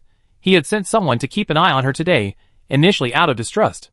But after hearing his subordinates report that she had been taken to a dark room by officers from the national base, he was terrified, fearing she'd been bullied outside, and rushed over in a hurry. So now this man wanted to take her back to the national base? No way. Come with me. Xingyi looked at Yinan, forcing his voice to soften. He wouldn't forget her initial tenderness. He had to be gentler and not scare her. Seeing him like this, Lu Qi understood completely. This man coveted Nan Sheng. Now he couldn't let her go. Qi Yi and his gang liked her, but like him, they didn't see her every day, so they had no chance. But if there was such a person who admired her, and was in daily contact with her, he would absolutely not accept it. Nan Sheng. Lu Qi looked at Yinan, his eyes slightly red, the depth within them seeming to draw her in. Don't go with him. Nan Sheng? Xingyi's brows furrowed as he looked at Yinan. Your name is Nan Sheng? You didn't even tell me your real name. His expression was complicated. Lu Qi, however, felt relieved. Nan Sheng didn't even tell him her real name, so she must not take him seriously. Yinan sighed helplessly, and shook off their hands. Gentlemen, I'm not going with anyone. I'm staying alone. Okay. With that, she walked out. Xingyi immediately caught up. You're the psychic commander of our bloodthirsty base, so you must follow me. Yinan stopped and looked at him intently. I'm employed at your base, so I'm also a free agent. It's not like I've signed an indenture. That's quite right. Lu Qi stepped forward, placing himself between Yinan and Xingyi. Xingyi's face turned grim after being rebuked by Yinan. Unable to confront Yinan, he could only turn his attention to Lu Qi again. A national base. Huh? I've got Fan Peng for the job today. Then it depends on your ability. Lu Qi's voice was cold. In the end, Yinan insisted on setting up a thick tent that Xingyi had brought and sitting inside it. Xingyi and Lu Qi then engaged in a heated argument. Even in the heavy snow and freezing weather, they stared intently at Fan Peng, determined to see who was better. On Xingyi's side, a psychic rubbed his frozen hands and whispered to him, Young master, there's nothing we can do. We can't win. The officer opposite is the commander's ex-boyfriend. Really? Xingyi's face turned grim. Soon, he had his subordinates fetch a battery-powered phonograph from the armored vehicle. With a cold, handsome face, he fiddled with the phonograph for a while, finally turning the volume up to full blast. Suddenly, the entire sky resounded with the faintly electric, mechanical female voice of a gramophone. A proper X should be treated as if dead. A proper X should be buried in the ground. A proper X should be cremated. A proper X should be covered with a white sheet. A proper X should be hung on the wall. Stop disrupting each other's lives, and don't let it affect your next relationship. Because you've broken up, the past is over. You should learn to let go and embrace the future. If you insist on resurrecting, then every relationship your ex had has nothing to do with you. Chapter 150. This attracted many zombies. Jiang Heng and his psychics were forced to fend off the zombies from all sides. Brother Jiang, we're so miserable. A man who had narrowly escaped death from the zombies looked at Jiang Heng with tears in his eyes. Jiang Heng could only shake his head helplessly. Men remain young until death.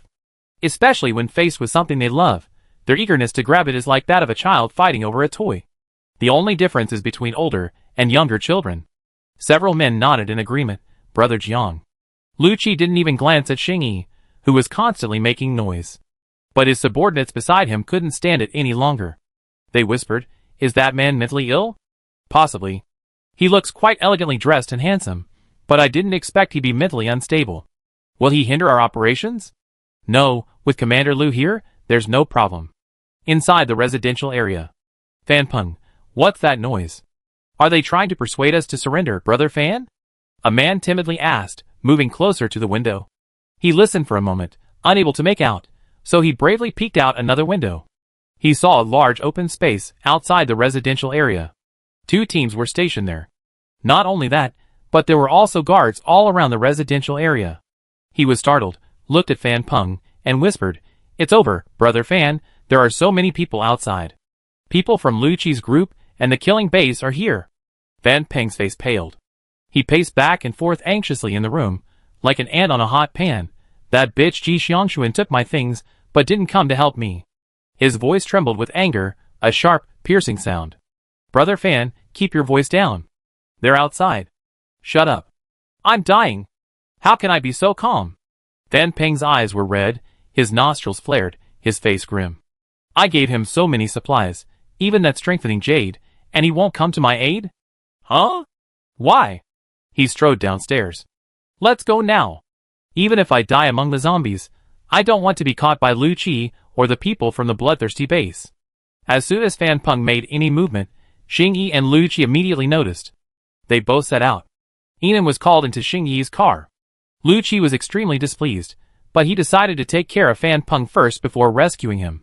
So, instantly, several armored vehicles and 2 military helicopters simultaneously headed in the direction Fan Peng was fleeing. The snow was falling heavily, and visibility was very low. But this couldn't slow the 2 teams' advance. Brother Fan, they're chasing us. Fan Peng's eyes widened as he looked behind him. Behind them, the headlights of several armored vehicles dazzled his eyes. Up above, 2 helicopters were also in hot pursuit, with soldiers piercing the windows, firing relentlessly at Fan Peng's vehicle. I'm fucking breaking the law, right? So many people chasing me, damn it. Fan Peng cursed and began to race forward recklessly. In the snow, the zombies' speed remained unaffected. Undeterred by the heat or cold, they swarmed towards Fan Peng's vehicle. Determined to die, Fan Peng stomped on the accelerator, and the armored vehicle thumped with a deafening crash under the zombies' siege. The next moment, Fan Peng's wheels slipped, and he drifted sideways into the lake. The extremely heavy armored vehicle had rammed a massive crater in the lake, half submerged. Xing Yi immediately led his men down the river, catch them alive.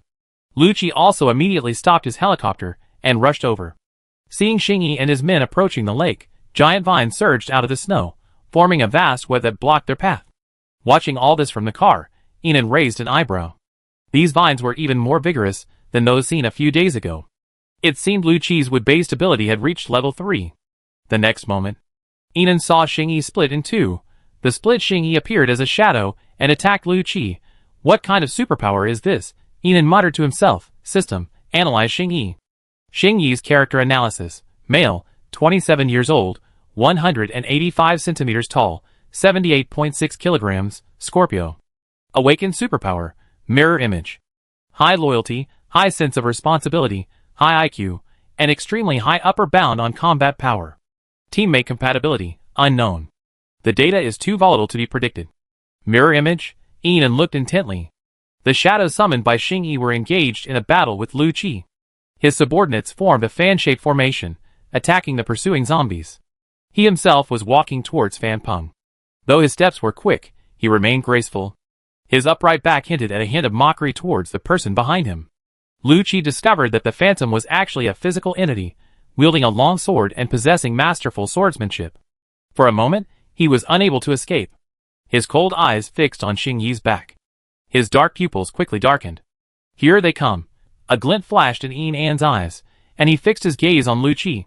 As expected, Xing Yi could no longer move forward. This was Liu Qi's second awakened ability, the domain ability. System, analyze Liu Qi.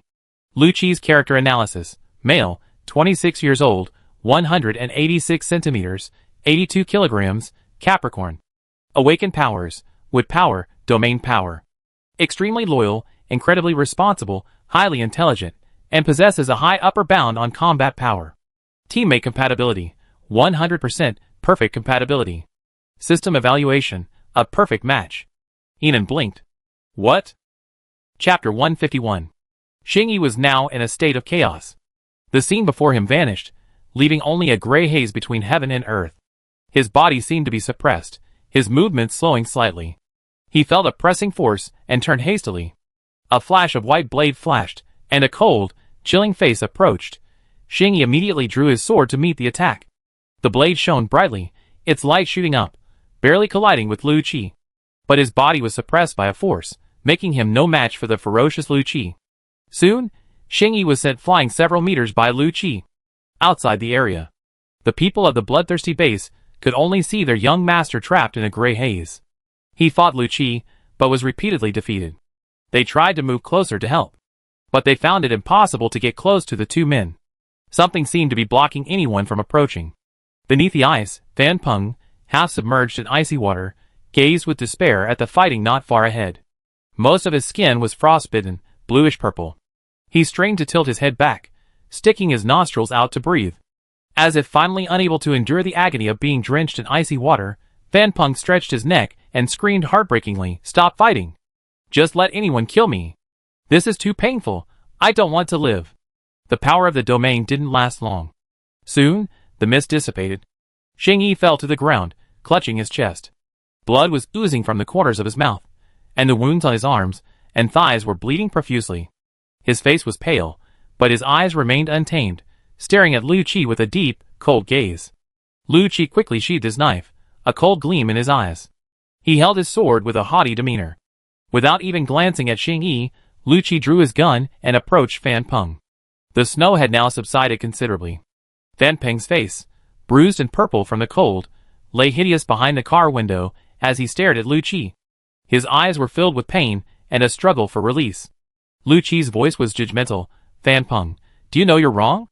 Fan Peng grimaced, clearly unwilling to accept his mistake. But he was in immense pain, aware that he was cornered. Tears streamed from his eyes. However, no one could tell how much regret these tears contained. He spoke in a rough voice. "I was wrong." Bang! A gunshot rang out. A bloody hole appeared on Fan Peng's forehead. His eyes were wide open, his deathly expression horrifying. Bang! Bang! Bang! Lu Qi fired 3 more shots, then sheathed his gun and walked towards Yinan. He had just released his domain power, expending too much mental energy. He didn't stand a good chance of winning against the bloodthirsty base. So, he wanted to cut the Gordian knot and take the men away immediately. Seeing this, Xingyi strode towards Yinan. He was covered in wounds, and his mirror power couldn't be released multiple times in a short period of time. So, he had to drive the men away immediately. The two men each had their own thoughts. The two teams saw their superior like this. They immediately understood. It was match point. They all worked hard to stop the zombies around them. They feared that any zombie they missed would rush to their superior's side and affect his performance. The next second, the sound of an engine could be heard. Yinan hit the accelerator and drove off. Extremely fast. On the empty field, only a trail of exhaust and deep tire marks remained. Lu Qi's eyes darkened. Xingyi smiled down, then shook his head fondly. "I really can't do anything about her. She's so anxious to return to our shared base." Lu Qi's face darkened. Then, his intercom suddenly lit up. His expression changed, and he strode to a secluded area, picking up the intercom. Goose's voice rang out from inside. His voice was urgent, tinged with anger. "Lu Qi, the situation isn't good. There's a Shillong base near City A, near City K1. They raided us and kidnapped over a dozen of our psychics." Originally, the A City Military District had already properly dealt with the aftermath. "I heard this morning that something had happened in City H, and I was planning to go back and deal with it, but things got dicey along the way. When I led my elite team to rescue them, I discovered that Shillong Base was incredibly sinister. The zombies there are incredibly difficult to deal with. Each one has 3 times the combat power of an ordinary zombie. I'm short on manpower right now. I need to return to City H to resolve the situation there. Take your men and find a way to take down Shillong Base. We must rescue our people." Lu Qi's expression was extremely serious. "Got it." He stared at the direction Yinan had left, and after 2 seconds, he finally withdrew his deep gaze. "Everyone, set off for City A." "Yes, Commander." Xingyi stared in the direction Lu Qi and the others had left, his eyes cold. The top floor of the Killing Base headquarters building. "Xiao Yi, why are you sending troops to City A to attack Shillong Base? This is too sudden." Ji Kang looked at the map and shook his head slightly, his face full of incomprehension, disapproval, and disapproval. The national base is going to attack Shillong base.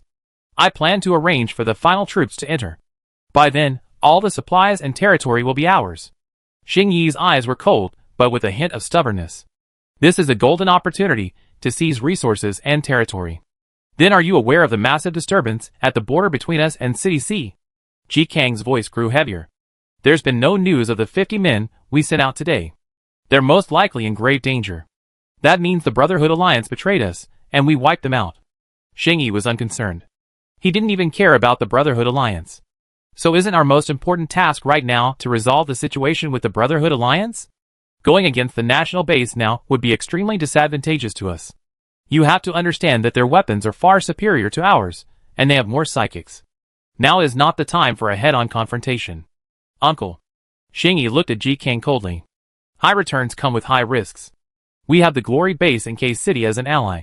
If we take down the Brotherhood Alliance, all of City X will be ours, and we might even be able to fight the national base. He then picked up a chess piece and placed it on City A. Right now, the most important thing is this area of City A. If the national base swallows it all up, it would be disadvantageous to us. He stood up, his tone unyielding. So, I must seize the Shillong base. Ji Kang, seeing Xing Yi like this, didn't dare to say anything more. His nephew had been acting strangely these past few days. Before, he had been ruthless and cautious. At a young age, he had already overthrown those forces in the Xing family that opposed him. He had firmly grasped the entire Xing family. The reason why he was able to own such a glorious business in his later years was partly due to the efforts of his nephew. He had always trusted him deeply, and believed in all his decisions. But today, he had suddenly made such a reckless decision. Seeing Ji Kang stop talking, Xing Yi softened his tone. Uncle, don't worry about this matter. I make my own decision. With that, he stood up and left. In the dim hall, Ji Kang raised his hand, and a man in black emerged from the shadows. He stood respectfully beside Ji Kang, awaiting his instructions. Then he heard his aged voice. Tell me everything about the young master lately. The man in black nodded respectfully. Master, the young master brought back a woman 3 days ago. A quarter of an hour later. Ji Kang sneered. He was baffled and shook his head. He knew his nephew best. Raised in a wealthy family, he had seen too many scheming women and too many vain, fawning women. And his biological mother had treated him so cruelly.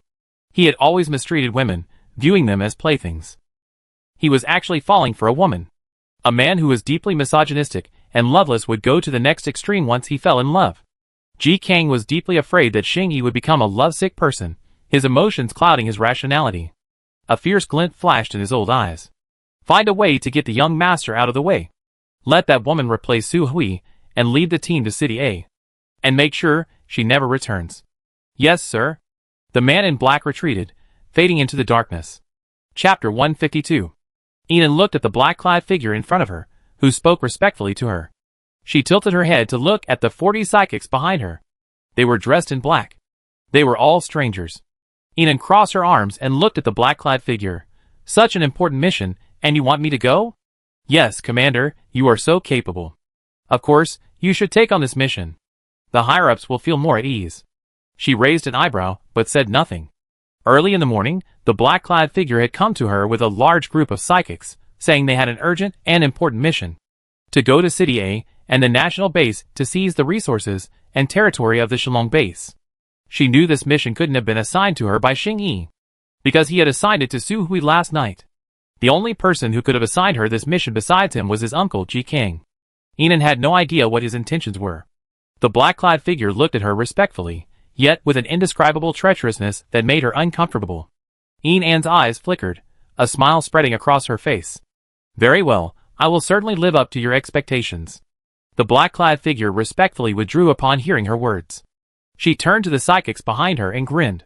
Everyone, this mission is extremely important, so I've decided to let you warm up first. Amidst the psychics' gazes, Enan spoke each word with measured precision. First, run 20 laps around the base's sports field. All the psychics were stunned. Enan's face darkened. My words aren't working, are they? She waved to the black-clad figure, who hadn't left yet. Come here. Find someone else. I can't handle this mission at all. Her shout was so loud it attracted some passing psychics. The man in black turned, his eye twitching. He glared at the psychics. Whoever dares to disobey the commander will be expelled from the base. He spoke with conviction. The psychics nodded respectfully and began to run. Ian ate sunflower seeds on the grassy track.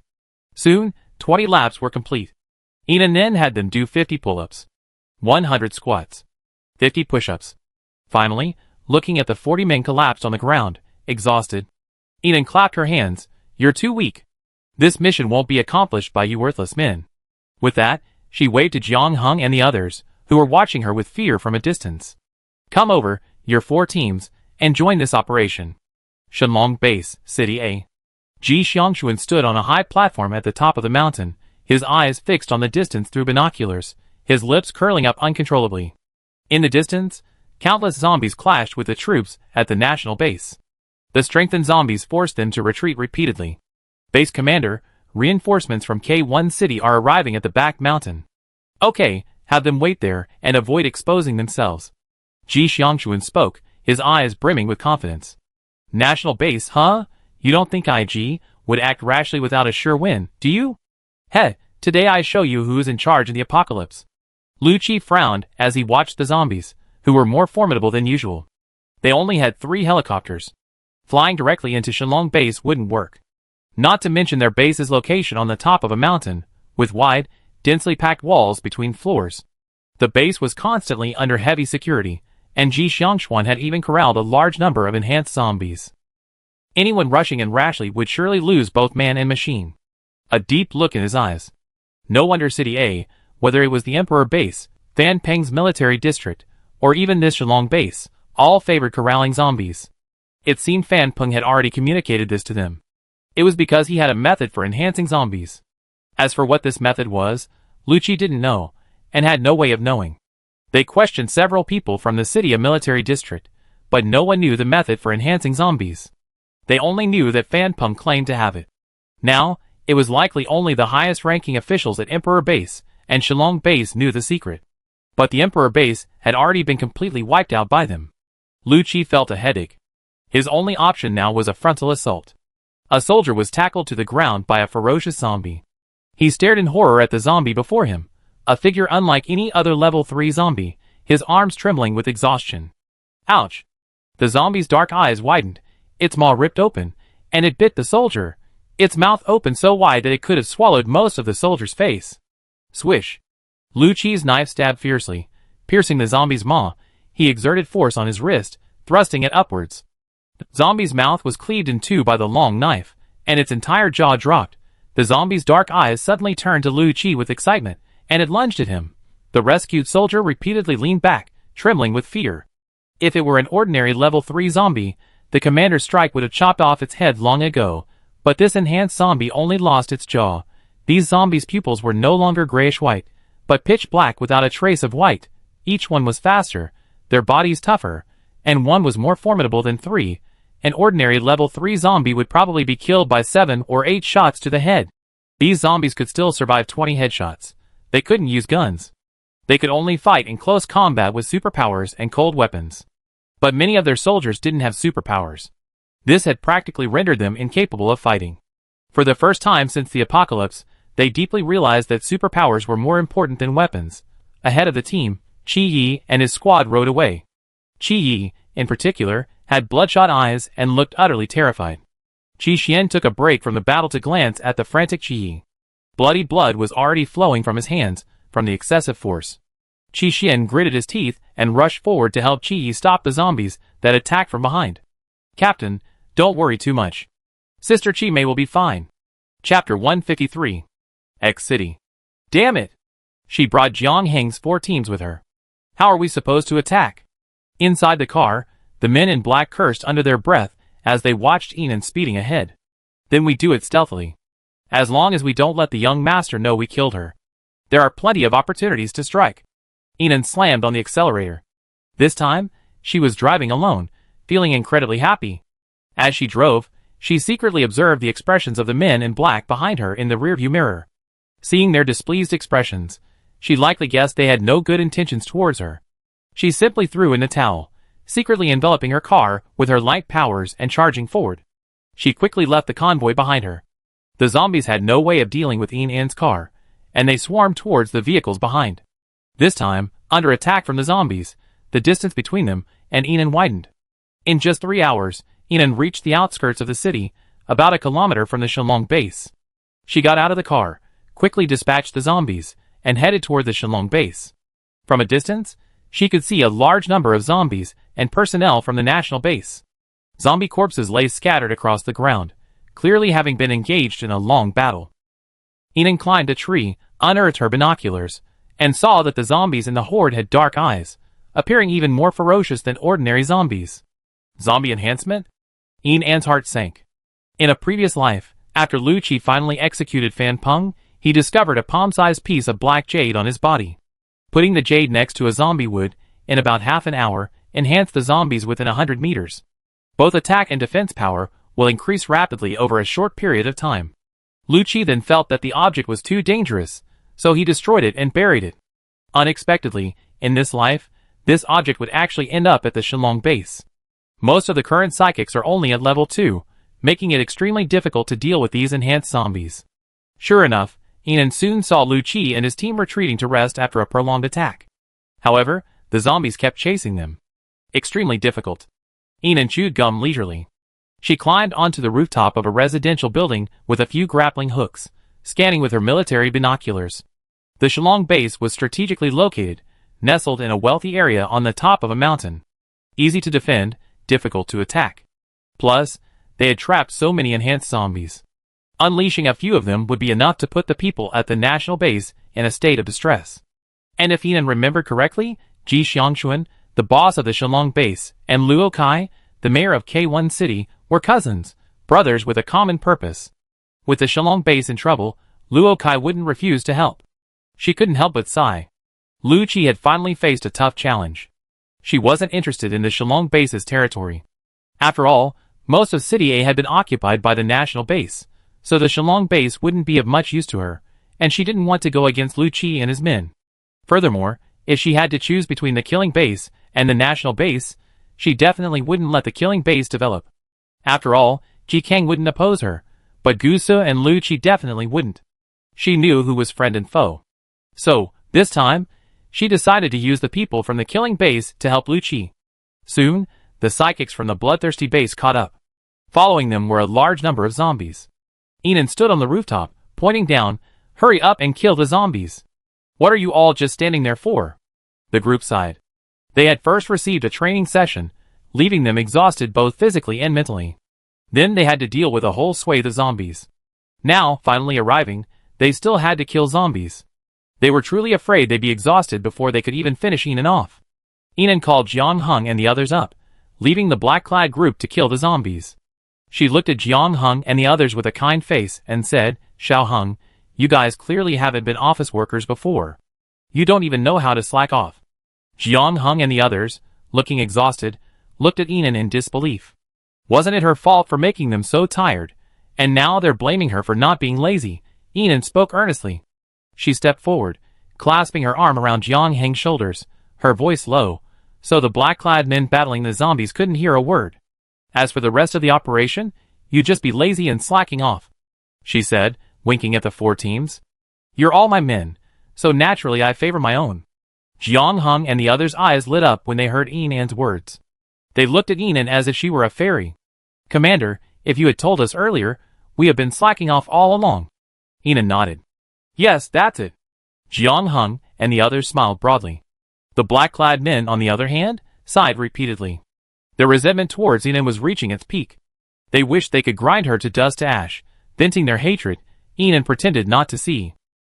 She looked at the black-clad men, who had cleared out most of the zombies, and were now resting on the ground. She counted them. 33. 7 had died along the way. "Okay, keep up the good work." She thought this to herself, but softly said, "Thank you for your hard work, everyone. You are the pride of the killing base." I just checked, and the zombies outside Shenlong base have been mostly wiped out by the national base. If we attack from the side now, we will definitely capture Shenlong base, strengthen killing base, and achieve greater glory. She waved a branch in her hand, her words cadenced like the leader of a pyramid scheme. "Excellent! Excellent! Excellent!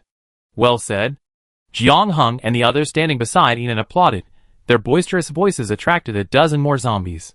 The already speechless black-clad men downstairs could only drag their exhausted bodies to continue killing zombies. But in their hearts, they were cursing bitterly. Heroine didn't care what they thought. After seeing the zombies cleared out again, she cleared her throat and said, "All right, everyone." She put her hands on her hips and said, "Now, what should we do first? Does anyone know?"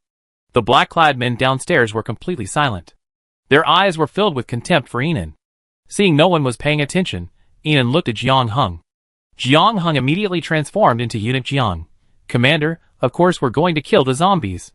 "Wrong." Heroine raised her index finger and waved it back and forth. "Our first order of business is to show off our might in front of the national base and dampen their spirit."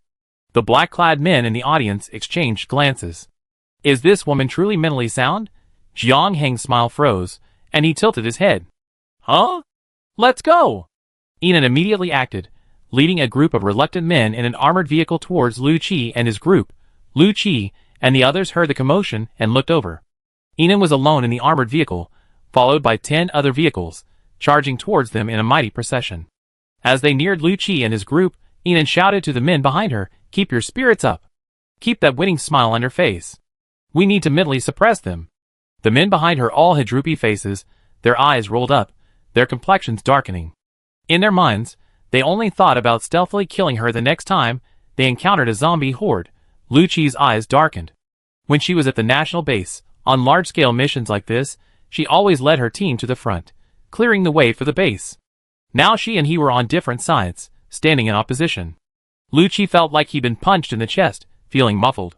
Qi had also spotted Heroine. They were all drawn to them. However, soon, Lu Qi and the others noticed. As Heroine and his convoy passed by, they had completely lured away the vast number of zombies ahead. Instantly, the road ahead of them opened up. The black-clad men from the bloodthirsty base also noticed. After they followed the woman, a swarm of zombies chased them. These zombies were extremely powerful and pursued them relentlessly. Lu Qi's eyes lit up. She was here to help them? Chapter 154. Heroine raced all the way to the rear of the Shenlong base. She swiftly exited the car and sprinted into the zombie swarm.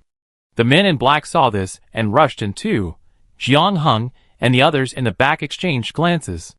Goodness! Are they all so reckless? Heroine held lightning in her left hand and a dagger in her right.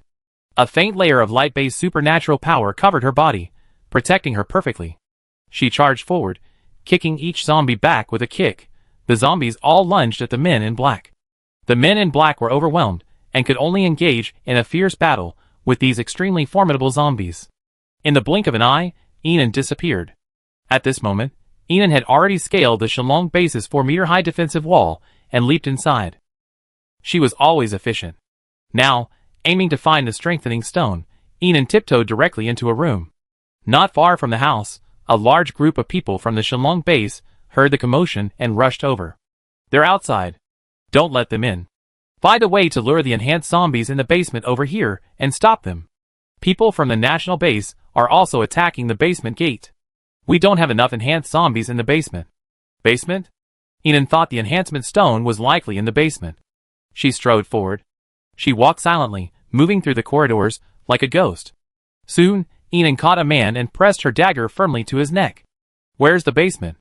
The man's eyes widened, and as soon as he let out a scream, Heroine slashed his throat. She questioned everyone she caught. If they didn't answer, she killed them. If they gathered in groups, she killed them all. Finally, Heroine met someone who was understanding and showed her the way. She fought her way through, quickly reaching the basement. All this happened in just 3 minutes. A large crowd was gathered in the basement. Heroine didn't care. She unleashed her dual powers of lightning and lightning. Her inherent energy was immense, her energy field many times greater than that of other psychics. Sparks and lightning blazed as Heroine charged unimpeded. At that moment, she was the feared Yama of hell. Seeing Heroine's entire body glowing, her hands crackling and electrocuting everyone with a single wave of her hand, the people at the Shenlong base didn't even think of resisting. Their first reaction was to flee. They all ran towards the basement. As they ran, Heroine chased them. Because she knew they were heading for safety. She knew they were right to follow them. After passing through the long, dark underground passage, a lighted room finally appeared ahead. The group fled inside and slammed the door shut. Heroine kicked the door open. Just as she was about to attack, She saw Chi Mei and the others being held at knife point. They all looked panicked. If you come any closer, we kill your companions. When Chi Mei saw Yinan, her eyes widened with surprise. Beautiful Nansheng. Yinan frowned slightly. They had actually kidnapped so many psychics from the national base. No wonder Lu Qi was so anxious to bring his men to attack them. She sighed. All right then. I laid down my weapons. Please don't harm the hostages. Across from them, the people at Shenlong base breathed a sigh of relief at Yinan's words. The next second. Whoosh! Whoosh! Whoosh! Several darts pierced the men's foreheads, sending blood splattered with brain matter. At the same moment, she pulled out a gun with her right hand. Bang! Bang! Bang! She walked and fought. Instantly, a whole group fell. Yinan dodged the attacks of two psychics with a roll, then unleashed a volley of lightning in her hand like a python, killing everyone. She quickly untied the ropes that bound Chi Mei and the others tightly, then ran to the other side. I'm going to find something, you guys retreat first. With that, she was gone.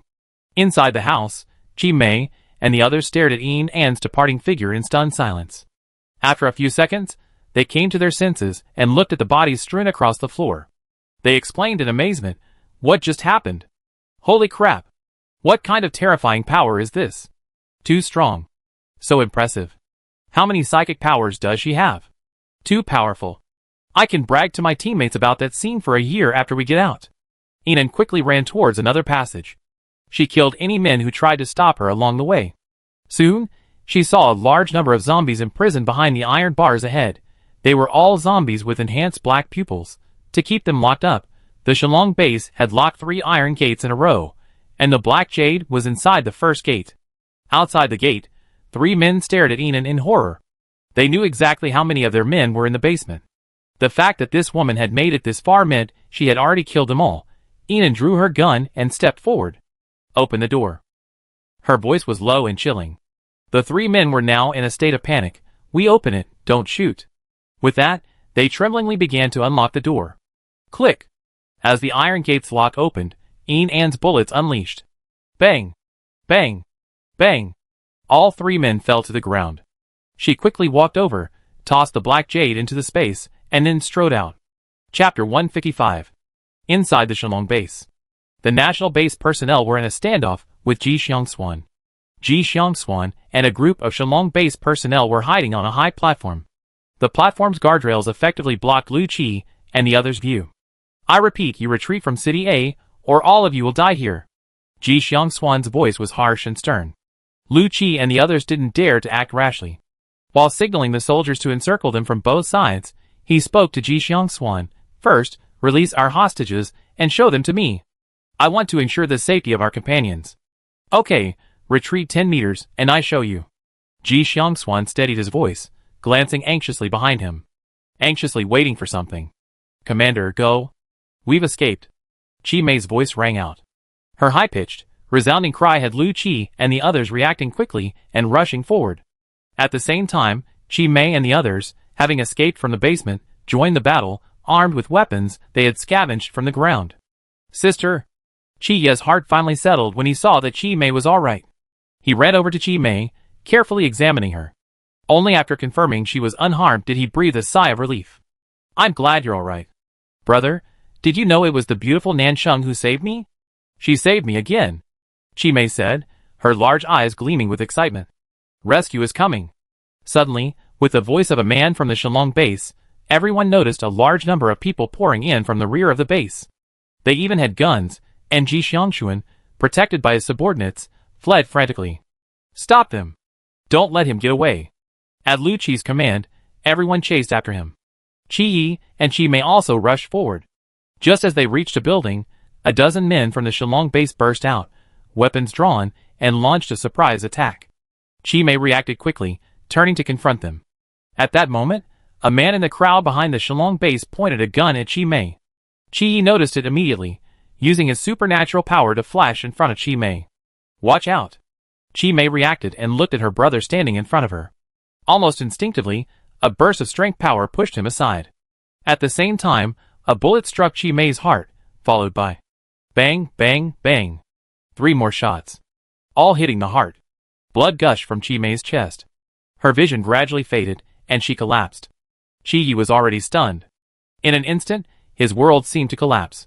He was stunned for a few seconds, then hugged Chi-Mei and opened his mouth, but no words came out. Sister Chi-Mei! Sister Mei-Mei! Qi-Xian and the others also rushed over. Lu Qi noticed the commotion. He frowned and said sternly, chase them. Kill them all. He walked towards Chi-Yi and patted his shoulder, but remained silent. The feeling of losing the last of your loved ones. He understood it better than anyone. He looked at Qi-Xian and the others and said, you, stay with him. With that, he continued to pursue Ji Xiangxuan and the others. This was the scene Enan saw when he ran out of the basement. Qi-Yi held Chi-Mei tightly, her entire body stained in blood, for large holes in her chest oozing blood. He lowered his head and said nothing, his expression hidden by his bangs. Qi-Xian and the others kept comforting him. He simply shook his head. I want to be alone and quiet. You guys go. Qi-Xian and the others stood up and didn't move away, but stood about 10 meters away from Qi-Yi, watching him with concern. Enan quickly ran towards Chi-Mei. She immediately released her healing ability at the spot where she had been shot. Chi-Mei was already dead. The probability that Enan's 4th level healing ability could revive her was 0. But she just wanted to try. What if? Qi-Yi watched Enan, who continued to release his healing ability. A glimmer of hope flickered in his eyes. He stared intently at the pale green light emanating from Enan's palm. Her voice was hoarse and trembling. There's a way, right? Enan looked up at him. His face was extremely pale, his eyes red, his dark pupils silent and sorrowful. Asking her this, he seemed to be asking for a glimmer of hope. Enan couldn't give him that hope. She lowered her eyes, not daring to look at him, and continued to release her healing powers. The power healed Chi-Mei's gunshot wound somewhat, but only slightly. She had been hit by too many bullets, and her heart had been irreparably damaged. Blood flowed uncontrollably. Streams of blood flowed onto the back of Chi-Yi's hand, down his arm. After a few minutes, Enan lowered her cold hand. There was nothing she could do. Chi-Mei's body was completely cold. She was powerless to save her. She looked at Chi-Yi with guilty eyes, her voice as soft as a feather. Chi-Yi, there's nothing I can do. Chi-Yi seemed to finally be unable to suppress his pain. He whimpered in agony, like a homeless puppy, his voice hoarse, a tear welling in the corner of his eye. He murmured almost unconsciously, It's okay, thank you. After a moment, he closed his eyes, his slightly hoarse voice tinged with determination. Please help me take care of my sister. I'll be back soon. Enan took Chi-Mei, and saw Qi-Yi striding in the direction Ji Xiangxuan and the others had fled. Clearly, he was going to avenge Chi-Mei. Chapter 156. Late at night, bonfires burned inside the Shenlong base building. Most of the National Base personnel gathered around the bonfires. Some were still cleaning up the area. Only Enan sat outside, holding Chi-Mei's body. It was freezing cold outside, so the body wouldn't decay quickly. Qi-Xian and the other 3 members of the winter team stood behind her. Lu Qi also stood at a distance, watching them. A full 7 hours had passed since the fierce battle that day. All those who had escaped had been hunted down by the national base. Only 2 psychics were left. But Qi insisted on pursuing those last 2. He was almost paranoid, determined to kill them all. Lu Qi didn't stop him. He knew he needed to vent his pain right now. A moment later. The captain is back, Chen Feifei whispered, as if afraid a loud voice would disturb the sleeping Chi-Mei. Everyone looked back. Under the night, Qi approached, blood-soaked, dagger in hand. His pale face was expressionless. Only when he saw Chi-Mei's face, as he approached, did a hint of warmth flicker in his eyes. He took Chi-Mei from Enan and bowed to the approaching Lu Qi commander. Thank you for hosting me at the national base these past 3 months. Thank you for my sister, too. From now on, I've decided to leave the national base. Everyone, he said, his dark eyes seeming to scan Enan. See you later. With that, he turned and left, carrying Chi-Mei's body. Lu Qi frowned, silent. Captain! Chen Feifei took a few steps closer. Captain, don't you want us anymore? Chu Hui shouted. Qi never looked back. His figure sank into the darkness, vanishing completely. Everyone fell silent. The cold wind howled. This summer was exceptionally cold. Chen Feifei collapsed to the ground, sobbing, Is our winter team disbanding just like that? Chu Hui clenched his fists and ran in the direction Qi had disappeared. I'm going to find the captain. If he doesn't come back, I go wherever he goes. Even so, where could he find Qi? With his dark powers, he thrived in the darkness, vanishing in a matter of seconds. Soon, Chu Hui returned, a look of disappointment on his face. Ian looked at Chi Mei's blood on his hands. He felt incredibly heavy. She couldn't help but wonder, if she had gotten out sooner and helped them take out the other side, would Chi Mei have survived? The more she thought about it, the sadder Ian felt. She walked towards Jiang Hung and the others, climbed over the wall, and saw a swarm of zombies below. The figures of the men in black and Jiang Hung and the others had long since vanished. Ian, swayed in light-based abilities, clambered down the wall as zombies lunged at her one after another. A fierce glint flashed in her eyes, and lightning powers erupted from her body. She slaughtered the zombie horde for a full half-hour. Exhausted, her hair drenched in sweat, Ian finally walked to her armored vehicle, kicked aside 2 charging zombies, climbed in, and drove forward. Soon, she found Jiang Hung and the others not far away. The moment Jiang Hung and the others saw Ian, they rushed over. "Commander, you're still alive." The surprise in their eyes didn't seem fake. Ian's cold eyes scanned the few black-clad men sitting on the ground behind them, resting. There were only 5 of them left. They were in a state of disarray, and they all flinched at the sight of Ian. They had witnessed firsthand how powerful she was among the zombies, and they realized completely that this woman was no match for them. Ian's expression remained blank. She walked towards them. With a single swipe of her blade, all 5 men in black were dead. "Commander." Jiang Hung and the others seemed puzzled as to why she wanted to kill them. "These men were chasing me," Ian said calmly. She carefully wiped the dagger clean on the body of a man, then sheathed it. She walked out. "Rest where you are, and return to base tomorrow morning."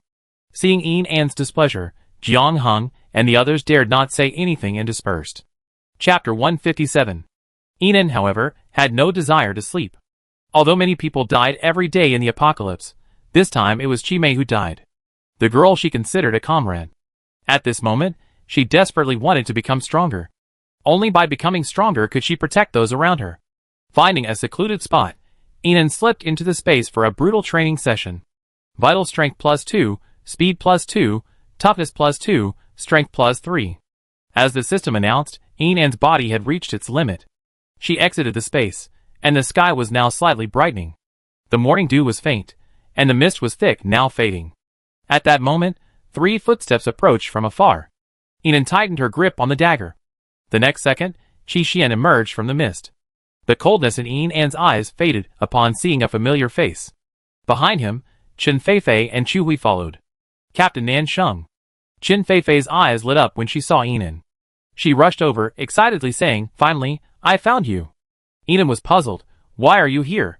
Chu Hui stepped forward. "We've also withdrawn from the national base. We want to find the captain." Qi Xian looked at Ian and nodded. He seemed a little embarrassed and scratched his head. "I think the captain might come looking for you later, so following you now is like finding the captain." Ian blinked. For a moment, she didn't understand the logic. But she didn't hesitate. She liked all 3 of them, and if they wanted to join, she would be happy to do so. Besides, Qi Xian still had 50,000 points. She coughed lightly. "So you want to join me?" "Yes." The 3 of them nodded immediately. "That's perfect. I take you to reunite with our base," Ian said, writing a note and dropping it beside the soundly sleeping Jiang Hung and the others. Then, she took Qi Xian and the other 2 away in a helicopter. Along the way, she recounted her story of establishing the base and her current undercover role at the killing base. The 3 of them were stunned. They hadn't expected so much to happen since Ian left the national base. After approaching the Brotherhood Alliance base, Ian contacted Chung Su and the others via intercom and successfully reunited. After some investigation, Ian learned that Xing Yi had indeed led his men to attack the Brotherhood Alliance yesterday. They had killed many of them. However, due to the complex architecture of the Brotherhood Alliance base and the limited number of men Xing Yi had with him, they had only managed half the attack before withdrawing. They threatened to give the 3 blades 3 days to consider their decision. After 3 days, if they voluntarily surrendered their supplies and joined the killing base, they would be spared. If they refuse, we wipe them out. This infuriated the 3 blades. They were determined to fight Xing Yi and the others to the death. After hearing Chung Su's story, Ian was quite surprised. "You describe it in such detail. Were you there?" Chung Su chuckled. "We weren't there. Brother Ren sneaked in and witnessed it firsthand." Ian looked at Ren Yu, a hint of pride on his cold face. "I learned this from you, old friend." "Good, well done." Ian patted Ren Yu's shoulder, then glanced at everyone in the room. "Let's go and subdue the Brotherhood." "Subdue?" Everyone was now perked up. Enan waved his hand, and everyone gathered around. As he laid out his plan, they nodded in agreement. It's doable, it's doable. Inside the Brotherhood Alliance, exhausted and severely weakened by the zombie horde and the killing base, Three Blades sat gloomily in his seat. Lida, Zhangda, Chunda, and other smaller leaders sat around him, all with worried, bitter faces. Brother, I've researched it. We won't be able to defeat the killing base in 3 days. We might as well surrender, Zhangda said weakly. Bang! Lida slammed his hand on the table and stood up. No, we're so free here. Going to the killing base would mean being treated like a slave. It's as agonizing as it gets. Chunda shook his head. I disagree too. I hear the rules at the killing base are very strict. And with each level of hierarchy, wouldn't we be riding on their heels? Wuda, if it really doesn't work out, we just move to another city. The Chiu family in City C is all bankrupt, right? Let's go to City C. Sanbadeo sullenly rested his chin on his hand, silent. He remained unmoved, letting his minions ramble back and forth. Big brother, say something. Yes, big brother, speak now. We listen to whatever you say. The rough guys argued back and forth. Sanbadeo sighed and shook his head. It's really hard to decide. He felt like his already inadequate brain was about to explode. Sanbadeo threw away the surrender agreement Shingy had given him and muffled his voice. Too many damn words. I can't understand it. Lida and the others saw the white paper Sanbadeo had discarded and gathered around to study it. Everyone was talking back and forth when suddenly, a subordinate rushed forward. Brother! Brother! A group of men are coming in aggressively, armed with guns. They're machine guns. Machine guns? Zhangda looked at the group. One shot, one kill. From the bloodthirsty base? No, it's another group. They say they're from the galaxy base. You think I'm a pushover, so anyone can bully me, right? Three Knives jumped up and ran downstairs angrily, only to see Song Yin and the others entering with their weapons drawn. Song Yin looked at Three Knives coldly. Cooperation. Those two words didn't make Three Knives any sense. Soon, the two groups began negotiations inside the room. Under Enan's arrangement, Song Yin temporarily assumed the position of base commander of the galaxy base, with Rinyu as deputy base commander. The two of them brainstormed with Three Knives. Enan listened from outside the room, writing something down with a pen and paper. With her two brains handling the negotiations, she felt reassured. Soon, Three Blades, lured by the promises of Song Yin and the others, the base wouldn't need to be relocated, but simply expanded from its original location. Helping them eliminate the killing base would make all of City X theirs, along with abundant supplies and weapons, ensuring their safety from being bullied by other bases, and so on. All offered a smile. He seemed incredulous. Is it really that good? Can you really drive the killing base out of City X? Song Yin said nothing, merely raising her gun and weighing it. Her icy powers emanated from her, and soon, the chair beneath her was frozen solid. Three Blades swallowed and nodded immediately. No need to show off. I believe in your abilities. Rinyu saw the time was almost right and added, but if you join us, you have to change the base's name to Galaxy Base 001 Division and always obey orders. Can you do that? Three Blades pondered for a moment. I can accept the name change, but as for the orders, if you make me do this, and that every day, I'd be exhausted. He said this with a look of reluctance. Okay, since you don't want to then. Song Yin's patience was gone. She stood up, her eyes cold and emotionless. I kill you right now. I agree. Three Blades said immediately. He wasn't that stupid. The killing base wanted their supplies, and wanted them to work like slaves. Although the galaxy base was also here to annex them, it offered them enough freedom. Not only did they not want their supplies, but they would also give them supplies. If he didn't seize this opportunity, was he waiting for the bloodthirsty base to destroy him? Seeing this, Enan walked in with the contract he had just written and handed it to Three Blades. Sign this, and you're officially joining us. Three Blades was stunned when he saw Enan. Li Jio? Enan grinned. Yes, I've also joined this galaxy base. Let me tell you, big brother, this base is great. We have plenty of food and drink, and we have a good mix of meat and vegetables. The base leader is very friendly, and gives you whatever you want. After hearing Enan's words, Three Blades signed the contract without a second thought. Beep. Detection. The host has conquered a base. Points added, 5,000. Beep. Activating the sub-base system. Scanning Subbase 001. Subbase 001 has a land area of 5,500 square meters, awarding 5,500 points. The total number of members in the 001 point base is 358, with a bonus of 35,800 points, starting to enter the loyalty system for the 001 point base. Beep, 32 individuals with unqualified loyalty have been detected. Since the sub-base lacks an automatic ejection system, the host must remove these individuals. The host is now provided with a personnel list. Points will be deducted for unqualified individuals, minus 3,200 points. Please quickly deploy the Intelligent Loyalty Inspection Gate and give the base a clean environment. As soon as the system finished speaking, a personnel list appeared in Enan's space. It contained 32 names.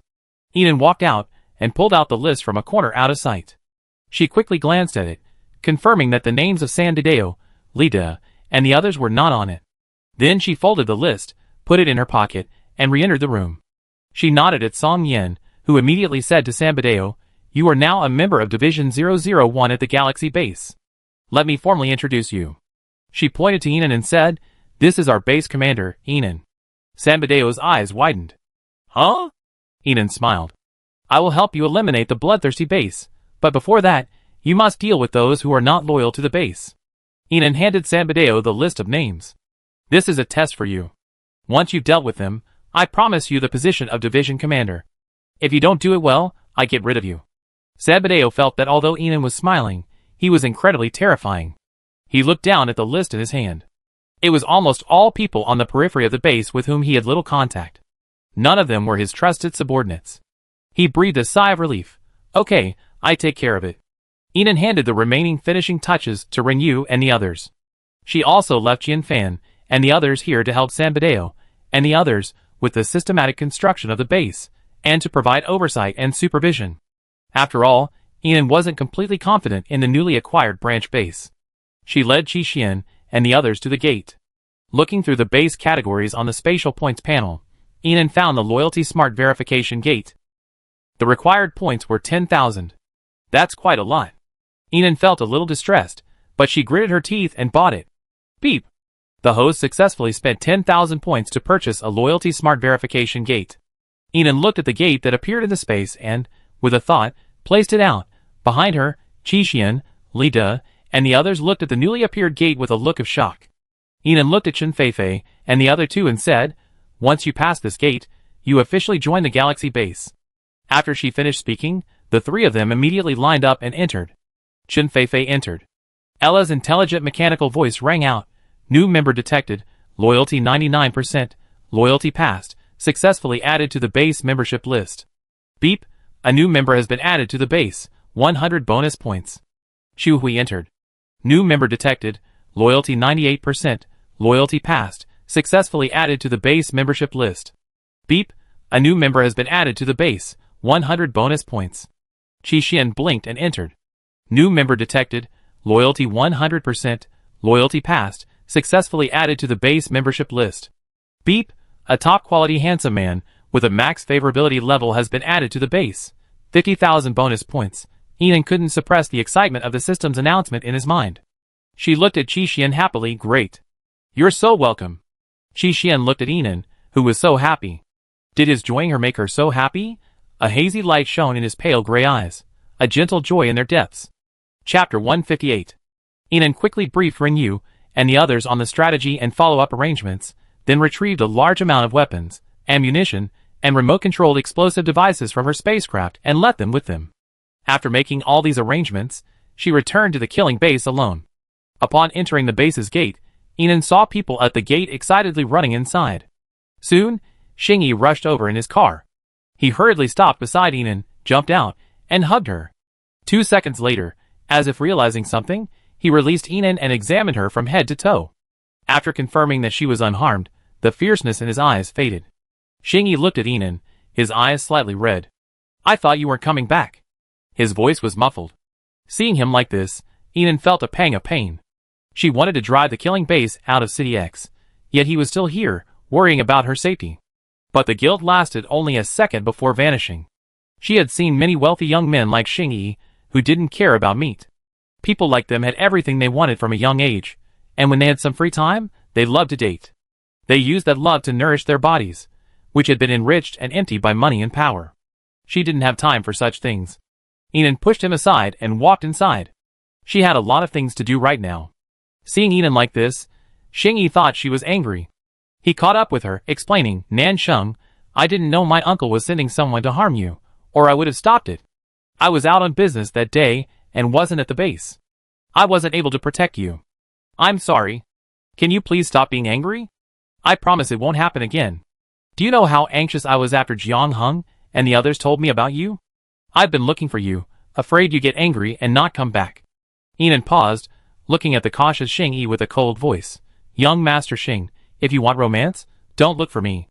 I have no interest in you." Xingyi stopped, staring intently into Enan's eyes. He saw only ruthless coldness. His eyes darkened, filled with deep sorrow and resentment.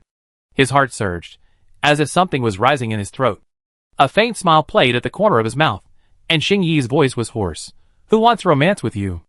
I'm only responsible for the lives of my subordinates." "Commander, you're overthinking it." "That's good."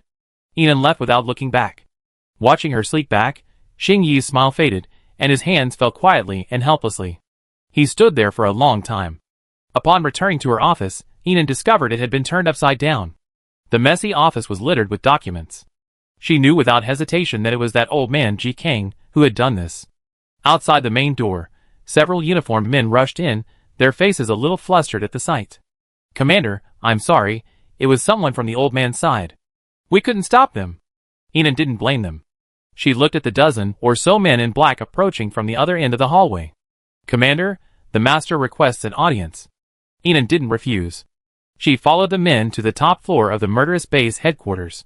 Inside the luxurious room, Ji Kang was already waiting for her. Seeing Enan enter, Ji Kang cast a calculating gaze at her. "She's quite pretty." The tone was like complimenting a beautiful pet, tinged with condescending disdain. Enan even felt that his next words were, "I give you 100 million, and you leave Xingyi. Ms. Nan Sheng, I believe you're a smart person. I give you an armored vehicle and a truck full of food, and you leave the base." After hearing Ji Kang's words, Enan found them ridiculous. She shook her head. "You think you can get rid of me with just these few supplies?" Ji Kang's eyes darkened. "Then what do you want? Give me all the base's supplies, and I leave." Enan smiled and turned toward the gate. Ji Kang was now furious. "Stop her." In an instant, several men in black rushed out of the darkness. Enan gripped the dagger in his sleeve, his eyes icy. "Stop!" Xingyi's cold shout echoed. All the men in black stopped what they were doing. The gate was kicked open, and Xingyi walked in. Enan noticed that he had a casual smile on his face. He was relaxed and at ease, a stark contrast to the man who had anxiously chased her. It was as if they were back to their first meeting. Xingyi looked at Ji Kang. "Uncle, what are you doing? This is my subordinate. You're being disrespectful." Ji Kang looked at Xingyi and sat up straight. "Xiao Yi, this woman's base isn't." Before he could finish his words, Xingyi interrupted him. He glanced at Enan with a frivolous glance, then looked at Ji Kang with a cynical smile. "Uncle, I was interested in her a few days ago. It was just a whim. Do you take it seriously?" Ji Kang frowned slightly and looked at Xingyi closely, as if trying to discern the truth in his words. Xingyi ignored everyone. He walked leisurely to the chair and sat down, elegantly crossing his legs and taking a sip of the teacup on the table. "I used to have some feelings for her, but she's covered in blood every day, and the stench is so nauseating it's truly off-putting. Those women Xi Ming said over are still more appealing." Enan strode away before she finished listening. She didn't care a bit about Xingyi's opinion of her. His words only reinforced her stereotype of wealthy young men. Ji Kang watched her leave without trying to stop her. As long as Xingyi didn't let women influence his rationality and make incorrect decisions, there was no need for him to drive her away. After all, she managed to survive the pursuit of 40 of his own psychics. This woman was quite capable. Chapter 159. 2 days passed quickly. During these 2 days, Enan had meticulously deployed everything, leveraging his knowledge of the killing base's internal information. At this moment, outside the killing base, Chung Su and the others, each assigned their own duties under Enan's command, were on full alert. Qian Fan, along with a group of men, was helping Sambadeo and his men hold their position in Section 001 of the Galaxy base. Early in the morning, Xingyi led a large force to Sambadeo and his men. Enan remained at the killing base. Upon receiving Enan's signal, Chung Su and his men immediately launched an attack on the killing base. Since most of the psychics had been taken away by Xing Yi, the killing base was easily breached.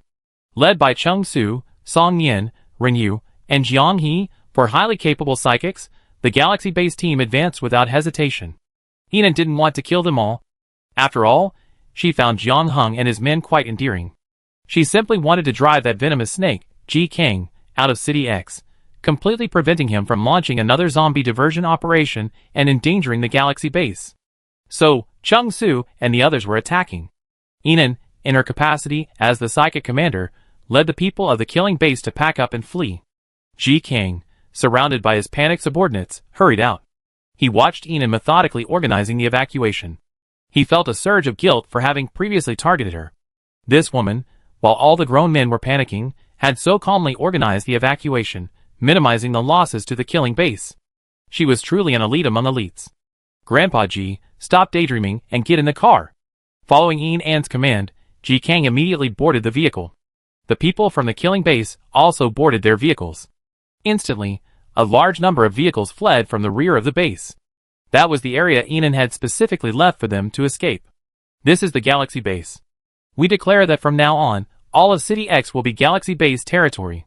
A large number of explosive devices have been placed within the base. In a quarter of an hour, this entire area will be destroyed. Anyone wishing to survive within the killing base, please evacuate immediately. Cheng Su and the others' loudspeakers played the message in rotation. This expedited the evacuation of the killing base. 10 minutes later, Xing Yi, who had rushed back after hearing the news, looked at the fallen killing base, his eyes filled with disbelief and anxiety. He rushed into the base, seemingly searching for something. "Young master, hurry!" a psychic shouted from the rear. They couldn't understand why Xing Yi would rush into the headquarters building at this hour. Jiang Heng seemed to have a sudden thought as he rushed towards the psychic accommodation building. "This is the watch my mother gave me. What are you doing? Hurry up. Old Master Ji Song and the others have retreated to the back mountain and are waiting for you." Yinan's voice rang out. Xing Yi turned to look at her, his eyes flickering slightly. Then he pulled Yinan into the car and said, "Retreat." Due to the urgency of the situation, they hurriedly loaded onto the back cargo bed of a truck. The announcement continued. "Countdown to explosion 3 minutes. Drive. Faster, speed up." With each urging, the man in the driver's seat slammed the accelerator and sped away. Countdown to explosion 2 minutes. 1 minute to explosion. Finally, Xing Yi and his crew's car rushed out the back door of the base. Not far from the back door, Ji Kang, who had been waiting anxiously, saw Xing Yi and his crew rush out. He finally breathed a sigh of relief. "Xiao Yi, let's go!" As Ji Kang spoke, Yinan seemed to see something. She squinted her eyes to check carefully, finally making out the running figure. Jiang Heng. Now everyone had noticed. Jiang Heng, clutching a watch, ran towards them relentlessly. 20 seconds to explosion. 19 seconds to explosion. Jiang Heng, faster. Brother Jiang, speed up. Everyone urged. It would be too late for them to reverse back to pick him up, and it might even cost more lives. Everyone could only anxiously stare at Jiang Heng. Ji Kang sternly ordered, "What are you standing there for? Drive." At his command, everyone started their cars, including Xing Yi and his companions. Their cars also started quickly. Xing Yi stared intently at Jiang Heng. He angrily said, "Stop the car and wait for Jiang Heng." The car stopped. Countdown to explosion, 6 seconds. Countdown to explosion, 5 seconds. Countdown to explosion, 4 seconds. As the countdown continued, Jiang Heng looked at the base's rear entrance, about 60 or 70 meters away. The explosive devices around him flashed a cold red light. His heart sank to the bottom. He glanced at the watch on his wrist, and finally smiled with relief. The watch my mother gave me wasn't lost. That was enough. Countdown to explosion, 3 seconds. Just as Jiang Heng was about to give up, a black figure rushed towards him at full speed. Yinan retracted her grappling hook, snatched up Jiang Heng, and rushed out. 2 seconds to explosion. 30 meters to go. 1 second to explosion. 15 meters, the final moment. Yinan used her light-based abilities to envelop herself in Jiang Heng, and flung him out with all her might. She unleashed her full strength, sending Jiang Heng flying over 20 meters, at the same moment. Boom! Boom! Boom! Boom! All the explosive devices exploded. A huge flame shot up into the sky. Nan Sheng. Xing Yi's eyes widened, his pupils filled with the blaze of the explosion. He screamed, and began to rush out of the car. Hold him down. Drive. To K-City. Ji Kang roared. 7 or 8 men in black immediately pinned Xingyi down. At the same time, Jiang Heng was also pulled into the car. The car sped forward. Let me go! Nan Sheng. Save her. Save her now. She's still in there. Let me go! I'm going to save her. Xingyi struggled frantically, nearly losing control, shouting hoarsely. His eyes were red and tears streamed, and he was practically shattered by despair. No matter how hard he struggled, he was pinned back down. The next moment, a shadowy figure burst out from Xingyi's body. The shadowy figure sprinted down from the madly moving car, sprinting towards the flames. In the flames, Yinan, hearing the noise, turned around. Behind the flames, Xingyi's shadowy figure rushed towards her recklessly. The sorrow and love in his eyes were so intense that they seemed to materialize. The next second, the shadowy figure vanished. Yinan froze in his place. Chapter 160. I must have gone mad. After escaping from City X to City K, I could no longer distinguish day from night. I didn't know how many days had passed, or what year it was. I was in a daze. My uncle slapped me hard. He scolded me for being so half-dead and half-dead for a woman, saying I was a coward. I just stared at him, letting him continue, hitting harder. He seemed to think I was crazy, scolded me a few more times, then slammed the door and left. I thought I was mad too. That slap didn't hurt at all. I just felt no pain in my body. It was as if I couldn't sense any evidence that I was still alive. I began to have nightmares all night long, dreams that took me back to when I was 5 years old. The woman poured ice water over me over and over again. She glared at me fiercely.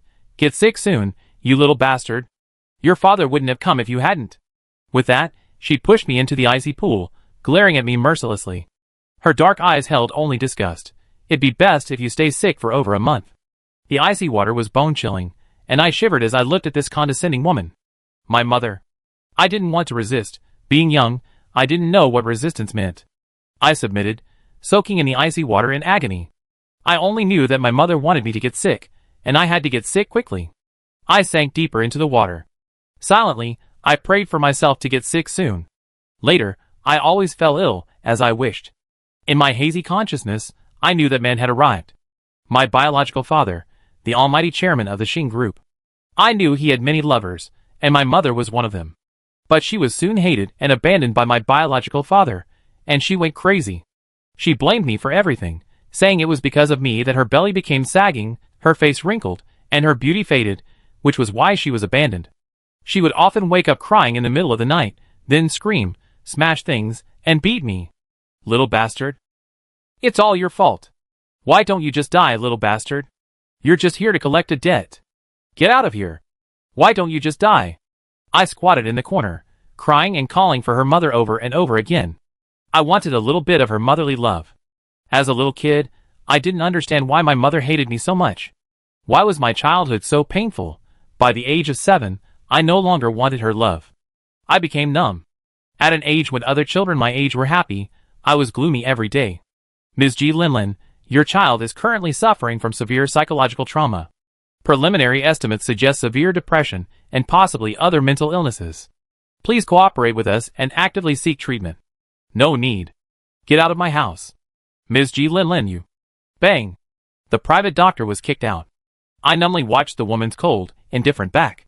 That night, I slashed my artery with a sharp knife.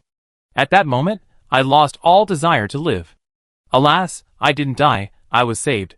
In the ward, I could hear the man's angry voice outside the door. Ji Linlin, I promise to grant you the title of 8th wife, and Xingyi will also be included in the Xing family tree. Please stop torturing the child, okay? Really, Aze, are you really willing to accept me? You're a complete lunatic. The child is innocent. The woman finally got her wish and entered the Xing family. Her mood began to improve, and her attitude towards me also became more relaxed. That night, the woman came to pick me up from training class. It was her first time. The street lights were a warm orange-yellow. It warmed her whole being a little. It was also the first time she smiled at me. She walked towards me and softly called me Shui. Then she looked at me with a surprised smile. Xiaoyi, why are you crying? Did the teacher scold you in class today? I was choking with sobs, unable to answer her question, and only shook my head. That was the first time I felt the warmth she offered, even a tiny bit. But my young self didn't know that a deeper abyss awaited me. That night, she took me to a gathering of the wives of the Xing family. She was so happy. It turned out that Xing Qinzi had finally acknowledged her identity and arranged for her to attend the gathering.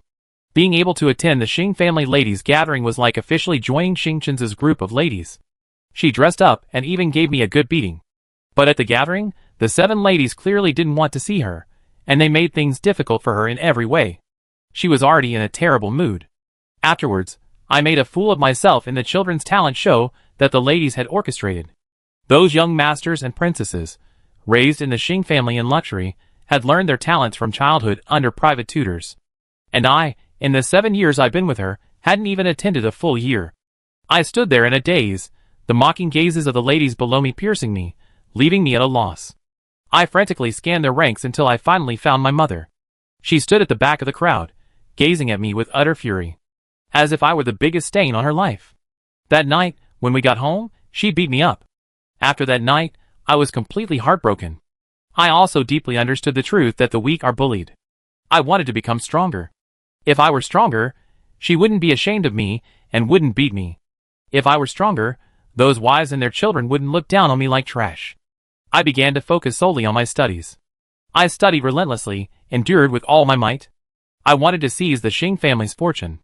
I would eliminate anyone who stood in my way. Over and over, I was awakened by childhood nightmares. Every time I woke up in the middle of the night, I felt as if I were back in my childhood, and the cold room was like that icy pool. It always felt oppressive and suffocating. And then, I kept dreaming of the apocalypse. I dreamed I watched that woman die before my eyes. She was mauled to the ground by zombies, twisting her head as she looked at me in agony. Xiao Yi, save Mom. Xiao Yi, save me. As I climbed higher and higher, she began calling me Xiao Yi, speaking sweetly to me every day. She seemed like such a loving mother. But deep down, she was no longer my mother. I coldly stabbed her several more times, then watched her wide-eyed, breathless body stagnate. I walked out, stunned. At that moment, what filled my heart wasn't relief or joy, but pain. This woman who had tormented me for so long was dead. Why was I still in so much pain? I don't know, and I don't want to delve into it. I think the apocalypse suits me perfectly, a living dead, who appears alive, but whose soul is long dead. Then I dreamed of Nansheng again. I dreamed of the moment she fell from the rope to save me. I saw the warm sunlight. For the first time, I knew the sun could be so warm. She saved me that time. No, to be precise, she didn't save me. She revived my dead soul. From that day on, I felt my heart come alive. It would beat faster, it would warm my body, it would make me sad. Even more. It would make me happy. I never felt such joy before. Time and again, I woke from the dream. Time and again, I forced myself to sleep. I wanted to see her. In my dream, I relived the time we spent together. If only I could die in a dream, I thought. But things didn't go as I wished. My beautiful dream didn't last long before I began dreaming of the day she was engulfed in the explosion. It seemed like punishment for my lack of appreciation. In my dreams, I lost her again and again. I watched her vanish before my eyes. Along with her, my vibrant heart was destroyed. I hated my own incompetence. Why didn't I have the courage and determination to save Jiang Heng? Why could my supernatural power only conjure up shadows? What a useless power. In my dreams, I conjured up shadows again and again, rushing towards the flames. But each time, the shadows vanished just as they neared the blaze. I couldn't see what the shadows saw.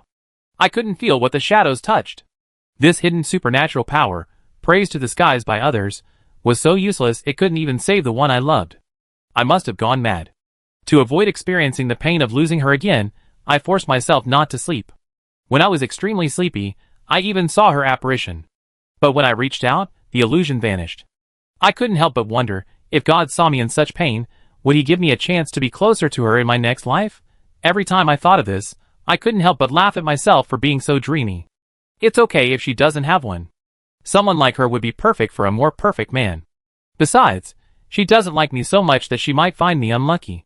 Is that so, Nansheng? I'm Xing Yi, and I'm moved. Chapter 161. Time flies. 2 months have passed since the occupation of City X. During these 2 months, Heroine has been frantically developing the base.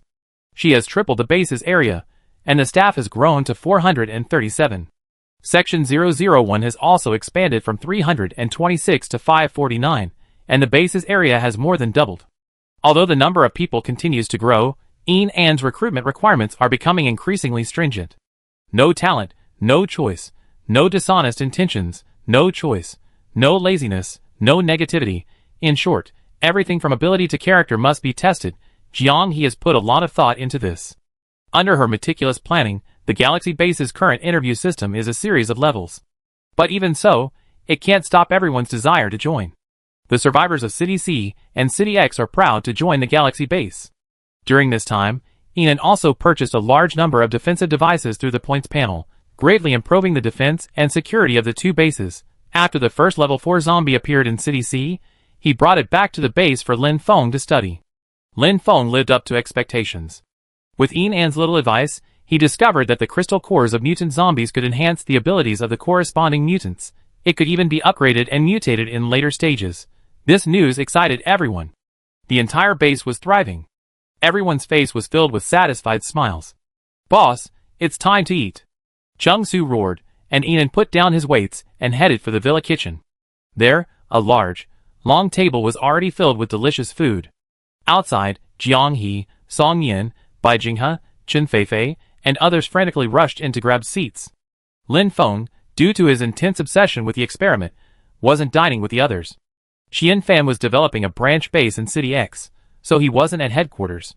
So, the long table held exactly 12 people. Qi Xian arrived with the last dish and sat down next to Inan. Jiang He and the others cast teasing glances. Inan glared at them, then picked up his chopsticks and began to eat. However, the sesame sauce phoenix tail sauce that Qi Xian served last was quickly snatched up. Everyone took a chopstick, and it was gone. After that, everyone's eating became much slower. He Qi even secretly asked Qi Xian what other dishes he had made. Chung Su couldn't contain himself anymore. He shouted in disapproval, "What are you doing? That's so insulting, okay? Is my cooking so bad?" "No, no." Jiang He patted him on the back repeatedly, soothing him. "It's just that Qi Xian's cooking is so delicious." Everyone nodded and offered comfort. "Yes, yes. Qi Xian's is delicious, and yours isn't bad either." "Yes, Chung Su, cheer up, you're delicious too," Chen Feifei said, picking up a piece of potstick chicken with her chopsticks. Her eyes widened with amazement. "This potstick chicken is so delicious, Chung Su. You made it right?" Everyone scrambled to get the potstick chicken. Chung Su was silent. Seeing this, Chen Feifei coughed and found a less attractive crystal pig's trotter. Then, her eyes lit up. "It's so delicious, woo!" Everyone scrambled to get the crystal pig's trotter. Chung Su couldn't bear it any longer. He pointed at the braised meatballs in front of him and said, "This is what I made." Chen Feifei immediately took a bite. The next second, the joy on her face vanished. Everyone avoided the braised meatballs. "Chung Su, eh?" Seeing Chung Su's tearful expression, Inan smiled. "It's okay. If they don't eat your cooking, I eat it." She then took 2 large braised meatballs and stuffed them into her mouth. Instantly, Inan's cheeks were stuffed to the brim. She ate and smiled, giving Chung Su a thumbs up. "Delicious, Chef Chung." Chung Su finally smiled, his eyes crescent-shaped. "The boss is the best." Qi Xian looked at Inan like this, smiling down, his eyes filled with endless doting. Soon, everyone had eaten and drunk their fill, and left the villa, each going their own way. Inan began to wash the dishes. She couldn't cook, and didn't want to poison her companions with a dish that she didn't know how to cook, but she did know how to wash dishes. So, she took the initiative to take on the dishwashing responsibilities. But every time she washed dishes, Qi Xian would come to help. At first, Inan would tell him not to come, but eventually, unable to persuade him, she gave up. But she still felt bad. Ever since Qi Xian arrived at the base, he cooked a ton of delicious dishes for them every day. He was always at the forefront of everything, never complaining about the hard work. Inan felt like he did twice as much work as everyone else in a day. Yet he seemed to be completely unfazed. He would go to physical training every night without fail, and he looked radiant every time he saw her. And no matter how busy he was during the day, he would always remember to make her a small dessert. And it was always the flavor she liked. Thinking about it, the plate in Ian An's hand slipped. Just as she reacted and tried to catch it, a large hand caught it. Qi Xian's hand was long and bony, with pale blue veins visible. His neatly manicured fingertips softly shimmered with a jade-like luster. It was even more beautiful than many women's hands, and now it was covered with some foam, adding a touch of whiteness. Seemingly struck by An's adorable expression, Qi Xian nudged her nose and said in a gentle, amused voice, "Why have you been daydreaming all day?" An was brought back to her senses by his prompting, and she looked up at him. In the dim light, his clean, handsome face exuded a calm and peaceful aura. The corners of his mouth curled up slightly, a hint of a smile caressing An's heart like a spring breeze. Her heart skipped a beat. An lowered her head. No way. 2 months ago, she'd been attracted to Lu Qi, but today, facing Qi Xian, her heartbeat was racing. Could she be a scumbag? An couldn't help but want to curse herself. She wiped her hands and tried to leave the kitchen. The next moment, Qi Xian's large hand gripped her wrist. She looked back at him, only to see a hint of sadness in his eyes. His smile faded, and he looked serious. "An, can't you see how much I like you?" An was stunned. She didn't know how to respond. The last time she felt so lost was the night Lu Qi confessed his love to her. His gaze was so intense that An wanted to avoid him. But he held her hand tightly, as if afraid she would escape. An gritted her teeth and could only express her true feelings. I can see that you have feelings for me, but people change. Perhaps you're just acting on impulse." "People change." Qi Xian stared at An, his voice trailing off. "From liking you at first, to liking you even more later." An hadn't expected this answer, and she stared at him in surprise. She saw her own reflection in his eyes, his gaze fiery and honest. "Not long after you arrived as a freshman, I fell in love with you at first sight." "What? You're my senior?" "Yes." An was shocked. It had been almost 3 years since her freshman year. So he'd been secretly in love with her for 3 years? She was a little unsure what to do. 3 years of secret love. That was too much. An wasn't the kind of person who took love lightly. Once she chose someone, she wanted to be together forever. So, facing Qi Xian's feelings, she didn't know how to respond. After all, her feelings for him had only been a fleeting one. It was far from love. An thought for a moment and could only speak frankly. "I'm attracted to you. You're handsome, a good cook, and considerate. But honestly, I had this same attraction for another man over 2 months ago. I think I'm quite a jerk." Before she could finish her sentence, Qi Xian asked, "You mean you want to have multiple boyfriends?" "Huh?" What a poor understanding. An waved her hands repeatedly. "No, no, no." Qi Xian said seriously, "No matter how many you want, let me be one of them." Outside the window, Chung Su, peeking in, couldn't help but laugh. Ren Yu, passing by, looked at Chung Su in confusion. "Don't you have something to talk to the boss about? Why don't you come in?" "Shoo." Chung Su raised his index finger, his eyes darting wildly towards the villa, signaling Ren Yu to keep quiet. Ren Yu, now intrigued, leaned over the window, imitating Chung Su's gaze. He saw Qi Xian holding An's hand. The two of them were close together, talking. The handsome man and beautiful woman were a sight to behold. The man's face held a firm, gentle expression of love, while the woman's was one of embarrassment and shyness. Ren Yu was stunned. "Oh my god, the boss has a boyfriend?" "It seems not yet. The boss hasn't agreed." Chung Su walked away, muttering softly. Ren Yu stopped peeking and followed him. "By the way, boy, don't you have something important to ask the boss?" "Then you don't understand. Qi Xian used his contribution points to buy me 5 bags of beef jerky and asked me to assist him. Ha ha." Chung Su boasted, pulling a bag of beef jerky from his pocket and laughing. Then, a slipper flew out, followed by An's angry voice. "Chung Su, you're eavesdropping on me again." Chapter 162. Finally, An could only say, "Give me some time to think about it." She fled. After all, she only had a passing crush on Qi Xian. She wanted to be responsible for her feelings, and find someone she liked to walk with. Don't start lightly, and once you've chosen, don't give up. This was An's approach to relationships. She returned to her room, intending to upgrade her points panel. Building the base had cost her quite a bit of points over the past 2 months, but thanks to the expansion and Qi Xian's arrival, she still had a good amount. So, she still had 88,378 points. An found the button to upgrade the points panel.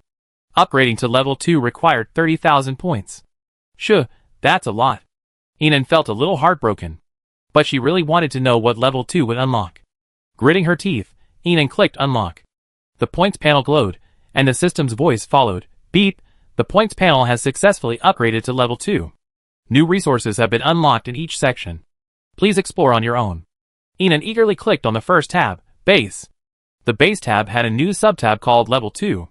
Enon clicked on it, and saw a plethora of new materials. None of them were familiar to her.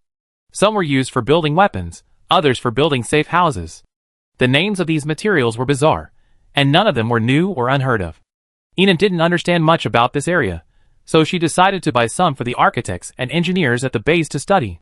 Next, Enon clicked on Weapons. Level 2. She already had a complete arsenal of weapons. She had almost everything a national base could offer. Now, the second level subcolumn contained even more system-modified weapons. Modified AK, Modified Thompson, Modified M12, Enhanced Gatling Gun, Enhanced Artillery Shells, and so on. Although each weapon required a considerable amount of points, Enon was still very excited. She traded 5,000 points for the cheapest Modified Thompson, slipped into space, and began strafing the ground. Bang, bang, bang. Bang, bang, bang. Enon was pleasantly surprised to discover that this Modified Thompson was more than twice as powerful as a regular one, and it didn't even require bullets. It could strafing endlessly. Amazing, Enon exclaimed repeatedly, dreading the prospect of even more powerful weapons after the points panel upgraded them further. She continued browsing the points panel. In addition to these enhanced guns and artillery shells, there were also 2 modified armored vehicles, one light and one heavy. However, they required 20,000 points, which was too expensive for Enon right now.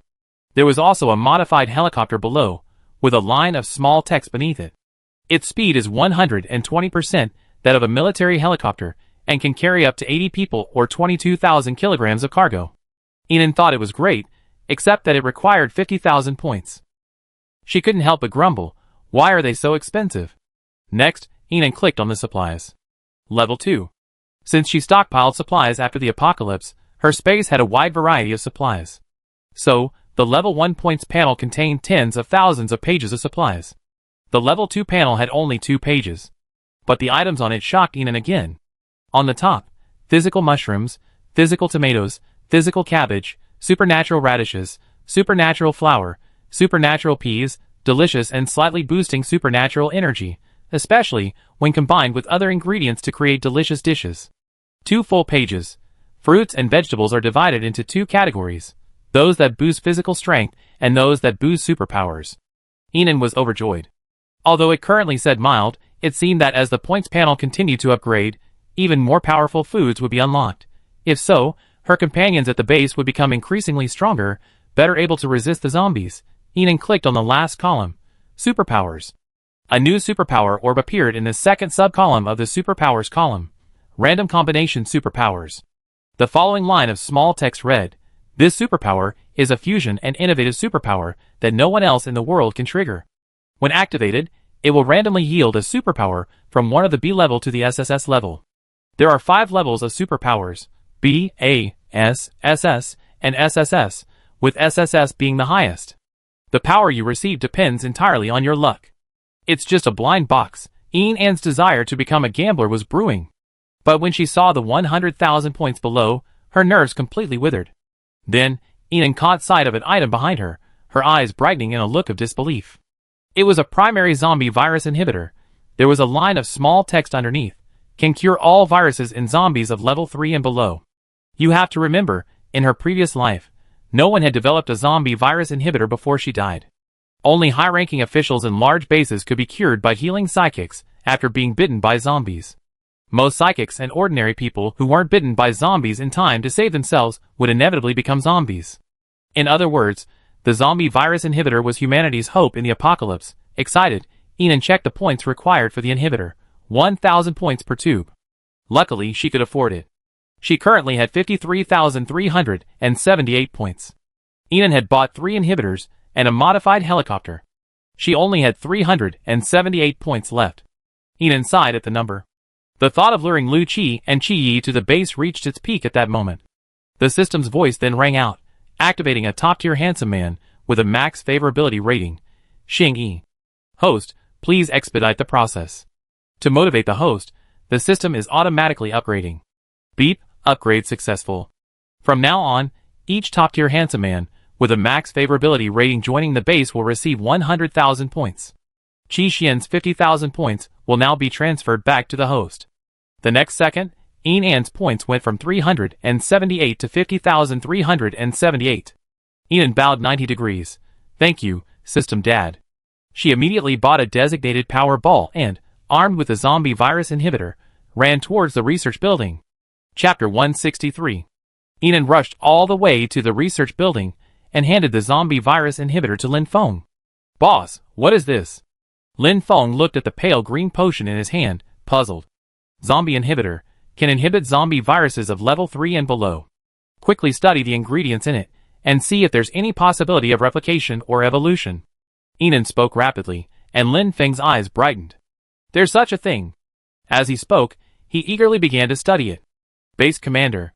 Base Commander. Anxious cries rang out.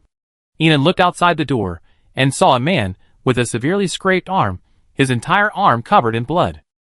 He stood outside the laboratory door, looking disheveled. Behind him, Rinyu stepped out and explained to Ann, Boss, he said he had something important to tell you, so I brought him here to see you. What's going on? Base Commander, several of our comrades were beaten to death. What? Ann's expression hardened at this. She walked out the door and looked at the man before her. What happened? Base Commander, I'm Zhou Yapeng from the Peripheral Planting Team. My crew and I were collecting resources near City C today. We searched for a long time, and finally found a store with some remaining supplies. Who knew, just as we were loading up the supplies, a group of 15 or 16-year-old boys rushed out. They were brutal and ferocious, claiming it was their territory, and beat us up. Most of us didn't have special abilities, so we were no match for them. 7 of us died. As he spoke, he began to cry. A middle-aged man in his 30s, he sobbed like a child. Their methods were extremely cruel. It was practically a massacre. Several of our brothers were beaten beyond recognition. Ann was furious after hearing this. She had always told her men not to provoke others without reason. But if someone provokes you, you must retaliate 1,000-fold. Now that these people had bullied her, she simply could not tolerate it.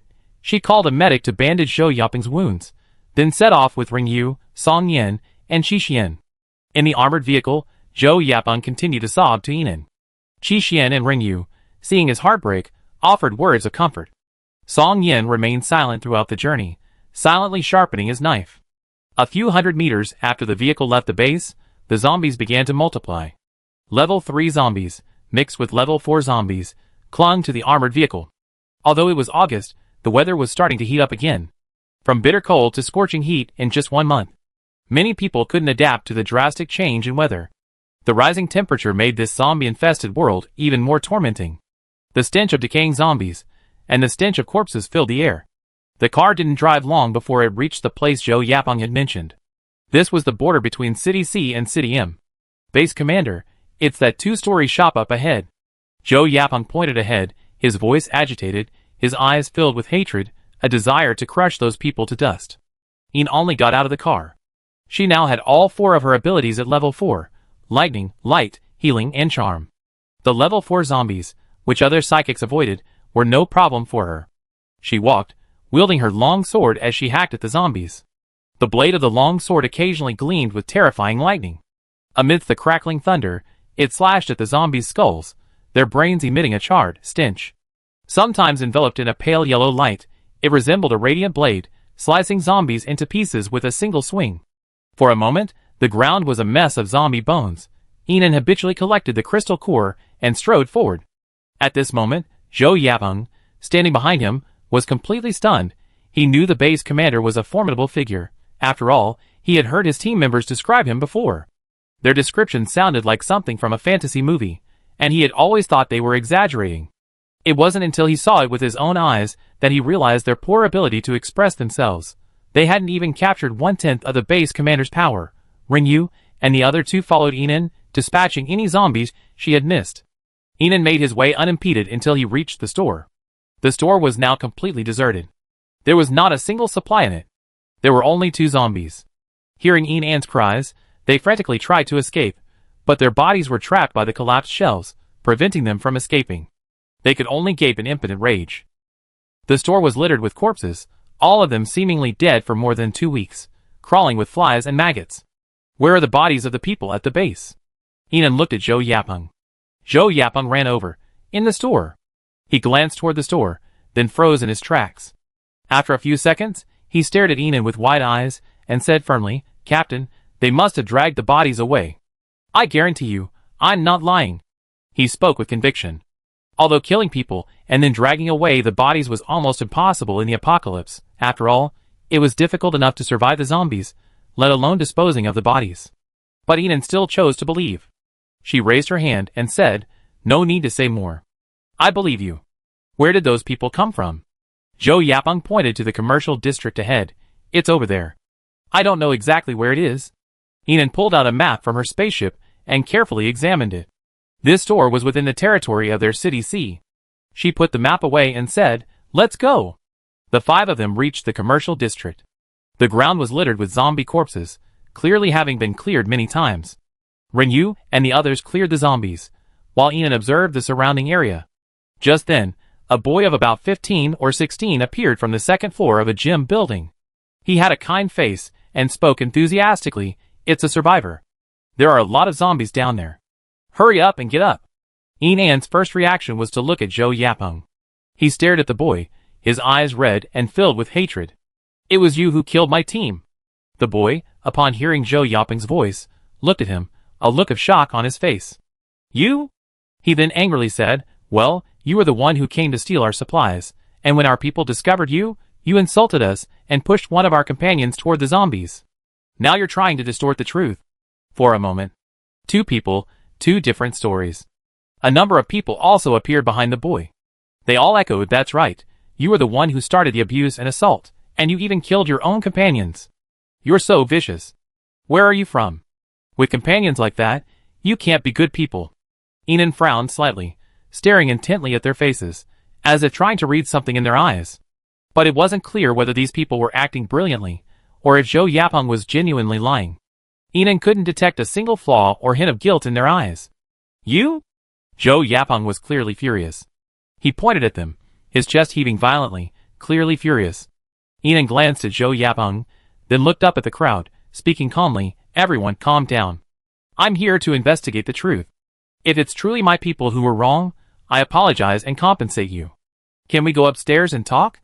Getting closer made it easier to tell who was real and who wasn't.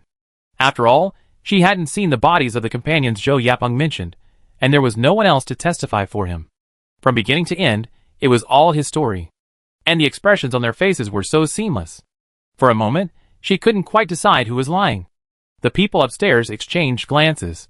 One of the older men, looking at the most authoritative woman, spoke, "Okay, you can come up. Let's be clear. If you try to touch us, we won't be polite." Enon and the other four walked upstairs. Zhou Yapeng had been anxious the entire time. Enon glanced sideways at him, signaling him to be patient. As soon as the five of them reached the upper floor, the woman who seemed most authoritative greeted them. The gym was large, currently housing 40 or 50 psychics. Most of them were 15 or 16 years old. They had clearly escaped from a school.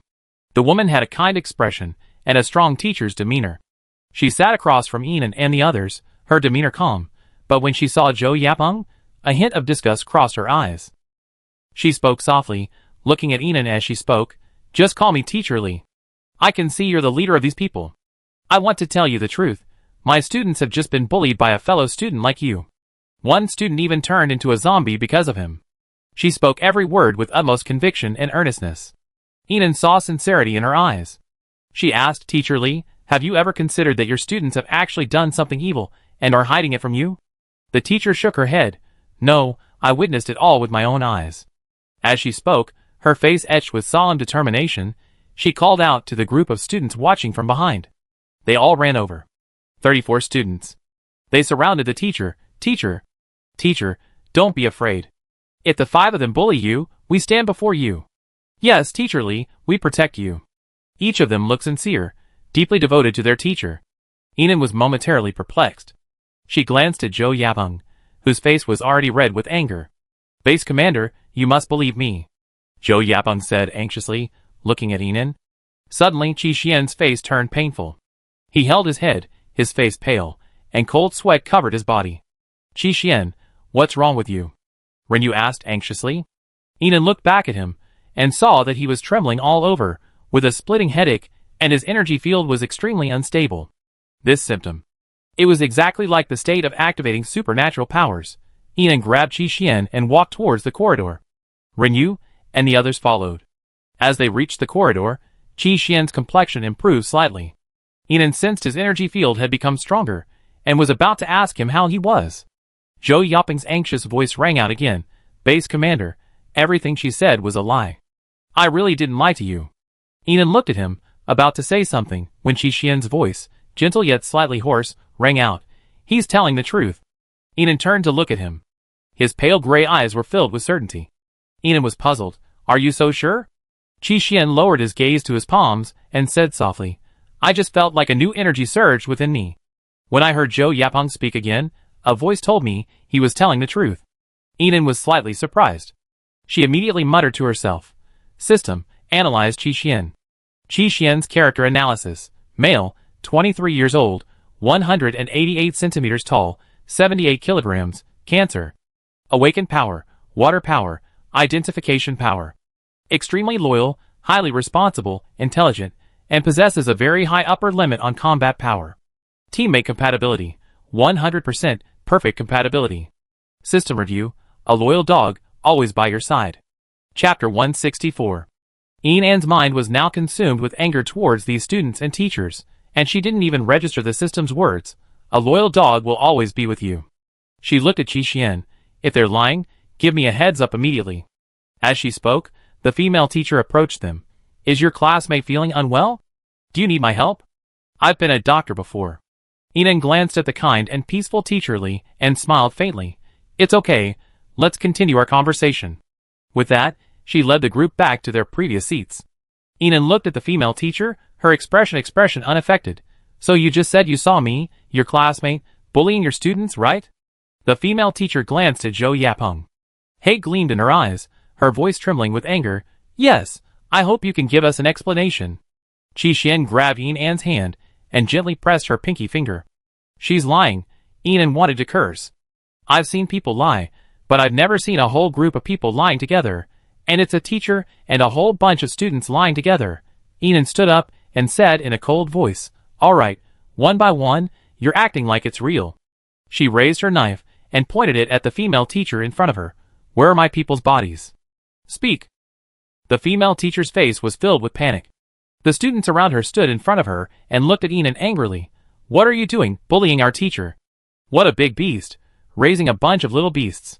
Ian said, and attacked. Renyu and the others immediately drew their swords. Seeing Ian's reaction, the students knew they were exposed. Although they felt their performance was flawless, they wondered where Ian had seen that. But those with special abilities still unleashed their powers and rushed forward. Ian launched a flash of light, slicing down the students. Ah! My children! The female teacher screamed frantically, trying to push the students aside and rush over to protect them. However, the students held her tightly, preventing her from coming to any harm. What are you doing? Stop!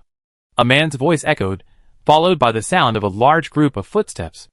Ian's modified Thompson appeared in his hand, pointing directly at the stairwell. A crowd of people rushed forward, wearing the uniforms of the Nightfall base. Ian sneered. Even if Fu Sun from your base came here today, these people would be dead. As soon as she finished speaking, a tall, stern-looking man emerged from the crowd. It was Fu Sun. He glanced at the huddled students and the bodies of several students lying on the ground, then turned to Ian. You're just killing people on my territory? He questioned her. Ian found this ridiculous. Just so you know, it was you, the people from City M, who killed the people from my base first. Fu Sun's eyes were filled with surprise. He glanced at the students and teachers, about to ask a question. The female teacher had already stepped out, pushing aside the students. She ran towards Fu Sun and stood before him, her expression sincere. Captain, you're the boss of our City M. I've always admired you. Now these people have just killed my students without any reason. You must help us get justice. Ian, seeing Fu Sun's expression, clearly believed him. She sneered, drawing her sword and pointing it at the female teacher. I'm going to kill you, and no one can stop me. Ian! Fu Sun's voice was tinged with anger. He stared at her, a hint of disappointment in his eyes. I originally thought you were just overbearing and domineering, and you had to get whatever you set your sights on.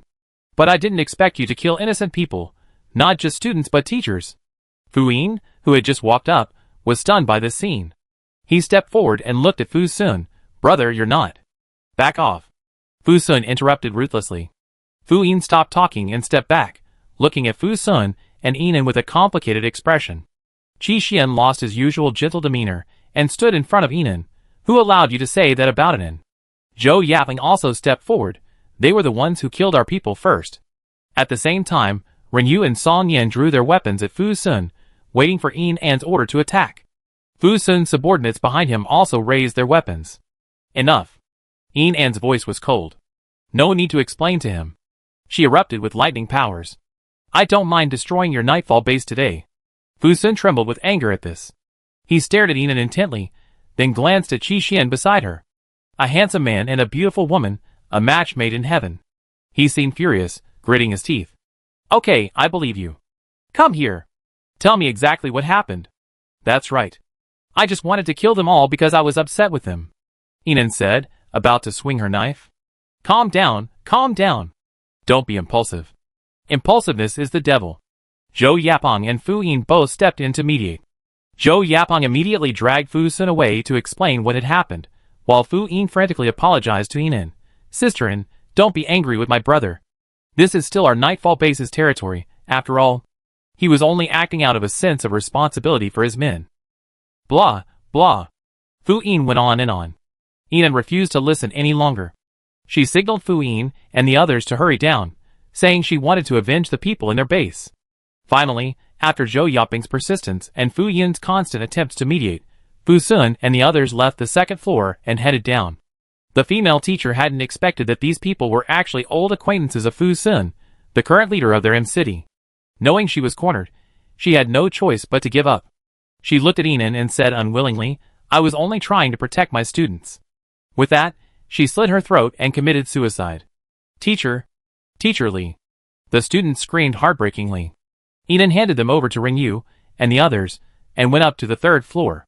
The third floor was bare, save for a few makeshift beds. Yinan walked in, and eventually found 7 bodies under a straw mat in the innermost room. Each one's face was a bloody mess. The deaths were horrific. A solemn expression crossed Yinan's face. She felt deeply distressed that someone from her base had died. She speculated that the students had most likely returned after the killing and informed the teacher, who had somehow learned they were from the Galaxy base, and, fearing revenge from the Galaxy base, had dragged the bodies away. They had even orchestrated this elaborate scheme to get away with it, and shift the blame onto Zhou Yaping. Yinan found it tedious. These were all cheap tactics. A few minutes later, Ren Yu and the others finished their work and walked downstairs together. The zombies on the street had been cleared by the Nightfall base's men. Fu Sun leaned against the armored vehicle and looked at Yinan. Yinan ignored him, turned around, and headed back to where he parked his car. Yinan! Fu Sun suddenly spoke up. I heard your base is doing very well. Yinan ignored him and continued walking. Fu Yin seemed a little anxious at this and chased after Yinan. Sister Yin. Yinan stopped and turned to look at him, her expression brightening slightly. Is there something wrong? Fu Sun's expression darkened when he saw Yinan acknowledging his brother, but ignoring him. No, nothing. I just wanted to ask if we could visit your base, Fu Yin said, scratching his head awkwardly. Yinan hadn't expected him to say that. She glanced at the crowd behind him. 2 armored vehicles, 20-something people. They didn't look like they were here to cause trouble, nor did they look like they were here to fight. She was puzzled. Are you here just to visit my base? Of course not. Fu Sun interrupted coldly. We're just passing through. Fu Yin was silent for a moment. Qi Xian pinched Yinan's pinky finger. He was lying. Fu Sun looked at Qi Xian, who was holding Yinan's hand, his body tense, his eyes grim. A mocking smile crossed his lips. Wow, it's only been 3 months since we last met, and you've already got a boyfriend. Chapter 165. Yinan looked at Fu Sun's mocking smile, and thought he had a serious illness. She put her arm around Qi Xian's waist, and said with a sly grin, yeah, he's handsome, with broad shoulders, a narrow waist, and a nice, perky butt. Are you jealous? Unlike you, who's 1.9 meters tall and flat as a stinky hairtail fish. Pfft. Fu Yin couldn't help but laugh. Qi Xian looked at Yinan's hand on his waist, and the corners of his mouth couldn't help but curl up. Everyone at Nightfall base lowered their heads and chuckled secretly. Only Fu Sun had a dark face, his eyes blazing with anger. He glared at everyone at Nightfall base, and everyone at Nightfall base tried hard to suppress their upward smiles. Okay, good, very good, Fu Sun said, striding towards the car, back to base. Here he was boiling. Enan no longer looked at him, and strode away with the others. Just as the 5 of them got into the car, a Nightfall base vehicle drove up. Fu Yin was the only one in the car, looking anxious. Sisterin, we really have something important to discuss with you.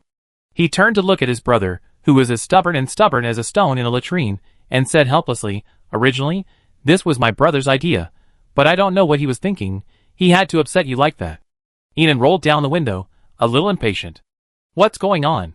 She didn't have a favorable impression of the Nightfall base at the moment, so she naturally had no patience for it. Fu Yin, seeing Enan's expression, and knowing he didn't have much time left, cut to the chase. 2 months ago, my brother wanted to form an alliance with your base, but that old man Kevin found out. He was extremely disdainful of my brother's decision to form an alliance with a base led by a female base commander, and he strongly disapproved of it.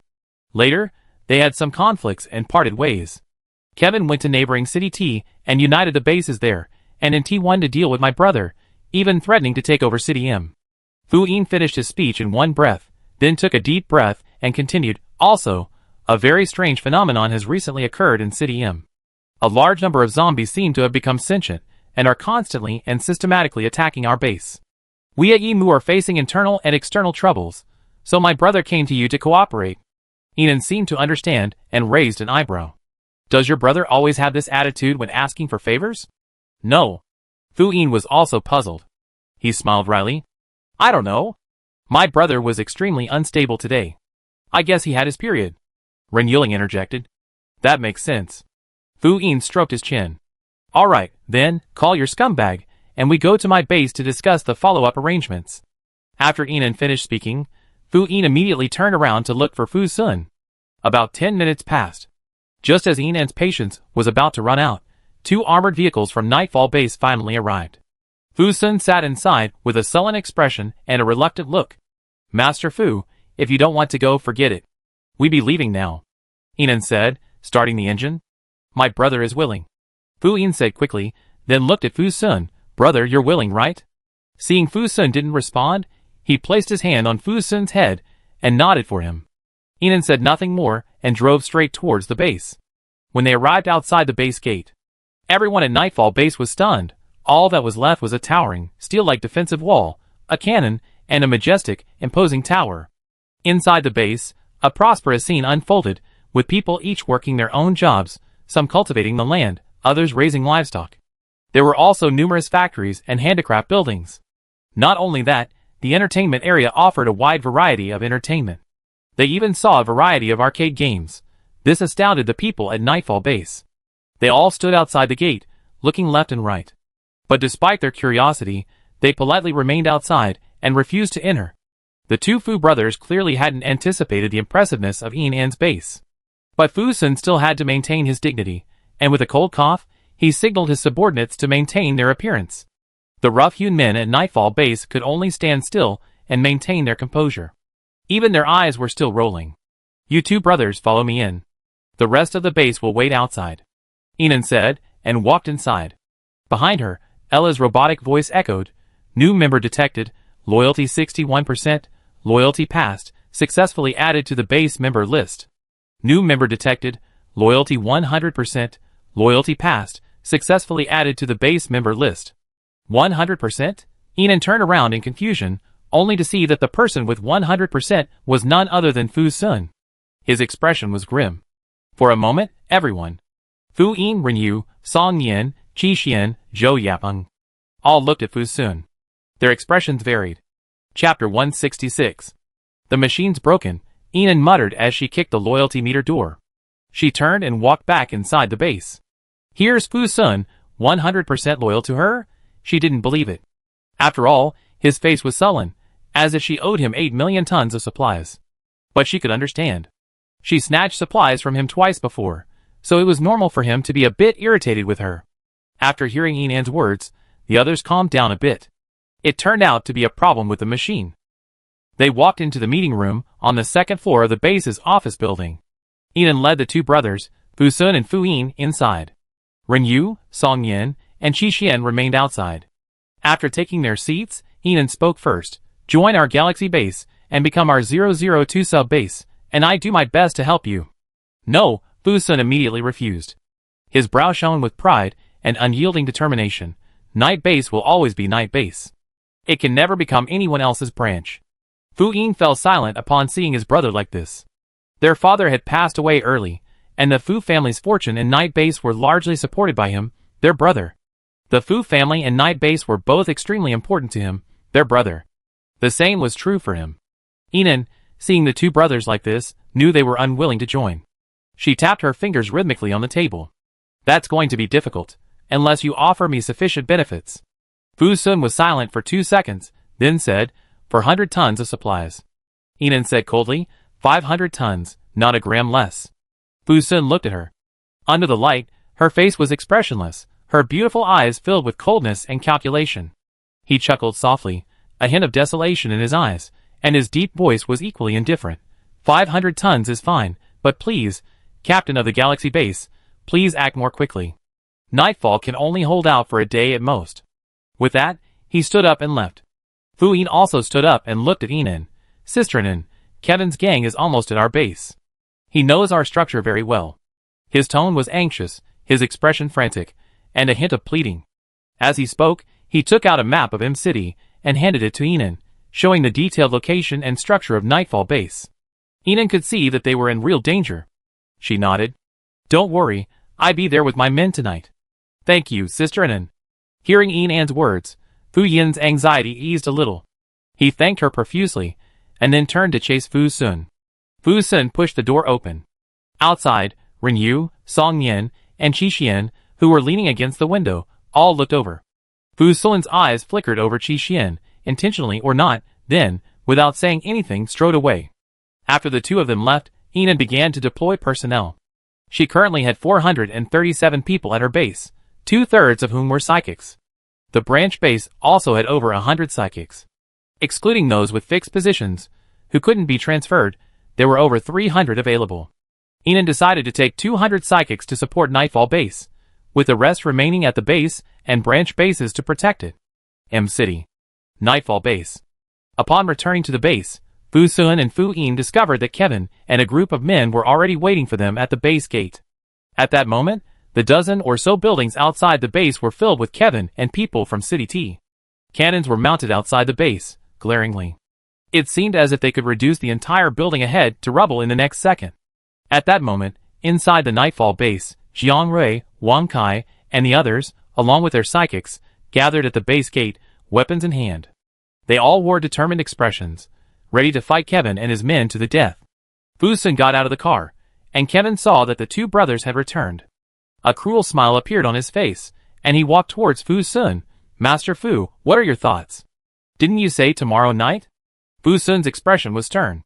I've changed my mind. Kevin grinned like a scoundrel. My good brother can't wait to live in the villa at Nightfall Base. As he spoke, a handsome man stepped out of the car behind him. It was none other than Xiao Ziqing, the base commander of T-City's natural selection base. Fu Sun's expression grew even colder upon his appearance. Xiao Ziqing was delighted to see Fu Sun.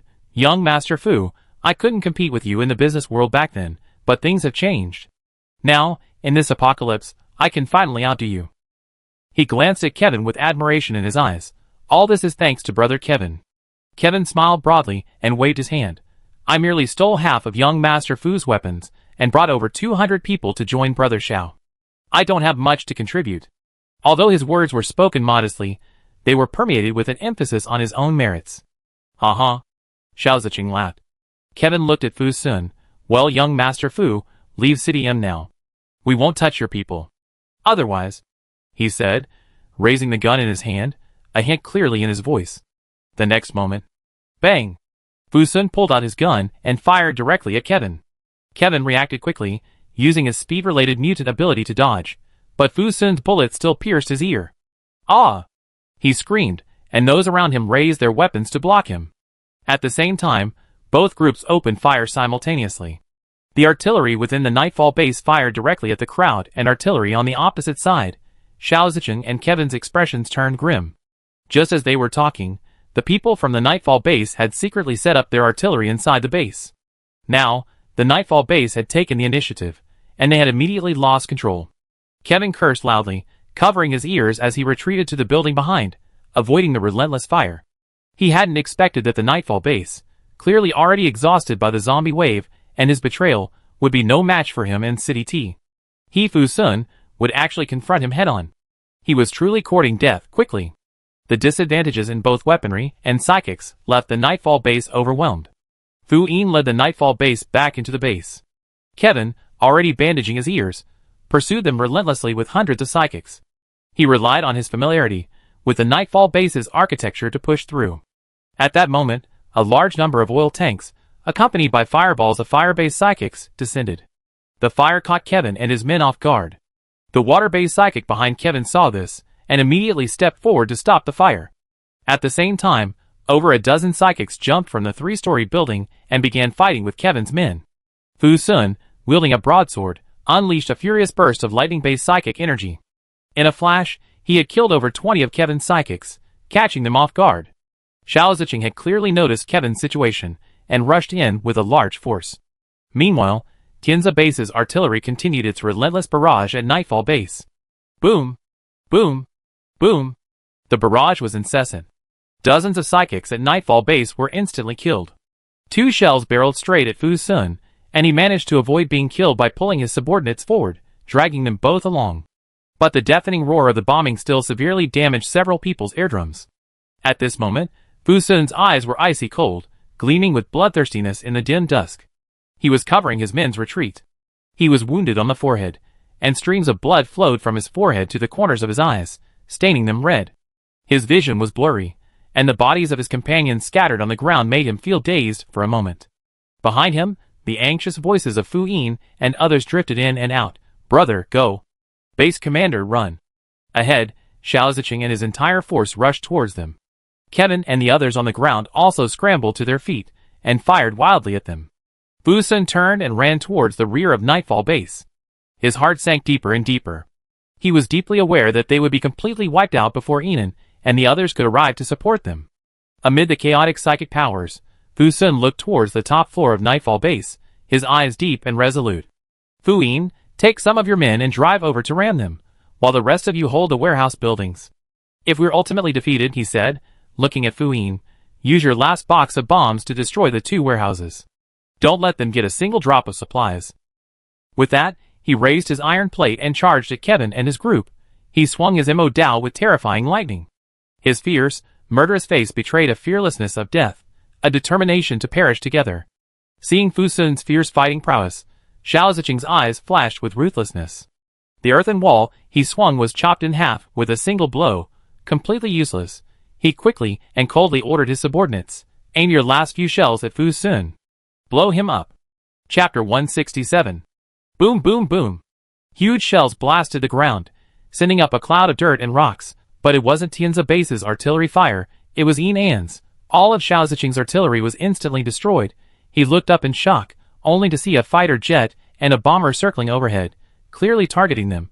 At the same time, several helicopters landed securely on the Night Base's building, one after another. Espers armed with high-end weaponry descended, firing at them. The Earth-based Espers behind Xiao Ziqing immediately built an earth wall to block the hail of bullets, and they all retreated. But the wall was instantly shattered by the powerful hail of bullets. Xiao Ziqing's expression changed drastically as he looked at the ferocious crowd. He retreated at top speed, hastily getting on an armored vehicle. Quick, everyone, retreat. Instantly, everyone in Tianza Base boarded their vehicles and fled. You want to leave? Have you asked me if I agree? Cheng Su shouted, and a remarkably solid earthen wall rose from the ground. At the same time, the vines released by his second supernatural power, the wood power he had awakened in the past 2 months, tightly entangled a vehicle at the Tianza Base. Song Yin and his companions charged forward. Their overwhelming power left Xiao Ziqing and the others with no choice but to flee. Enon stood atop the Night Base building, watching the other side being gradually encroached upon by her own base. She yawned silently. She turned to look at Kevin and the others, who were being driven back by Fu Sun and the others. She watched with interest. Kevin didn't look like a native. She couldn't help but sneer. Even people from the same country would kill each other for supplies and survival in the apocalypse, let alone a crooked ass who had no roots in the country. Kevin and the others were quickly slaughtered by Fu Sun. Enon walked downstairs. Cheng Su hurried over. Boss, 2 helicopters just arrived to pick up a few people. One of them has a very strange ability. His presence has rendered all our abilities useless. Enon frowned slightly. Magnetic field ability? This ability can disable the abilities of all psychics within a certain range. In her previous life, she had seen a high-ranking official possess this ability, and he was truly invincible. Enon immediately comforted Chung Su. It's okay, you've worked hard. The people had already escaped, so there was no point in blaming them now. Besides, it was her fault for not thinking carefully enough, thinking that Chung Su and his team would be more than enough to deal with this group. She hadn't expected to encounter someone with such a rare and hidden ability here. Fu Sun walked over, wounded and in a state of disarray. Blood flowed from his forehead to his chin, dripping down. His clothes were ripped with holes, and one arm had been hit by a bullet, staining the entire sleeve red with blood. Thank you, he said softly, his voice hoarse and full of fatigue. It's okay. You're tired too. Rest first. I arranged for my men to help you clean up the base, Enon said, and walked towards Song Yin and the others, methodically arranging the next steps. Fu Sun watched her from behind. Not far behind him, two people from the Galaxy base were looking at Enon and whispering, the base commander is so cool. Yeah, I wonder what kind of boyfriend someone like our base commander would find. Fu Sun's eyes suddenly lifted. He looked at the two people, and walked over with a polite and gentle smile on his face. Doesn't your base commander have a boyfriend? Seeing Fu Sun's handsome appearance and polite manner, the two men engaged him in a lively conversation. No, our base commander has been single. Our training officer, Brother Chung, said that the handsome guy named Qi Xian confessed his feelings to her, but she didn't accept. Instantly, Fu Sun's eyes lit up. They shone like two bright stars in the night. Seeing Fu Sun's expression, the two men understood something, and their gossipy spirits ignited, one after another. Handsome guy, are you interested in our boss? You look respectable. Oh no, you look quite handsome. I'm rooting for you. Keep going. Fu Sun suddenly felt his injuries disappear, and he walked inside in a cheerful mood. Seeing this, Wang Kai rushed over with a concerned look on his face. Brother Fu, why are you still smiling? Did your brain explode? Fu Sun's smile faded. Over an hour later, the night base was finally cleared by everyone. The bodies of Kevin and the others were all disemboweled, their crystals dug out, and dumped in a remote location. Because there were so many bodies, and the stench of blood was so strong, not clearing them up promptly would only attract more zombies. The crystals in the brains of psychics are also extremely useful tools for strengthening those with similar powers. While the energy contained within them cannot upgrade powers, it can make them more pure and even enhance and mutate them. They function similarly to the crystal cores of mutated zombies. In a previous life, after the mid-apocalypse, some bases existed specifically to support their own psychics by killing those from other bases. Enon packed up his belongings and moved into the building Fu Sun had arranged for them. Although Nightfall Base lost over 100 people and several buildings were destroyed, the supplies were fortunately saved. She washed herself briefly with the clean water brought by the Nightfall Base personnel and prepared to slip into the space for training. Just then, there was a knock on the door. Knock, knock, knock. Enon opened the door. Fu Sun was standing outside, holding a map, a pen, and paper. He had clearly washed himself. His entire body was clean and fresh, with water droplets dripping slowly through his hair. A bandage covered his forehead, and thick white gauze wrapped around his arms. He hesitated slightly at Enon's questioning gaze, but for a moment, his face became solemn and serious. He raised the map in his hand and said, I'm here to discuss with you how to deal with the zombie wave tomorrow. Enon checked the time on his watch. 23:45. Does this have to be the right time? But she didn't say much. After all, Fu Sun's expression was so solemn that Enon believed he was truly here for business. Enon stepped aside to let the workaholic in, then took her seat. Fu Sun naturally sat down beside her and pulled out a map. It marked a dozen locations. He said gravely, these dozen locations are all areas attacked by zombie waves. Without exception, they are all areas rich in resources. He looked up at Enon, who was concentrating on the map. These zombies seem to be extremely intelligent. Every time our base goes to a place to collect supplies, they are quickly attacked. Enon shook his head. It's not that these zombies are intelligent. It's most likely that there's an intelligent, mutated zombie behind them directing them. If an intelligent zombie grows up, it will become a zombie king. It can issue commands to the zombies, guiding them into organized attacks. Enon said, looking up at Fu Sun. She realized how close he was now. He was only a few centimeters away from her. She could even feel his hot breath. Enon frowned, and almost reflexively, She kicked him to the ground. Fu Sun's butt was smeared several meters by the powerful kick. Inan was stunned. No. Sorry, I don't like strangers getting so close to me. Fu Sun stood up. Although his expression was extremely grim because of her word strangers, he said politely, "It's okay, let's continue." He returned to his seat. Sitting upright, he kept a meter away from Inan. "This is the first I've heard of the Zombie King. Thank you for your information." Inan waved her hand. "You're welcome. It's normal for them not to know this. After all, there are almost no zombie kings in China right now. At most, there are some intelligent mutant zombies that haven't yet matured." Just then, the knock on the door sounded again. Knock, knock, knock. Chapter 168. Fu Sun stood up. "I go open the door." No matter who it is, he chased them away. The door opened, and Wang Kai, with an anxious look on his face, said, "Brother Fu, the zombie wave is coming." "What?" Fu Sun's face changed, and he rushed out. Inan, hearing the sound, immediately followed. At this moment, outside the base, a large number of zombies attacked Fu Sun's base. They broke through the protective wall of Night Base, which had been reduced to rubble by artillery fire, and rushed in with a frenzied momentum. At Inan's call, the people of Galaxy Base also rushed downstairs. The two groups worked together to stop the zombies. Inan stood back and watched the zombie wave. Most of them were level 3 zombies, and their numbers were enormous. They surged from the nearby woods, clearly controlled by intelligent zombies. At this moment, Inan's extremely keen hearing detected a slight tremor. She looked toward the rear of the base, a sense of foreboding rising in her heart. Inan climbed to the rooftop with a few grappling hooks and pulled out a telescope, peering into the vast expanse of buildings behind Nightfall Base. The moonlight made the view unclear, but Inan still spotted the zombies. She immediately ordered, "People from Galaxy Base, go to the rear to intercept the zombies." There are also large numbers of zombies appearing in the rear. Chung Su and the others immediately led the psychics and rushed to the rear. At this moment, following the wave of level 3 zombies downstairs, a large number of level 4 zombies with mutated limbs began to appear.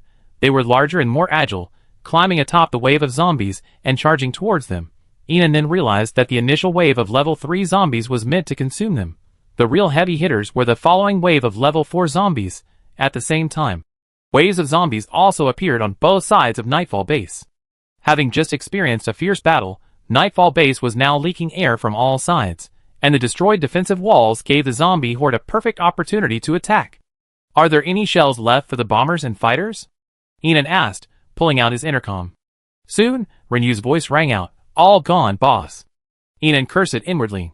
When she left the national base, she had only taken 2 or 3 of each item from the arsenal, and only 1 each of the fighters and bombers, large weapons.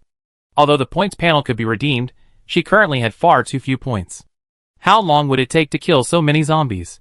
And with the power of the current level 4 zombies, most of these were only level 2 and 3, making them completely insurmountable for the psychics. "Find a way to get into the building," Inan shouted. Fu Sun and the others had clearly realized what was happening. They rushed into the building, sealing the doors and windows.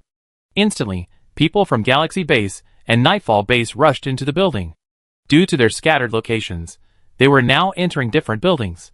Once inside the building, they sealed the doors and windows and deployed numerous psychics to hold them securely.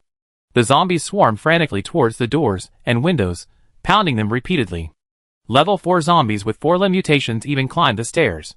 They crawled from building to building like terrifying alien creatures. A 4-limbed zombie climbed onto the rooftop where Inan was and rushed towards her, using both hands and feet. Inan manifested a long knife and slashed at him fiercely. The zombie's head fell to the ground, and a red-green liquid spurted from the cross-section of his neck. His limbs remained unaffected as he continued to pounce on Inan. Inan walked towards the back passage while unleashing a bolt of lightning that scorched his body. At the same time, 3 level 4 zombies with 4-limb mutations also rushed onto the rooftop.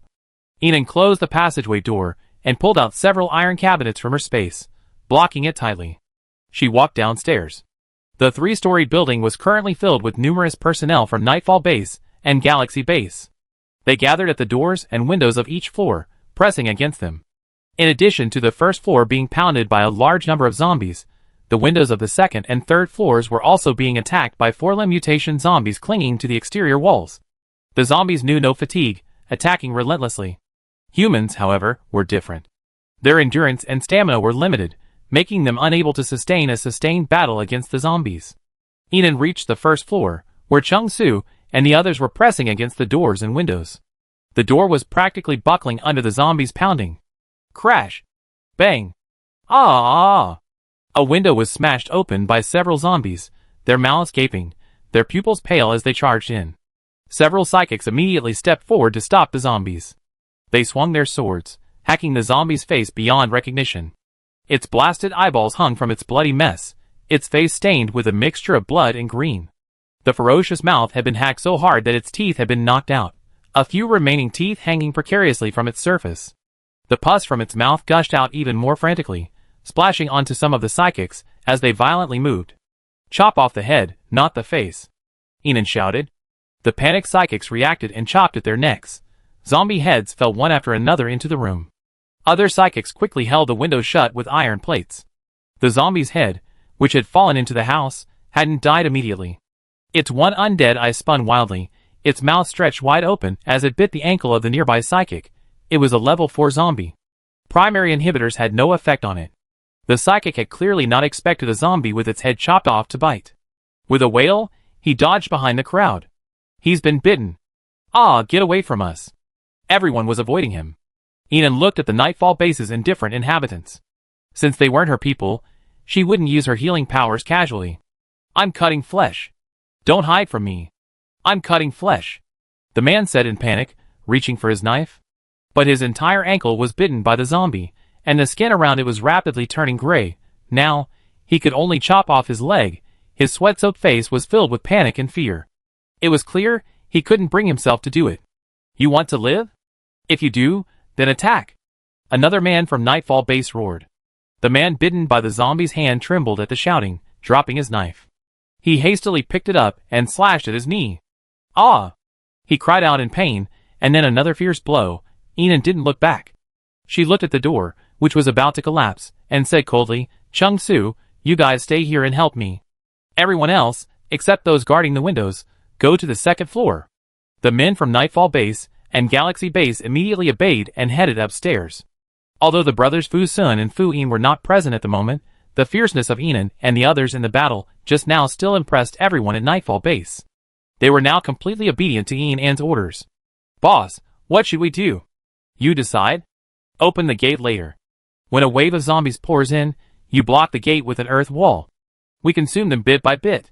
Chung-Soo immediately understood and nodded. Jiang-He and the others immediately moved away from the gate. The gate opened, and a large number of zombies poured in.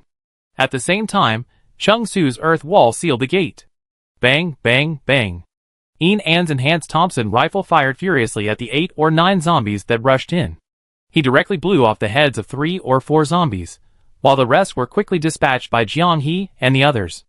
At the same time, Chung-Soo's earth wall was on the verge of cracking under the onslaught of zombies. Chung-Soo's earth-based abilities were more powerful than those of ordinary earth-based abilities. The earth wall he unleashed was 3 times stronger than that of an average earth-based ability user.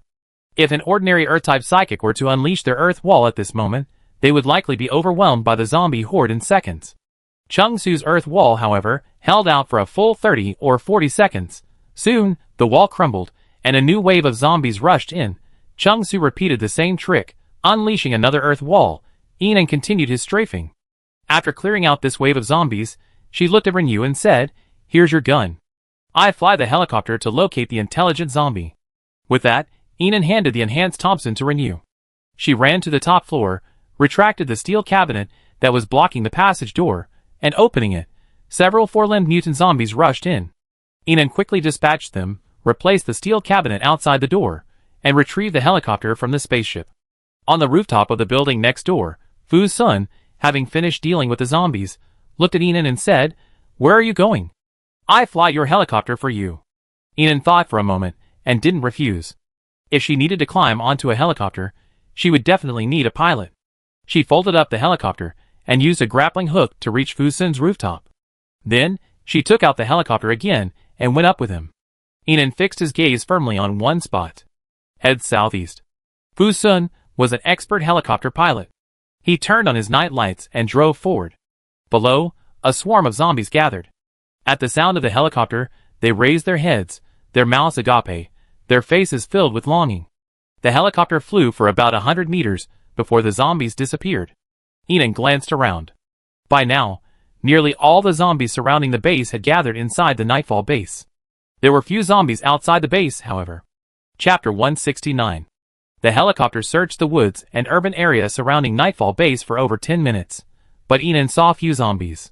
Occasionally, a couple of zombies wandered around, common, low-level second and third-level zombies. But all this was within Ian's expectations. Intelligent zombies tended to hide. Suddenly, as if struck by a thought, Ian looked at Fu-sun. Where are Kevin and the others' bodies? I take you there, Fu-sun said, heading off. A few minutes later, the two arrived above a basin. With it came a sickening stench. Fu-sun turned on his searchlight. Instantly, a vast swarm of zombies appeared before their eyes. Each one of them devoured the bodies of Kevin and the others. This vast basin, for them, was like a luxurious buffet of human flesh. At the sound of the helicopter, many zombies looked up, revealing their yellow, blood-stained teeth. As they lifted their heads, blood and flesh slid down their cheeks onto the corpses, only to be gnawed upon again by other zombies. Clearly, the sound of the helicopter wasn't as appealing as the human flesh before them. They only stared at the helicopter for a few seconds before continuing to gnaw at Kevin and the others' bodies. Some zombies disliked intestines, only consuming flesh, devouring the dead's arms, thighs, and bellies. Some zombies preferred offal, specifically picking out intestines that other zombies had tossed into the pus and blood pile. They chewed the stinking large intestines with huge mouthfuls, mixing it with pus and blood, and unidentified brown matter bursting out of them.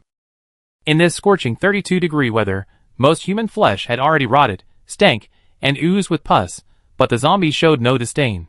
They ate it with such deliciousness. Ian, suppressing the urge to vomit, pulled out bombs from her spaceship and unleashed a barrage of bombs on the zombies below. Just now, at Nightfall Base, she hadn't been able to conduct a large-scale bombing campaign to protect their buildings. Now, in the wilderness, she couldn't help but blast these zombies to pieces. Boom, boom, boom. For a moment, a bloody mist rose. Not satisfied with the bombing, Ian said to Fu-sun, "Go southeast, there are more zombies there." Fu-sun nodded, and he would fire wherever the zombies were most numerous. Boom, boom, boom. Another bloody mist. Just then, as if drawn to it, all the zombies rushed towards a forest. Once they were inside, the tall treetops would completely block Ian and the other's sight. There must be intelligent mutant zombies out there. Chase them. The helicopter quickly pursued the zombie horde. Ian dropped bombs along the way, but it couldn't stop the zombies. They rushed into the woods, and Ian and the others completely lost sight of them. "I'm getting out." "Are you crazy?" Ignoring Fu-sun, Ian opened the helicopter door. "There are zombies everywhere," Fu-sun said hurriedly, as Ian jumped out. The helicopter was only 5 or 6 meters above the ground. She jumped down with a swift motion, slinging a grappling hook before landing and slamming directly into a tree. The zombies around her immediately pounced on Ian. She enveloped herself in light powers and leaped from the tree. Using her lightning powers, she electrocuted several zombies. One of the zombies, due to being too far away, escaped the electrocution. Its flesh stank of burnt flesh, and with his violent movements, the charred skin peeled off, revealing the white-green rotting flesh beneath. Streams of pus oozed from the decaying flesh. Ian struck him dead with a single blast of light. At that moment, Fu-sun stopped the helicopter and swooped down.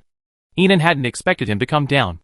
After all, there were as many zombies here as at the base, and landing would be disastrous. While she was killing the zombies, she folded up the helicopter. No matter what she did, she couldn't destroy her helicopter. She slung a grappling hook over a tree and said to Fu-sun, "My powers can protect me. You can do whatever you want." Then she ran away. The implication was that she didn't care if he lived or died. Fu-sun said nothing. He was used to it. He had low expectations of her now, just that she didn't rob him of his supplies and weapons. She didn't care if he lived or died. It was just her normal routine. Ian, swathed in light-based abilities, flew toward the back of the zombie horde, heading straight for her target, the intelligent mutant zombie. At this moment, her level 4 light and lightning abilities fully unleashed, illuminating her like a light bulb. This light greatly enhanced Ian's visibility in the pitch-black woods. One zombie after another pounced on Ian. Though they couldn't get close to her, they continued to descend, wave after wave, surrounding her. She swiftly climbed a tree, pulled out a flashlight from her spaceship, and searched for the intelligent mutant zombie. She found nothing. Only a sea of zombies, an endless sea of zombies. Suddenly, Enon sensed a dangerous presence approaching overhead. She unleashed her lightning-based abilities, wielding her sword and glaring upward. Suddenly, a gigantic zombie leaped toward her from the tree. It was 3 times the size of a normal zombie, covered in mud, rotting flesh, and blood, making it impossible to discern its features. But Enon was certain it was a zombie king. The zombie king's power far surpassed that of intelligent zombies. Enon fiercely slashed at him with 3 radiant blades, while simultaneously slashing at his neck with a long sword laced with lightning, quick, accurate, and ruthless. Several wounds immediately appeared on the zombie king's body, and he quickly dodged Enon's attacks. Enon discovered that her fierce attack had left only a few shallow wounds, and those wounds quickly healed on their own, strengthening and self-healing abilities. Enon dodged the horde of zombies while engaging the zombie king. In just half a minute, she discovered 4 superpowers in him. In addition to the 2 previously mentioned, he also possessed speed and strength. Zombie kings generally arise in 2 ways. One is when a zombie king evolves from an intelligent zombie. Because of their intelligence, intelligent zombies often behave like normal humans, absorbing crystals from the brains of deceased superpowered individuals. And due to their unique constitutions, zombies that have absorbed superpowered crystals are more likely to activate the superpowers carried by these crystals than ordinary people. This makes it very easy for them to become multi-powered zombie kings.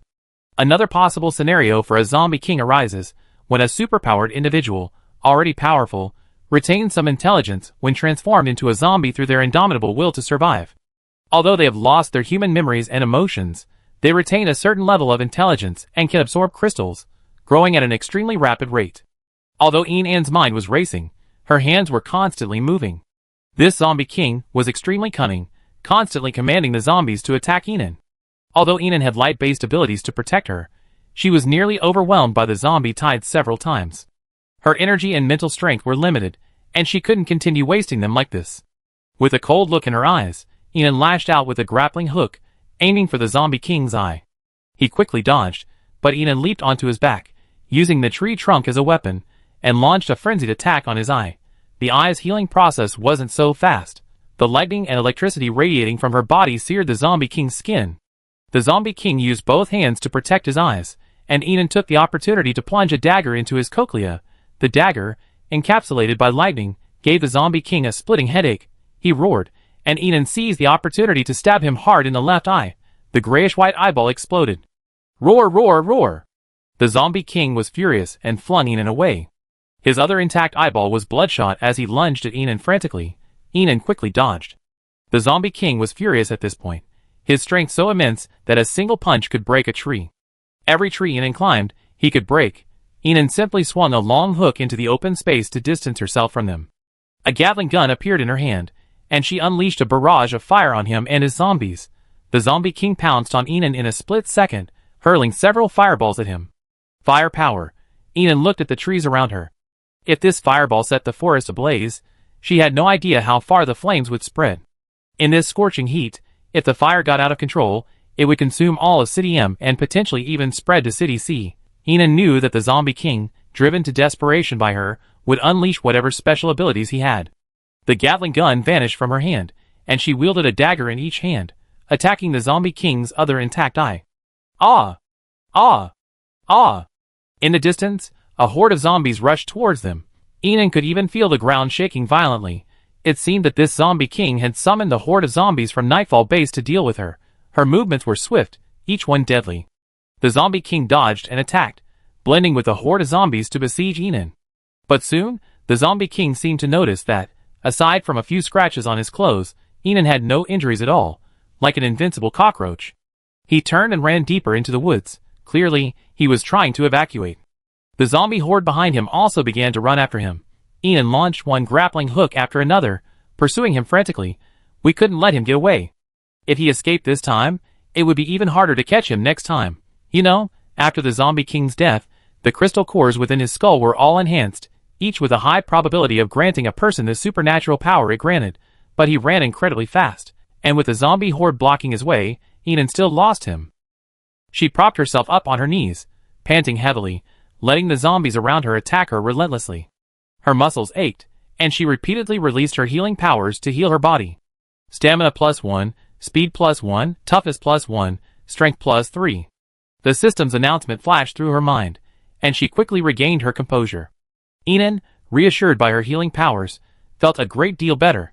With a few slashes of her long sword, she slashed through a swarm of zombies, then with a flick of her finger, collected the crystal cores.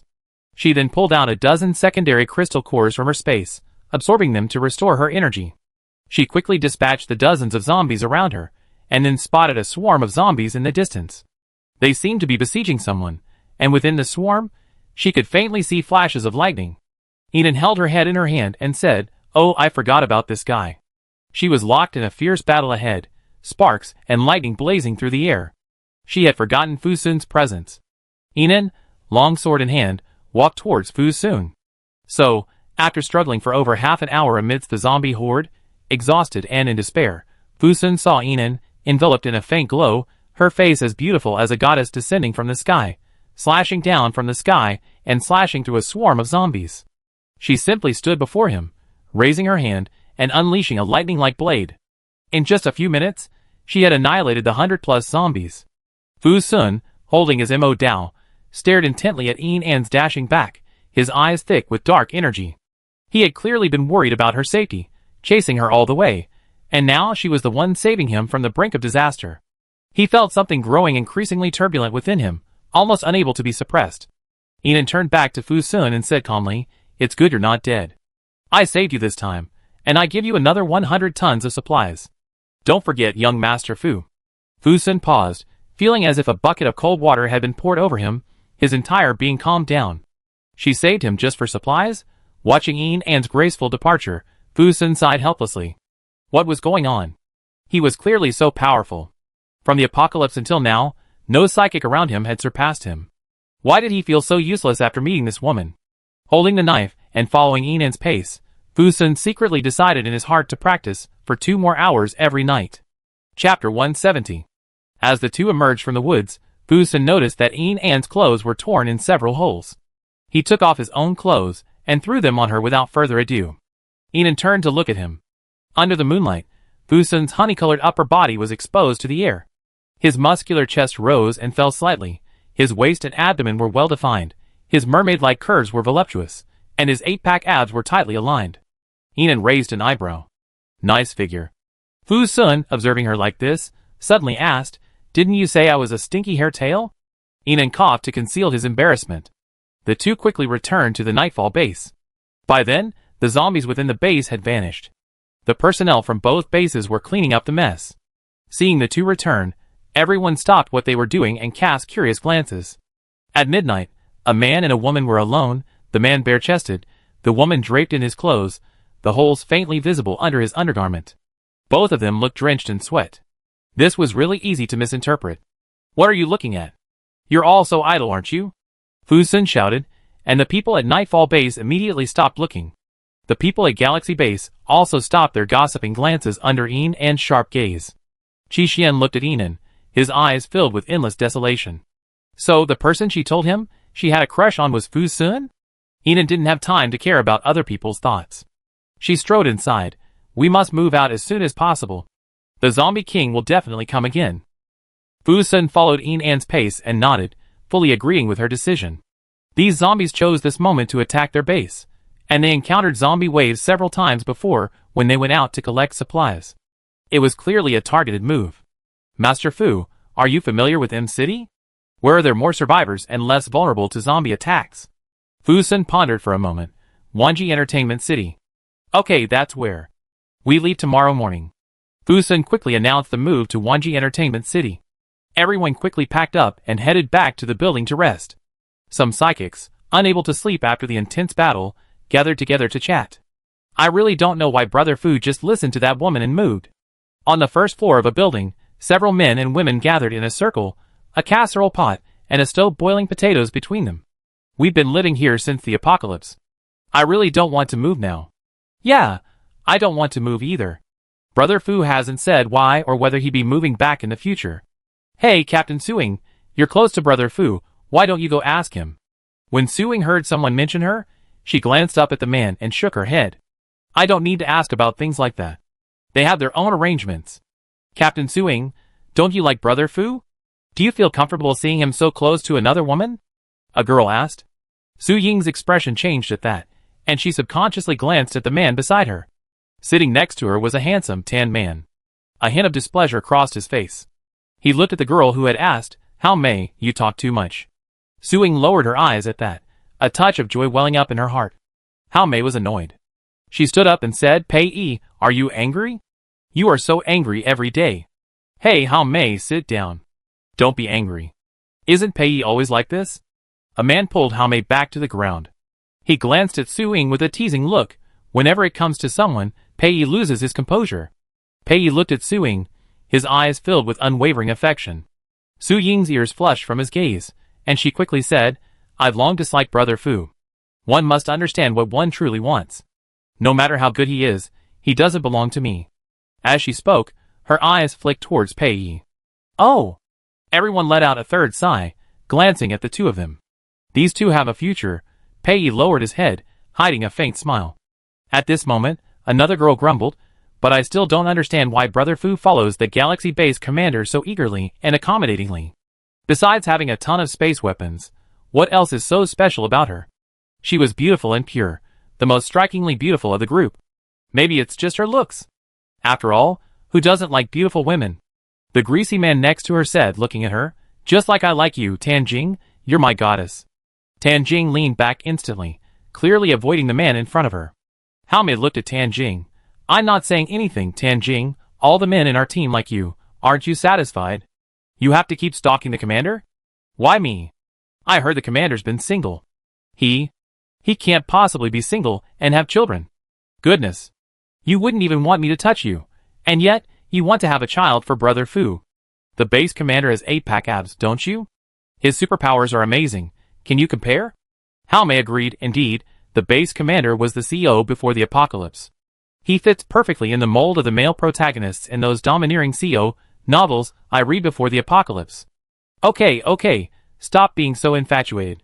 I advise you to be more realistic. Look at us, grown men who follow you around every day, trying to please you. Today, we almost died trying to fend off zombies for you. All you have eyes for is Brother Fu. It's heartbreaking. Wang Lei, didn't I say I'd be with you if you find me a box of chocolates? Oh my goodness, where can I find chocolates now? Even if there were any, they melt. Everyone was talking at once. Su Ying, however, wasn't paying much attention. She looked at Pei Yi, who was silently polishing his knife, and decided it was time to express her feelings. The next morning, early in the morning, everyone got up and packed their things at the shouts of Wang Kai and the others. Moving hundreds of people is no easy task. Everyone was bustling with activity. Amid the chaos, Su Ying secretly slipped a small pink envelope into the small pocket on the side of Pei Yi's backpack and then pretended to leave as if nothing had happened. Pei Yi didn't even notice the extra envelope in his backpack. He ran behind Wang Kai to help, carrying a large box in each hand. Feeling the backpack a bit cumbersome, Pei Yi tossed it to Wang Kai. Hold it for me for a while. Okay. Wang Kai took it, casually placing it on a chair nearby. Just then, Enan approached. Unable to find Fu Sun, she simply tossed his coat to Wang Kai. Give it back to your base commander. Okay. Wang Kai tossed his coat onto a chair, folding it right onto Pei Yi's backpack. Pei Yi finished quickly, and came to take the backpack.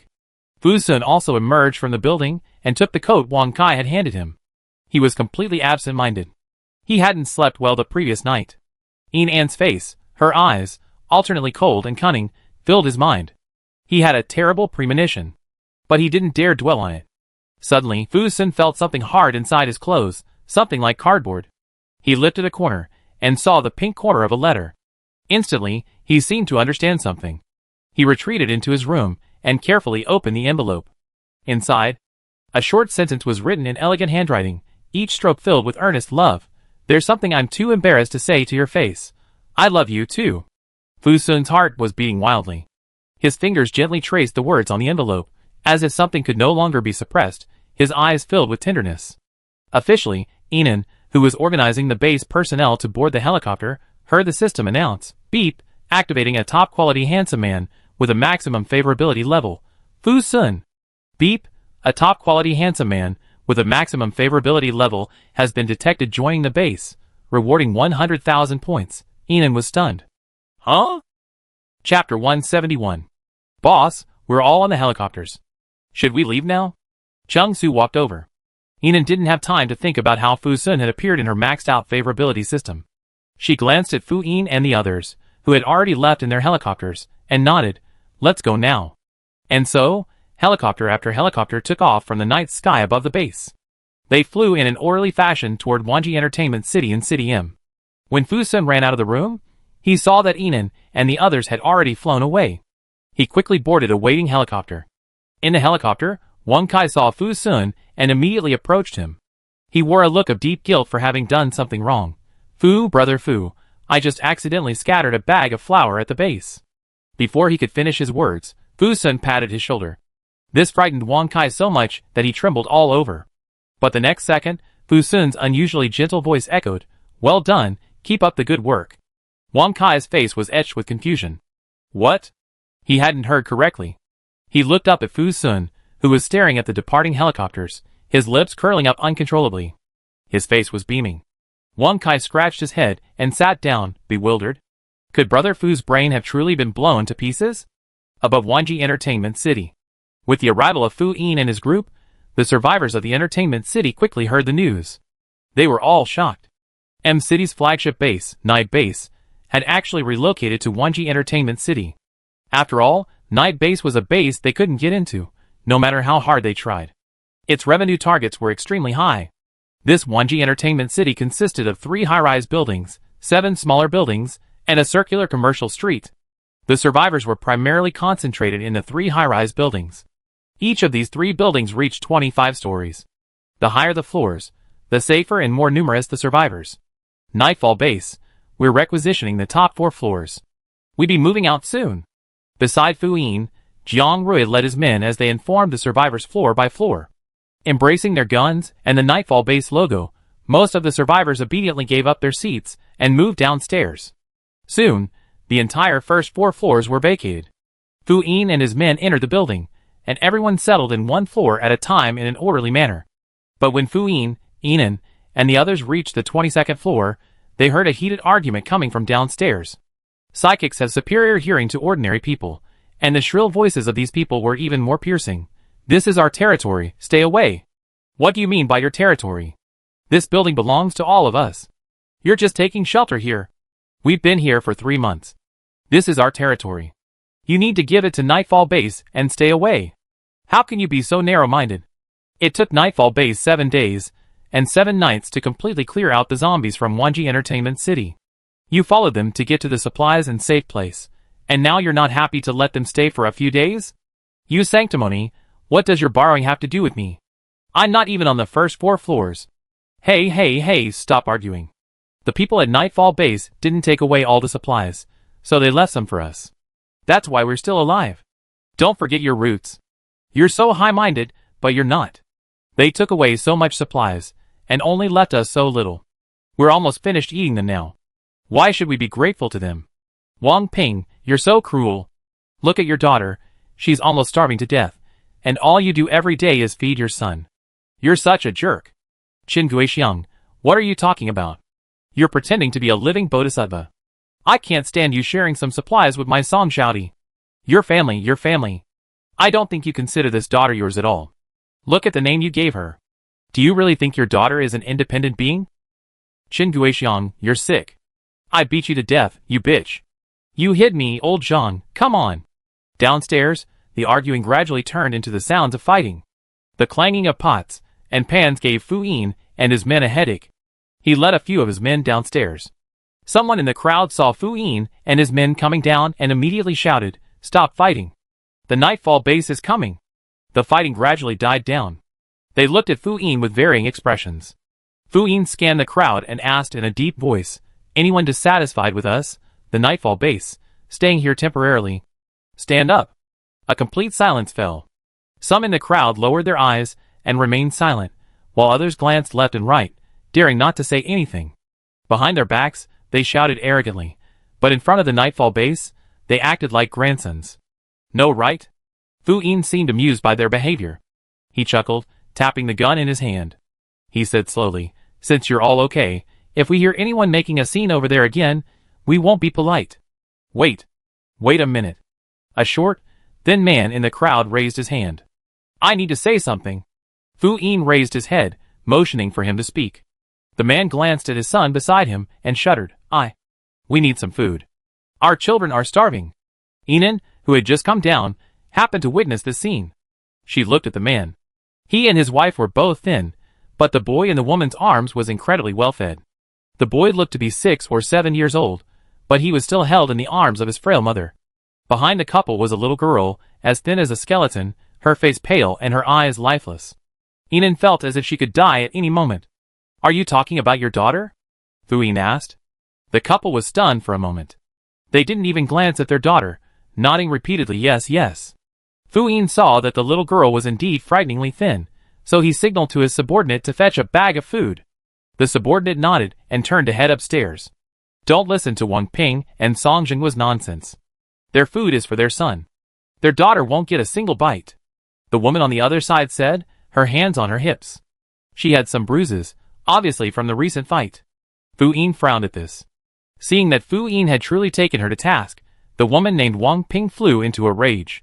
She set her son down and lunged at the woman. Chen Guixiang, are you sick? I kill you today. The two of them pulled each other's hair. The boy she had set down laughed heartily at his mother's hair being pulled, clapping and jumping around. Well done, well done. The man next to him, Song Jinghua, pulled him back and whispered to him to be quiet. The little girl behind them remained expressionless, staring blankly at her mother's fight. Second brother Fu, the food is here. The subordinates approached. Fu Yin, however, had no intention of giving the family any more food and signaled them to withdraw. This infuriated Wang Ping and Song Jinghua, who witnessed all this. They dared not vent their anger at Fu Yin and the others, so they could only vent their rage on Chen Guixiang. Chen Guixiang's husband, seeing this, came to his wife's rescue. For a moment, the two couples engaged in a brawl. Others passed by them and begged Fu Yin for food. Fu Yin felt it was unreasonable not to give them any food since they were staying here temporarily. So he arranged for Jiang Rui and his men to count the number of people and distribute potatoes, sweet potatoes, and other food to all the survivors from floors 22 to 25. This included Chen Guixiang's family. But Wang Ping and Song Jinghua were the only ones who didn't get any. This made them unhappy, and they repeatedly questioned Fu Yin and his team's decision. They acted like stubborn people who wouldn't give up until they got their food. Fu Yin was annoyed by the couple's quarrel and ignored them and went upstairs. Seeing this, Wang Ping and Song Jinghua tried to chase after them, but were stopped by Jiang Rui and his men. After a stern intimidation, they finally calmed down. Chapter 172. Soon, Fu Sun and the others arrived. All the personnel from the Nightfall and Galaxy bases had successfully gathered at Wunji Entertainment City. Yinan, along with Ring Yu and the others, held a meeting with brothers Fu Sun and Fu Yin for over an hour. The detailed plan for dealing with the Zombie King was fully formulated. Dismissed, Yinan said, and everyone stood up and left. She gathered up all the notes she had just taken and followed the crowd out. But just as Yinan was about to step out, a warm hand grabbed her wrist and pulled her into the house. The door slammed shut behind her. Yinan turned to look at Fu Sun. In the dim room, only 2 windows let in the light from outside. Most of his face was hidden in shadow, but his eyes were frighteningly bright. Yinan then remembered the system's words, favorability maxed out. She suddenly understood something, then saw Fu Sun lean in, his warm breath against her ear. His voice was gentle and tender. And then, will you be my girlfriend? His eyes, shimmering with a pleading glint, were like a black panther in love. Bang! The door was kicked open. Yinan looked over and saw it was Qi Xian.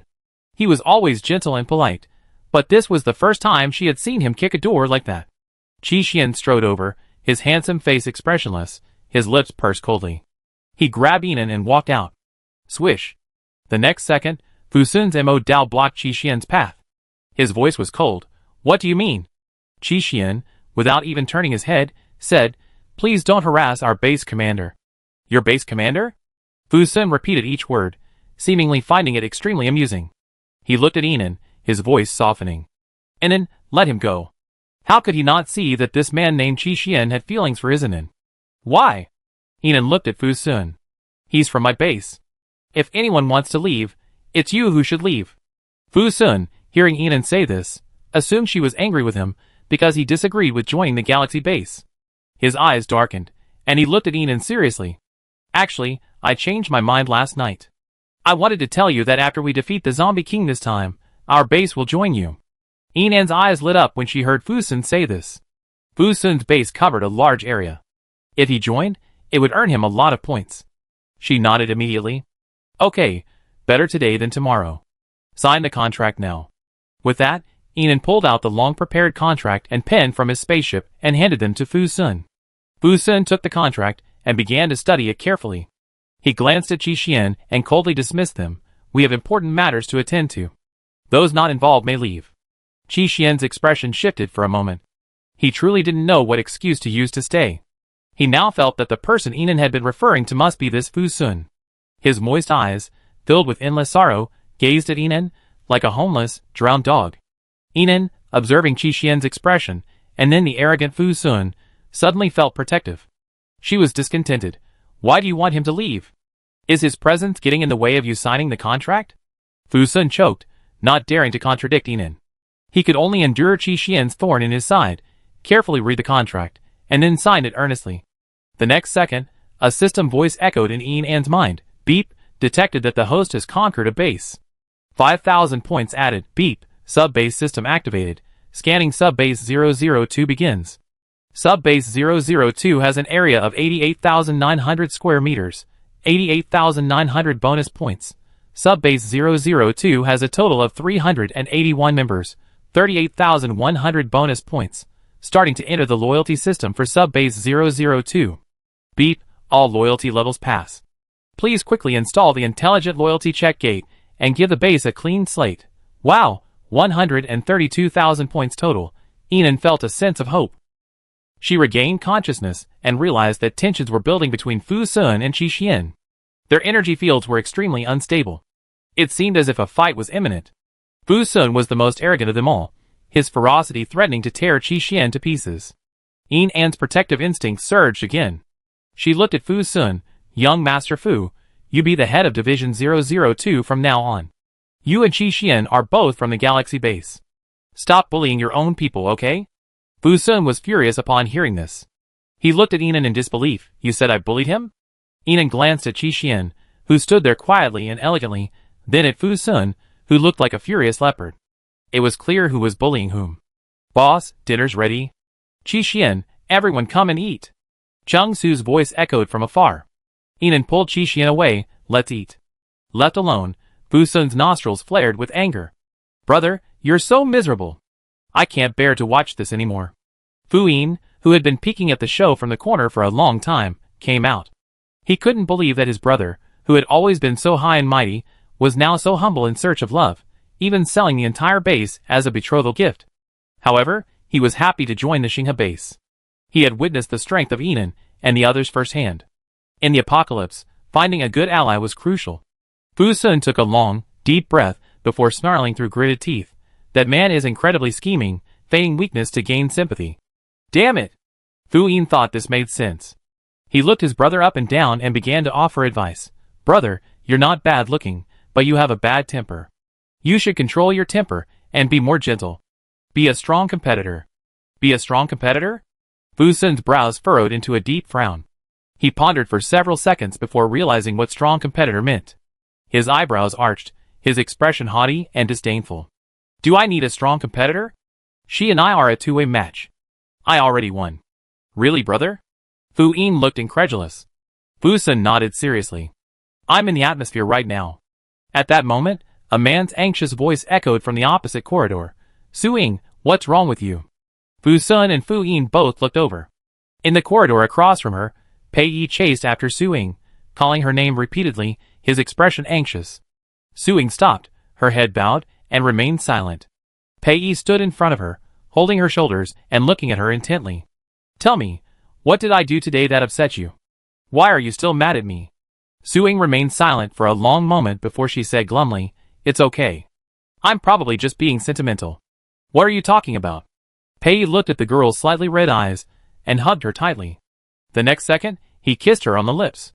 Su Ying, initially slightly resisting, eventually embraced him tightly.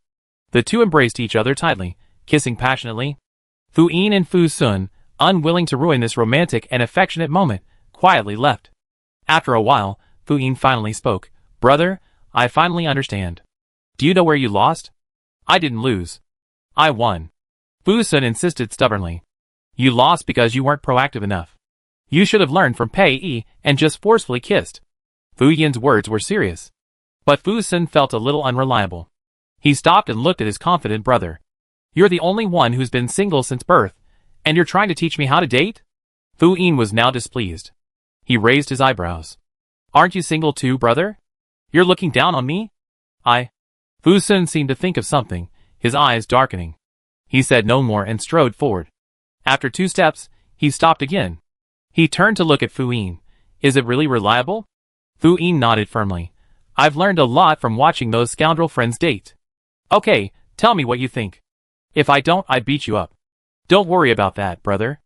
As long as you and sister and get together, just help me pursue the short-haired girl next to her. Fu Sun thought for a moment and asked, You mean that iceberg girl? What's an iceberg girl? She has a name. Song Yin. Stop talking nonsense and give me some advice. Okay, I'm telling you, you have to seize your last chance tonight. First, Chapter 173. Wonji Entertainment City, 22nd floor. Inan, Chung Su, and the others gathered for dinner. Unlike back at the base, this time, the 2 brothers, Fu Sun and Fu Yin, were also present. Fu Sun had already announced his joining the Xinghe base before dinner. And, using his status as a member of the same base as them, he shamelessly lingered at Yin An's table and refused to leave. The already small table was suddenly filled. Jiang He and the others devoured their meal. Ever since Qi Xian joined, their meals had never been bad. He had even prepared a large number of dishes and placed them in Jiang He and Yin An's spaces, just in case they were hungry while on missions. As they ate, Jiang He and the others began praising Qi Xian again. This fish-flavored pork slices is so delicious. Qi Xian, you're a true treasure. Fu Sun sneered, avoiding the fish-flavored pork slices. Fuck Xian, your fried duck slices are even better than last time. Fu Sun scowled, avoiding the fried duck slices. If you ask me, Qi Xian's fried shrimp are the real deal. Fu Sun looked at the uneaten fried shrimp in his bowl and tossed them on the table. District Chief Fu, why are you wasting food? These fried shrimp are so delicious. Chung Su was incredulous. He stuffed the fried shrimp Fu Sun had tossed onto the table, a satisfied smile on his face. Fu Sun coldly looked at the table full of dishes made by his love rival. Not a single dish was edible. Fu Sun put down his chopsticks, his face sullen. It's too bad. I'm not eating anymore. Qi Xian glanced at him, knowing he was lying. He didn't react, simply eating his own meal, occasionally picking up a few pieces of meat for Yinan. Fu Sun watched Qi Xian's chopsticks reach into Yin An's bowl, feeling extremely displeased. He scowled, cooking, everyone knows how to do it. Fu Yin looked up from his bowl, shocked, at his brother. No way, brother, you cooked a meal that sent me to the hospital that time. Remember? Fu Sun stared at his troublemaker brother, speechless for a moment. How dare you steal? Suddenly, a man's angry voice rang out from a distance. Get out of here. Don't make me beat you up. Yinan glanced indifferently, and saw the little girl behind Wang Ping and Song Zhengwu. The little girl, thin as a skeleton, was hunched over, her arms folded, trembling slightly.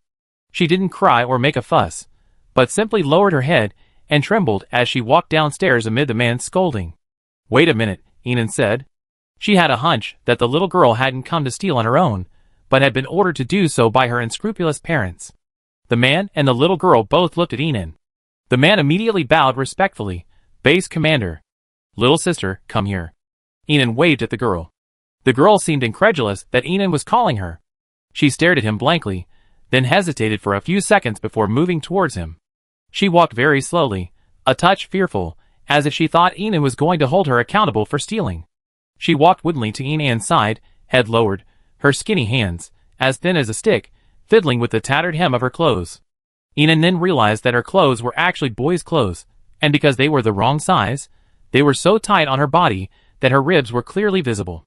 The diners stopped eating when they saw the little girl. Their eyes were filled with heartache as they looked at her. Yinan's voice was gentle. Don't be afraid. Your parents asked you to steal food, right? The girl nodded numbly, then, as if realizing something, shook her head fearfully. Yinan understood. She dragged a stool over for her to sit on. Sit down and eat. When you're full, go back and say you didn't steal anything and we beat you up. The girl seemed in disbelief.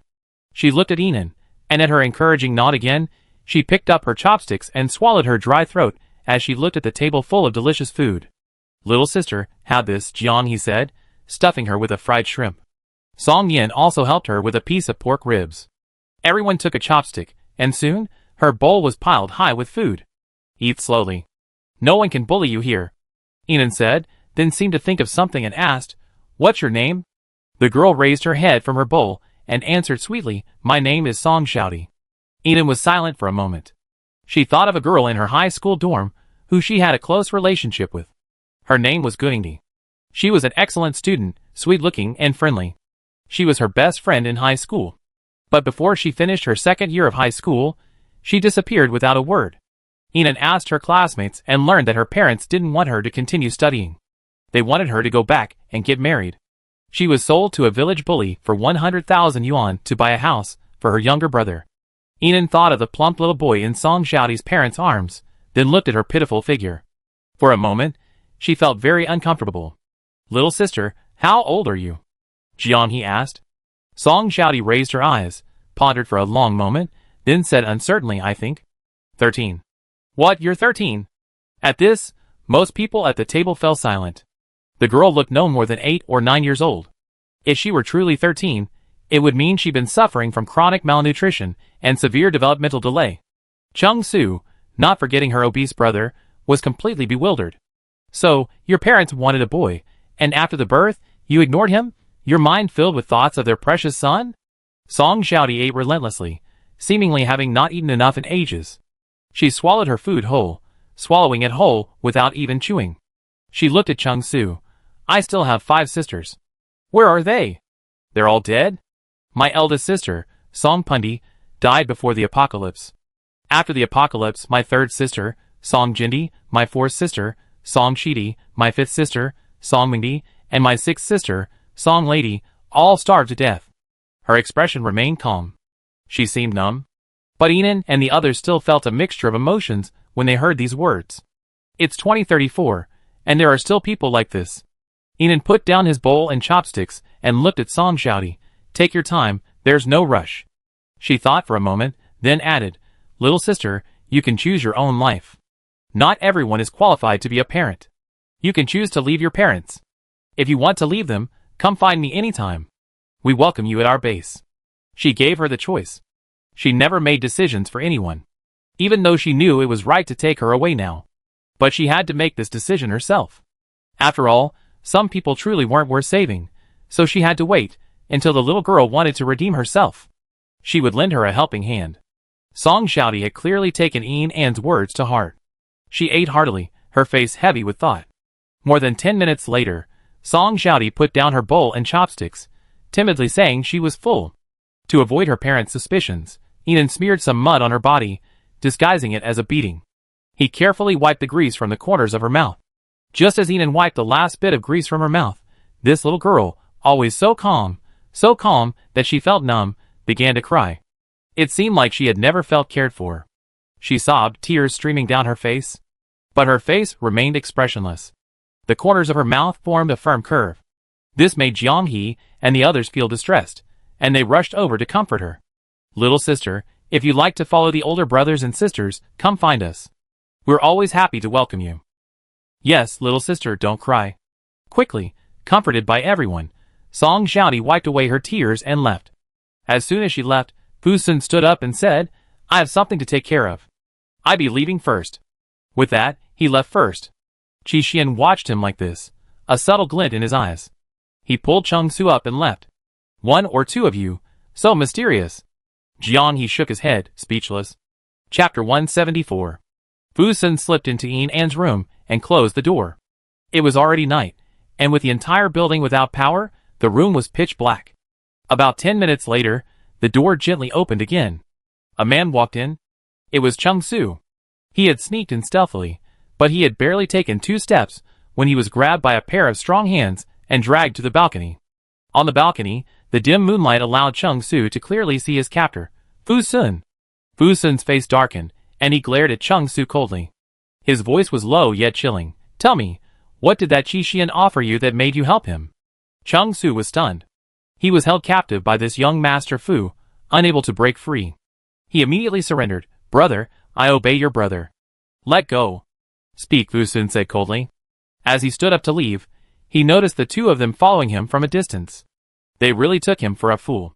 Being a chaebol tycoon before the apocalypse, he'd been stalked and assassinated countless times, so his anti-detection skills were incredibly sharp.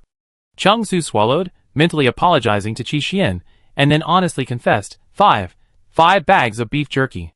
Fu Sun seemed to think he misheard. He chuckled in anger, I give you 100 bags. Help me get that Qi Xian away from Inan. Chung Su took a second to realize the Inan he was referring to was his boss, Inan. He quickly shook his head, no, I can't kick him out. You're all the boss's people. I don't have the right to kick anyone out. Then make sure he doesn't have a chance to get to Inan. Fu Sun put Chung Su down and glared at him coldly, huh? Chung Su stared at this young Master Fu, thinking to himself, get the beef jerky first, and then decide whether to help later. He nodded immediately, okay. You go out first. I have Wang Kai bring you the beef jerky later. Fu Sun said, not looking at him again. Chung Su immediately transformed into a sweet, obedient little girl, bowing and bowing as he left. As he left, Fu Sun stood on the balcony, scanning the closed door. He thought of his brother's words. First, sneak into Sister Anne's room and hide there. When she falls asleep, take off your clothes and sleep next to her. When she wakes up, cry and demand your status. And his confident words, it really works. All the women I've known have done it this way. Fu Sun frowned. The more he thought about it, the more unreliable it seemed. Fu Sun walked around the house, searching for a hidden spot. He lit his lighter, searching blindly, but couldn't find a suitable spot. Suddenly Fu Sun heard footsteps. He hurried to the balcony and hid behind the curtains. Inan walked in. She put the map information on the table into her space, then took out a candle and lit it. The room suddenly brightened. Behind the balcony curtains, Fu Sun's heart was pounding like thunder. He silently prayed that Inan wouldn't come out. He felt that his brother's idea was extremely unreliable. When in the past 30 years had he, the pampered eldest son of the Fu family, ever committed such a thief as he did now? After a mental struggle, Fu Sun decided to go out and talk things over with Inan. Just as he was about to step out. Knock, knock. There was a knock on the door. Fu Sun frowned and retreated back into silence. The door opened.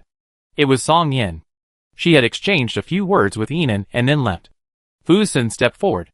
Knock, knock. The knock on the door rang again. Fu Sun retreated. This time it was Jiang He. She chattered a bunch of nonsense beside Inan, even rolling around on his bed. Then she left. Fu Sun continued walking. Knock, knock. The knock on the door rang out again. Fu Sun was puzzled. Is his Inan being harassed by so many people every day? When he saw that it was Qi Xian who walked in, Fu Sun's face darkened. He resisted the urge to rush out, and made a secret decision. He would continue with Fu Yan's plan. He wanted a permanent position. He wanted a formal status. Qi Xian's peripheral vision scanned the room, but when he saw no sign of Fu Sun, he was certain that Chung Su's words, everything is settled, were true. He spoke to Inan briefly about the arrangements for tomorrow's helicopter ride and then left. Inan watched Qi Xian leave, quickly packed up, and went to bed. Fu Sun waited quietly for over 10 minutes, until Inan's breathing became long and regular. Only then did he feel certain she was sound asleep. He quietly stepped out, stepping towards Inan's bedside. He saw her sleeping peacefully in the candlelight, no longer the distant presence she had during the day. The shadow of her eyelashes flickered faintly in the flickering candlelight. Her lips, plump and rosy like petals, looked so kissable. For a moment, Fu Sun's mind was preoccupied with avoiding disturbing her. He completely forgot his own plans. He quietly knelt beside the bed, examining Inan intently. He lost track of time. As if he could finally hold back, he leaned forward and placed a feather-like kiss on her forehead. After kissing Inan's forehead, Fu Sun stared at her sleeping face, so close to him. It seemed as if something was about to burst. Fu Sun's face paled slightly, and he rushed out hastily.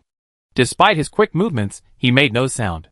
After closing the door, Fu Sun pulled out a cigarette and began to smoke. He glanced down at the tent in his pants. A moment of embarrassment crossed his face. He strode out. Inside the room, Inan slowly opened his eyes. Chapter 175. Early the next morning, a loud quarrel and gunfire woke everyone. When Inan walked out, the staircase connecting the 22nd and 21st floors was already packed with people. Ren Yu and others were holding guns to prevent the group from coming up. The group, each pale and thin, shouted, "Give us supplies. We won't leave without supplies." Give us supplies, we want food. However, despite their shouts, seeing the guns in Ryu and his men's hands, they dared not move forward any further. But the people behind them were pushing forward frantically.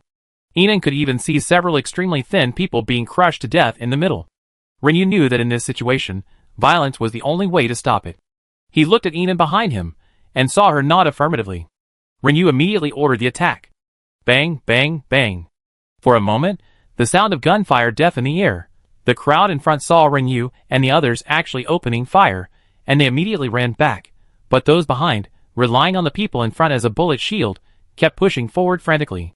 Inan could even see the vicious eyes of those people behind the scurrying heads. Soon, as the people in the front rows all fell, the people who had been cramming in the back were now in the front. They also wanted to retreat immediately. However, there were also people behind them, who held the same thoughts, and refused to retreat. That was it. Even though the people from the Galaxy base kept firing, the crowd didn't retreat at all, but instead continued to push forward. At the same time, a large crowd rushed up the stairs on the other side. Song Yin immediately drew his gun, and led his men in that direction. Inan took a deep breath. A deep sense of disgust welled up in her heart. Sometimes, she survived millions of zombies, only to perish at the hands of one of her own kind. Just like in her past life. Her eyes grew completely cold. Fight them until they're completely terrified.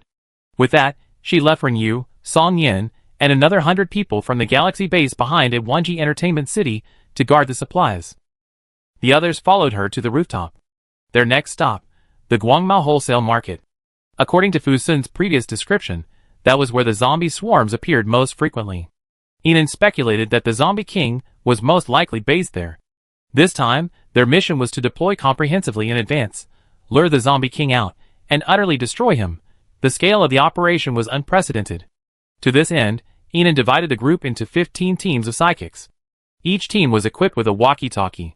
The team leaders were all Qian Fan, Yin Bei, Bai Jinghe, Gong Kui, Cheng Su, Jiang He, Chen Feifei, and other trusted companions.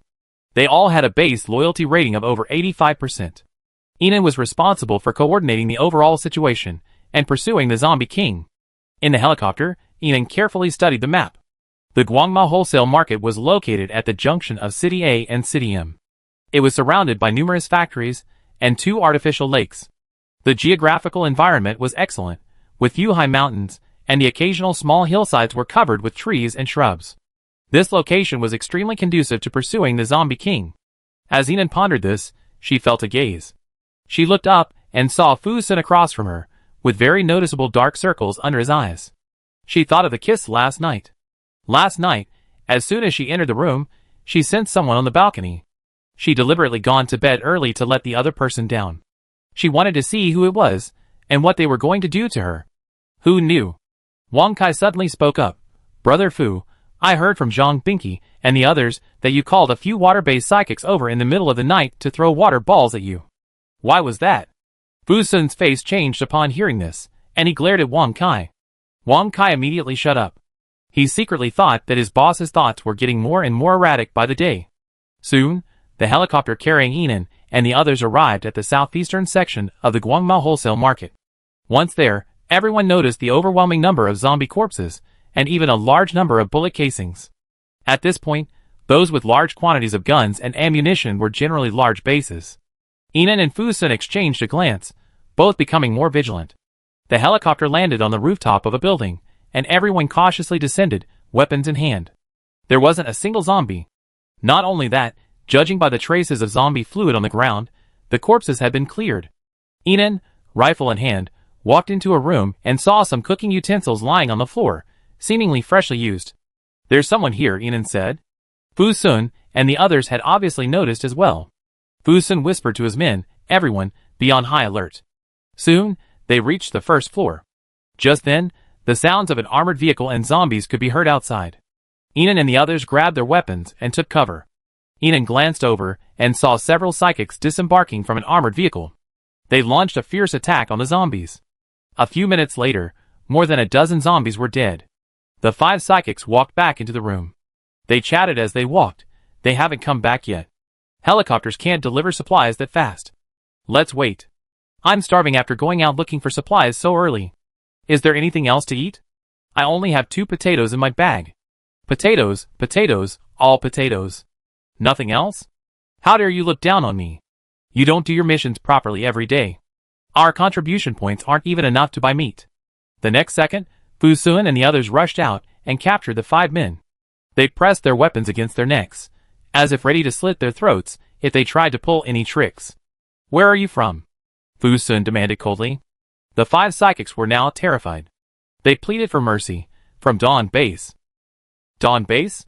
Fu Sun frowned, thinking. He seemed to have no recollection of this base. He said coldly, why is it in City M? Is this City M? We thought we were still in City A. One psychic said frantically. Fu Sun said nothing more. This place is indeed very close to City A. Where is the border? In the apocalypse, who can tell? Chapter 176. Dawn Base? Enan was stunned. Wasn't this the name of the base built by Lu Qi in her previous life? She looked at the 5 psychics. What's the name of your base commander? Lu Qi. As expected. Enan was puzzled. Why had Lu Qi established Dawn Base? Just like in her previous life? She looked at Fu Sun. You release the people. I'm familiar with their base commander. You are? Fu Sun stared at Enan closely. The name Lu Qi didn't sound like a woman. Enan, which man are you familiar with? Fu Sun's face was grim as he said this, roughly releasing the 5 men. Enan didn't want to pay attention to him. His question made him sound like a sea king. She walked out, and Fu Sun and the others immediately followed. They walked to another building, avoiding the people from Dawn Base. Soon, under Enan's direction, Wang Kai and his men led another group to the northwest section of the Guangma Wholesale Market. There, they built a bonfire and cooked, creating a lot of noise and activity. More and more zombies are pouring in here. On the rooftop, Enan observed his surroundings while holding the helicopter. But judging by the state of these zombies, it didn't seem as if they were being led by the Zombie King, but rather lured here by Wang Kai and his men. Enan pulled out his intercom. Wang Kai, retreat to the building and wait for my news. Okay, base commander. Immediately, Fu Sun's intercom rang, and Chung Su's urgent voice echoed. I can't reach the boss. Brother Fu, tell the boss quickly, we're under attack. What? We're at Youthside Middle School, and there's a massive zombie wave, just like we were at Nightfall Base that night. Enan and Fu Sun exchanged a glance. This Zombie King wasn't playing by the rules. Instead of attacking their largest and most prominent group, he went after Chung Su and his smaller group. Enan immediately pulled out his walkie-talkie. Everyone, there's a change of plan. The Zombie King has appeared near Youthside Middle School. Qian Fan, Yin Bei, and Jiang He, your 3 teams, move immediately southeast of Youthside Middle School. Roger that, base commander. Okay, boss. Roger that. The 3 responded immediately. Enan and Fu Sun then flew towards Youthside Middle School with their group. As they left, several military helicopters approached from behind. Lu Qi disembarked, his eyes darkening as he watched the departing helicopters. The 5 psychics, upon seeing Lu Qi and his group return, quickly approached and recounted their experiences. After he finished speaking, one of the psychics seemed to have thought of something and added, by the way, base commander, there was a woman in that group just now who said she knew you. Lu Qi's eyes lit up, and he looked at the psychic. Do you know her name? I heard the man next to her call her Enan. The anticipation in Lu Qi's eyes vanished. Enan? I don't know her. For over 2 months, he had been asking his subordinates to inquire about Nan Sheng's whereabouts. But they hadn't found any information about her. It had been so long, and now it was the end of the world. His heart was truly tormented day by day. He put away his gun. Get ready. After transporting this last batch of supplies, we returned to base. With that, Lu Qi headed downstairs. The 5 psychics also dispersed and began chatting. By the way, that woman just now was so beautiful. Yes, she's the most beautiful woman I've ever seen. That wavy hair, that black combat uniform, and wow, she's so tall. The man was halfway through his sentence when he felt a shadow above him. He looked at his companion, who had suddenly fallen silent, then turned to look at Lu Qi, who had returned. He swallowed nervously. Just when he thought he made some mistake and would be punished by the base commander, Lu Qi asked urgently how tall. 1.7 meters? The man's tone relaxed when he heard he wasn't being accusatory. He nodded repeatedly, about 1.7 meters. The next second, he saw their commander striding towards the helicopter. He said only, I go find someone over there. You guys keep moving the supplies. Then he drove off in the direction the group had left. Chapter 177. Above Youthside Middle School. An endless sea of zombies overran all the streets. They frantically attacked every building with survivors. After everyone reported their location, Enan spotted the rooftop where Chung-Soo and the others were. The 14 of them formed a circle, battling the zombies. Next to them was the corpse of a psychic, clearly recently deceased. He had been bitten beyond recognition, his chest ripped open, his internal organs dragged out, and several zombies were gnawing at his body. Fusen quickly landed the helicopter on the rooftop, and Enan dismounted to join the battle. With Enan's presence, all the four-limbed mutant zombies on the rooftop were quickly defeated. Didn't we say our goal was to kill the zombie king? Avoid the zombie tide if you can? Enan couldn't understand why Chung-Soo hadn't followed her instructions. Chung-Soo pointed hurriedly at the rooftop door. Boss, the survivors in there have welded it shut. We can't get in. Enan looked at the door. You can't even break it open? Yes, boss. Several of us men just tried. Ah. One after another, the four-limbed zombies climbed up again. Enan looked at Fusun, who happened to be looking back at her. The two nodded in tacit agreement and then, together, kicked the door hard. Bang!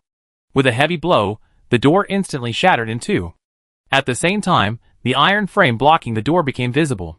Judging by the number, there were at least a dozen of them, filling the entire staircase. No wonder we can't kick it open. This path is blocked. Enan looked toward the rooftop of another building. Let's go over there. With that, she lashed out with a grappling hook. Fusun and Chung-Soo were killing zombies, while organizing the others to board the helicopter. As soon as Enan landed, she slashed at the zombies. She unleashed a dozen light blades and then charged at the door to the passage, kicking it hard. It was still hard to kick. Not only that, Enan could hear the scrape of metal against concrete behind the passage. Clearly, someone was still carrying something to hold the door up. Ignoring the zombies behind her, she charged at the door with all her light-based abilities. One kick, another kick, not enough. Enan pulled out the largest hammer from her space and brought it down with all her might. Bang! The door shattered. Two iron cabinets blocked Enan's view from the doorway. She kicked them open. The cabinets tumbled down, and a terrified man behind them, unable to believe Enan had smashed the door open, screamed and ran downstairs. Fusun and the others arrived in a helicopter. Chung-Soo and the others immediately began to clear out the zombies. Fusun strode over and grabbed Enan. He stared at the debris on the ground. Are you trying to kill yourself? What if you get hit? Get in! Block the door. Enan didn't have time to reply. She hacked the zombies to death with a few blows and pushed Chung-Soo and the others inside. Block the door. Boss, what about you? Chung-Soo and the others standing in the hallway looked at Enan. I'm going to find the zombie king. You all stay hidden. Don't let anything happen to any of you. Enan said as she rushed towards the helicopter. I fly the helicopter for you. Fusun rushed in front of her and climbed into the pilot's seat without a word. Under Enan's command, Fusun flew the helicopter at top speed. Soon, Enan spotted the zombie king. He was hidden in the zombie swarm, and upon seeing his helicopter, he quickly fled. Enan quickly determined the location and picked up the intercom. Qi Xian, Bai Jinghe, the zombie king is moving towards you too, towards the 11 o'clock direction of Yutsai Middle School. Okay. Yes, boss. The two responded quickly. The zombie king was extremely cunning. He ran in one direction for a moment, and then immediately changed direction. Jianghe, pay attention. He's starting to head your way. Yes, boss, we're keeping an eye on him. We've set the trap. Enan stared intently at the zombie king. Fusun's helicopter flew steadily, and they followed closely behind. Boom, boom, boom. The zombie king stepped on the trap set by Jianghe and the others, and in the fire and smoke, he blew up a swarm of low-level zombies. The next moment, the zombie king emerged, unharmed. This time, he didn't run forward, but headed straight for the building where Jianghe and the others were. Fusun immediately landed the helicopter on the rooftop, and Enan was the first to rush in after the zombie king. Boss, that zombie bit two of our companions and ran upstairs. Enan's brow furrowed as he desperately chased down. Fusun followed closely behind. However, the two of them ran for several floors without seeing the zombie king. The empty hallway was filled with only decaying corpses and flies, rats, and maggots. Let's split up and search. I go to the left, you go to the right. Okay. Enan quickly ran to the left, descending floor by floor. She ran drenched in sweat, yet she didn't even notice a sound. Suddenly, Enan seemed to think of something. Could this zombie king be hiding somewhere, watching her? She felt a chilling gaze from behind her, but when she turned back, she saw nothing. The dark corridor was filled with a sickening stench of decay. Inan closed her eyes, took a deep breath, and felt every movement in the air. Zombie's perception of air currents far surpassed that of psychics. Not to mention, she was facing a zombie king. Suddenly, Inan's eyes fixed on a single spot in the darkness. She was like a bloodthirsty wolf, charging fiercely at that pitch-black corner. All her lightning powers erupted violently at that moment. Sure enough, the moment the lightning struck the huge cabinet, the zombie king burst out. He lunged at Inan fiercely. With the experience of the previous battle, Inan knew exactly how to deal with him. Besides, this time there were no zombie hordes to hinder him. Quickly, Inan's men hacked the zombie king's eyeballs out. Inan's eyes were filled with utter ruthlessness. She thrust out 3 knives simultaneously, taking advantage of the zombie king's screams of pain. All of them, accompanied by lightning, plunged fiercely into his mouth, straight to his throat, stab his esophagus, deeper. Roar! Roar! The zombie king, utterly in agony and fury, quickly shook off Inan and ran out. Inan kicked the large cabinet towards the stairs, blocking his path. Unexpectedly, the zombie king turned around and jumped directly out of the window. His strong physical strength meant he couldn't be killed by the fall. Meanwhile, the zombie horde downstairs, having sensed his influence, rushed madly towards Inan's building. They seemed to realize their king was under attack, pounding on the building's doors and windows with even greater frenzy than before. Most of the doors and windows on the first and second floors were completely destroyed. Jiang He and the others dragged their injured teammates frantically upstairs. The zombie king seemed to harbor a deep hatred for Inan. He rushed into the building and pursued Jiang He and the others, unleashing fireballs. Fu Sun happened to see Jiang He and the others, and covered their evacuation while engaging the zombie king alone. Inan quickly healed the injuries of the 2 psychics at the base. Thankfully, their injuries were minor, and she could treat them. However, at the same time, the frenzied zombie king had already set the entire building ablaze. The raging flames forced Inan and the others to flee upstairs. Anan! Boss! Qi Xian and Bai Jing's teams also arrived at this moment. Qi Xian immediately unleashed a wave of water, extinguishing the flames behind Inan and the others. Inan immediately used his light powers to shield himself, intending to return and chase the zombie king. But he had already run out of the building and disappeared. Inan watched him disappear in the direction he was heading, and pulled out her walkie-talkie. Yin Bei, Qian Fan, Gong Kui, he's heading your way. Run! This area is full of her people. She didn't even have time to catch her breath, as she boarded the helicopter and gave chase. Fu Sun and Qi Xian rushed over without a word, but Inan ignored them, and pursued the zombie king relentlessly. From the air, Lu Qi could see the blazing building and the crowd above from afar. Even though the woman in the black combat uniform was dressed in black and gray, Lu Qi recognized her instantly. Nan Cheng. He hurried over and saw Inan board a helicopter and speed off. 2 men were also on board with her, one of whom was Qi Xian. Lu Qi's eyes darkened as he continued to pursue. Chapter 178. Boss, the zombie king is on my side. Send bombs, push him back. Boss, he circled and headed northeast again. Yen Bei, he's heading your way, stop him. Copy that, base commander. Helicopters accelerated through the air. And below, a massive wave of zombies. They ran madly through this long-ruined, abandoned city. They poured into underground sewers, into rivers teeming with rotting corpses, into the shattered buildings. They ran madly, ran madly. They sensed their king calling them. This drove them into a frenzy, a fervor of excitement. Finally, with Inan and his men in pursuit, the zombie king ran into a large factory, where countless zombies swarmed simultaneously. They filled every inch of the factory floor and swarmed every building. They roared frantically, helping their zombie king conceal his whereabouts. The factory was surrounded by a lake. Inan quickly arranged for all members of the Galaxy base to land on the rooftops of the buildings outside the lake, forming a circular formation to surround the factory. They gathered on the surrounding buildings. They cleared out the zombies, while awaiting Inan's orders. Besides the zombies surrounding the factory, there were also numerous zombies outside. This wave of zombies was different from the zombies inside the factory. They had clearly received the order to attack. They attacked Inan and his group of psychics frantically. Just like the night at Nightfall base, they attacked with all their might and reckless abandon. According to Inan's orders, they cleared out the zombies while retreating down the floors. With so many zombies, Inan felt a bit overwhelmed. This was the first time I encountered a zombie king in my life, and it was this powerful and cunning. Ah! Help! 2 psychics were bitten by zombies, and their companions dragged them inside. The others immediately slammed the door shut. Enon stepped forward to examine their wounds. Only one bite. She had just watched the zombies maul the two men. They could have taken a few more bites, but they gave up after just one. Enon felt something was wrong. She immediately used her healing powers to heal the two's wounds. The next moment, Chung Su's voice rang out over the intercom. "Boss, we're in the second building east of you. 3 of our companions have been bitten." At the same time, others chimed in. "Boss, I'm in the building across from your factory. 6 of our companions are injured." "Boss, 4 of us are injured."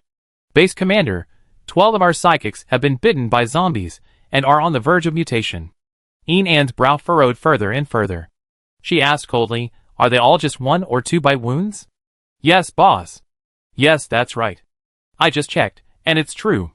Everyone responded. Without exception. All of them were just 1 or 2 bite wounds. Enon immediately understood. Fu Sun also noticed. He said gravely, "Is this also an order from the Zombie King?"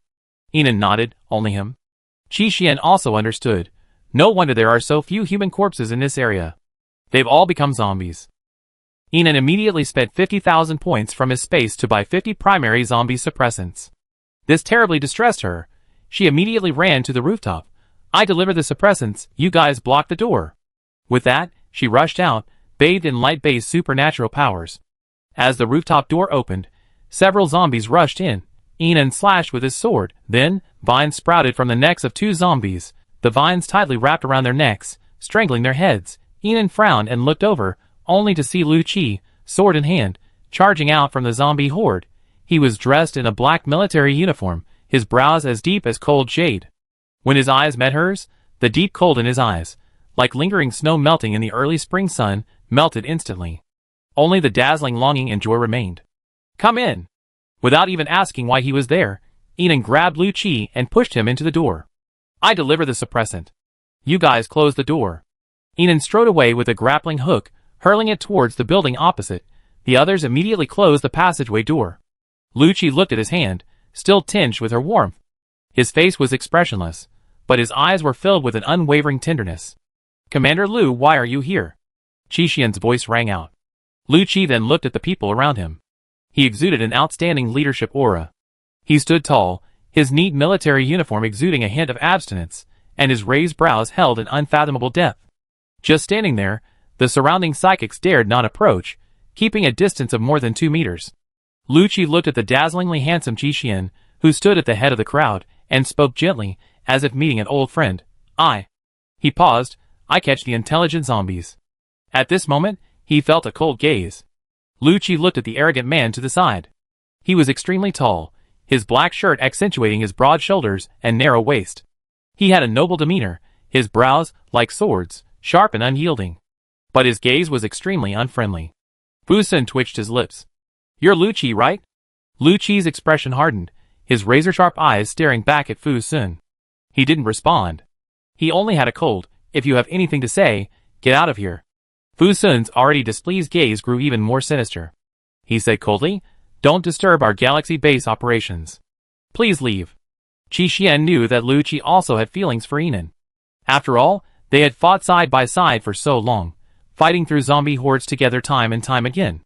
There was still some camaraderie.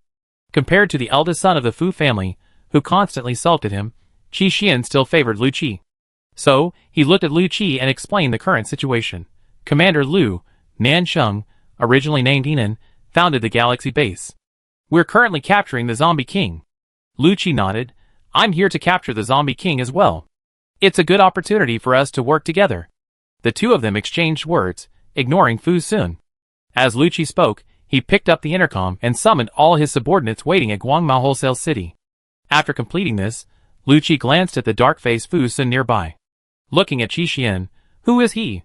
Qi Xian gently placed his fist to his lips and coughed lightly, saying calmly, "An An's district chief, nothing more."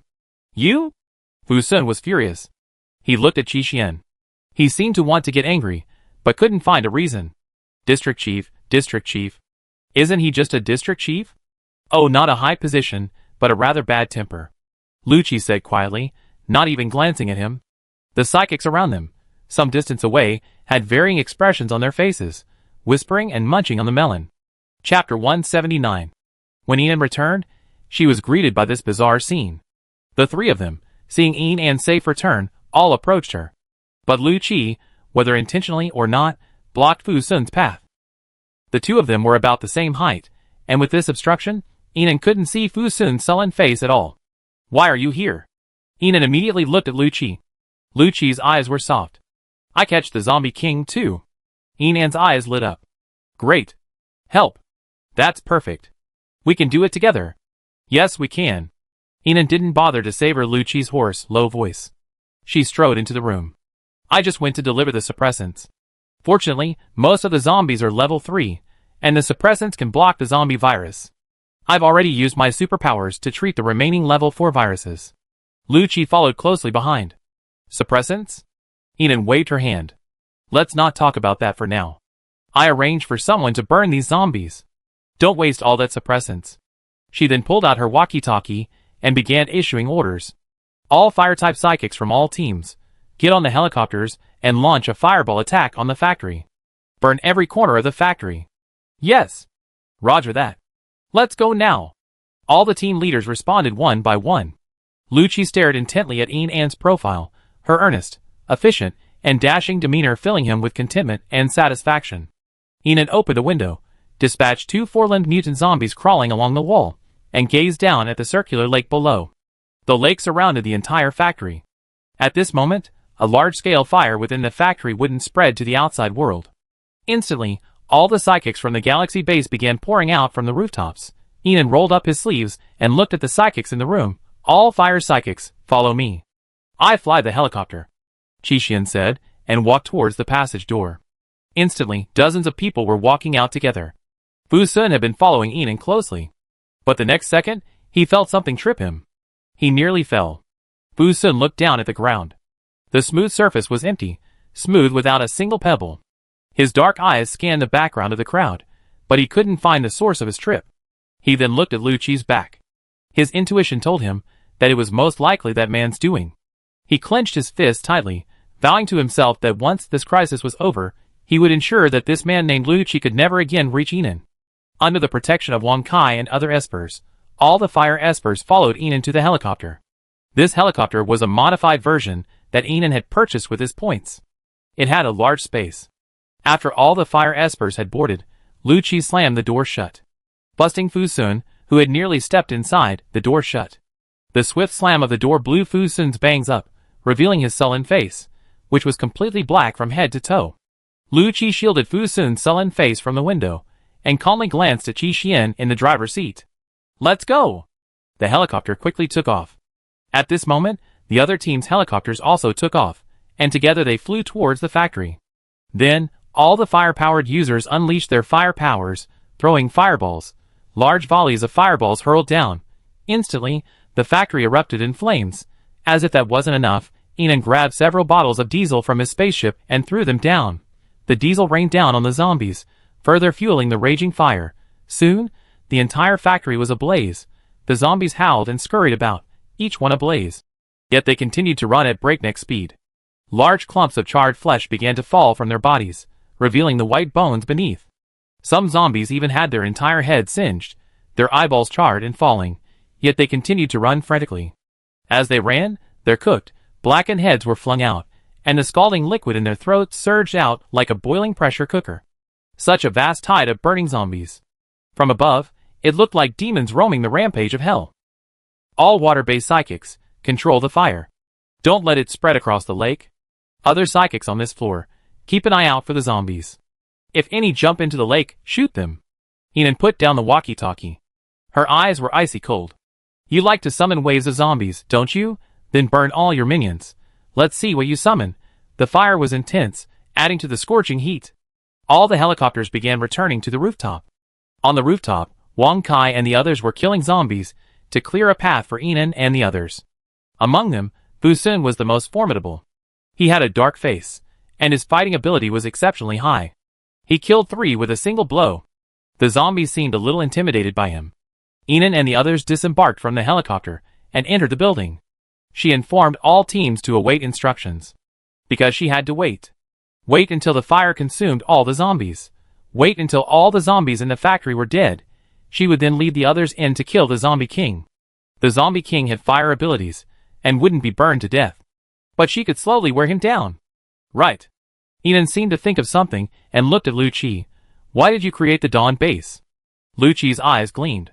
He looked at Inan intently and patiently explained. Over a month ago, Gusa split with the leadership of the national base and renamed it Dawn Base. At the same time, we also captured City Y and City A. Controlling 3 cities was difficult.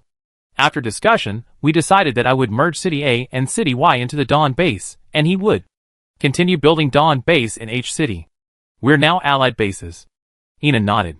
I see. Qi smiled. Then I can't call you commander anymore. I call you base commander of Dawn Base. Lu Qi shook his head and smiled faintly. He patted Qi's shoulder. Just call me Lu Qi. Brother Fu, are you hurt? Brother Fu, what's wrong? Were you bitten by a zombie? It's bleeding. Quick, do you have gauze? Bandage it. Suddenly, screams rang out from behind. Mostly from Division 002. Inan and the other 2 looked over. In the crowd, they saw Fu Sun holding his sword with one hand, blood pouring from his arm. He dodged the concerned crowd and whispered, I can't die. There was something of a pique in his words. Seeing this, Inan hurried over. Lu Qi's eyes darkened, the joy on his face instantly vanishing. Qi, hands behind his back, stared intently at Fu Sun. That division chief has a crush on Inan. He's relentless, using ruthless tactics and resorting to every possible means. Whether intentional or not, these words chilled Lu Qi's expression. But Lu Qi wasn't someone to be used lightly. He looked at Qi. I remember correctly, you like her too. Qi bluntly said, if I lose to you, I won't complain too much. The implication was that he looked down on Fu Sun. Lu Qi snorted coldly, his tone firm. No matter who it is, when it comes to her, I won't give in. Inan walked straight up to Fu Sun, his lips tightly pursed, his expression grim. Where are you hurt? She was now the team's doctor. Especially for someone as important to the base as Fu Sun, she couldn't just ignore him. Fu Sun didn't even glance at Inan. He turned away, his voice low and resentful. Don't worry about me. Inan raised an eyebrow. She turned and walked away. Fu Sun's voice immediately came. It's just 2 zombie bites and 3 scratches from a piece of metal. Zombies? Inan was immediately anxious. Zombie bites must be treated immediately, otherwise they will definitely be infected, especially for a powerful psychic like Fu Sun. If he were infected with the virus and mutated into a zombie, it would definitely be a high-level zombie. She walked over to him and tried to grab his bleeding arm. Fu Sun dodged. He said in a low voice, Don't bother the base commander. As smart as Inan was, she immediately understood something. Her eyes flickered slightly, and she gently took Fu Sun's injured arm. Twisted it hard. Ah! Fu Sun frowned in pain, and he gasped. Chapter 180. Inan took the opportunity to lift his sleeve. There was no wound on his arm. She stood up and looked at Fu Sun coldly. District Chief Fu. Fu Sun seemed a little guilty.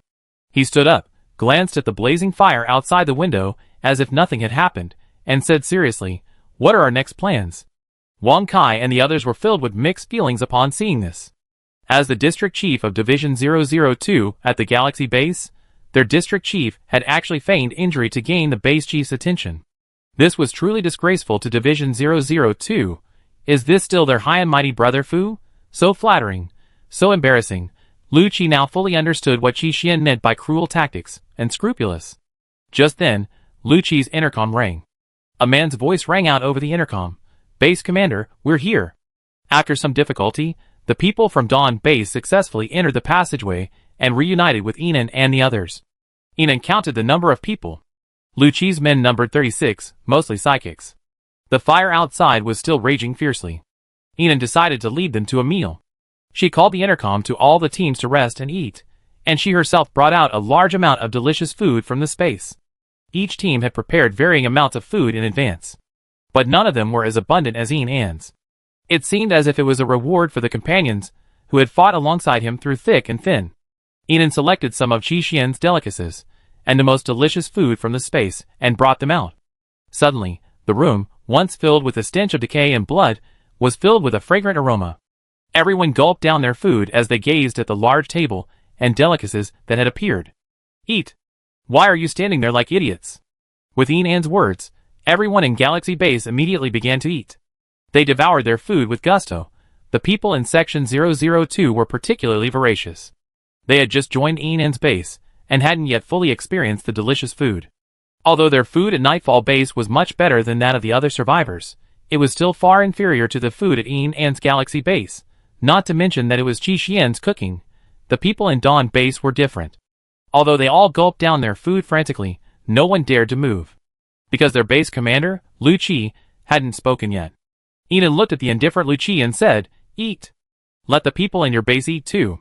Only then did Lu Qi signal his subordinates to eat. Suddenly, everyone at Dawn base excitedly joined in the feasting competition. They barely had time to savor the aroma of the food. They simply chewed and swallowed it. For a moment, people were choking on their food. Coughs filled the room. Lu Qi gracefully ate a piece of braised pork ribs. He nodded in approval and looked at Qi Xian. "You made it right? It's as delicious as ever." He had the pleasure of trying Qi Xian's cooking twice before at the national base, and the flavors were truly unforgettable. Unrepeatable. Qi Xian smiled faintly and nodded. He glanced at Enan. After 2 years of hard work practicing his cooking for her, how could his cooking be bad? The irony was that after 2 years of practicing for a confession meal, he still hadn't mustered the courage to confess before the apocalypse. Fu Sun, carrying his meal, leaned toward them. He seemed to want to blend in, but couldn't find the first words. Suddenly, Enan glanced toward the stairs, his eyes sharp. "Someone's here." Fu Sun was the first to step forward, sword drawn. "Don't be afraid." Several skinny individuals, their skin an unhealthy pale, approached. Each of them stared longingly at the delicious food on the table. It wasn't until they were stopped by Fu Sun's sword that they noticed the large group. This group was well equipped and sturdy, looking like they could fight. They instantly cowered, staring at Fu Sun. Enan and the others hesitantly said, "Can you give us some food?" They looked so pitiful. No one present had the right to make this decision. Only Enan. Because this was the food she had brought out. They were all eating her food. So, everyone was silent, eating and drinking. Everyone waited for Enan's decision. Enan looked indifferently at the men stopped by Fu Sun and said, "If you can give me some useful information about this zombie king, I give you some food. Otherwise, forget it." The men exchanged glances, then began to speak in unison. He's very strong. Yes, he's stronger than ordinary zombies." Enan shook his head. Not that kind of information, but useful information. The men looked puzzled, their eyes rolling wildly, as they continued to bark. "He can climb walls and bite." Enan shook his head. 4-limbed mutant zombies can climb walls, and all zombies bite. A man immediately said, "He can talk." Enan finally understood. These people had never even seen the zombie king. She immediately lost interest. "I know you can't offer anything. Let's get out of here." The men were immediately anxious. Their voices grew louder, even filled with angry accusations. "How can you be so selfish? You have food. Why don't you share it with us?" "Yes, there's so much food. Just give us a bite." Without waiting for Enan to speak, Fu Sun swung his sword. They were all forced back several steps. The leading man even had a cut on his arm. They all looked at Fu Sun, their eyes red with anger. You. Get out." Fu Sun replied coldly. Suddenly, a weak and hoarse voice rang out, "I know." Seeing this, the men immediately stepped aside, giving the man some space. They all cried out eagerly, "Crazy man, tell me." "Yes, madman, you go out every day. You must have seen the zombie king. Hurry up, our food depends on you this time. You haven't brought us any food these past few times. This time, you must help us get some, or we won't take you in." They were arguing back and forth. Enan looked over and saw a man in tattered clothes walking among them. He was filthy, like a beggar. His shoulder-length hair was matted into clumps. His dark face made it hard to see his features. One could only tell where his mouth was by his peeling lips. He walked to the front of the group and muttered, "The zombie king has a colony of mutant flies hiding in the factory building and in the surrounding underground sewers." Enan's eyes lit up, and she asked, "What kind of mutated flies?" The slovenly man shook his head. "I don't know the specifics. I was out once and passed a sewer entrance." Several of them burst out. "I quickly ran into the building to avoid them." He licked his dry, curled lips and continued, "But outside the window, another survivor was bitten by one of those flies and mutated shortly after." Enan's eyes darkened. She reassured, "Is everything you said true?" "It's true." "Okay, if I find out you've deceived me later, I kill you." Enan finished, nodding to Fu Sun. "Let this man in for dinner." The crowd behind the man heard this and panicked. "What about us? What information did you give me?" Enan asked coldly. These people hadn't expected Enon to let only this crazy man in. Seeing this, they all grabbed him. You're not allowed in. If we can't eat, you can't eat either. The madman was being pulled by each of them. They tugged at his already tattered clothes and his hair. The madman seemed to be losing his temper. He turned and looked at the group. I usually bring you food whenever I find it, but you hide in the basement every day and never go anywhere, ordering me around. You look down on me and mock me as a madman. Now you won't even let me eat. What do you want? The men said confidently, if we hadn't taken you in, you would have starved to death that day. The madman hysterically said, I ate one of your steamed buns back then, and I've been working like a slave for you for the past 3 months. I've long since repaid the debt. Okay, lunatic, you're breaking up with us just for a meal, right? Then go eat, and never come to us again, the men said, pushing him hard. The madman was shoved to the ground.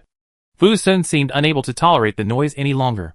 He drew his sword and said, Get out of here. The men, watching the faint flashes of lightning, finally dared not stay any longer. They glared fiercely at the madman on the ground, and then headed downstairs. The madman climbed to his feet. His fall seemed to have been hard, and he limped towards the table, stopping about 4 or 5 meters away from the food. I don't know if it was because he was afraid of being too dirty and smelly and disturbing others, or out of courtesy. He stood there and didn't move forward. Enon gestured to Wan Kai to get him a lot of food and a bottle of water. Then Enon prepared to go alone to investigate the sewer. They had always come by helicopter. I haven't even explored the first floor yet. Just as Enon was walking downstairs, Qi Xian and Lu Qi followed, along with Fu Sun. Enon turned to look at the three of them. Lu Qi, my wood-based abilities are great for opening manhole covers.